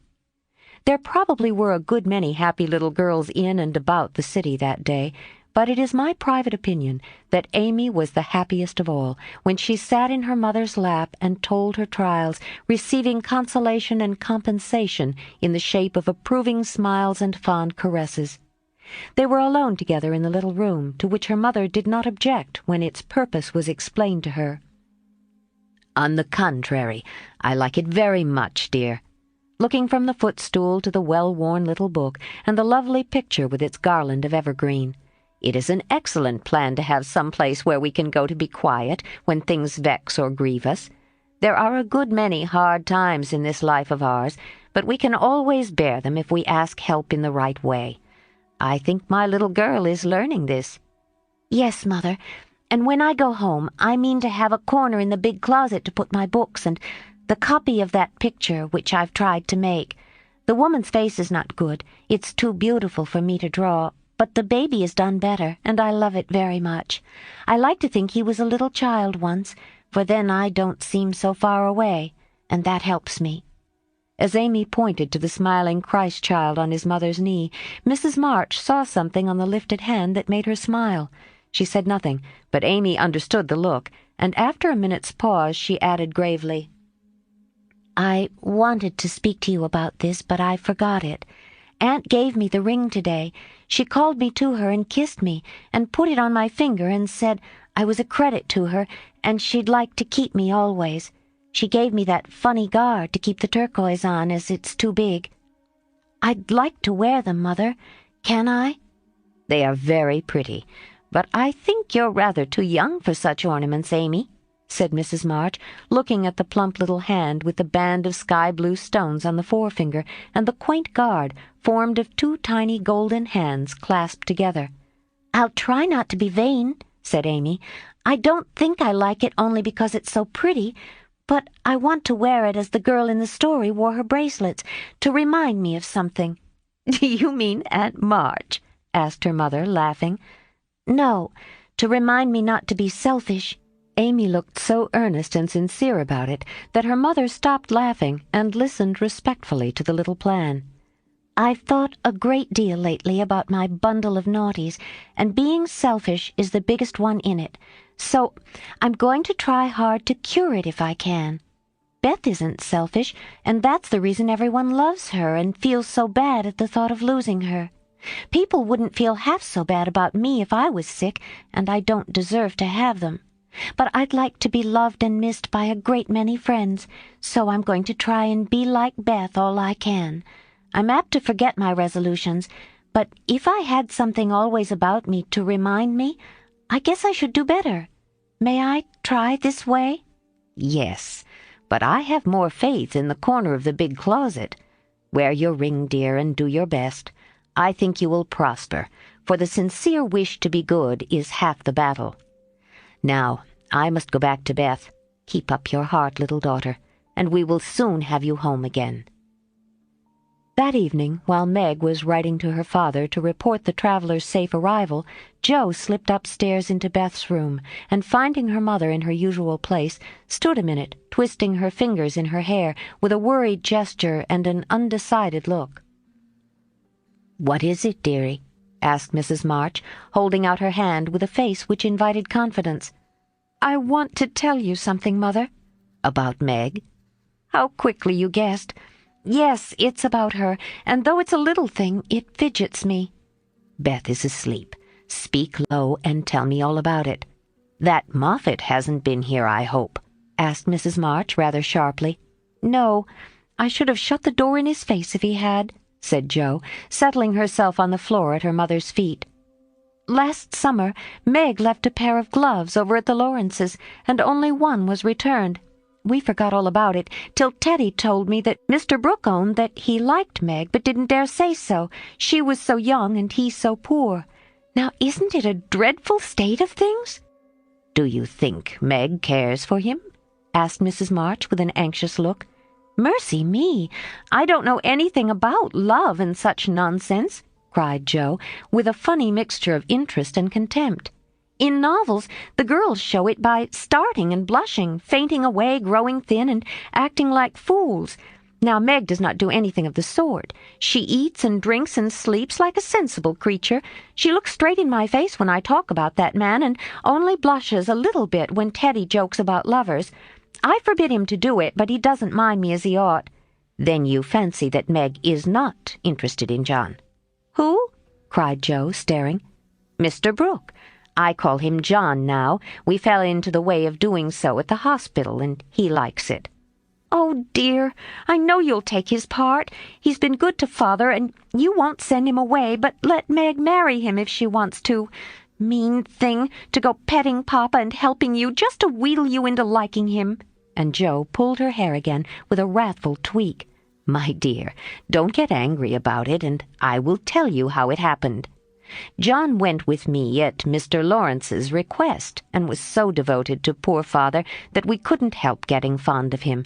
He was perfectly open and honorable about Meg, for he told us he loved her, but would earn a comfortable home before he asked her to marry him. He only wanted our leave to love her and work for her, and the right to make her love him if he could. He is a truly excellent young man, and we could not refuse to listen to him. But I will not consent to Meg engaging herself so young." "Of course not. It would be idiotic. I knew there was mischief brewing. I felt it, and now it's worse than I imagined. I just wish I could marry Meg myself and keep her safe in the family." This odd arrangement made Mrs. March smile, but she said gravely, "Jo, I confide in you and don't wish you to say anything to Meg yet. When John comes back and I see them together, I can judge better of her feelings towards him." "She'll see his in those handsome eyes that she talks about, and then it will be all up with her. She's got such a soft heart, it will melt like butter in the sun if anyone looks sentimentally at her.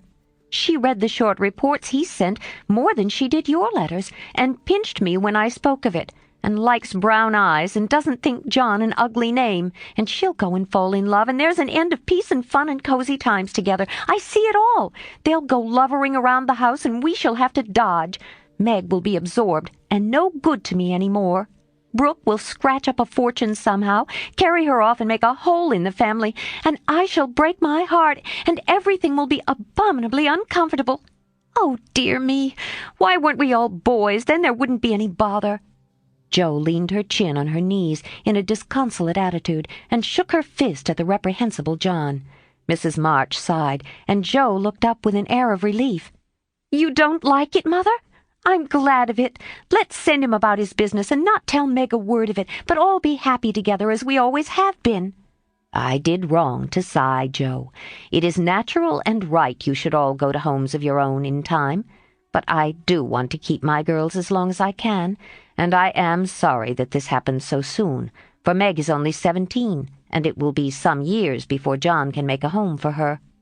Your father and I have agreed that she shall not bind herself in any way, nor be married before 20. If she and John love one another, they can wait and test the love by doing so. She is conscientious, and I have no fear of her treating him unkindly. My pretty, tender-hearted girl. I hope things will go happily with her." "Hadn't you rather have her marry a rich man?" asked Jo, as her mother's voice faltered a little over the last words. "Money is a good and useful thing, Jo, and I hope my girls will never feel the need of it too bitterly, nor be tempted by too much. I should like to know that John was firmly established in some good business which gave him an income large enough to keep free from debt and make Meg comfortable. I'm not ambitious for a splendid fortune, a fashionable position, or a great name for my girls. If rank and money come with love and virtue also, I should accept them gratefully, and enjoy your good fortune. But I know by experience how much genuine happiness can be had in a plain little house, where the daily bread is earned, and some privations give sweetness to the few pleasures. I am content to see Meg begin humbly, for if I am not mistaken, she will be rich in the possession of a good man's heart, and that is better than a fortune." "I understand, Mother, and quite agree. But I'm disappointed about Meg, for I'd planned to have her marry Teddy by and by and sit in the lap of luxury all her days. Wouldn't it be nice?" asked Jo, looking up with a brighter face. "He is younger than she, you know," began Mrs. March, but Jo broke in, "Only a little. He's old for his age, and tall, and can be quite grown up in his manners if he likes. Then he's rich and generous and good and loves us all, and I say it's a pity my plan is spoiled." "I'm afraid Laurie is hardly grown up enough to Meg, and altogether too much of a weathercock just now for anyone to depend on. Don't make plans, Jo, but let time and their own hearts make your friends. We can't meddle safely in such matters, and had better not get romantic rubbish, as you call it, into our heads, lest it spoil our friendship." "Well, I won't, but I hate to see things going all crisscross and getting snarled up when a pull here and a snip there would straighten it out. I wish wearing flat irons on our heads would keep us from growing up. But buds will be roses and kittens cats, more's the pity." "What's that about flat irons and cats?" asked Meg, as she crept into the room with the finished letter in her hand. "Only one of my stupid speeches. I'm going to bed. Come, Peggy," said Jo, unfolding herself like an animated puzzle. "Quite right, and beautifully written. Please add that I send my love to John," said Mrs. March as she glanced over the letter and gave it back. "Do you call him John?" asked Meg, smiling, with her innocent eyes looking down into her mother's. "Yes, he has been like a son to us, and we are very fond of him," replied Mrs. March, returning the look with a keen one. "I'm glad of that. He is so lonely. Good night, Mother dear. It is so inexpressibly comfortable to have you here," was Meg's quiet answer. The kiss her mother gave her was a very tender one, and as she went away, Mrs. March said with a mixture of satisfaction and regret, "She does not love John yet, but will soon learn to." 21. Laurie makes mischief, and Jo makes peace. Jo's face was a study next day, for the secret rather weighed upon her, and she found it hard not to look mysterious and important.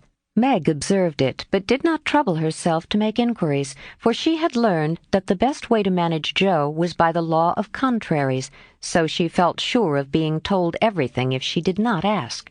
She was rather surprised, therefore, when the silence remained unbroken, and Jo assumed a patronizing air, which decidedly aggravated Meg, who in her turn assumed an air of dignified reserve, and devoted herself to her mother.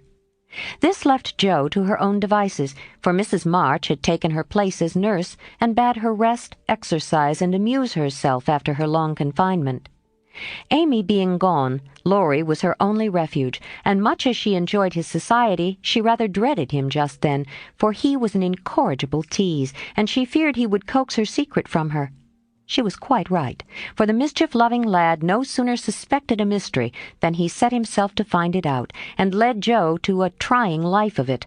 He wheedled, bribed, ridiculed, threatened, and scolded, affected indifference that he might surprise the truth from her, declared he knew, then that he didn't care, and at last, by dint of perseverance, he satisfied himself that it concerned Meg and Mr. Brooke. Feeling indignant that he was not taken into his tutor's confidence, he set his wits to work to devise some proper retaliation for the slight. Meg, meanwhile, had apparently forgotten the matter, and was absorbed in preparations for her father's return, but all of a sudden a change seemed to come over her, and for a day or two she was quite unlike herself. She started when spoken to, blushed when looked at, was very quiet, and sat over her sewing with a timid, troubled look on her face. To her mother's inquiries she answered that she was quite well, and Jo's she silenced by begging to be let alone. "She feels it in the air. Love, I mean, and she's going very fast. She's got most of the symptoms, is twittery and cross, doesn't eat, lies awake, and mopes in corners. I caught her singing that song he gave her, and once she said John, as you do, and then turned as red as a poppy. Whatever shall we do?" said Jo, looking ready for any measures, however violent. "Nothing but wait. Let her alone, be kind and patient, and Father's coming will settle everything," replied her mother. "Here's a note to you, Meg, all sealed up." "How odd! Teddy never seals mine," said Jo the next day as she distributed the contents of the little post-office. Mrs. March and Jo were deep in their own affairs when a sound from Meg made them look up to see her staring at her note with a frightened face. "My child, what is it?" cried her mother, running to her, while Jo tried to take the paper which had done the mischief. "It's all a mistake. He didn't send it. Oh, Jo, how could you do it?" And Meg hid her face in her hands, crying as if her heart was quite broken. "Me? I've done nothing. What's she talking about?" cried Jo, bewildered. Meg's mild eyes kindled with anger as she pulled a crumpled note from her pocket and threw it at Jo, saying reproachfully, "You wrote it, and that bad boy helped you. How could you be so rude, so mean and cruel to us both?" Jo hardly heard her, for she and her mother were reading the note, which was written in a peculiar hand. "My dearest Margaret, I can no longer restrain my passion, and must know my fate before I return. I dare not tell your parents yet, but I think they would consent if they knew that we adore one another. Mr. Lawrence will help me to some good place, and then, my sweet girl, you will make me happy. I implore you to say nothing to your family yet, but to send one word of hope through Laurie to your devoted John." "Oh, the little villain! That's the way he meant to pay me for keeping my word to Mother. I'll give him a hearty scolding and bring him over to beg pardon," cried Jo, burning to execute immediate justice, but her mother held her back, saying with a look she seldom wore, "Stop, Jo. You must clear yourself first. You have played so many pranks that I am afraid you have had a hand in this." "On my word, Mother, I haven't. I never saw that note before, and I don't know anything about it as true as I live," said Jo, so earnestly that they believed her. "If I had taken part in it, I'd have done it better than this and have written a sensible note. I should think you'd have known Mr. Brooke wouldn't write such stuff as that," she added, scornfully tossing down the paper. "It's like his writing," faltered Meg, comparing it with the note in her hand. "Oh, Meg, you didn't answer it," cried Mrs. March quickly. "Yes, I did," and Meg hid her face again, overcome with shame. "Here's a scrape. Do let me bring that wicked boy over to explain and be lectured. I can't rest till I get hold of him." And Jo made for the door again. "Hush, let me manage this, for it is worse than I thought. Margaret, tell me the whole story," commanded Mrs. March, sitting down by Meg, yet keeping hold of Jo, lest she should fly off. "I received the first letter from Laurie, who didn't look as if he knew anything about it," began Meg without looking up. "I was worried at first and meant to tell you. Then I remembered how you liked Mr. Brooke, so I thought you wouldn't mind if I kept my little secret for a few days. I'm so silly that I like to think no one knew. And while I was deciding what to say, I felt like the girls in books who have such things to do. Forgive me, Mother. I'm paid for my silliness now. I never can look him in the face again." "What did you say to him?" asked Mrs. March. "I only said I was too young to do anything about it yet, that I didn't wish to have secrets from you, and he must speak to Father. I was very grateful for his kindness and would be his friend, but nothing more for a long while." Mrs. March smiled as if well pleased, and Jo clapped her hands, exclaiming with a laugh, "You are almost equal to Caroline Percy, who was a pattern of prudence. Tell on, Meg. What did he say to that?" "He writes in a different way entirely, telling me that he never sent any love letter at all, and is very sorry that my roguish sister Jo should take such liberties with our names. It is very kind and respectful, but think how dreadful for me." Meg leaned against her mother, looking the image of despair, and Jo tramped about the room calling Laurie names. All of a sudden she stopped, caught up the two notes, and after looking at them closely said decidedly, "I don't believe Brooke ever saw either of these letters. Teddy wrote both, and keeps yours to crow over me with, because I wouldn't tell him my secret." "Don't have any secrets, Jo. Tell it to Mother and keep out of trouble as I should have done," said Meg warningly. "Bless you, child. Mother told me." "That will do, Jo. I'll comfort Meg while you go and get Laurie. I shall sift the matter to the bottom and put a stop to such pranks at once." Away ran Jo, and Mrs. March gently told Meg Mr. Brooke's real feelings. "Now, dear, what are your own? Do you love him enough to wait till he can make a home for you, or will you keep yourself quite free for the present?" "I've been so scared and worried. I don't want to have anything to do with lovers for a long while. Perhaps never," answered Meg petulantly. "If John doesn't know anything about this nonsense, don't tell him, and make Jo and Laurie hold their tongues. I won't be deceived and plagued and made a fool of. It's a shame." Seeing that Meg's usually gentle temper was roused and her pride hurt by this mischievous joke, Mrs. March soothed her by promises of entire silence and great discretion for the future. The instant Laurie's step was heard in the hall, Meg fled into the study, and Mrs. March received the culprit alone. Joe had not told him why he was wanted, fearing he wouldn't come, but he knew the minute he saw Mrs. March's face and stood twirling his hat with a guilty air which convicted him at once. Joe was dismissed, but chose to march up and down the hall like a sentinel, having some fear that the prisoner might bolt. The sound of voices in the parlor rose and fell for half an hour, but what happened during that interview the girls never knew. When they were called in, Laurie was standing by their mother with such a penitent face that Joe forgave him on the spot, but did not think it wise to betray the fact. Meg received his humble apology and was much comforted by the assurance that Brooke knew nothing of the joke. "I'll never tell him to my dying day. Wild horses shan't drag it out of me. So you'll forgive me, Meg, and I'll do anything to show how out-and-out sorry I am," he added, looking very much ashamed of himself. "I'll try, but it was a very ungentlemanly thing to do. I didn't think you could be so sly and malicious, Laurie," replied Meg, trying to hide her maidenly confusion under a gravely reproachful air. "It was altogether abominable, and I don't deserve to be spoken to for a month. But you will, though, won't you?" And Laurie folded his hands together with such an imploring gesture as he spoke in his irresistibly persuasive tone that it was impossible to frown upon him, in spite of his scandalous behavior. Meg pardoned him, and Mrs. March's grave face relaxed, in spite of her efforts to keep sober, when she heard him declare that he would atone for his sins by all sorts of penances and abase himself like a worm before the injured damsel. Joe stood aloof meanwhile, trying to harden her heart against him, and succeeding only in primming up her face into an expression of entire disapprobation. Laurie looked at her once or twice, but as she showed no sign of relenting, he felt injured, and turned his back on her till the others were done with him, when he made her a low bow, and walked off without a word.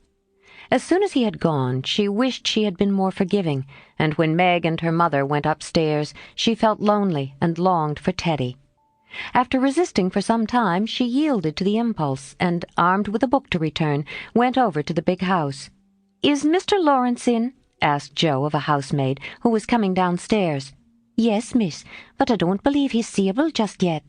"Why not? Is he ill?" "La, no, miss, but he's had a scene with Mr. Lorry, who is in one of his tantrums about something, which vexes the old gentleman, so I dursn't go nigh him." "Where is Lorry?" "Shut up in his room, and he won't answer, though I've been a-tapping. I don't know what's to become of the dinner, for it's ready, and there's no one to eat it." "I'll go and see what the matter is. I'm not afraid of either of them." Up went Joe, and knocked smartly at the door of Laurie's little study. "Stop that, or I'll open the door and make you," called out the young gentleman in a threatening tone. Joe immediately knocked again. The door flew open, and in she bounced before Laurie could recover from his surprise.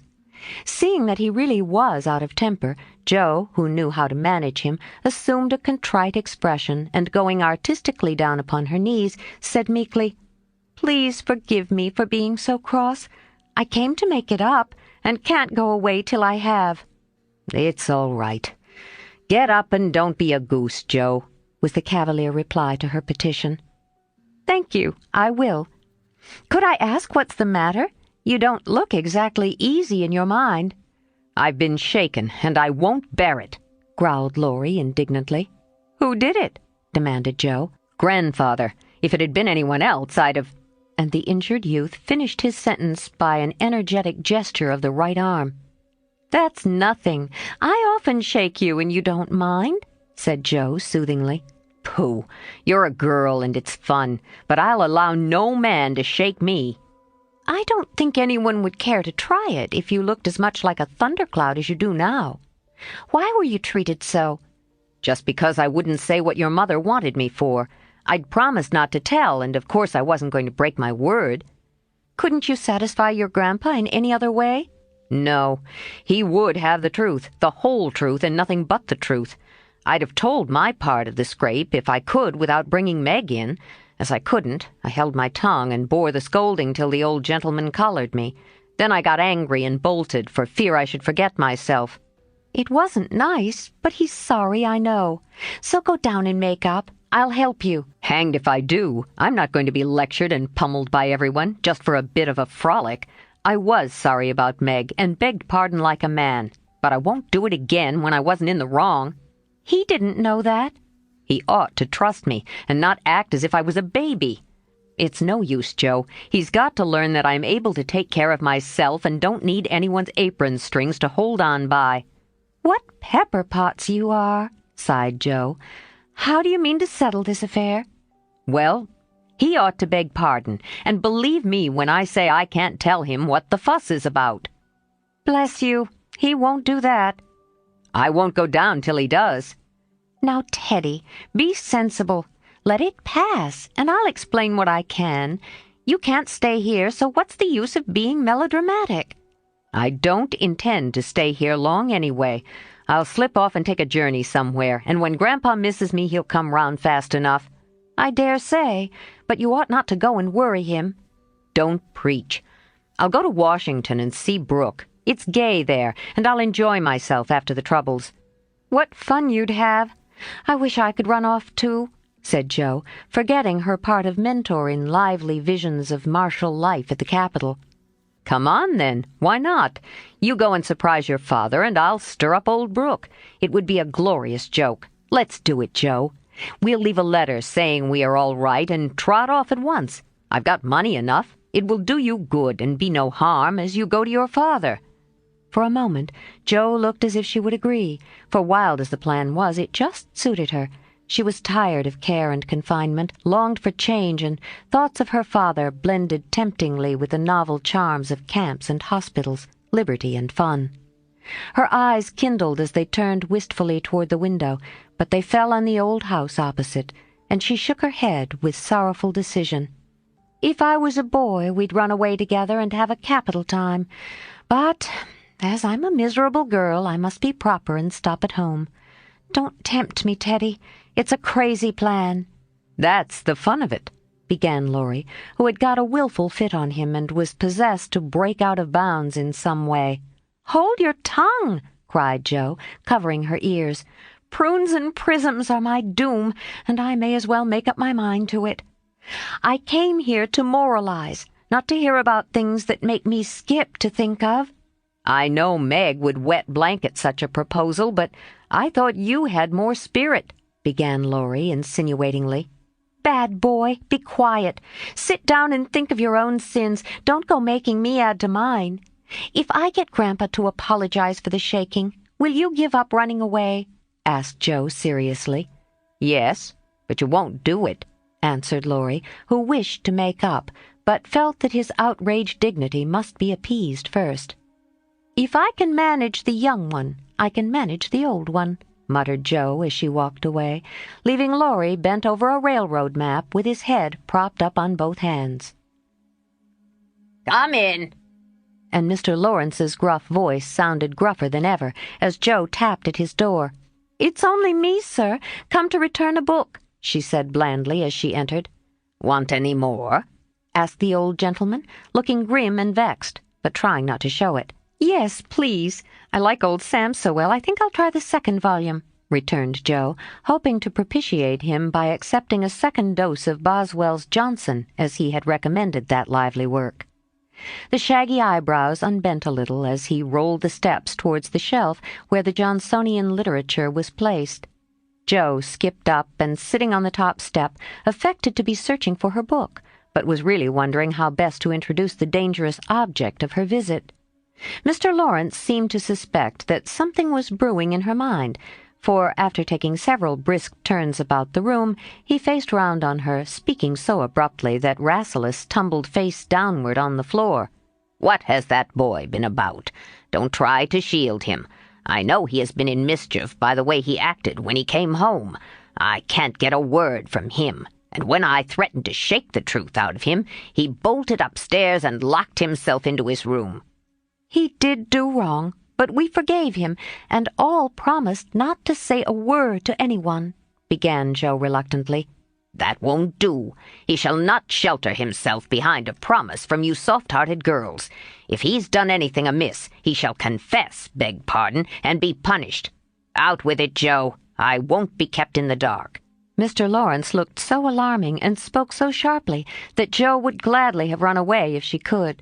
But she was perched aloft on the steps, and he stood at the foot, a lion in the path, so she had to stay and brave it out. "Indeed, sir, I cannot tell. Mother forbade it. Laurie has confessed, asked pardon, and been punished quite enough. We don't keep silence to shield him, but someone else, and it will make more trouble if you interfere. Please don't. It was partly my fault, but it's all right now. So let's forget it and talk about the Rambler, or something pleasant." "Hang the Rambler! Come down and give me your word that this harum-scarum boy of mine hasn't done anything ungrateful or impertinent. If he has, after all your kindness to him, I'll thrash him with my own hands." The threat sounded awful, but did not alarm Jo, for she knew the irascible old gentleman would never lift a finger against his grandson, whatever he might say to the contrary. She obediently descended and made as light of the prank as she could without betraying Meg or forgetting the truth.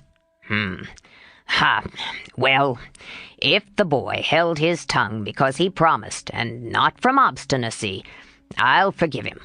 He's a stubborn fellow and hard to manage," said Mr. Lawrence, rubbing up his hair till it looked as if he had been out in a gale, and smoothing the frown from his brow with an air of relief.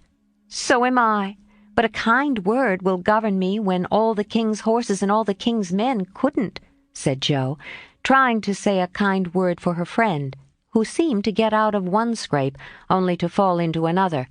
"You think I'm not kind to him, hey?" was the sharp answer. "Oh, dear, no, sir. You are rather too kind sometimes, and then just a trifle hasty when he tries your patience. Don't you think you are?" Jo was determined to have it out now, and tried to look quite placid, though she quaked a little after her bold speech.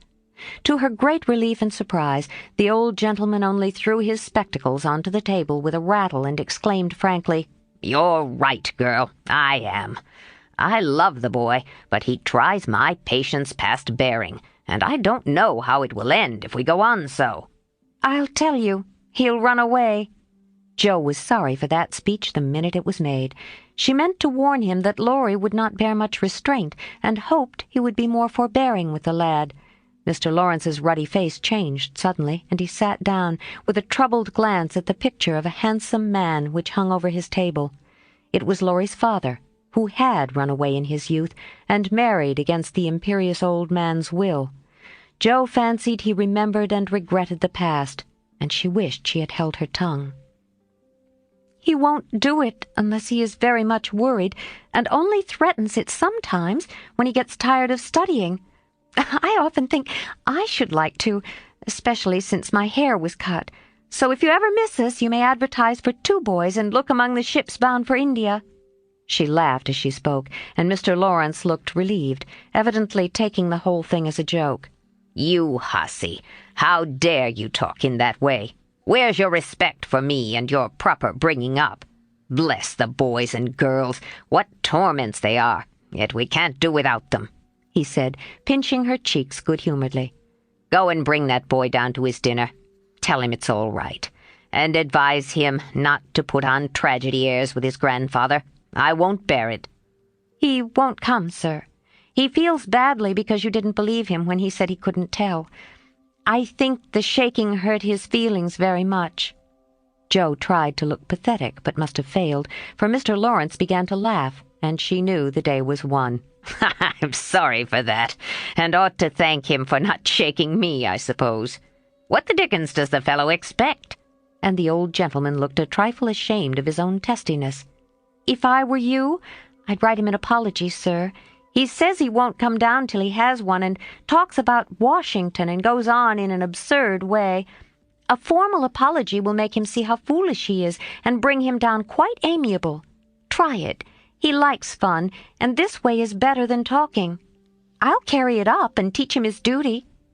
Mr. Lawrence gave her a sharp look and put on his spectacles, saying slowly, "You're a sly puss, but I don't mind being managed by you and Beth. Here, give me a bit of paper, and let us have done with this nonsense." The note was written in the terms which one gentleman would use to another after offering some deep insult. Joe dropped a kiss on the top of Mr. Lawrence's bald head and ran up to slip the apology under Laurie's door, advising him through the keyhole to be submissive, decorous, and a few other agreeable impossibilities. Finding the door locked again, she left the note to do its work and was going quietly away when the young gentleman slid down the banisters and waited for her at the bottom, saying with his most virtuous expression of countenance, "What a good fellow you are, Joe! Did you get blown up?" he added, laughing. "No, he was pretty mild on the whole." "Ah, I got it all round. Even you cast me off over there, and I felt just ready to go to the deuce," he began apologetically. "Don't talk in that way. Turn over a new leaf and begin again, Teddy, my son." "I keep turning over new leaves and spoiling them as I used to spoil my copybooks, and I make so many beginnings there never will be an end," he said dolefully. "Go and eat your dinner. You'll feel better after it. Men always croak when they are hungry." And Joe whisked out at the front door after that. "That's a label on my sect," answered Laurie, quoting Amy, as he went to partake of humble pie dutifully with his grandfather, who was quite saintly in temper and overwhelmingly respectful in manner all the rest of the day. Everyone thought the matter ended and the little cloud blown over, but the mischief was done, for though others forgot it, Meg remembered.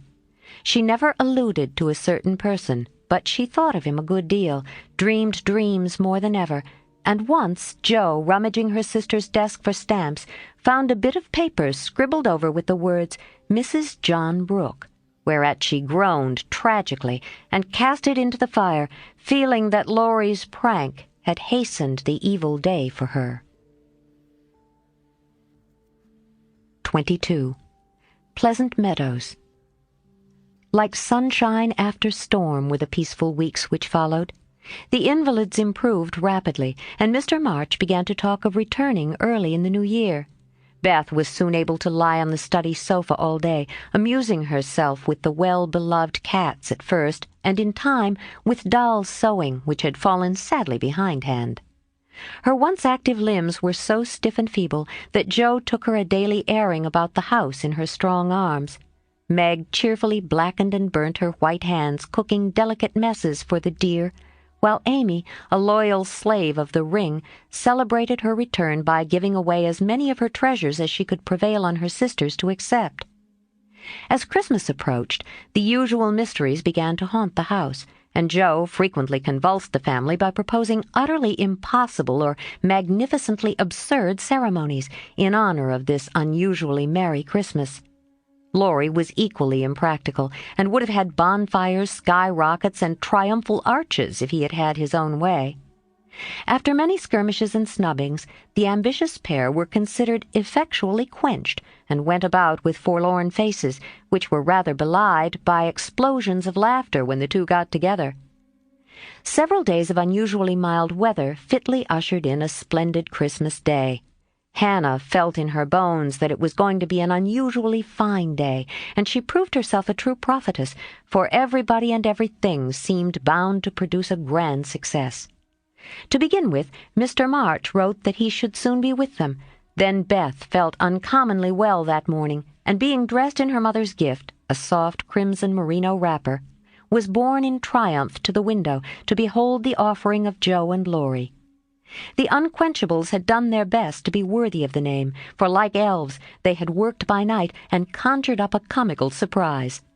Out in the garden stood a stately snow maiden, crowned with holly, bearing a basket of fruit and flowers in one hand, a great roll of new music in the other, a perfect rainbow of an Afghan round her chilly shoulders, and a Christmas carol issuing from her lips on a pink paper streamer. The Jungfrau to Beth. God bless you, dear Queen Bess. May nothing you dismay, but health and peace and happiness be yours this Christmas day. Here's fruit to feed our busy bee, and flowers for her nose. Here's music for her piany, an Afghan for her toes. A portrait of Joanna C. by Raphael No. 2, who labored with great industry to make it fair and true. Accept a ribbon red, I beg, for Madame Purr's tail, and ice cream made by lovely Peg, a Mont Blanc in a pail. Their dearest love my makers laid within my breast of snow. Accept it and the Alpine maid, from Laurie and from Joe. How Beth laughed when she saw it, how Laurie ran up and down to bring in the gifts, and what ridiculous speeches Joe made as she presented them. "I'm so full of happiness that if Father was only here, I couldn't hold one drop more," said Beth, quite sighing with contentment, as Joe carried her off to the study to rest after the excitement and to refresh herself with some of the delicious grapes the Jungfrau had sent her. "So am I," added Joe, slapping the pocket wherein reposed the long-desired Undine and Sintram. "I'm sure I am," echoed Amy, poring over the engraved copy of the Madonna and Child which her mother had given her in a pretty frame. "Of course I am," cried Meg, smoothing the silvery folds of her first silk dress, for Mr. Lawrence had insisted on giving it. "How can I be otherwise?" said Mrs. March gratefully, as her eyes went from her husband's letter to Beth's smiling face, and her hand caressed the brooch made of gray and golden, chestnut and dark brown hair, which the girls had just fastened on her breast. Now and then in this workaday world, things do happen in the delightful storybook fashion, and what a comfort that is. Half an hour after everyone had said they were so happy they could only hold one drop more, the drop came. Laurie opened the parlor door and popped his head in very quietly. He might just as well have turned a somersault and uttered an Indian war whoop, for his face was so full of suppressed excitement and his voice so treacherously joyful that everyone jumped up, though he only said in a queer, breathless voice, "Here's another Christmas present for the March family." Before the words were well out of his mouth, he was whisked away somehow, and in his place appeared a tall man, muffled up to the eyes, leaning on the arm of another tall man who tried to say something and couldn't. Of course there was a general stampede, and for several minutes everybody seemed to lose their wits, for the strangest things were done, and no one said a word. Mr. March became invisible in the embrace of 4 pairs of loving arms. Joe disgraced herself by nearly fainting away and had to be doctored by Laurie in the china closet. Mr. Brooke kissed Meg entirely by mistake, as he somewhat incoherently explained, and Amy, the dignified, tumbled over a stool and, never stopping to get up, hugged and cried over her father's boots in the most touching manner. Mrs. March was the first to recover herself and held up her hand with a warning, "Hush! Remember Beth!" But it was too late. The study door flew open, the little red wrapper appeared on the threshold, joy put strength into the feeble limbs, and Beth ran straight into her father's arms. Never mind what happened just after that, for the full hearts overflowed, washing away the bitterness of the past and leaving only the sweetness of the present. It was not at all romantic, but a hearty laugh set everybody straight again, for Hannah was discovered behind the door, sobbing over the fat turkey which she had forgotten to put down when she rushed up from the kitchen. As the laugh subsided, Mrs. March began to thank Mr. Brooke for his faithful care of her husband, at which Mr. Brooke suddenly remembered that Mr. March needed rest, and seizing Laurie, he precipitately retired. Then the 2 invalids were ordered to repose, which they did, by both sitting in one big armchair and talking hard. Mr. March told how he had longed to surprise them, and how, when the fine weather came, he had been allowed by his doctor to take advantage of it. How devoted Brooke had been, and how he was altogether a most estimable and upright young man. Why Mr. March paused a minute just there, and after a glance at Meg, who was violently poking the fire, looked at his wife with an inquiring lift of the eyebrows, I leave you to imagine. Also, why Mrs. March gently nodded her head and asked rather abruptly if he wouldn't have something to eat. Joe saw and understood the look, and she stalked grimly away to get beef tea, muttering to herself as she slammed the door, "I hate estimable young men with brown eyes." There never was such a Christmas dinner as they had that day. The fat turkey was a sight to behold when Hannah sent him up, stuffed, browned, and decorated. So was the plum pudding, which quite melted in one's mouth, likewise the jellies, in which Amy revelled like a fly in a honey-pot. Everything turned out well, which was a mercy, Hannah said. "For my mind was that flustered, Mum, that it's a miracle I didn't roast the pudding and stuff the turkey with raisins, let alone biling of it in a cloth." Mr. Lawrence and his grandson dined with them, also Mr. Brooke, at whom Joe glowered darkly, to Laurie's infinite amusement. 2 easy chairs stood side by side at the head of the table, in which sat Beth and her father, feasting modestly on chicken and a little fruit. They drank healths, told stories, sang songs, reminisced, as the old folks say, and had a thoroughly good time. A sleigh ride had been planned, but the girls would not leave their father, so the guests departed early, and as twilight gathered, the happy family sat together round the fire. "Just a year ago we were groaning over the dismal Christmas we expected to have. Do you remember?" asked Joe, breaking a short pause which had followed a long conversation about many things. "Rather a pleasant year on the whole," said Meg, smiling at the fire, and congratulating herself on having treated Mr. Brooke with dignity. "I think it's been a pretty hard one," observed Amy, watching the light shine on her ring with thoughtful eyes. "I'm glad it's over, because we've got you back," whispered Beth, who sat on her father's knee. Rather a rough road for you to travel, my little pilgrims, especially the latter part of it, but you have got on bravely, and I think the burdens are in a fair way to tumble off very soon," said Mr. March, looking with fatherly satisfaction at the 4 young faces gathered round him. "How do you know? Did Mother tell you?" asked Joe. "Not much. Straws show which way the wind blows, and I've made several discoveries today." "Oh, tell us what they are," cried Meg, who sat beside him. "Here is one." And taking up the hand which lay on the arm of his chair, he pointed to the roughened forefinger, a burn on the back, and 2 or 3 little hard spots on the palm. "I remember a time when this hand was white and smooth, and your first care was to keep it so. It was very pretty then, but to me it is much prettier now, for in these seeming blemishes I read a little history. A burnt offering has been made of vanity. This hardened palm has earned something better than blisters, and I'm sure the sewing done by these pricked fingers will last a long time, so much goodwill went into the stitches. Meg, my dear, I value the womanly skill which keeps home happy, more than white hands or fashionable accomplishments. I'm proud to shake this good, industrious little hand, and hope I shall not soon be asked to give it away." If Meg had wanted a reward for hours of patient labor, she received it in the hearty pressure of her father's hand and the approving smile he gave her. "What about Jo? Please say something nice, for she has tried so hard and been so very, very good to me," said Beth in her father's ear. He laughed and looked across at the tall girl who sat opposite, with an unusually mild expression in her brown face. "In spite of the curly crop, I don't see the son Joe whom I left a year ago," said Mr. March.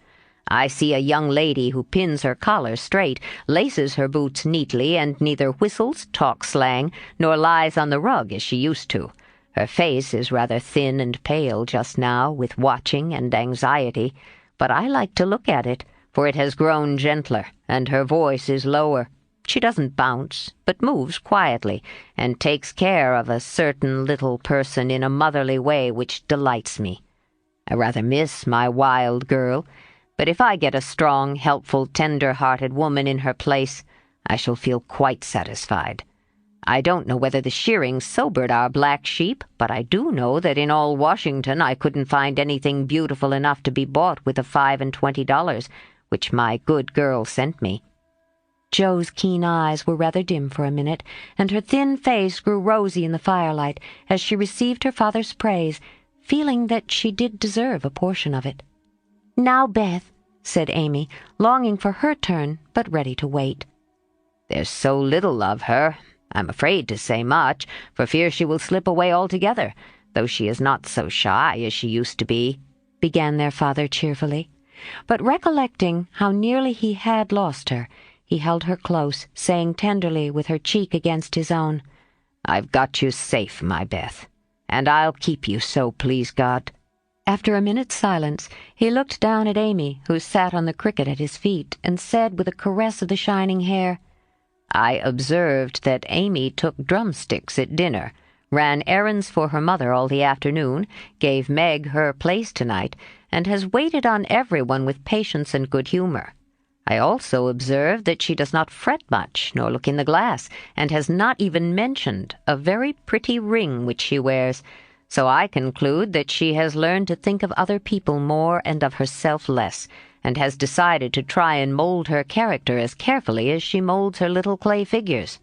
I'm glad of this, for though I should be very proud of a graceful statue made by her, I shall be infinitely prouder of a lovable daughter, with a talent for making life beautiful to herself and others.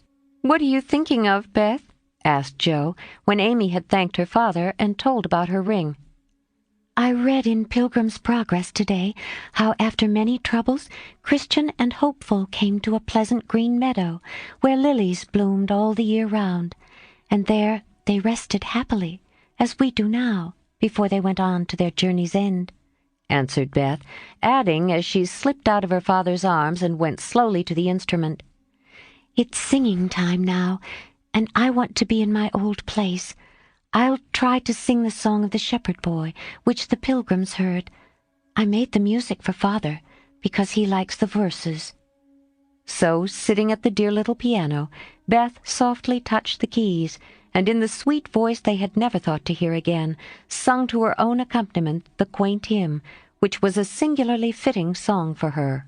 "He that is down need fear no fall, he that is low no pride. He that is humble ever shall have God to be his guide. I am content with what I have, little be it or much, and, Lord, contentment still I crave, because thou savest such. Fullness to them a burden is that go on pilgrimage. Here little and hereafter bliss is best from age to age." 23. Aunt March settles the question. Like bees swarming after their queen, mother and daughters hovered about Mr. March the next day, neglecting everything to look at, wait upon, and listen to the new invalid, who was in a fair way to be killed by kindness. As he sat propped up in a big chair by Beth's sofa, with the other three close by, and Hannah popping in her head now and then to peek at the dear man, nothing seemed needed to complete their happiness. But something was needed, and the elder ones felt it, though none confessed the fact. Mr. and Mrs. March looked at one another with an anxious expression as their eyes followed Meg. Jo had sudden fits of sobriety, and was seen to shake her fist at Mr. Brooks's umbrella, which had been left in the hall. Meg was absent-minded, shy, and silent, started when the bell rang, and colored when John's name was mentioned. Amy said, "Everyone seemed waiting for something and couldn't settle down, which was queer, since Father was safe at home." And Beth innocently wondered why their neighbors didn't run over as usual. Laurie went by in the afternoon, and seeing Meg at the window, seemed suddenly possessed with a melodramatic fit, for he fell down upon one knee in the snow, beat his breast, tore his hair, and clasped his hands imploringly, as if begging some boon. And when Meg told him to behave himself and go away, he wrung imaginary tears out of his handkerchief, and staggered round the corner as if in utter despair. "What does the goose mean?" said Meg, laughing and trying to look unconscious. "He's showing you how your John will go on by and by. Touching, isn't it?" answered Jo scornfully. "Don't say my John. It isn't proper or true." But Meg's voice lingered over the words, as if they sounded pleasant to her. "Please don't plague me, Jo. I've told you I don't care much about him, and there isn't to be anything said, but we are all to be friendly and go on as before." "We can't, for something has been said, and Laurie's mischief has spoilt you for me. I see it, and so does Mother. You are not like your old self a bit, and seem ever so far away from me. I don't mean to plague you, and will bear it like a man, but I do wish it was all settled. I hate to wait, so if you mean ever to do it, make haste and have it over quickly," said Jo pettishly. "I can't say or do anything till he speaks, and he won't, because Father said I was too young," began Meg, bending over her work with a queer little smile, which suggested that she did not quite agree with her father on that point. "If he did speak, you wouldn't know what to say, but would cry or blush, or let him have his own way instead of giving a good decided no." "I'm not so silly and weak as you think. I know just what I should say, for I've planned it all, so I needn't be taken unawares. There's no knowing what may happen, and I wish to be prepared." Joe couldn't help smiling at the important air which Meg had unconsciously assumed, and which was as becoming as the pretty color varying in her cheeks. "Would you mind telling me what you'd say?" asked Joe, more respectfully. "Not at all. You are 16 now, quite old enough to be my confidant, and my experience will be useful to you by and by, perhaps, in your own affairs of this sort." "Don't mean to have any. It's fun to watch other people philander, but I should feel like a fool doing it myself," said Joe, looking alarmed at the thought. "I think not, if you liked anyone very much and he liked you." Meg spoke as if to herself, and glanced out at the lane where she had often seen lovers walking together in the summer twilight. "I thought you were going to tell your speech to that man," said Joe, rudely shortening her sister's little reverie. "Oh, I should merely say, quite calmly and decidedly, 'Thank you, Mr. Brooke. You are very kind, but I agree with Father that I am too young to enter into any engagement at present. So please say no more, but let us be friends as we were.'"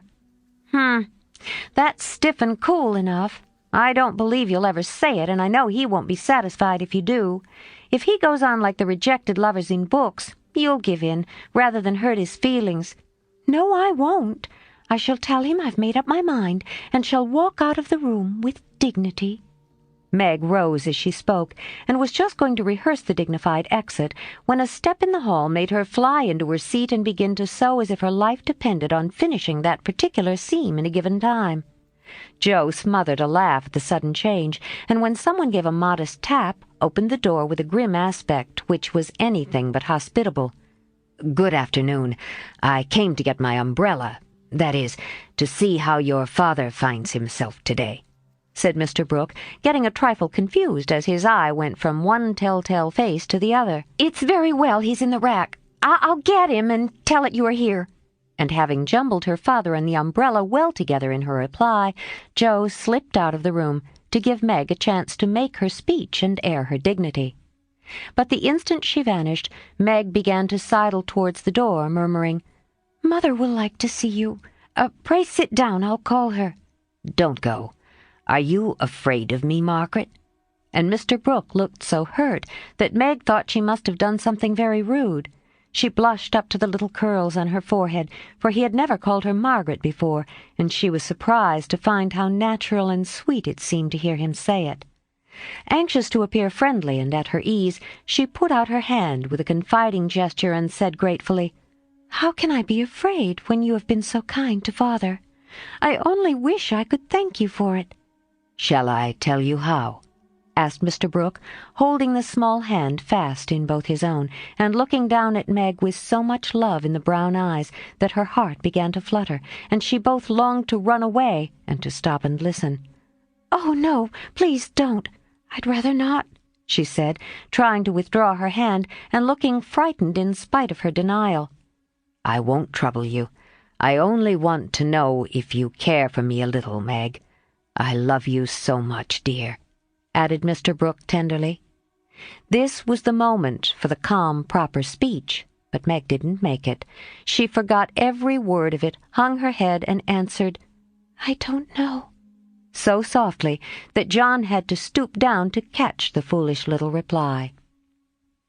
He seemed to think it was worth the trouble, for he smiled to himself as if quite satisfied, pressed the plump hand gratefully, and said in his most persuasive tone, "Will you try and find out? I want to know so much, for I can't go to work with any heart until I learn whether I am to have my reward in the end or not." "I'm too young," faltered Meg, wondering why she was so fluttered, yet rather enjoying it. "I'll wait, and in the meantime you could be learning to like me. Would it be a very hard lesson, dear?" "Not if I choose to learn it, but—" "Please choose to learn, Meg. I love to teach, and this is easier than German," broke in John, getting possession of the other hand so that she had no way of hiding her face as he bent to look into it. His tone was properly beseeching, but stealing a shy look at him, Meg saw that his eyes were merry as well as tender, and that he wore the satisfied smile of one who had no doubt of his success. This nettled her. Annie Moffat's foolish lessons in coquetry came into her mind, and the love of power which sleeps in the bosoms of the best little women woke up all of a sudden and took possession of her. She felt excited and strange, and, not knowing what to do, followed a capricious impulse, and, withdrawing her hands, said petulantly, "I don't choose. Please go away and let me be." Poor Mr. Brooke looked as if his lovely castle in the air was tumbling about his ears, for he had never seen Meg in such a mood before, and it rather bewildered him. "Do you really mean that?" he asked anxiously, following her as she walked away. "Yes, I do. I don't want to be worried about such things. Father says I needn't. It's too soon, and I'd rather not." "Mayn't I hope you'll change your mind by and by? I'll wait and say nothing till you have had more time. Don't play with me, Meg. I didn't think that of you." "Don't think of me at all. I'd rather you wouldn't," said Meg, taking a naughty satisfaction in trying her lover's patience and her own power. He was grave and silent now, and looked decidedly more like the novel heroes whom she admired, but he neither slapped his forehead nor tramped about the room as they did. He just stood looking at her so wistfully, so tenderly, that she found her heart relenting in spite of her. What would have happened next I cannot say, if Aunt March had not come hobbling in at this interesting minute. The old lady couldn't resist her longing to see her nephew, for she had met Laurie as she took her airing, and hearing of Mr. March's arrival, drove straight out to see him. The family were all busy in the back part of the house, and she had made her way quietly in, hoping to surprise them. She did surprise two of them, so much that Meg started as if she had seen a ghost, and Mr. Brooke vanished into the study. "Bless me, what's all this?" cried the old lady with a rap of her cane, as she glanced from the pale young gentleman to the scarlet young lady. "It's Father's friend. I'm so surprised to see you," stammered Meg, feeling that she was in for a lecture now. "That's evident," returned Aunt March, sitting down. "But what is Father's friend saying to make you look like a peony? There's mischief going on, and I insist upon knowing what it is," with another rap. "We were merely talking. Mr. Brooke came for his umbrella," began Meg, wishing that Mr. Brooke and the umbrella were safely out of the house. "Brooke? That boy's tutor? Ah, I understand now. I know all about it. Joe blundered into a wrong message in one of your father's letters, and I made her tell me. You haven't gone and accepted him, child," cried Aunt March, looking scandalized. "Hush! He'll hear. Shan't I call Mother?" said Meg, much troubled. "Not yet. I've something to say to you, and I must free my mind at once. Tell me, do you mean to marry this cook? If you do, not 1 penny of my money ever goes to you. Remember that, and be a sensible girl," said the old lady impressively. Now Aunt March possessed in perfection the art of rousing the spirit of opposition in the gentlest people, and enjoyed doing it. The best of us have a spice of perversity in us, especially when we are young and in love. If Aunt March had begged Meg to accept John Brooke, she would probably have declared she couldn't think of it, but as she was peremptorily ordered not to like him, she immediately made up her mind that she would. Inclination as well as perversity made the decision easy, and being already much excited, Meg opposed the old lady with unusual spirit.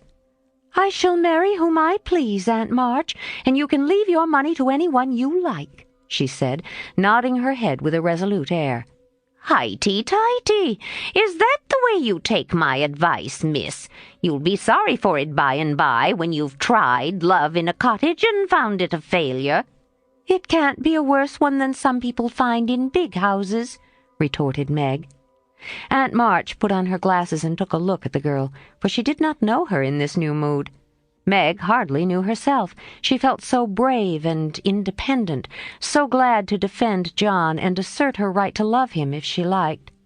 Aunt March saw that she had begun wrong, and after a little pause made a fresh start, saying as mildly as she could, "Now, Meg, my dear, be reasonable and take my advice. I mean it kindly, and don't want you to spoil your whole life by making a mistake at the beginning. You ought to marry well and help your family. It's your duty to make a rich match, and it ought to be impressed upon you." "Father and Mother don't think so. They like John, though he is poor." "Your parents, my dear, have no more worldly wisdom than two babies." "I'm glad of it," cried Meg stoutly. Aunt March took no notice, but went on with her lecture. "This Rook is poor, and hasn't got any rich relations, has he?" "No, but he has many warm friends." "You can't live on friends. Try it, and see how cool they'll grow. He hasn't any business, has he?" "Not yet. Mr. Lawrence is going to help him." "That won't last long. James Lawrence is a crotchety old fellow, and not to be depended upon. So, you intend to marry a man without money, position, or business, and go on working harder than you do now, when you might be comfortable all your days by minding me and doing better? I thought you had more sense, Meg." "I couldn't do better if I waited half my life. John is good and wise.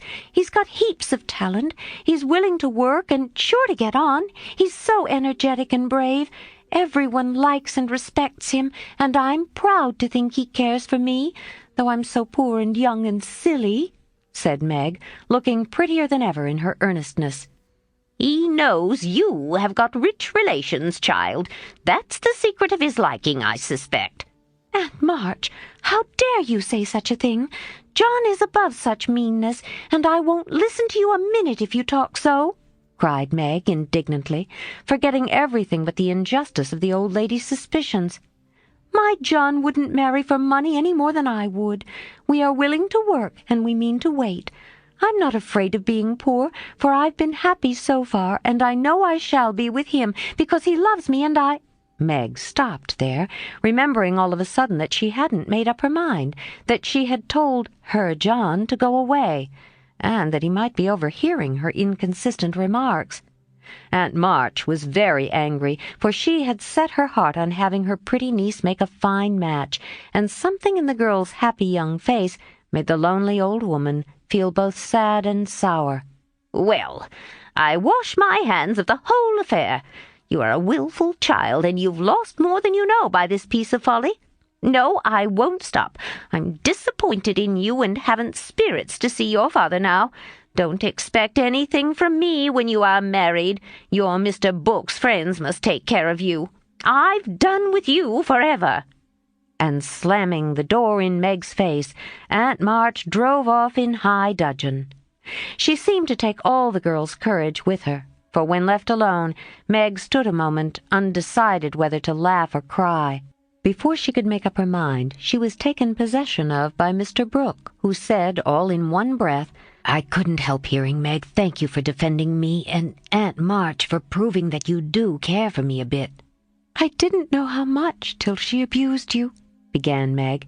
"And I needn't go away, but may stay and be happy, may I, dear?" Here was another fine chance to make the crushing speech and the stately exit, but Meg never thought of doing either, and disgraced herself forever in Joe's eyes by meekly whispering, "Yes, John," and hiding her face on Mr. Brooke's waistcoat. 15 minutes after Aunt March's departure, Joe came softly downstairs, paused an instant at the parlor door, and hearing no sound within, nodded and smiled with a satisfied expression, saying to herself, "She has sent him away as we planned, and that affair is settled. I'll go and hear the fun and have a good laugh over it." But poor Joe never got her laugh, for she was transfixed upon the threshold by a spectacle which held her there, staring with her mouth nearly as wide open as her eyes.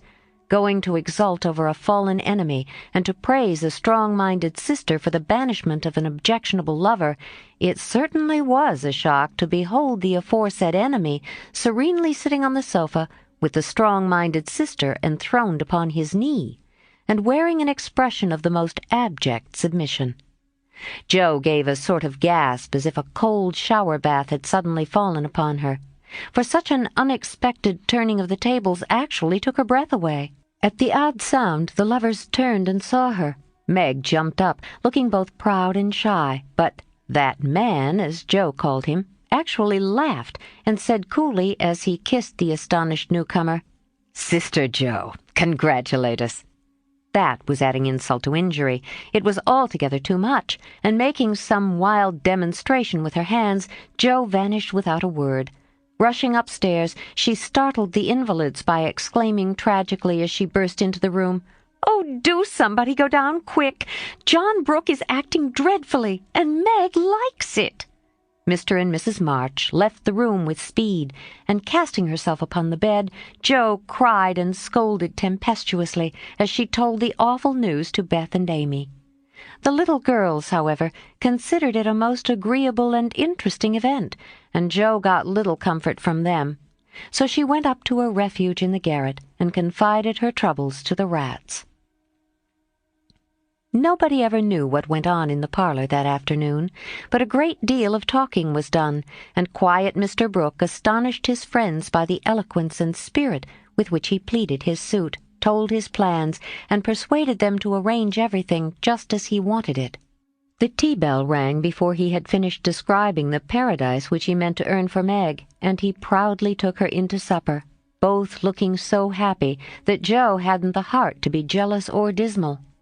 Amy was very much impressed by John's devotion and Meg's dignity.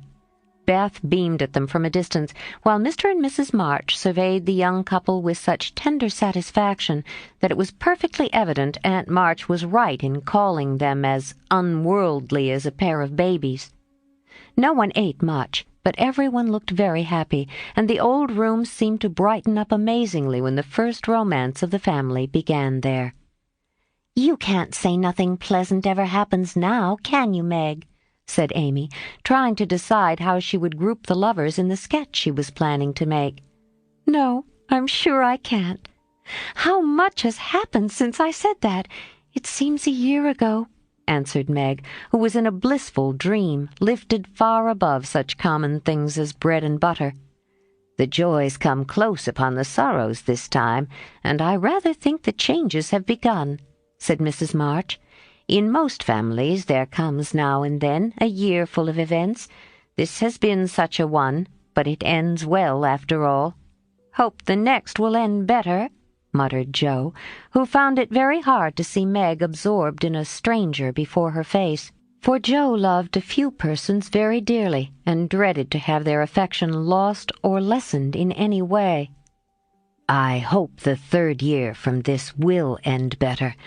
I mean it shall, if I live to work out my plans," said Mr. Brooke, smiling at Meg as if everything had become possible to him now. "Doesn't it seem very long to wait?" asked Amy, who was in a hurry for the wedding. "I've got so much to learn before I shall be ready, it seems a short time to me," answered Meg, with a sweet gravity in her face never seen there before. "You have only to wait.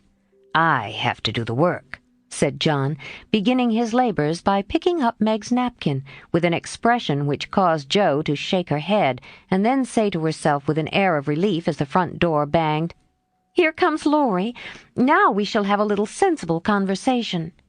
But Jo was mistaken, for Laurie came prancing in, overflowing with spirits, bearing a great bridal-looking bouquet for Mrs. John Brooke, and evidently laboring under the delusion that the whole affair had been brought about by his excellent management. "I knew Brooke would have it all his own way. He always does, for when he makes up his mind to accomplish anything, it's done though the sky falls," said Laurie, when he had presented his offering and his congratulations. "Much obliged for that recommendation. I take it as a good omen for the future, and invite you to my wedding on the spot," answered Mr. Brooke, who felt at peace with all mankind, even his mischievous pupil. "I'll come if I'm at the ends of the earth, for the sight of Joe's face alone on that occasion would be worth a long journey." "You don't look festive, ma'am. What's the matter?" asked Laurie, following her into a corner of the parlor, whither all had adjourned to greet Mr. Lawrence. "I don't approve of the match, but I've made up my mind to bear it, and shall not say a word against it," said Jo solemnly. "You can't know how hard it is for me to give up Meg," she continued, with a little quiver in her voice. "You don't give her up. You only go halves," said Laurie consolingly. "It never can be the same again. I've lost my dearest friend," sighed Joe. "You've got me, anyhow. I'm not good for much, I know, but I'll stand by you, Joe, all the days of my life. Upon my word, I will." And Laurie meant what he said. "I know you will, and I'm ever so much obliged. You are always a great comfort to me, Teddy," returned Joe, gratefully shaking hands. "Well, now, don't be dismal. There's a good fellow. It's all right, you see. Meg is happy. Brooke will fly round and get settled immediately. Grandpa will attend to him, and it will be very jolly to see Meg in her own little house. We'll have capital times after she is gone, for I shall be through college before long, and then we'll go abroad or some nice trip or other. Wouldn't that console you?" "I rather think it would, but there's no knowing what may happen in 3 years," said Joe thoughtfully. "That's true. Don't you wish you could take a look forward and see where we shall all be then?" "I do," returned Laurie. "I think not, for I might see something sad, and everyone looks so happy now I don't believe they could be much improved." And Joe's eyes went slowly round the room, brightening as they looked, for the prospect was a pleasant one. Father and Mother sat together, quietly reliving the first chapter of the romance which, for them, began some 20 years ago. Amy was drawing the lovers, who sat apart in a beautiful world of their own, the light of which touched their faces with a grace the little artist could not copy. Beth lay on her sofa, talking cheerily with her old friend, who held her little hand as if he felt that it possessed the power to lead him along the peaceful way she walked. Jo lounged in her favorite low seat with the grave, quiet look which best became her, and Laurie, leaning on the back of her chair, his chin on a level with her curly head, smiled with his friendliest aspect, and nodded at her in the long glass which reflected them both. So grouped, the curtain falls upon Meg, Jo, Beth, and Amy. Whether it ever rises again depends upon the reception given to the first act of the domestic drama called Little Women. 24. Gossip. In order that we may start afresh and go to Meg's wedding with free minds, it will be well to begin with a little gossip about the Marches. And here let me premise that if any of the elders think there is too much lovering in the story, as I fear they may, I'm not afraid the young folks will make that objection. I can only say with Mrs. March, what can you expect when I have 4 gay girls in the house and a dashing young neighbor over the way? The 3 years that have passed have brought but few changes to the Quiet family. The war is over, and Mr. March safely at home, busy with his books and the small parish which found in him a minister by nature as by grace, a quiet, studious man, rich in the wisdom that is better than learning, the charity which calls all mankind brother, the piety that blossoms into character, making it august and lovely. These attributes, in spite of poverty and the strict integrity which shut him out from the more worldly successes, attracted to him many admirable persons, as naturally as sweet herbs draw bees, and as naturally he gave them the honey into which 50 years of hard experience had distilled no bitter drop. Earnest young men found the gray-headed scholar as young at heart as they. Thoughtful or troubled women instinctively brought their doubts and sorrows to him, sure of finding the gentlest sympathy, the wisest counsel. Sinners told their sins to the pure-hearted old man, and were both rebuked and saved. Gifted men found a companion in him. Ambitious men caught glimpses of nobler ambitions than their own, and even worldlings confessed that his beliefs were beautiful and true, although they wouldn't pay. To outsiders, the 5 energetic women seemed to rule the house, and so they did in many things. But the quiet scholar, sitting among his books, was still the head of the family, the household conscience, anchor, and comforter, for to him the busy, anxious women always turned in troublous times, finding him in the truest sense of those sacred words, husband and father. The girls gave their hearts into their mother's keeping, their souls into their father's, and to both parents who lived and labored so faithfully for them, they gave a love that grew with their growth, and bound them tenderly together by the sweetest tie which blesses life and outlives death. Mrs. March is as brisk and cheery, though rather grayer, than when we saw her last, and just now so absorbed in Meg's affairs that the hospitals and homes, still full of wounded boys and soldiers' widows, decidedly miss the motherly missionary's visits. John Brooke did his duty manfully for a year, got wounded, was sent home, and not allowed to return. He received no stars or bars, but he deserved them, for he cheerfully risked all he had, and life and love are very precious when both are in full bloom. Perfectly resigned to his discharge, he devoted himself to getting well, preparing for business, and earning a home for Meg. With the good sense and sturdy independence that characterized him, he refused Mr. Lawrence's more generous offers and accepted the place of bookkeeper, feeling better satisfied to begin with an honestly earned salary than by running any risks with borrowed money. Meg had spent the time in working as well as waiting, growing womanly in character, wise in housewifely arts, and prettier than ever. For love is a great beautifier. She had her girlish ambitions and hopes, and felt some disappointment at the humble way in which the new life must begin. Ned Moffat had just married Sally Gardner, and Meg couldn't help contrasting their fine house and carriage, many gifts, and splendid outfit with her own, and secretly wishing she could have the same. But somehow envy and discontent soon vanished when she thought of all the patient love and labor John had put into the little home awaiting her. And when they sat together in the twilight, talking over their small plans, the future always grew so beautiful and bright that she forgot Sally's splendor and felt herself the richest, happiest girl in Christendom. Jo never went back to Aunt March, for the old lady took such a fancy to Amy that she bribed her with the offer of drawing lessons from one of the best teachers going. And for the sake of this advantage, Amy would have served a far harder mistress, so she gave her mornings to duty, her afternoons to pleasure, and prospered finely. Jo, meantime, devoted herself to literature and Beth, who remained delicate long after the fever was a thing of the past.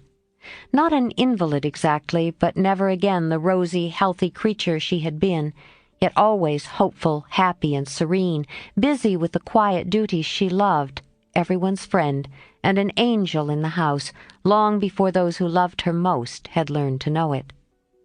As long as the Spread Eagle paid her $1 a column for her rubbish, as she called it, Jo felt herself a woman of means, and spun her little romances diligently. But great plans fermented in her busy brain and ambitious mind, and the old tin kitchen in the garret held a slowly increasing pile of blotted manuscript, which was one day to place the name of March upon the roll of fame. Laurie, having dutifully gone to college to please his grandfather, was now getting through it in the easiest possible manner to please himself. A universal favorite, thanks to money, manners, much talent, and the kindest heart that ever got its owner into scrapes by trying to get other people out of them, he stood in great danger of being spoilt, and probably would have been, like many another promising boy, if he had not possessed a talisman against evil in the memory of the kind old man who was bound up in his success, the motherly friend who watched over him as if he were her son, and last, but not least by any means, the knowledge that 4 innocent girls loved, admired, and believed in him with all their hearts. Being only a glorious human boy, of course he frolicked and flirted, grew dandified, aquatic, sentimental, or gymnastic as college fashions ordained, hazed and was hazed, talked slang, and more than once came perilously near suspension and expulsion. But as high spirits and the love of fun were the causes of these pranks, he always managed to save himself by frank confession, honorable atonement, or the irresistible power of persuasion, which he possessed in perfection. In fact, he rather prided himself on his narrow escapes, and liked to thrill the girls with graphic accounts of his triumphs over wrathful tutors, dignified professors, and vanquished enemies. The men of my class were heroes in the eyes of the girls, who never wearied of the exploits of our fellows, and were frequently allowed to bask in the smiles of these great creatures when Laurie brought them home with him. Amy especially enjoyed this high honor, and became quite a belle among them, for her ladyship early felt and learned to use the gift of fascination with which she was endowed. Meg was too much absorbed in her private and particular John to care for any other lords of creation, and Beth too shy to do more than peep at them and wonder how Amy dared to order them about so. But Jo felt quite in her element, and found it very difficult to refrain from imitating the gentlemanly attitudes, phrases, and feats which seemed more natural to her than the decorums prescribed for young ladies. They all liked Jo immensely, but never fell in love with her, though very few escaped without paying the tribute of a sentimental sigh or two at Amy's shrine. And speaking of sentiment brings us very naturally to the Dovecote. That was the name of the little brown house which Mr. Brooke had prepared for Meg's first home. Laurie had christened it, saying it was highly appropriate to the gentle lovers who went on together like a pair of turtle-doves, with first a bill and then a coo. It was a tiny house, with a little garden behind and a lawn about as big as a pocket-handkerchief in front. Here Meg meant to have a fountain, shrubbery, and a profusion of lovely flowers, though just at present the fountain was represented by a weather-beaten urn, very like a dilapidated slop-bowl. The shrubbery consisted of several young larches, undecided whether to live or die, and the profusion of flowers was merely hinted by regiments of sticks to show where seeds were planted. But inside it was altogether charming, and the happy bride saw no fault from garret to cellar. To be sure, the hall was so narrow it was fortunate that they had no piano, for one never could have been got in whole. The dining-room was so small that 6 people were a tight fit, and the kitchen stairs seemed built for the express purpose of precipitating both servants and china pell-mell into the coal-bin. But once get used to these slight blemishes, and nothing could be more complete, for good sense and good taste had presided over the furnishing, and the result was highly satisfactory. There were no marble-topped tables, long mirrors, or lace curtains in the little parlor, but simple furniture, plenty of books, a fine picture or two, a stand of flowers in the bay window, and scattered all about, the pretty gifts which came from friendly hands, and were the fairer for the loving messages they brought. I don't think the Parian Psyche Laurie gave lost any of its beauty because John put up the bracket it stood upon. That any upholsterer could have draped the plain muslin curtains more gracefully than Amy's artistic hand, or that any storeroom was ever better provided with good wishes, merry words, and happy hopes than that in which Jo and her mother put away Meg's few boxes, barrels, and bundles. And I am morally certain that the spandy new kitchen never could have looked so cozy and neat if Hannah had not arranged every pot and pan a dozen times over, and laid the fire all ready for lighting the minute Miss Brooke came home. I also doubt if any young matron ever began life with so rich a supply of dusters, holders, and piece-bags, for Beth made enough to last till the silver wedding came round, and invented 3 different kinds of dishcloths for the express service of the bridal china. People who hire all these things done for them never know what they lose, for the homeliest tasks get beautified if loving hands do them, and Meg found so many proofs of this that everything in her small nest, from the kitchen roller to the silver vase on her parlor table, was eloquent of home love and tender forethought. What happy times they had planning together, what solemn shopping excursions, what funny mistakes they made, and what shouts of laughter arose over Laurie's ridiculous bargains. In his love of jokes, this young gentleman, though nearly through college, was as much of a boy as ever. His last whim had been to bring with him on his weekly visits some new useful and ingenious article for the young housekeeper.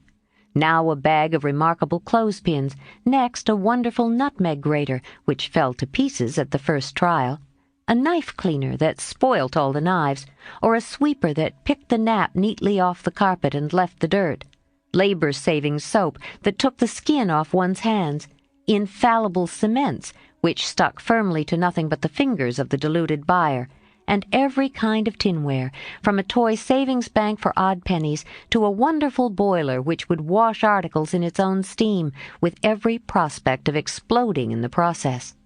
In vain Meg begged him to stop. John laughed at him, and Jo called him Mr. Toodles. He was possessed with a mania for patronizing Yankee ingenuity, and seeing his friends fitly furnished forth. So each week beheld some fresh absurdity. Everything was done at last, even to Amy's arranging different colored soaps to match the different colored rooms, and Beth's setting the table for the first meal. "Are you satisfied? Does it seem like home, and do you feel as if you should be happy here?" asked Mrs. March, as she and her daughter went through the new kingdom arm in arm, for just then they seemed to cling together more tenderly than ever. "Yes, Mother, perfectly satisfied, thanks to you all, and so happy that I can't talk about it," answered Meg, with a look that was better than words. "If she only had a servant or two, it would be all right," said Amy, coming out of the parlor, where she had been trying to decide whether the bronze Mercury looked best on the whatnot or the mantelpiece. "Mother and I have talked that over, and I have made up my mind to try her way first. There will be so little to do that, with Lottie to run my errands and help me here and there, I shall only have enough work to keep me from getting lazy or homesick," answered Meg tranquilly. "Sally Moffat has 4, began Amy. "If Meg had 4, the house wouldn't hold them, and Master and Mrs. would have to camp in the garden," broke in Joe, who, enveloped in a big blue pinafore, was giving the last polish to the door-handles. "Sally isn't a poor man's wife, and many maids are in keeping with her fine establishment. Meg and John begin humbly, but I have a feeling that there will be quite as much happiness in the little house as in the big one. It's a great mistake for young girls like Meg to leave themselves nothing to do but dress, give orders, and gossip. When I was first married, I used to long for my new clothes to wear out or get torn, so that I might have the pleasure of mending them, for I got heartily sick of doing fancy work and tending my pocket-handkerchief." "Why didn't you go into the kitchen and make messes, as Sally says she does, to amuse herself, though they never turn out well and the servants laugh at her?" said Meg. "I did, after a while. Not to mess, but to learn of Hannah how things should be done, that my servants need not laugh at me. It was play then, but there came a time when I was truly grateful that I not only possessed the will but the power to cook wholesome food for my little girls, and help myself when I could no longer afford to hire help. You begin at the other end, Meg dear, but the lessons you learn now will be of use to you by and by, when John is a richer man, for the mistress of a house, however splendid, should know how work ought to be done, if she wishes to be well and honestly served." "Yes, Mother, I'm sure of that," said Meg, listening respectfully to the little lecture, for the best of women will hold forth upon the all-absorbing subject of housekeeping. "Do you know I like this room most of all in my baby house?" added Meg a minute after, as they went upstairs, and she looked into her well-stored linen closet. Beth was there, laying the snowy piles smoothly on the shelves and exulting over the goodly array. All 3 laughed as Meg spoke, for that linen closet was a joke. You see, having said that if Meg married that Brooke, she shouldn't have a cent of her money, Aunt March was rather in a quandary when time had appeased her wrath and made her repent her vow. She never broke her word, and was much exercised in her mind how to get round it, and at last devised a plan whereby she could satisfy herself. Mrs. Carroll, Florence's mamma, was ordered to buy, have made, and marked a generous supply of house and table linen, and send it as her present, all of which was faithfully done. But the secret leaked out, and was greatly enjoyed by the family. For Aunt March tried to look utterly unconscious, and insisted that she could give nothing but the old-fashioned pearls long promised to the first bride. That's a housewifely taste which I am glad to see. I had a young friend who set up housekeeping with 6 sheets, but she had finger bowls for company, and that satisfied her," said Mrs. March, patting the damask tablecloths with a truly feminine appreciation of their fineness. "I haven't a single finger bowl, but this is a set-out that will last me all my days, Hannah says," and Meg looked quite contented, as well she might. A tall, broad-shouldered young fellow with a cropped head, a felt basin of a hat, and a fly-away coat came tramping down the road at a great pace, walked over the low fence without stopping to open the gate, straight up to Mrs. March, with both hands out and a hearty, "Here I am, Mother. Yes, it's all right." The last words were in answer to the look the elder lady gave him, a kindly, questioning look, which the handsome eyes met so frankly that the little ceremony closed, as usual, with a motherly kiss. For Mrs. John Brooke, with the maker's congratulations and compliments. Bless you, Beth. What a refreshing spectacle you are, Joe. Amy, you are getting altogether too handsome for a single lady." As Laurie spoke, he delivered a brown paper parcel to Meg, pulled Beth's hair ribbon, stared at Joe's big pinafore, and fell into an attitude of mock rapture before Amy, then shook hands all round, and everyone began to talk. "Where is John?" asked Meg anxiously. "Stop to get the license for tomorrow, ma'am." "Which side won the last match, Teddy?" inquired Joe, who persisted in feeling an interest in manly sports, despite her 19 years. "Ours, of course. Wish you'd been there to see." "How is the lovely Miss Rendell?" asked Amy with a significant smile. "More cruel than ever. Don't you see how I'm pining away?" And Laurie gave his broad chest a sounding slap and heaved a melodramatic sigh. "What's the last joke? Undo the bundle and see, Meg," said Beth, eyeing the knobby parcel with curiosity. "It's a useful thing to have in the house in case of fire or thieves," observed Laurie, as a watchman's rattle appeared amid the laughter of the girls. "Any time when John is away and you get frightened, Mrs. Meg, just swing that out of the front window, and it will rouse the neighborhood in a jiffy. Nice thing, isn't it?" And Laurie gave them a sample of its powers that made them cover up their ears. "There's gratitude for you. And speaking of gratitude reminds me to mention that you may thank Hannah for saving your wedding cake from destruction. I saw it going into your house as I came by, and if she hadn't defended it manfully, I'd have had a pick at it, for it looked like a remarkably plummy one." "I wonder if you will ever grow up, Laurie," said Meg in a matronly tone. "I'm doing my best, ma'am, but can't get much higher, I'm afraid, as 6 feet is about all men can do in these degenerate days," responded the young gentleman, whose head was about level with the little chandelier. "I suppose it would be profanation to eat anything in this spick-and-span new bower, so, as I'm tremendously hungry, I propose an adjournment," he added presently. "Mother and I are going to wait for John. There are some last things to settle," said Meg, bustling away. "Beth and I are going over to Kitty Bryant's to get more flowers for tomorrow," added Amy, trying a picturesque hat over her picturesque curls and enjoying the effect as much as anybody. "Come, Joe, don't desert a fellow. I'm in such a state of exhaustion I can't get home without help. Don't take off your apron, whatever you do. It's particularly becoming," said Laurie, as Joe bestowed his especial aversion in her capacious pocket and offered him her arm to support his feeble steps. "Now, Teddy, I want to talk seriously to you about tomorrow," began Joe as they strolled away together. "You must promise to behave well and not cut up any pranks and spoil our plans." "Not a prank." "And don't say funny things when we ought to be sober." "I never do. You are the one for that."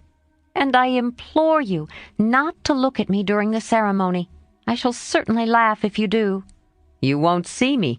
You'll be crying so hard that the thick fog round you will obscure the prospect." "I never cry, unless for some great affliction." "Such as fellows going to college, eh?" cut in Laurie with a suggestive laugh. "Don't be a peacock. I only moaned a trifle to keep the girls company." "Exactly. I say, Joe, how is Grandpa this week? Pretty amiable?" "Very. Why, have you gotten into a scrape and want to know how he'll take it?" asked Joe rather sharply. "Now, Joe, do you think I'd look your mother in the face and say all right if it wasn't?" And Laurie stopped short with an injured air. "No, I don't." "Then don't go and be suspicious. I only want some money," said Laurie, walking on again, appeased by her hearty tone. "You spend a great deal, Teddy." "Bless you, I don't spend it. It spends itself somehow and is gone before I know it." "You are so generous and kind-hearted that you let people borrow and can't say no to anyone. We heard about Henshaw and all you did for him. If you always spend money in that way, no one would blame you," said Joe warmly.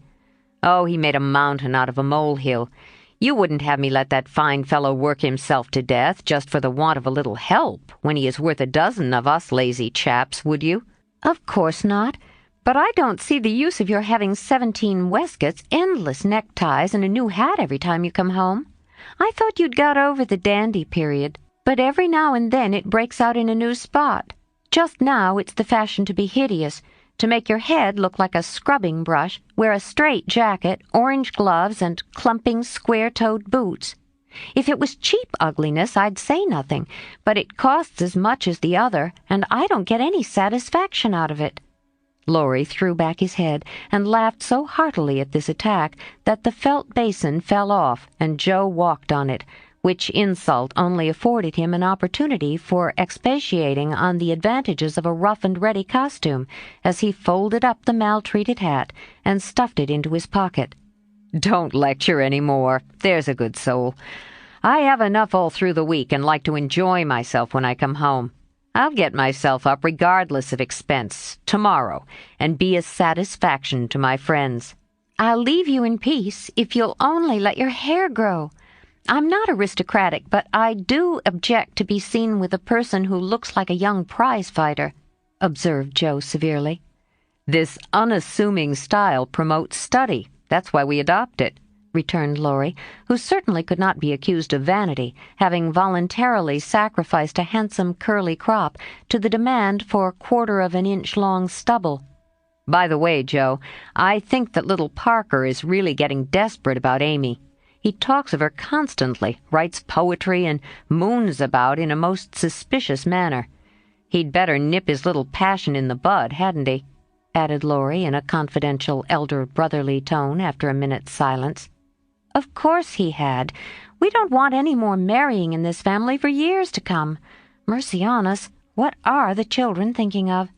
And Joe looked as much scandalized as if Amy and little Parker were not yet in their teens. "It's a fast age, and I don't know what we are coming to, ma'am. You are a mere infant, but you'll go next, Joe, and we'll be left lamenting," said Laurie, shaking his head over the degeneracy of the times. "Don't be alarmed. I'm not one of the agreeable sort. Nobody will want me, and it's a mercy, for there should always be one old maid in a family." "You won't give anyone a chance," said Laurie, with a sidelong glance and a little more color than before in his sunburnt face. "You won't show the soft side of your character, and if a fellow gets a peep at it by accident and can't help showing that he likes it, you treat him as Mrs. Gummidge did her sweetheart. Throw cold water over him and get so thorny no one dares touch or look at you."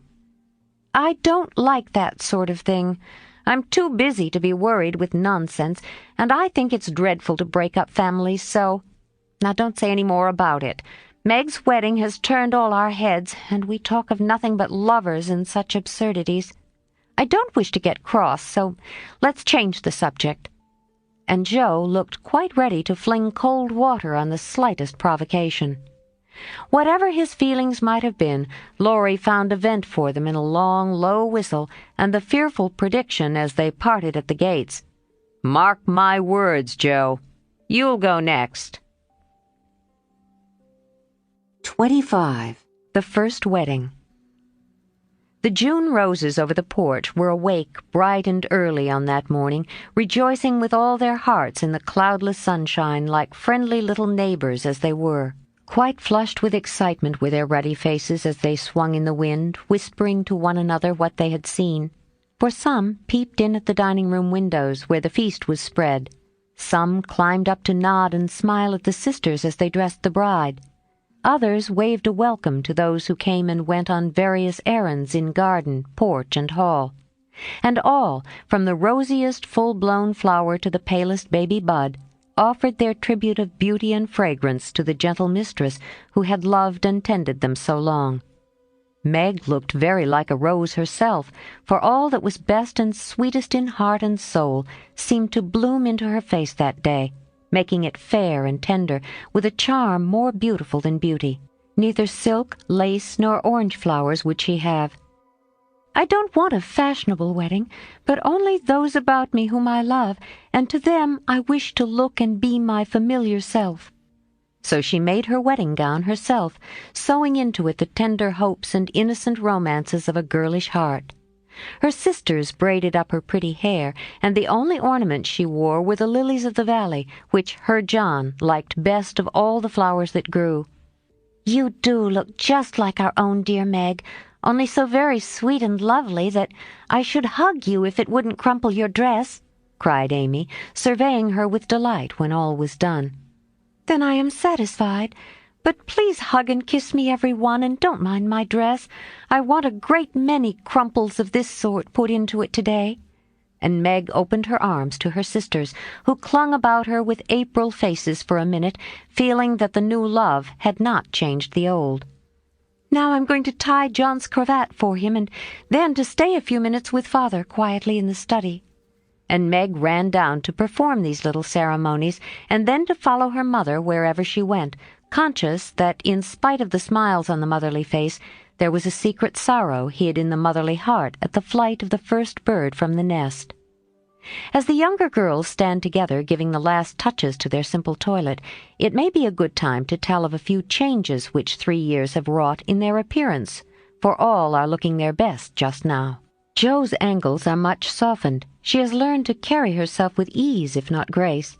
The curly crop has lengthened into a thick coil more becoming to the small head atop of the tall figure.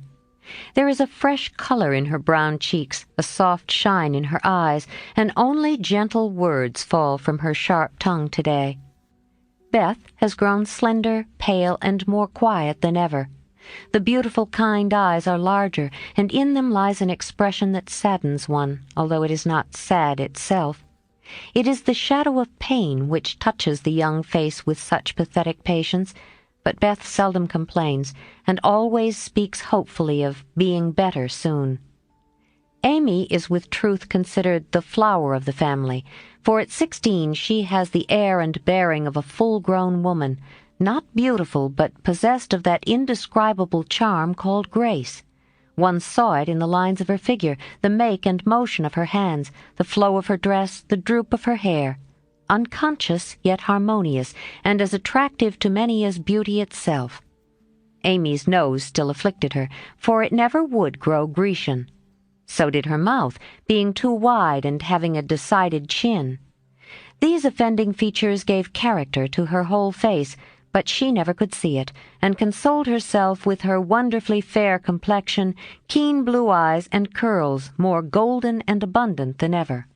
All 3 wore suits of thin silver gray, their best gowns for the summer, with blush roses in hair and bosom, and all 3 looked just what they were, fresh-faced, happy-hearted girls, pausing a moment in their busy lives to read with wistful eyes the sweetest chapter in the romance of womanhood.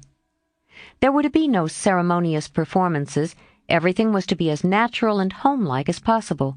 So when Aunt March arrived, she was scandalized to see the bride come running to welcome and lead her in, to find the bridegroom fastening up a garland that had fallen down, and to catch a glimpse of the paternal minister marching upstairs with a grave countenance and a wine bottle under each arm. "Upon my word, here's a state of things!" cried the old lady, taking the seat of honor prepared for her and settling the folds of her lavender moire with a great rustle. "You oughtn't to be seen till the last minute, child." "I'm not a show, Auntie, and no one is coming to stare at me, to criticize my dress or count the cost of my luncheon. I'm too happy to care what anyone says or thinks, and I'm going to have my little wedding just as I like it. John, dear, here's your hammer." And away went Meg to help that man in his highly improper employment. Mr. Brooke didn't even say thank you, but as he stooped for the unromantic tool, he kissed his little bride behind the folding door, with a look that made Aunt March whisk out her pocket handkerchief with a sudden dew in her sharp old eyes. A crash, a cry, and a laugh from Laurie, accompanied by the indecorous exclamation, "Jupiter Ammon! Jo's upset the cake again," caused a momentary flurry, which was hardly over when a flock of cousins arrived and the party came in, as Beth used to say when a child. "Don't let that young giant come near me.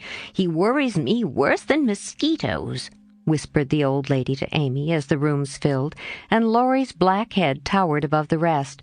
"He has promised to be very good today, and he can be perfectly elegant if he likes," returned Amy, gliding away to warn Hercules to beware of the dragon, which warning caused him to haunt the old lady with a devotion that nearly distracted her. There was no bridal procession, but a sudden silence fell upon the room as Mr. March and the young pair took their places under the green arch. Mother and sisters gathered close, as if loath to give Meg up. The fatherly voice broke more than once, which only seemed to make the service more beautiful and solemn. The bridegroom's hand trembled visibly, and no one heard his replies, but Meg looked straight up in her husband's eyes and said, "I will," with such tender trust in her own face and voice that her mother's heart rejoiced, and Aunt March sniffed audibly. Jo did not cry, though she was very near it once, and was only saved from a demonstration by the consciousness that Laurie was staring fixedly at her, with a comical mixture of merriment and emotion in his wicked black eyes. Beth kept her face hidden on her mother's shoulder, but Amy stood like a graceful statue, with a most becoming ray of sunshine touching her white forehead and the flower in her hair. It wasn't at all the thing, I'm afraid, but the minute she was fairly married, Meg cried, "The first kiss for Marmee," and turning, gave it with her heart on her lips. During the next 15 minutes she looked more like a rose than ever, for everyone availed themselves of their privileges to the fullest extent, from Mr. Lawrence to old Hannah, who, adorned with a headdress fearfully and wonderfully made, fell upon her in the hall, crying with a sob and a chuckle, "Bless you, dearie, 100 times. The cake ain't hurt a mite, and everything looks lovely." Everybody cleared up after that, and said something brilliant, or tried to, which did just as well, for laughter is ready when hearts are light. There was no display of gifts, for they were already in the little house, nor was there an elaborate breakfast, but a plentiful lunch of cake and fruit dressed with flowers. Mr. Lawrence and Aunt March shrugged and smiled at one another when water, lemonade, and coffee were found to be the only sorts of nectar which the 3 Hebes carried around. No one said anything, however, till Laurie, who insisted on serving the bride, appeared before her with a loaded salver in his hand and a puzzled expression in his face. "Has Jo smashed all the bottles by accident?"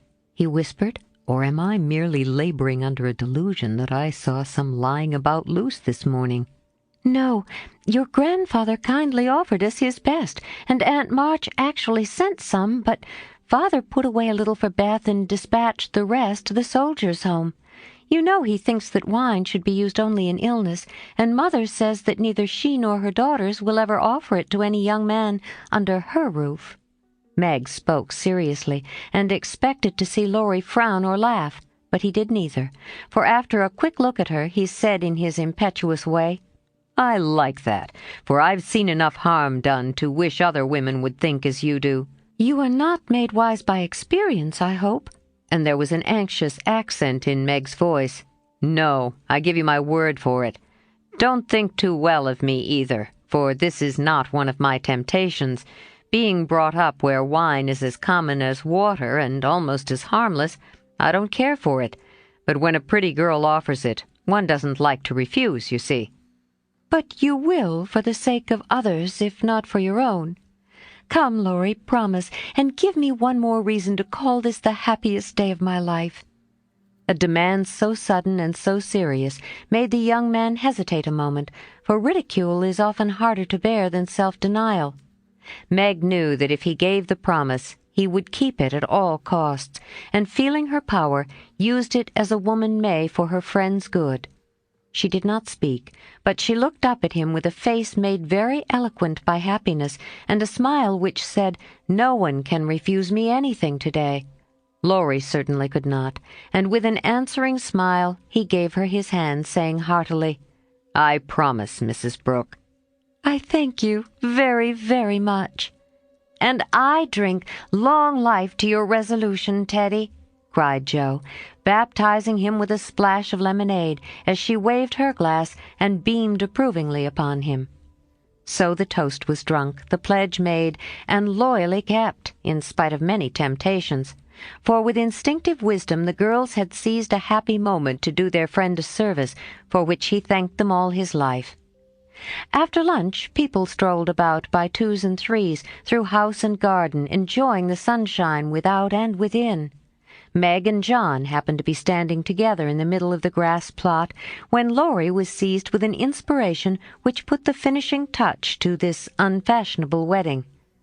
"All the married people take hands and dance round the new-made husband and wife as the Germans do, while we bachelors and spinsters prance in couples outside," cried Laurie, promenading down the path with Amy with such infectious spirit and skill that everyone else followed their example without a murmur.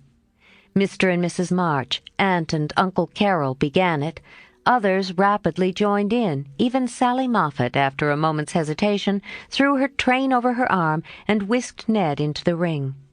But the crowning joke was Mr. Lawrence and Aunt March, for when the stately old gentleman chassed solemnly up to the old lady, she just tucked her cane under her arm and hopped briskly away to join hands with the rest and dance about the bridal pair, while the young folks pervaded the garden like butterflies on a midsummer day. Want of breath brought the impromptu ball to a close, and then people began to go. "I wish you well, my dear. I heartily wish you well, but I think you'll be sorry for it," said Aunt March to Meg, adding to the bridegroom as he led her to the carriage, "You've got a treasure, young man.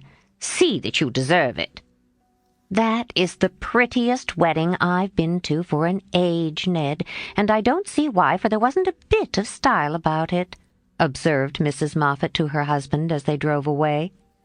"Laurie, my lad, if you ever want to indulge in this sort of thing, get one of those little girls to help you, and I shall be perfectly satisfied," said Mr. Lawrence, settling himself in his easy-chair to rest after the excitement of the morning. "I'll do my best to gratify you, sir," was Laurie's unusually dutiful reply, as he carefully unpinned the posy Joe had put in his buttonhole. The little house was not far away, and the only bridal journey Meg had was the quiet walk with John from the old home to the new.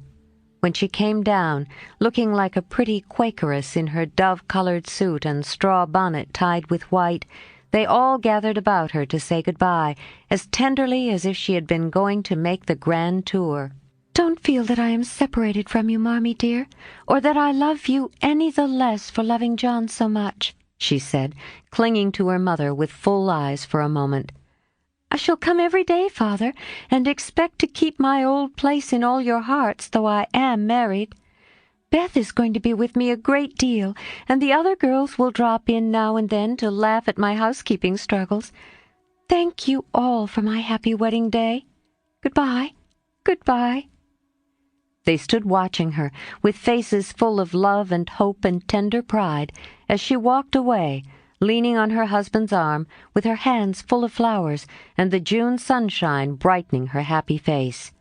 And so Meg's married life began. 26. Artistic Attempts. It takes people a long time to learn the difference between talent and genius, especially ambitious young men and women. Amy was learning this distinction through much tribulation, for, mistaking enthusiasm for inspiration, she attempted every branch of art with youthful audacity. For a long time there was a lull in the mud-pie business, and she devoted herself to the finest pen-and-ink drawing, in which she showed such taste and skill that her graceful handiwork proved both pleasant and profitable. But overstrained eyes soon caused pen and ink to be laid aside for a bold attempt at poker sketching.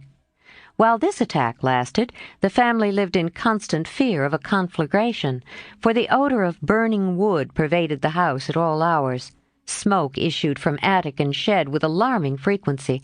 Red-hot pokers lay about promiscuously, and Hannah never went to bed without a pail of water and the dinner bell at her door in case of fire. Raphael's face was found boldly executed on the underside of the moulding board, and Bacchus on the head of a beer barrel. A chanting cherub adorned the cover of the sugar bucket, and attempts to portray Romeo and Juliet supplied kindlings for some time. From fire to oil was a natural transition for burnt fingers, and Amy fell to painting with undiminished ardor. An artist friend fitted her out with his cast-off palettes, brushes, and colors, and she daubed away, producing pastoral and marine views such as were never seen on land or sea. Her monstrosities in the way of cattle would have taken prizes at an agricultural fair, and the perilous pitching of her vessels would have produced seasickness in the most nautical observer, if the utter disregard to all known rules of shipbuilding and rigging had not convulsed him with laughter at the first glance. Swarthy boys and dark-eyed Madonnas staring at you from one corner of the studio suggested Murillo. Oily brown shadows of faces with a lurid streak in the wrong place meant Rembrandt. Buxom ladies and dropsical infants, Rubens, and Turner appeared in tempests of blue thunder, orange lightning, brown rain, and purple clouds, with a tomato-colored splash in the middle, which might be the sun or a boy, a sailor's shirt or a king's robe, as the spectator pleased. Charcoal portraits came next, and the entire family hung in a row, looking as wild and crocky as if just evoked from a coal bin. Softened into crayon sketches, they did better, for the likenesses were good, and Amy's hair, Joe's nose, Meg's mouth, and Laurie's eyes were pronounced wonderfully fine. A return to clay and plaster followed, and ghostly casts of her acquaintances haunted corners of the house, or tumbled off closet shelves onto people's heads.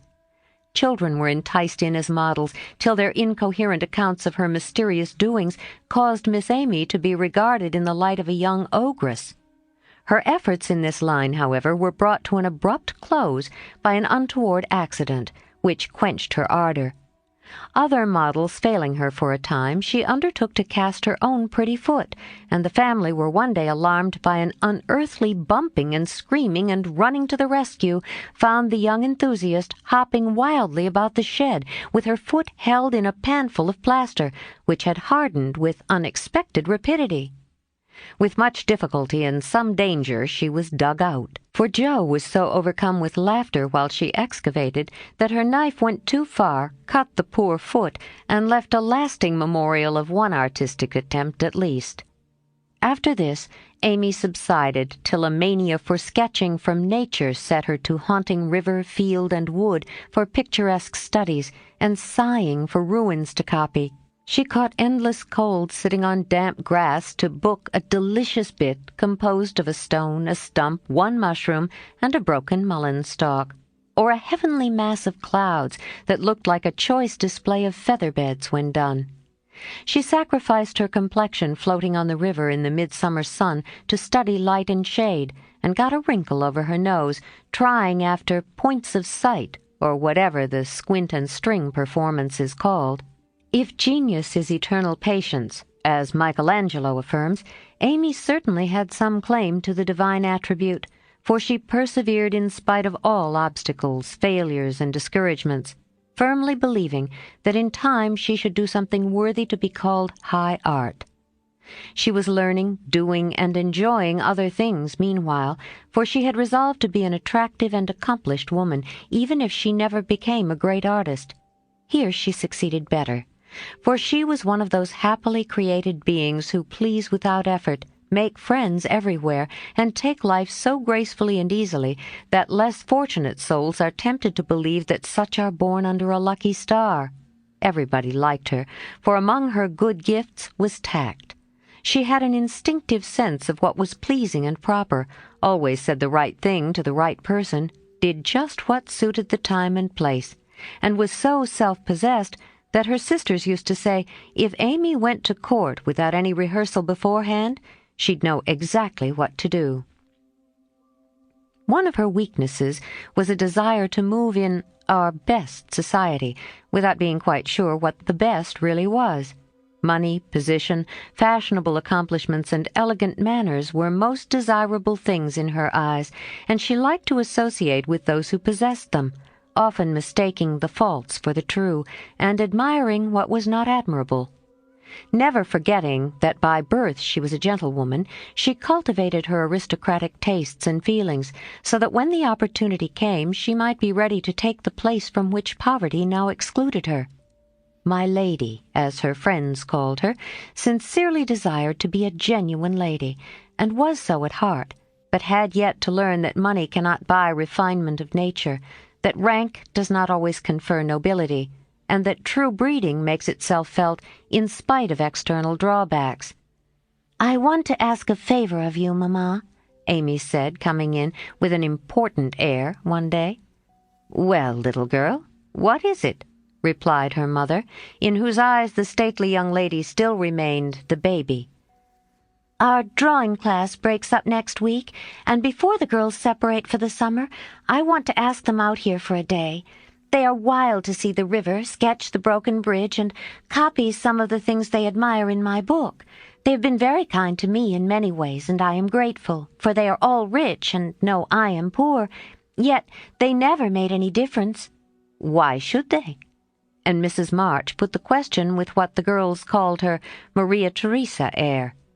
"You know as well as I that it does make a difference with nearly everyone, so don't ruffle up like a dear motherly hen when your chickens get pecked by smarter birds.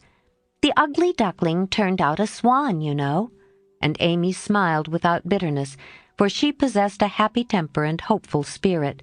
Mrs. March laughed and smoothed down her maternal pride as she asked, "Well, my swan, what is your plan?"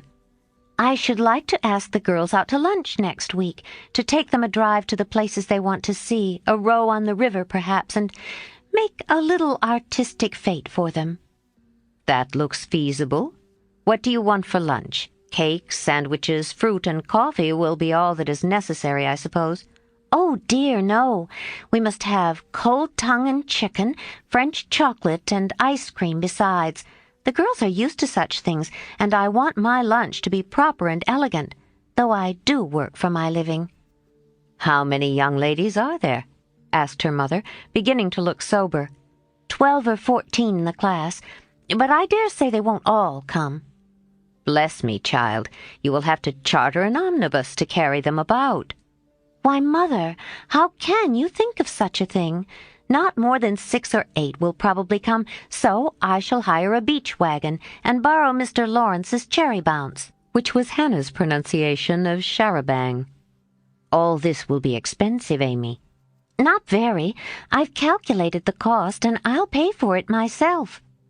"Don't you think, dear, that as these girls are used to such things and the best we can do will be nothing new, that some simpler plan would be pleasanter to them, as a change, if nothing more, and much better for us than buying or borrowing what we don't need and attempting a style not in keeping with our circumstances?" "If I can't have it as I like, I don't care to have it at all. I know that I can carry it out perfectly well if you and the girls will help a little, and I don't see why I can't if I'm willing to pay for it," said Amy, with the decision which opposition was apt to change into obstinacy.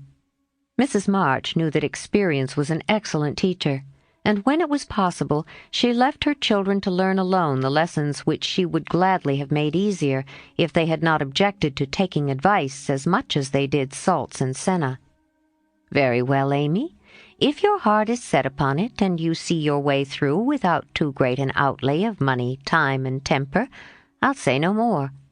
Talk it over with the girls, and whichever way you decide, I'll do my best to help you." "Thanks, Mother. You are always so kind." And away went Amy to lay her plan before her sisters. Meg agreed at once, and promised her aid, gladly offering anything she possessed, from her little house itself to her very best salt-spoons. But Joe frowned upon the whole project, and would have nothing to do with it at first.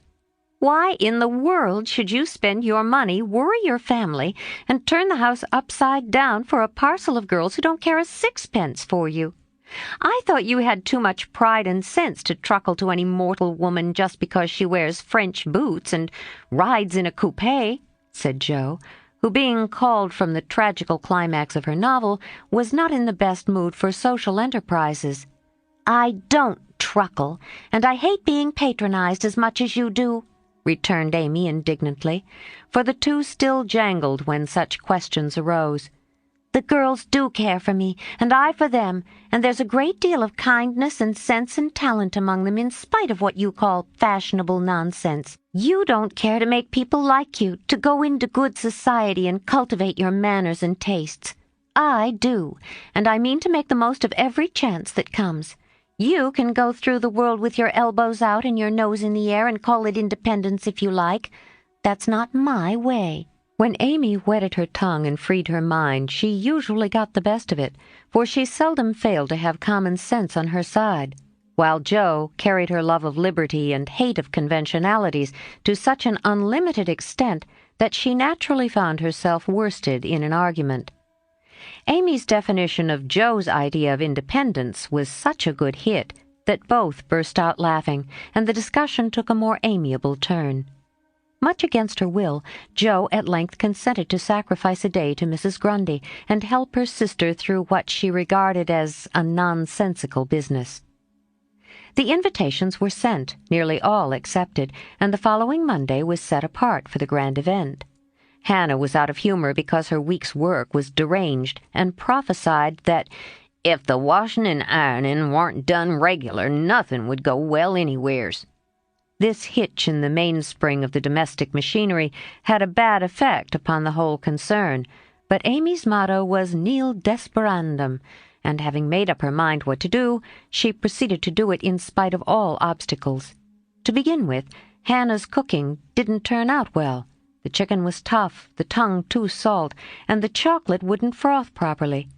Then the cake and ice cost more than Amy expected, so did the wagon, and various other expenses which seemed trifling at the outset counted up rather alarmingly afterward. Beth got cold and took to her bed.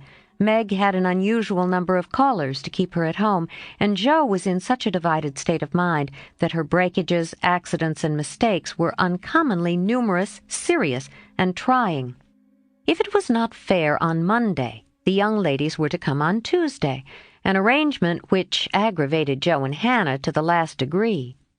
On Monday morning the weather was in that undecided state which is more exasperating than a steady pour. It drizzled a little, shone a little, blew a little, and didn't make up its mind till it was too late for anyone else to make up theirs.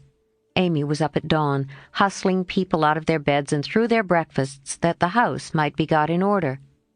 The parlor struck her as looking uncommonly shabby, but without stopping to sigh for what she had not, she skillfully made the best of what she had, arranging chairs over the worn places in the carpet, covering stains on the walls with pictures framed in ivy, and filling up empty corners with home-made statuary, which gave an artistic air to the room, as did the lovely vases of flowers Jo scattered about. The lunch looked charmingly, and as she surveyed it she sincerely hoped it would taste well, and that the borrowed glass, china, and silver would get safely home again. The carriages were promised. Meg and Mother were all ready to do the honors. Beth was able to help Hannah behind the scenes. Jo had engaged to be as lively and amiable as an absent mind, an aching head, and a very decided disapproval of everybody and everything would allow. And as she wearily dressed, Amy cheered herself with anticipations of the happy moment when, lunch safely over, she would drive away with her friends for an afternoon of artistic delights. For the cherry bounce and the broken bridge were her strong points. Then came 2 hours of suspense, during which she vibrated from parlor to porch, while public opinion varied like the weathercock. A smart shower at 11 had evidently quenched the enthusiasm of the young ladies who were to arrive at 12. For nobody came. And at 2 the exhausted family sat down in a blaze of sunshine to consume the perishable portions of the feast, that nothing might be lost. "No doubt about the weather today. They will certainly come, so we must fly round and be ready for them," said Amy, as the sun woke her next morning. She spoke briskly, but in her secret soul she wished she had said nothing about Tuesday, for her interest, like her cake, was getting a little stale. "I can't get any lobsters, so you will have to do without salad today," said Mr. March, coming in half an hour later with an expression of placid despair. "Use the chicken, then. The toughness won't matter in a salad," advised his wife. Hannah left it on the kitchen table a minute, and the kittens got at it. I'm very sorry, Amy," added Beth, who was still a patroness of cats. "Then I must have a lobster, for tongue alone won't do," said Amy decidedly. "Shall I rush into town and demand one?" asked Joe, with the magnanimity of a martyr. "You'd come bringing it home under your arm without any paper just to try me. I'll go myself," answered Amy, whose temper was beginning to fail. Shrouded in a thick veil and armed with a genteel traveling basket, she departed, feeling that a cool drive would soothe her ruffled spirit and fit her for the labors of the day. After some delay, the object of her desire was procured, likewise a bottle of dressing to prevent further loss of time at home, and off she drove again, well pleased with her own forethought. As the omnibus contained only one other passenger, a sleepy old lady, Amy pocketed her veil and beguiled the tedium of the way by trying to find out where all her money had gone to. So busy was she with her card full of refractory figures that she did not observe a newcomer, who entered without stopping the vehicle, till a masculine voice said, "Good morning, Miss March," and looking up, she beheld one of Laurie's most elegant college friends. Fervently hoping that he would get out before she did, Amy utterly ignored the basket at her feet, and congratulating herself that she had on her new traveling dress, returned the young man's greeting with her usual suavity and spirit. They got on excellently, for Amy's chief care was soon set at rest by learning that the gentleman would leave first, and she was chatting away in a peculiarly lofty strain when the old lady got out. In stumbling to the door, she upset the basket, and, oh horror, the lobster, in all its vulgar size and brilliancy, was revealed to the high-born eyes of a tutor. "By Jove, she's forgotten her dinner!" cried the unconscious youth, poking the scarlet monster into its place with his cane, and preparing to hand out the basket after the old lady. "Please don't. It's mine," murmured Amy, with a face nearly as red as her fish. "Oh, really? I beg pardon. It's an uncommonly fine one, isn't it?" said Tutor, with great presence of mind and an air of sober interest that did credit to his breeding. Amy recovered herself in a breath, set her basket boldly on the seat, and said, laughing, "Don't you wish you were to have some of the salad he's to make, and to see the charming young ladies who are to eat it?" Now that was tact, for two of the ruling foibles of the masculine mind were touched. The lobster was instantly surrounded by a halo of pleasing reminiscences, and curiosity about the charming young ladies diverted his mind from the comical mishap. "I suppose he'll laugh and joke over it with Laurie, but I shan't see them. That's a comfort," thought Amy, as Tutor bowed and departed. She did not mention this meeting at home, though she discovered that, thanks to the upset, her new dress was much damaged by the rivulets of dressing that meandered down the skirt, but went through with the preparations which now seemed more irksome than before. And at 12 o'clock all was ready again. Feeling that the neighbors were interested in her movements, she wished to efface the memory of yesterday's failure by a grand success today. So she ordered the cherry bounce and drove away in state to meet and escort her guests to the banquet. "There's the Rumbles, they're coming. I'll go into the porch to meet them. It looks hospitable, and I want the poor child to have a good time after all her trouble," said Mrs. March, suiting the action to the word. But after one glance she retired, with an indescribable expression, for, looking quite lost in the big carriage, sat Amy and one young lady. "Run, Beth, and help Hannah clear half the things off the table. It will be too absurd to put a luncheon for 12 before a single girl," cried Joe, hurrying away to the lower regions, too excited to stop even for a laugh. In came Amy, quite calm and delightfully cordial to the one guest who had kept her promise.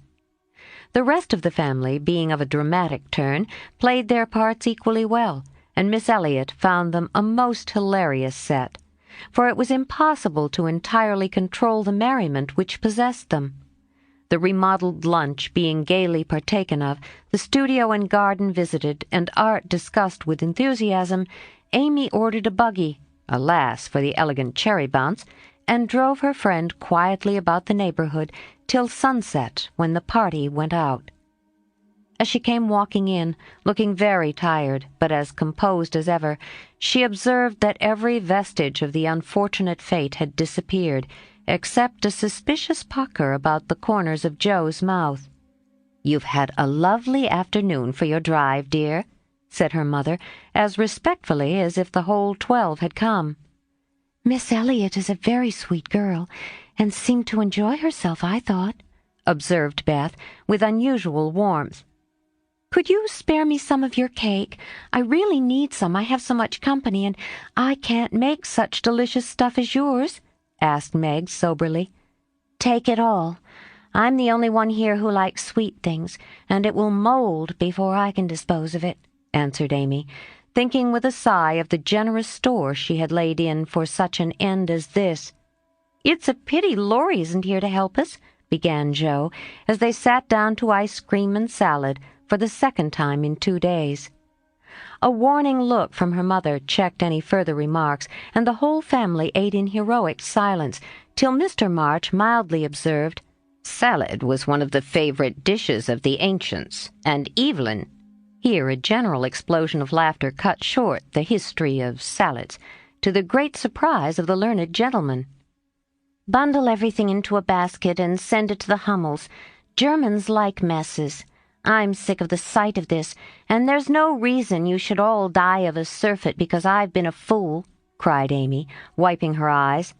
"I thought I should have died when I saw you 2 girls rattling about in the what-you-call-it, like 2 little kernels in a very big nutshell, and Mother waiting in state to receive the throng," sighed Joe, quite spent with laughter. "I'm very sorry you were disappointed, dear, but we all did our best to satisfy you," said Mrs. March, in a tone full of motherly regret. "I am satisfied.